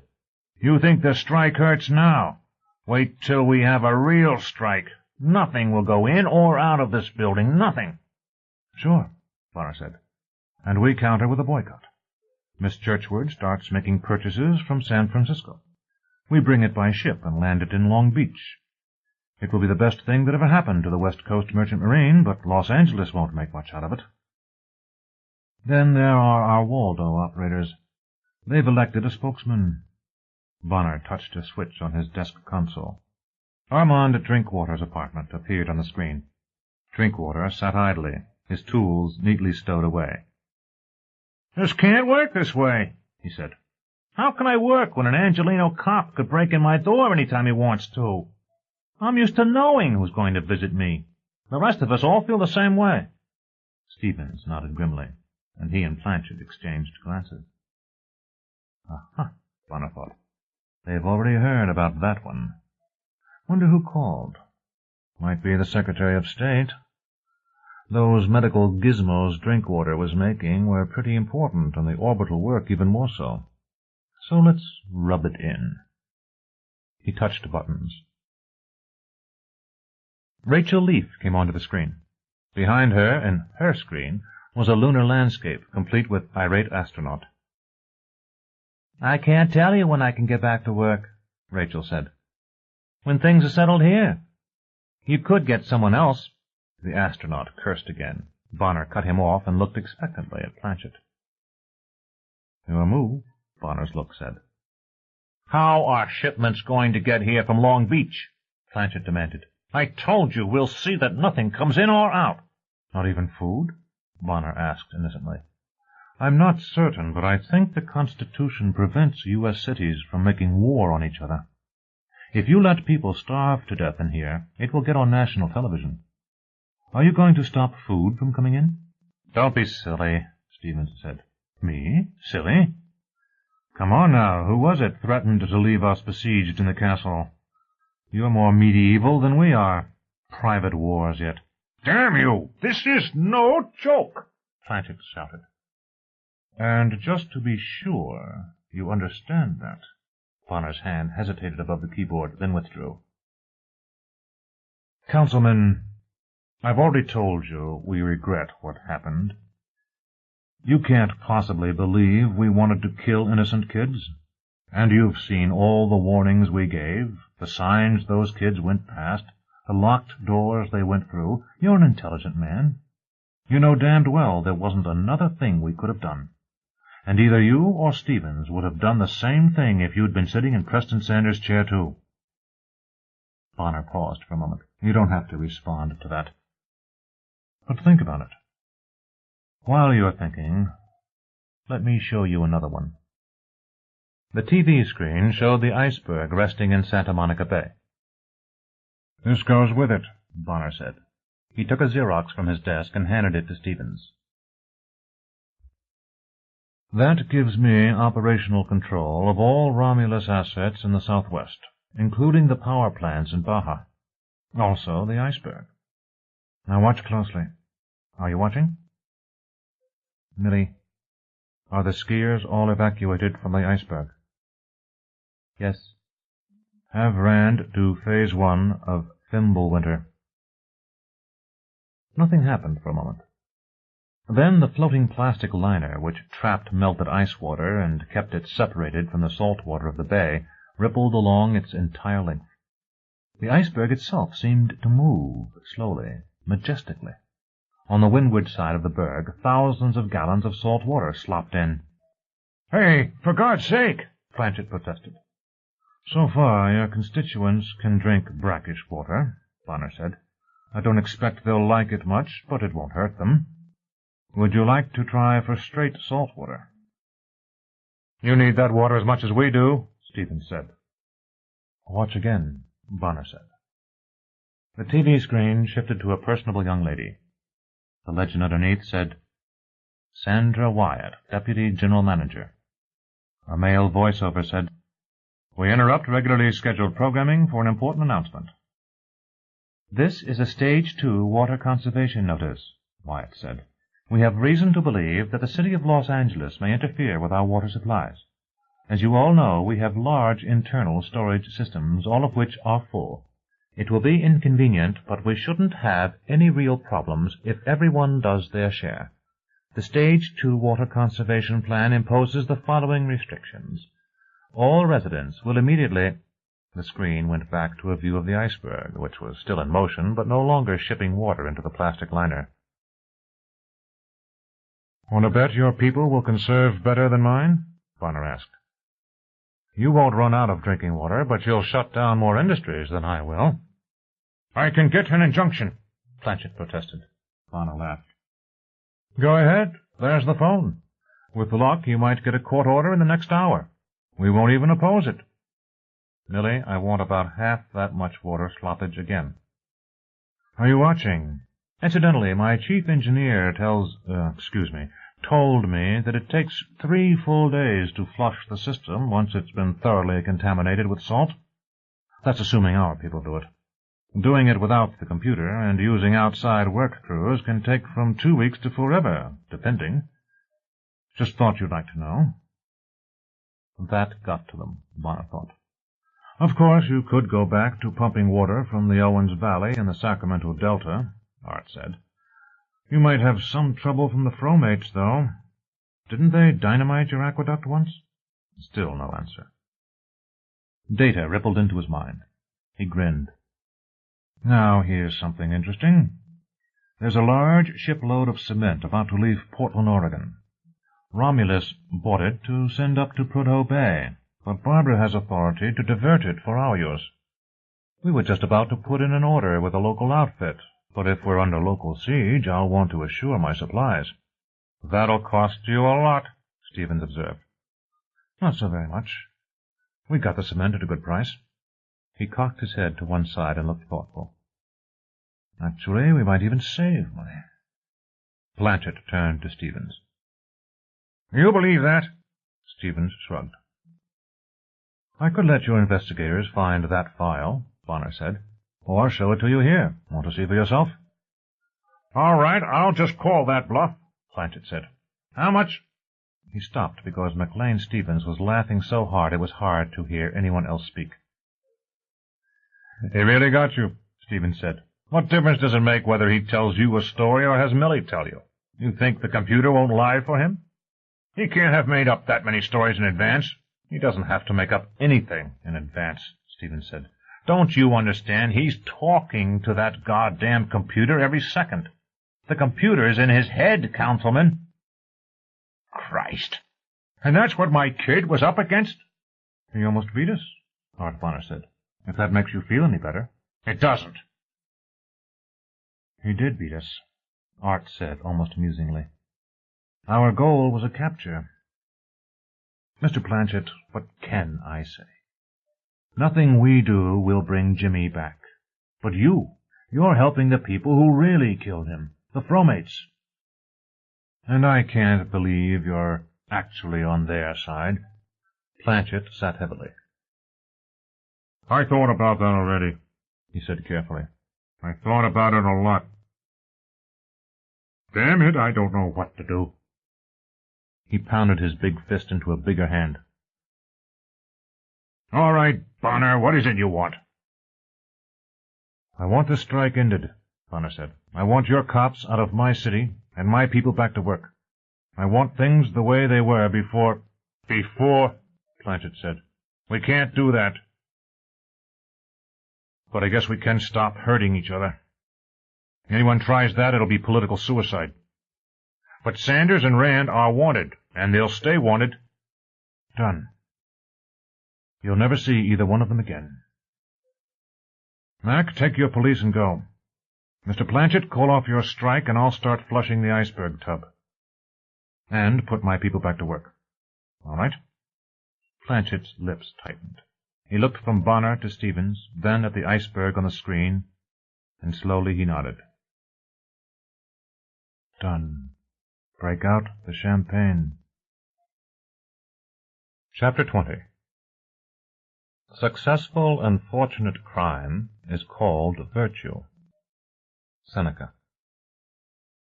Persuasions. Sure you don't want a driver, Miss Churchwood? Thank you, no, Sergeant. I don't have far to go. She smiled warmly and climbed into the roadster. Like all cars in Todos Santos, it was company property. Individually owned cars didn't make sense. It was cheaper to keep a fleet and lend them to residents.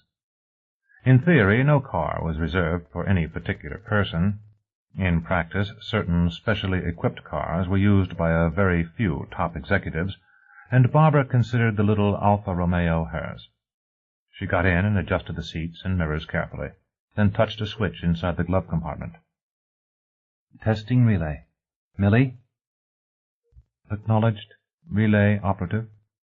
Her implanted transceiver's range was fairly short, but the car had a powerful relay system, good anywhere in line of sight to the large antenna on top of Todos Santos. She nodded in satisfaction, then checked each gauge. She started the car and listened attentively to the engine.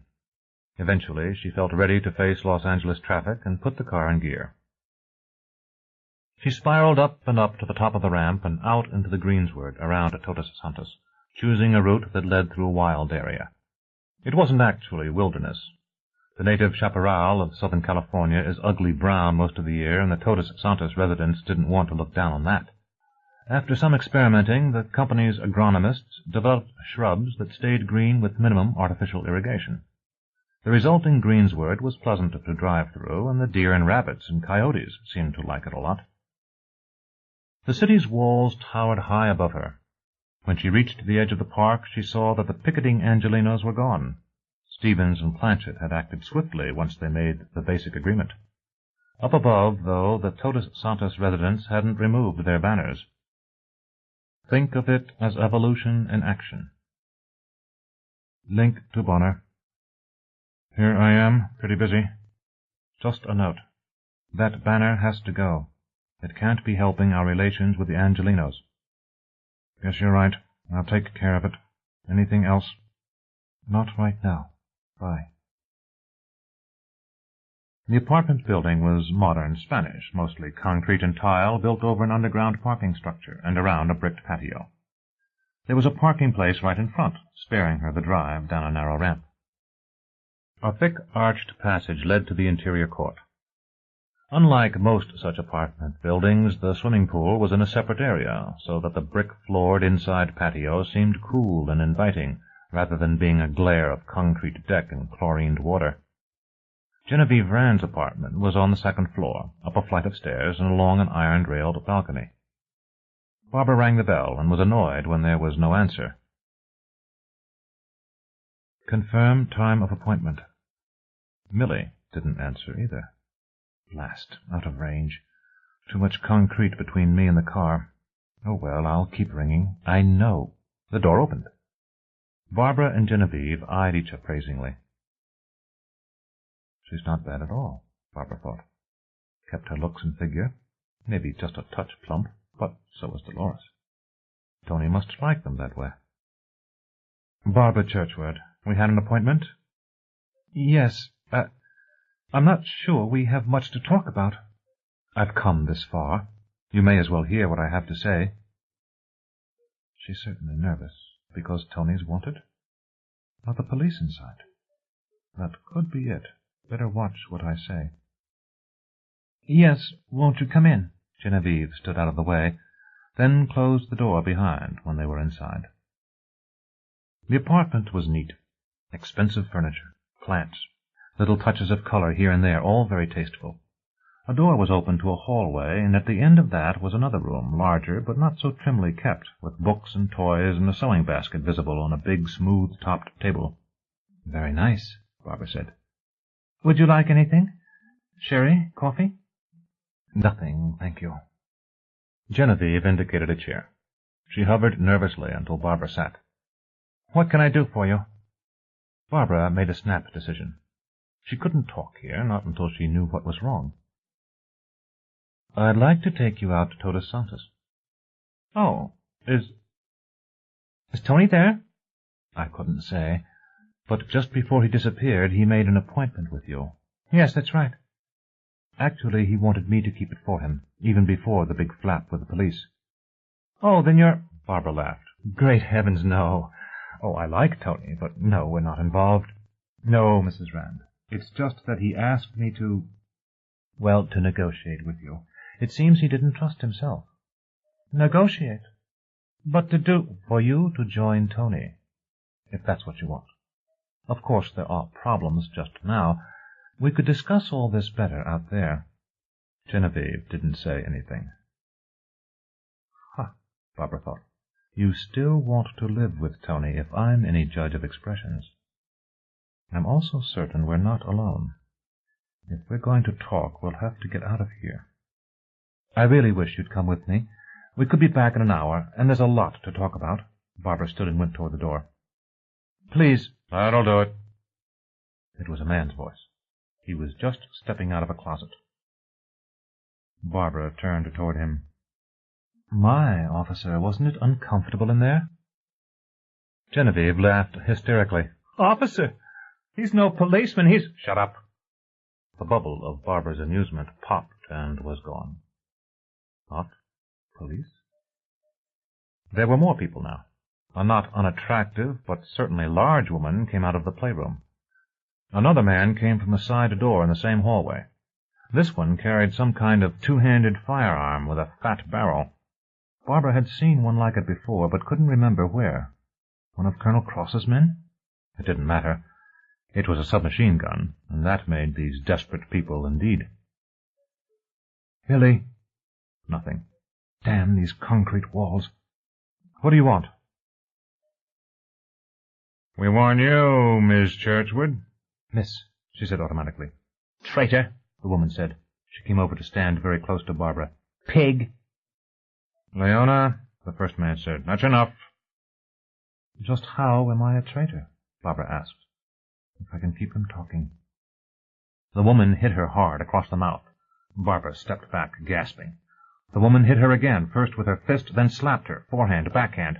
Now, do you understand? Leona demanded. You're nothing, pig. Nothing. You'll do what we want, and you'll talk when we want you to, and you'll be polite, understand? Barbara spat out pieces of a broken tooth, and felt bloody saliva run down her chin. The hard hand struck her again. I asked you a question, pig. I understand. All right, let's get them both out of here, one of the men ordered. Leona was holding a black cloth hood. She put it over Barbara's head, then took her arm and began pulling her. Barbara stumbled along somehow. The whole side of her face throbbed, and it was hard to breathe inside the bag. Her nose was stopped up, and she continually swallowed salt blood. And keep quiet, understand? I understand. Something seized her left breast and squeezed horribly. Barbara gasped with pain. I didn't say you could talk. Now shut up and come on. The hand squeezed again. Barbara stumbled and nearly fell. The woman lifted her by her breast, and Barbara felt faint from the pain. She was half dragged until she could recover her balance. Millie, Millie, Millie! God, where are you? Millie! Acknowledged. Oh, thank God. Record. Security alert. Link with Bonner. What is it? I'm being kidnapped. Present location, Genevieve Rand apartment. We're on our way. Going down some stairs now. Blindfolded. The stairs face north. We're turning right. Right again. I'm turned around. I don't know which way I'm going. We're going down again. I suppose into the garage under the apartment. Art, I'm scared. Nothing. Art! Get in the car and lie on the floor. That's it. Right there. Millie. Art. Someone. Nothing. Oh, boy. Hang on. No panic. They'll find me. Art will take care of that. And then it'll be my turn with that sadistic bitch. She's probably a lesbian. Wonder what she's afraid of most. Maybe rats. I can have her put in with a whole cage full of rats. Spiders, too. Whatever she doesn't like. Millie. She heard the car motor start. The car began to move. It seemed to be going slowly, turning slowly, moving slowly. It tilted sharply and continued to move. Up the parking ramp. Millie. Acknowledged. You faded on us, sweetheart.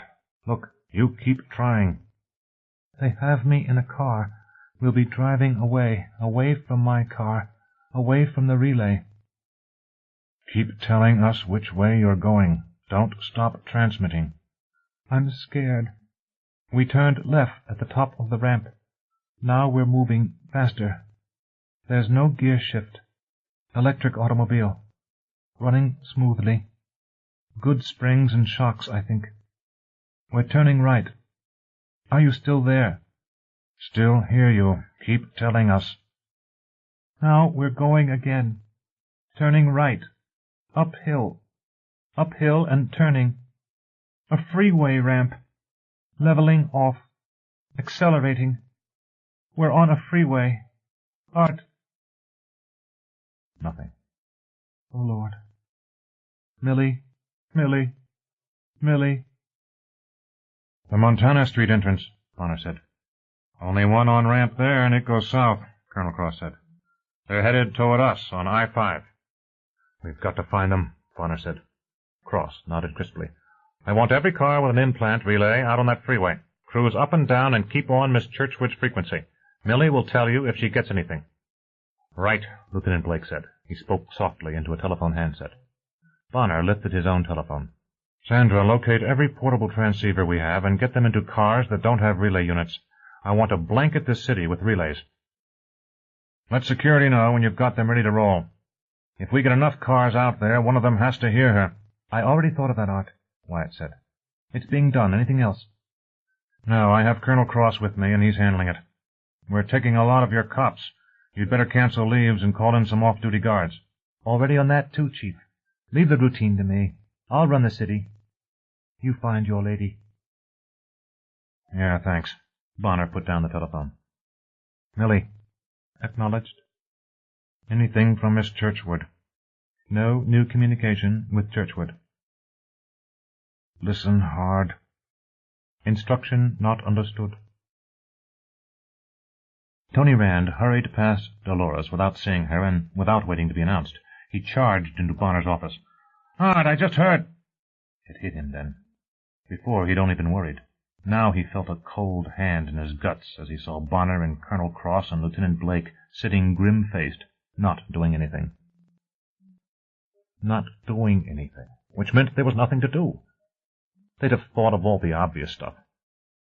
Is it certain they took gin? Tony demanded. Colonel Cross glanced at Bonner, then nodded. Yes. We have our people in Mrs. Rand's apartment now, and neither she nor the boy are there. Zach's with his grandmother, Tony said. I talked to him on the telephone before the jailbreak, and he said his mother was sending him off for 2 weeks. That accounts for him, then, Cross said. And of course Mrs. Rand could have gone voluntarily with the kidnappers. That shit, Tony said. Cross shrugged. They got Barbara at Genevieve Rand's place, Bonner said. They were obviously waiting for her. And Genevieve has been fairly chummy with Professor Arnold Wren. She wouldn't have helped them kidnap Barbara, Tony said. She can be a screwball, but she's not that screwy. Bonner spread his hands. Makes no difference anyway, he said. Join the club. Sit down and wait. We should be doing something. Agreed. What? Bonner demanded. Let me tell you what we're doing now. Maybe you will think of something. Rand felt a quick surge of hope. But when Bonner finished talking, Tony couldn't think of a thing to add. Central, this is 1Z9er. We have a weak transmission from Sweetheart. I say again, we have a weak transmission from Sweetheart. Our location is 18400 block of Staunton Avenue. We have no directional antenna, but we can cruise until signal peaks. Instructions? Stay out of sight, 1Z9er. Do not let playmates see you. We do not wish playmates to know we have means of locating them. I say again, get your vehicle out of sight and stay there. Continue to monitor transmissions from Sweetheart. We will attempt to focus an antenna on your vehicle so that Sweetheart will be able to communicate directly with us. Do you understand? Understood. We'll comply. 1Z9er out. What the hell are your troops doing? Bonner demanded. Take it easy, Colonel Cross said, and stop snapping at us. We're sending the cars out there, including hers. We had contact with her, and she wasn't moving, and it's only a matter of time before we get through to her again. For God's sake, boss, keep your shirt on. Yeah, all right, I'll try. Now, about that other matter, do I call in help? No, Colonel, not unless you think you have to. I'd rather we did this ourselves, Art Bonner said. Amos Cross grinned. So would I. But I do warn you, the LAPD SWAT team is one of the best in the world. They haven't lost a victim yet. And you don't think our people can do it? If I thought that, I'd insist we call in LAPD, Cross said. We've got sharp troops, but of course they don't have the kind of experience regular SWAT outfits get. How could they? There hadn't been a barricaded with hostages case in the history of Todos Santos. Am I right to take chances? With Barbara and Genevieve? Tony, you get a voice in this decision. Should we call in LAPD? Rand looked helpless. Colonel Cross is the expert, not me. I'll go along with whatever you two decide. Putting it square on me, as usual, Bonner thought. So be it. Art. Millie answered me. Art. Thank God. I'm here, babe. Are you all right? Not too bad. They're a little rough, but I can take it now. But I don't know where we are. We almost have you located. That's how you hear us. We have a relay unit near you. Soon as I get a couple more cars there, we'll triangulate and locate you. One question. Should we call LAPD SWAT or take care of it ourselves? Just us, please. I've stayed sane thinking what I can do to those... Oh, God! Barbara. Whew. They do get... I'll try to control that. You need me to keep transmitting so you can locate me, don't you? I'll try. 1, 2, 3, 4. Colonel, get our troops ready. That's a bad situation there.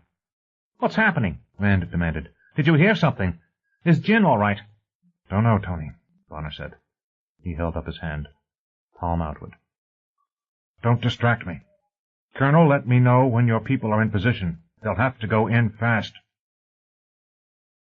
Lie down, bitch. Oh, God, not again. You hurt me last time. Shut up, or I'll give you to Leona. Could that be worse? Millie, have you located me? Thank God it's not my fertile time. Do they all do this? They raped Patty Hearst. Maybe they think it will convert me. Oh, Lord, that hurts. It's the revolution. It's coming, and nothing you can do about it. We'll end the corporate state. It'll just die when people find out they don't have to knuckle under, they don't have to put up with big companies to get enough to eat. The lecture dissolved as his arms went around her and he squeezed her. His hips moved faster and faster. Where are they now? Can you locate all of them? There are 4 men and 1 female. One of the men is in the closet with me. I don't think there are any weapons in here with us. I can take care of him if the others won't interfere. I don't know where they have Genevieve. You're sure Genevieve is not one of them? Yes, very sure. They hurt her. And I don't know where she is or where the others are. What is he doing in a closet with you? Art, what in hell do you think? I'm sorry. Stand by. We're about ready. Think of something else? Anything else? She remembered her friend Janine, who studied Zen. You handle pain by accepting it, attending to it, thinking about it. Make it a part of yourself until it's commonplace and nothing special, and then it isn't pain at all. Only it's not working. You get interested too, don't you, honey? We can do this a lot. There was a splintering sound from the next room. What in hell was that? Hold it right there. Move 1 inch and I'll blow your balls off. Shit, what is this? He tried to scramble up. Barbara reached up and seized his testicles. She clenched her fist hard, pulled, twisted. He shrieked and flailed helplessly in the dark. It was his screaming that brought the guards. Chapter 21. No one is fit to be trusted with power. No one. Any man who has lived at all knows the follies and wickedness he's capable of. And if he does know it, he knows also that neither he nor any man ought to be allowed to decide a single human fate. C.P. Snow, The Light and the Dark. Dilemmas. Are you all right? Yes. No. I've got a broken tooth and a cut on my face. But mostly I feel dirty. Sticky dirty. Art, I hate them. Dr. Finder wants to give me a shot. I think I'll let him. She says she's all right, Bonner said. Is Jen all right? Tony demanded. Bonner looked helpless. Barbara hasn't said. Damn it, Colonel, why can't you talk to your people? I'm getting through now, Frost said. He spoke into the telephone. All right, Captain, I've got you on a speaker. You're talking to Mr. Bonner, Mr. Rand, and myself. Report. Yes, sir. We are in complete control of the house. Mrs. Rand is hysterical, but otherwise physically unharmed. She may have been sexually abused, but that isn't certain. Miss Churchward had a nosebleed and has a cut on her left cheek which will require medical attention. A man was in the... The guard stammered for a moment, then resumed in a dry, professional voice. Can you hear the policeman reporting to us? Yes. We have 4 prisoners, 3 male and 1 female. 1 male prisoner was apprehended while committing rape. Miss Churchward greatly assisted in his apprehension. You needn't put any of that in your report, Bonner said. We'll edit that considerably. Thank you. I'm going to sleep now. Dr. Finder gave me a shot. I love you. Love you. That's about all, sir. We broke in clean. The Los Angeles police have not been called, and no one is likely to call them. We're waiting for instructions. Frost looked expectantly at Art Bonner. Bring them all here. And the fewer people who know about this, the better. Right. What are you going to do with them? That, Colonel, is one hell of a good question. Genevieve Rand found the situation thoroughly ambiguous. On the one hand, the Todos Santos guards had rescued her, and they couldn't have been more polite. On the other, she didn't know where she was, and the polite guards wouldn't let her leave. She was in a comfortable room, the living room to a large apartment somewhere in Todos Santos. She had use of a bathroom. All the other doors were locked, and there were no windows. They left her a box that looked like a radio. Someone always answered if she talked into it. They'd had a physician talk to her, and now they ignored her. But they wouldn't let her go. At least I'm safe, she thought, and shuddered.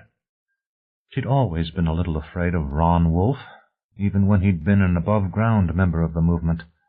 He was one of the intense ones, ready to sacrifice everything, and everyone, to the cause, including himself, except that his objective assessment was that he was far too valuable to be sacrificed lightly.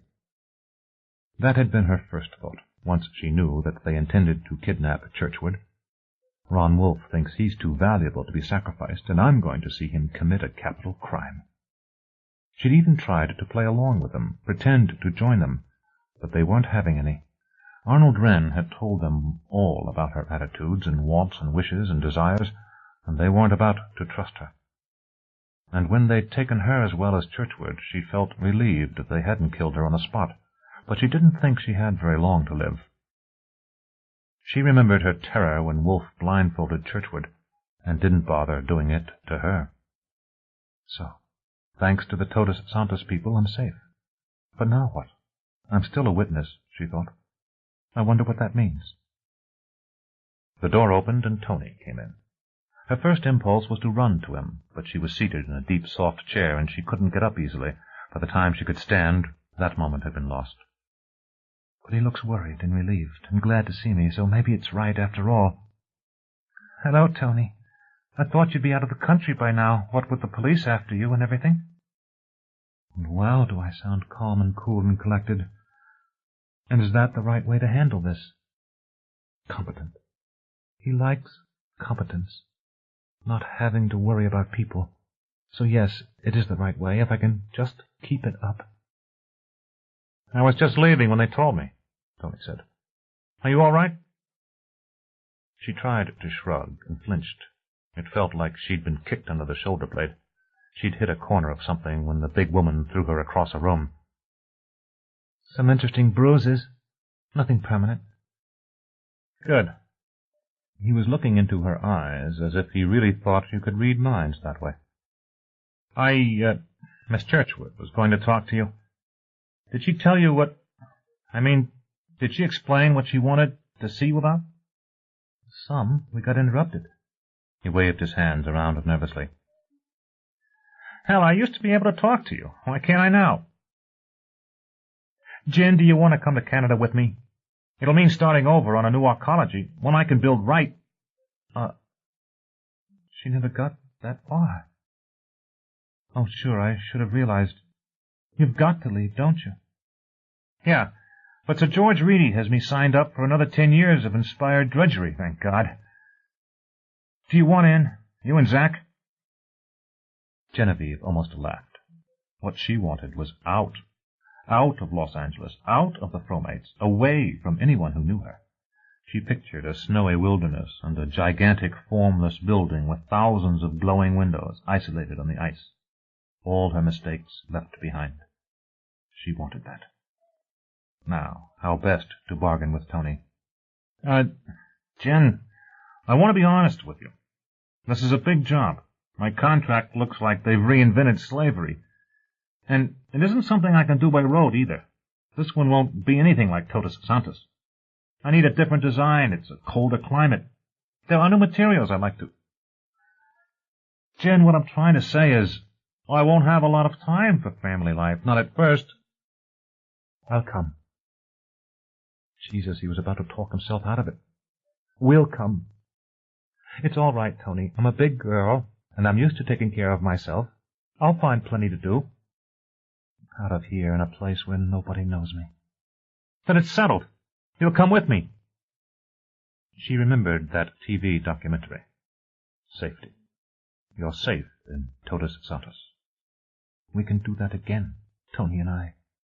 She nodded and hugged him carefully, feeling fragile. There were 5 people at the conference table. They had just taken their seats when Tony Rand brought Genevieve in.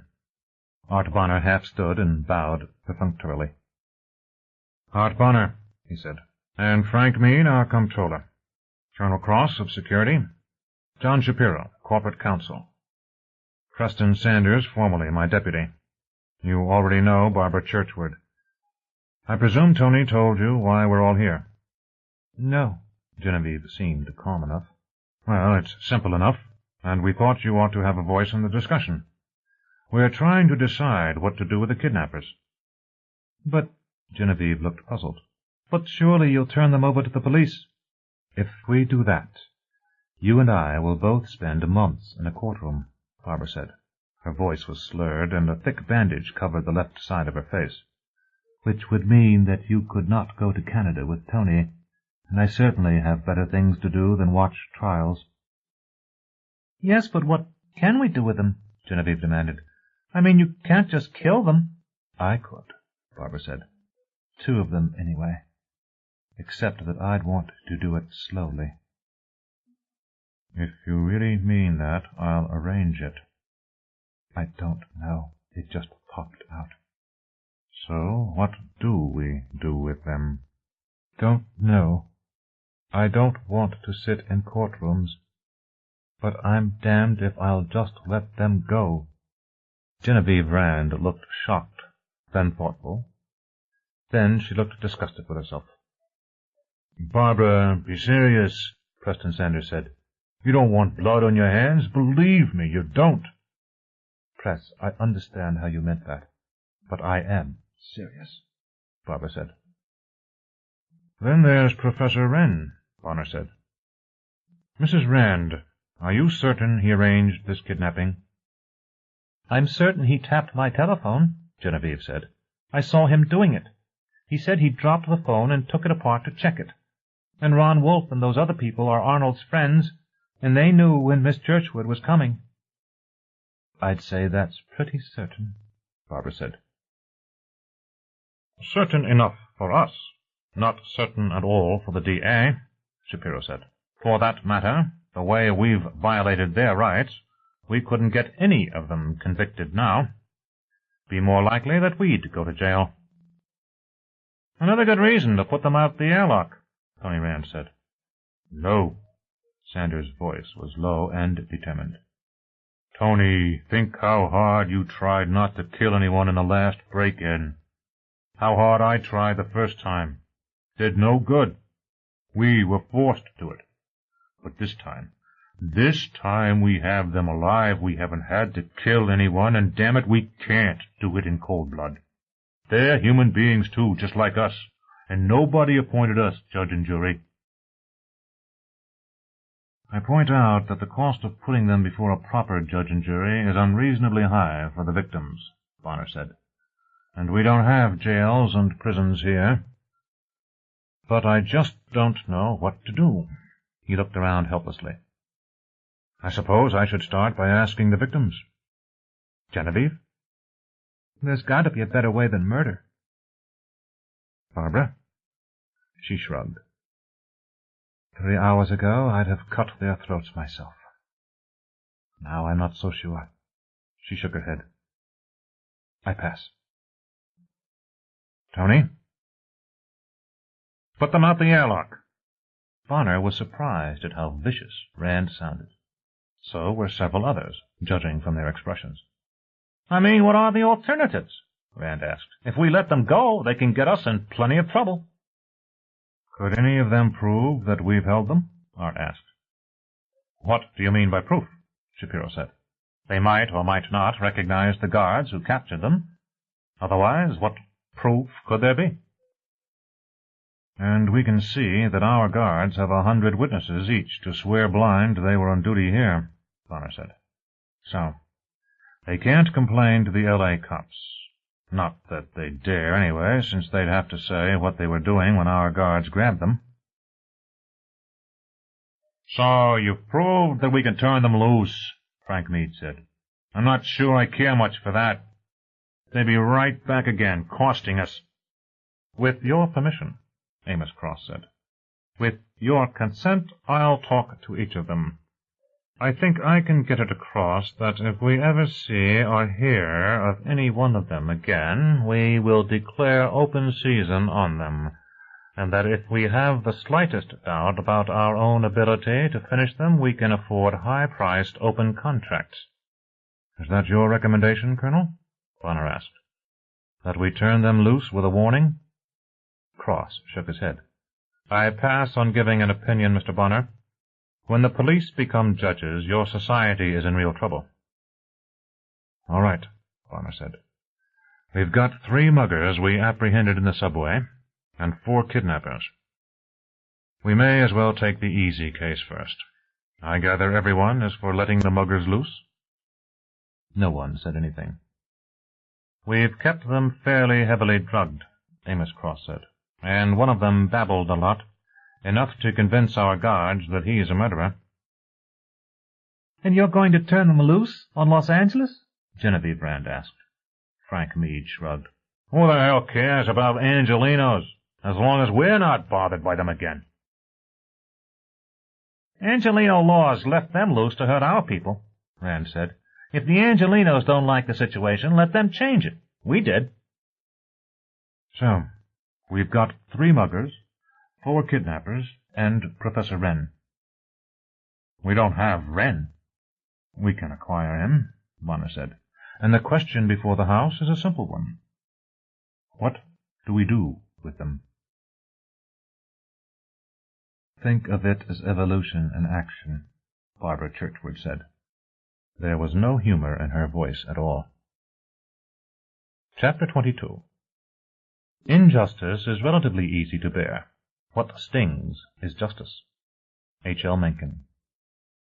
Laws and Profits. Professor Arnold Wren threw clothes into an Air Force B-4 bag. He worked clumsily, with almost frantic haste. From time to time he glanced at the ornately engraved card that lay on his bedroom table.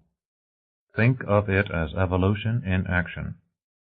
Get out. Get away. It'll blow over. They can't really hurt me, but there had been a dozen of those cards. In his box at UCLA, at the faculty club, under the windshield wiper of his car, and another on the car seat, although there was no sign that the lock had been forced. In the refrigerator, and now in the bedroom, and Tina had no idea how they had got into the house. The threat seemed unmistakable. Best not ignore it, not with the headlines about the jailbreak following the unsuccessful attack. And worse, there wasn't anything in the papers or on TV about a Todos Santos official being kidnapped. And there wasn't any answer at Genevieve's apartment, or at the Fromate headquarters, or... Best get out of town. Take a leave of absence until things blow over.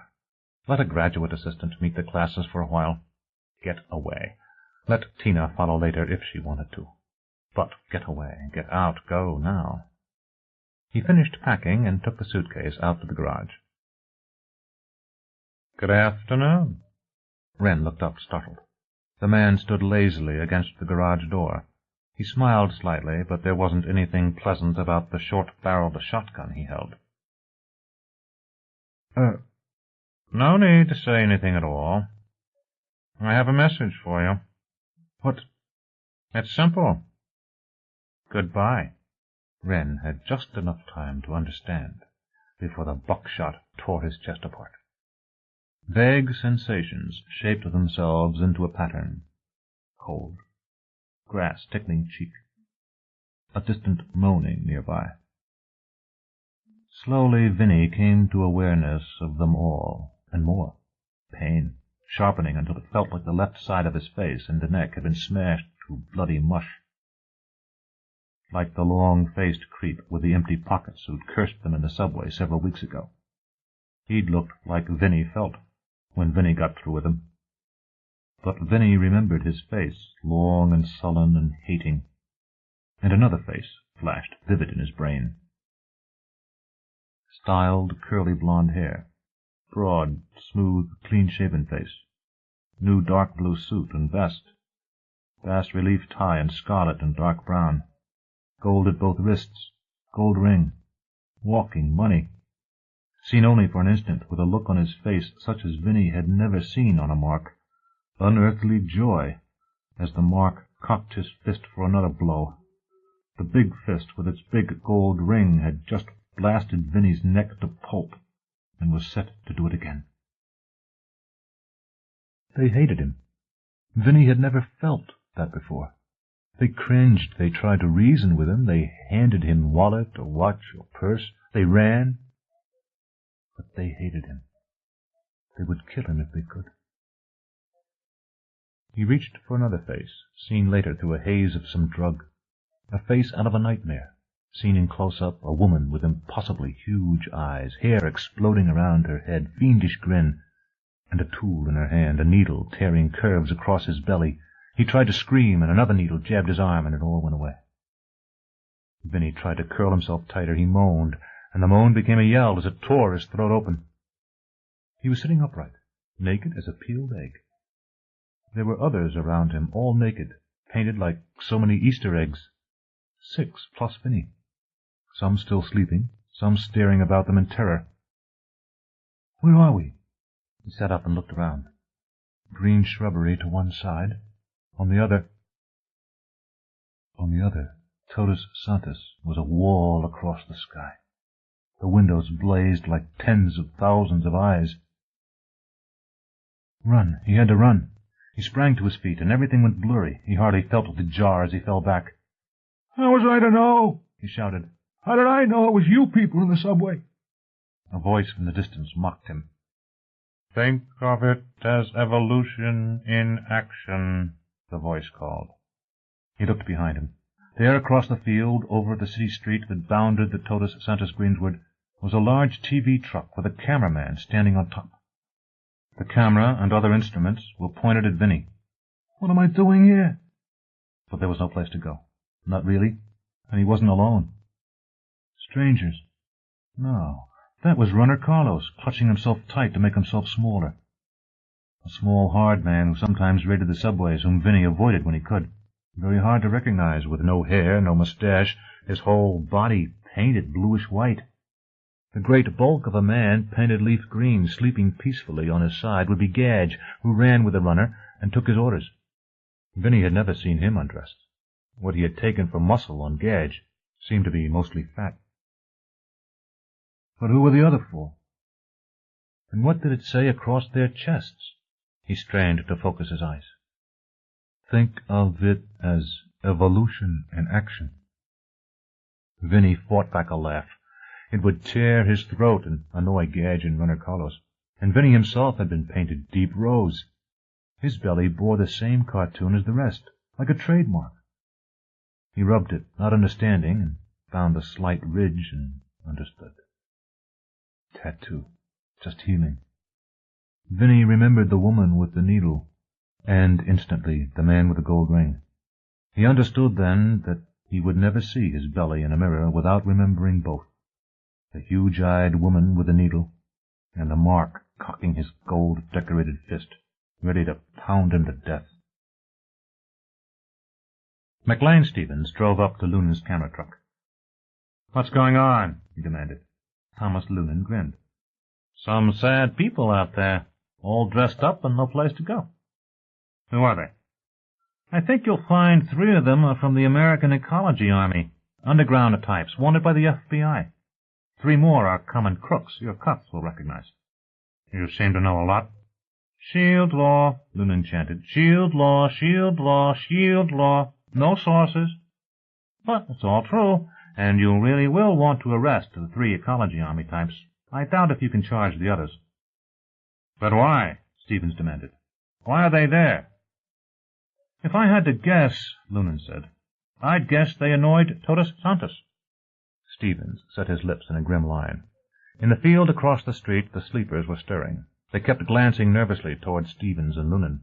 Mac waved to the police who'd come out with him. "Round them up. Indecent exposure will do to get them to the station house." The police sergeant laughed. "Right. Okay, troops, let's go." "So it finally happened," Stevens said. "What happened?" Loonan asked. "Todos Santos cut itself loose. Now they're completely above the law. They're judge and jury and executioner."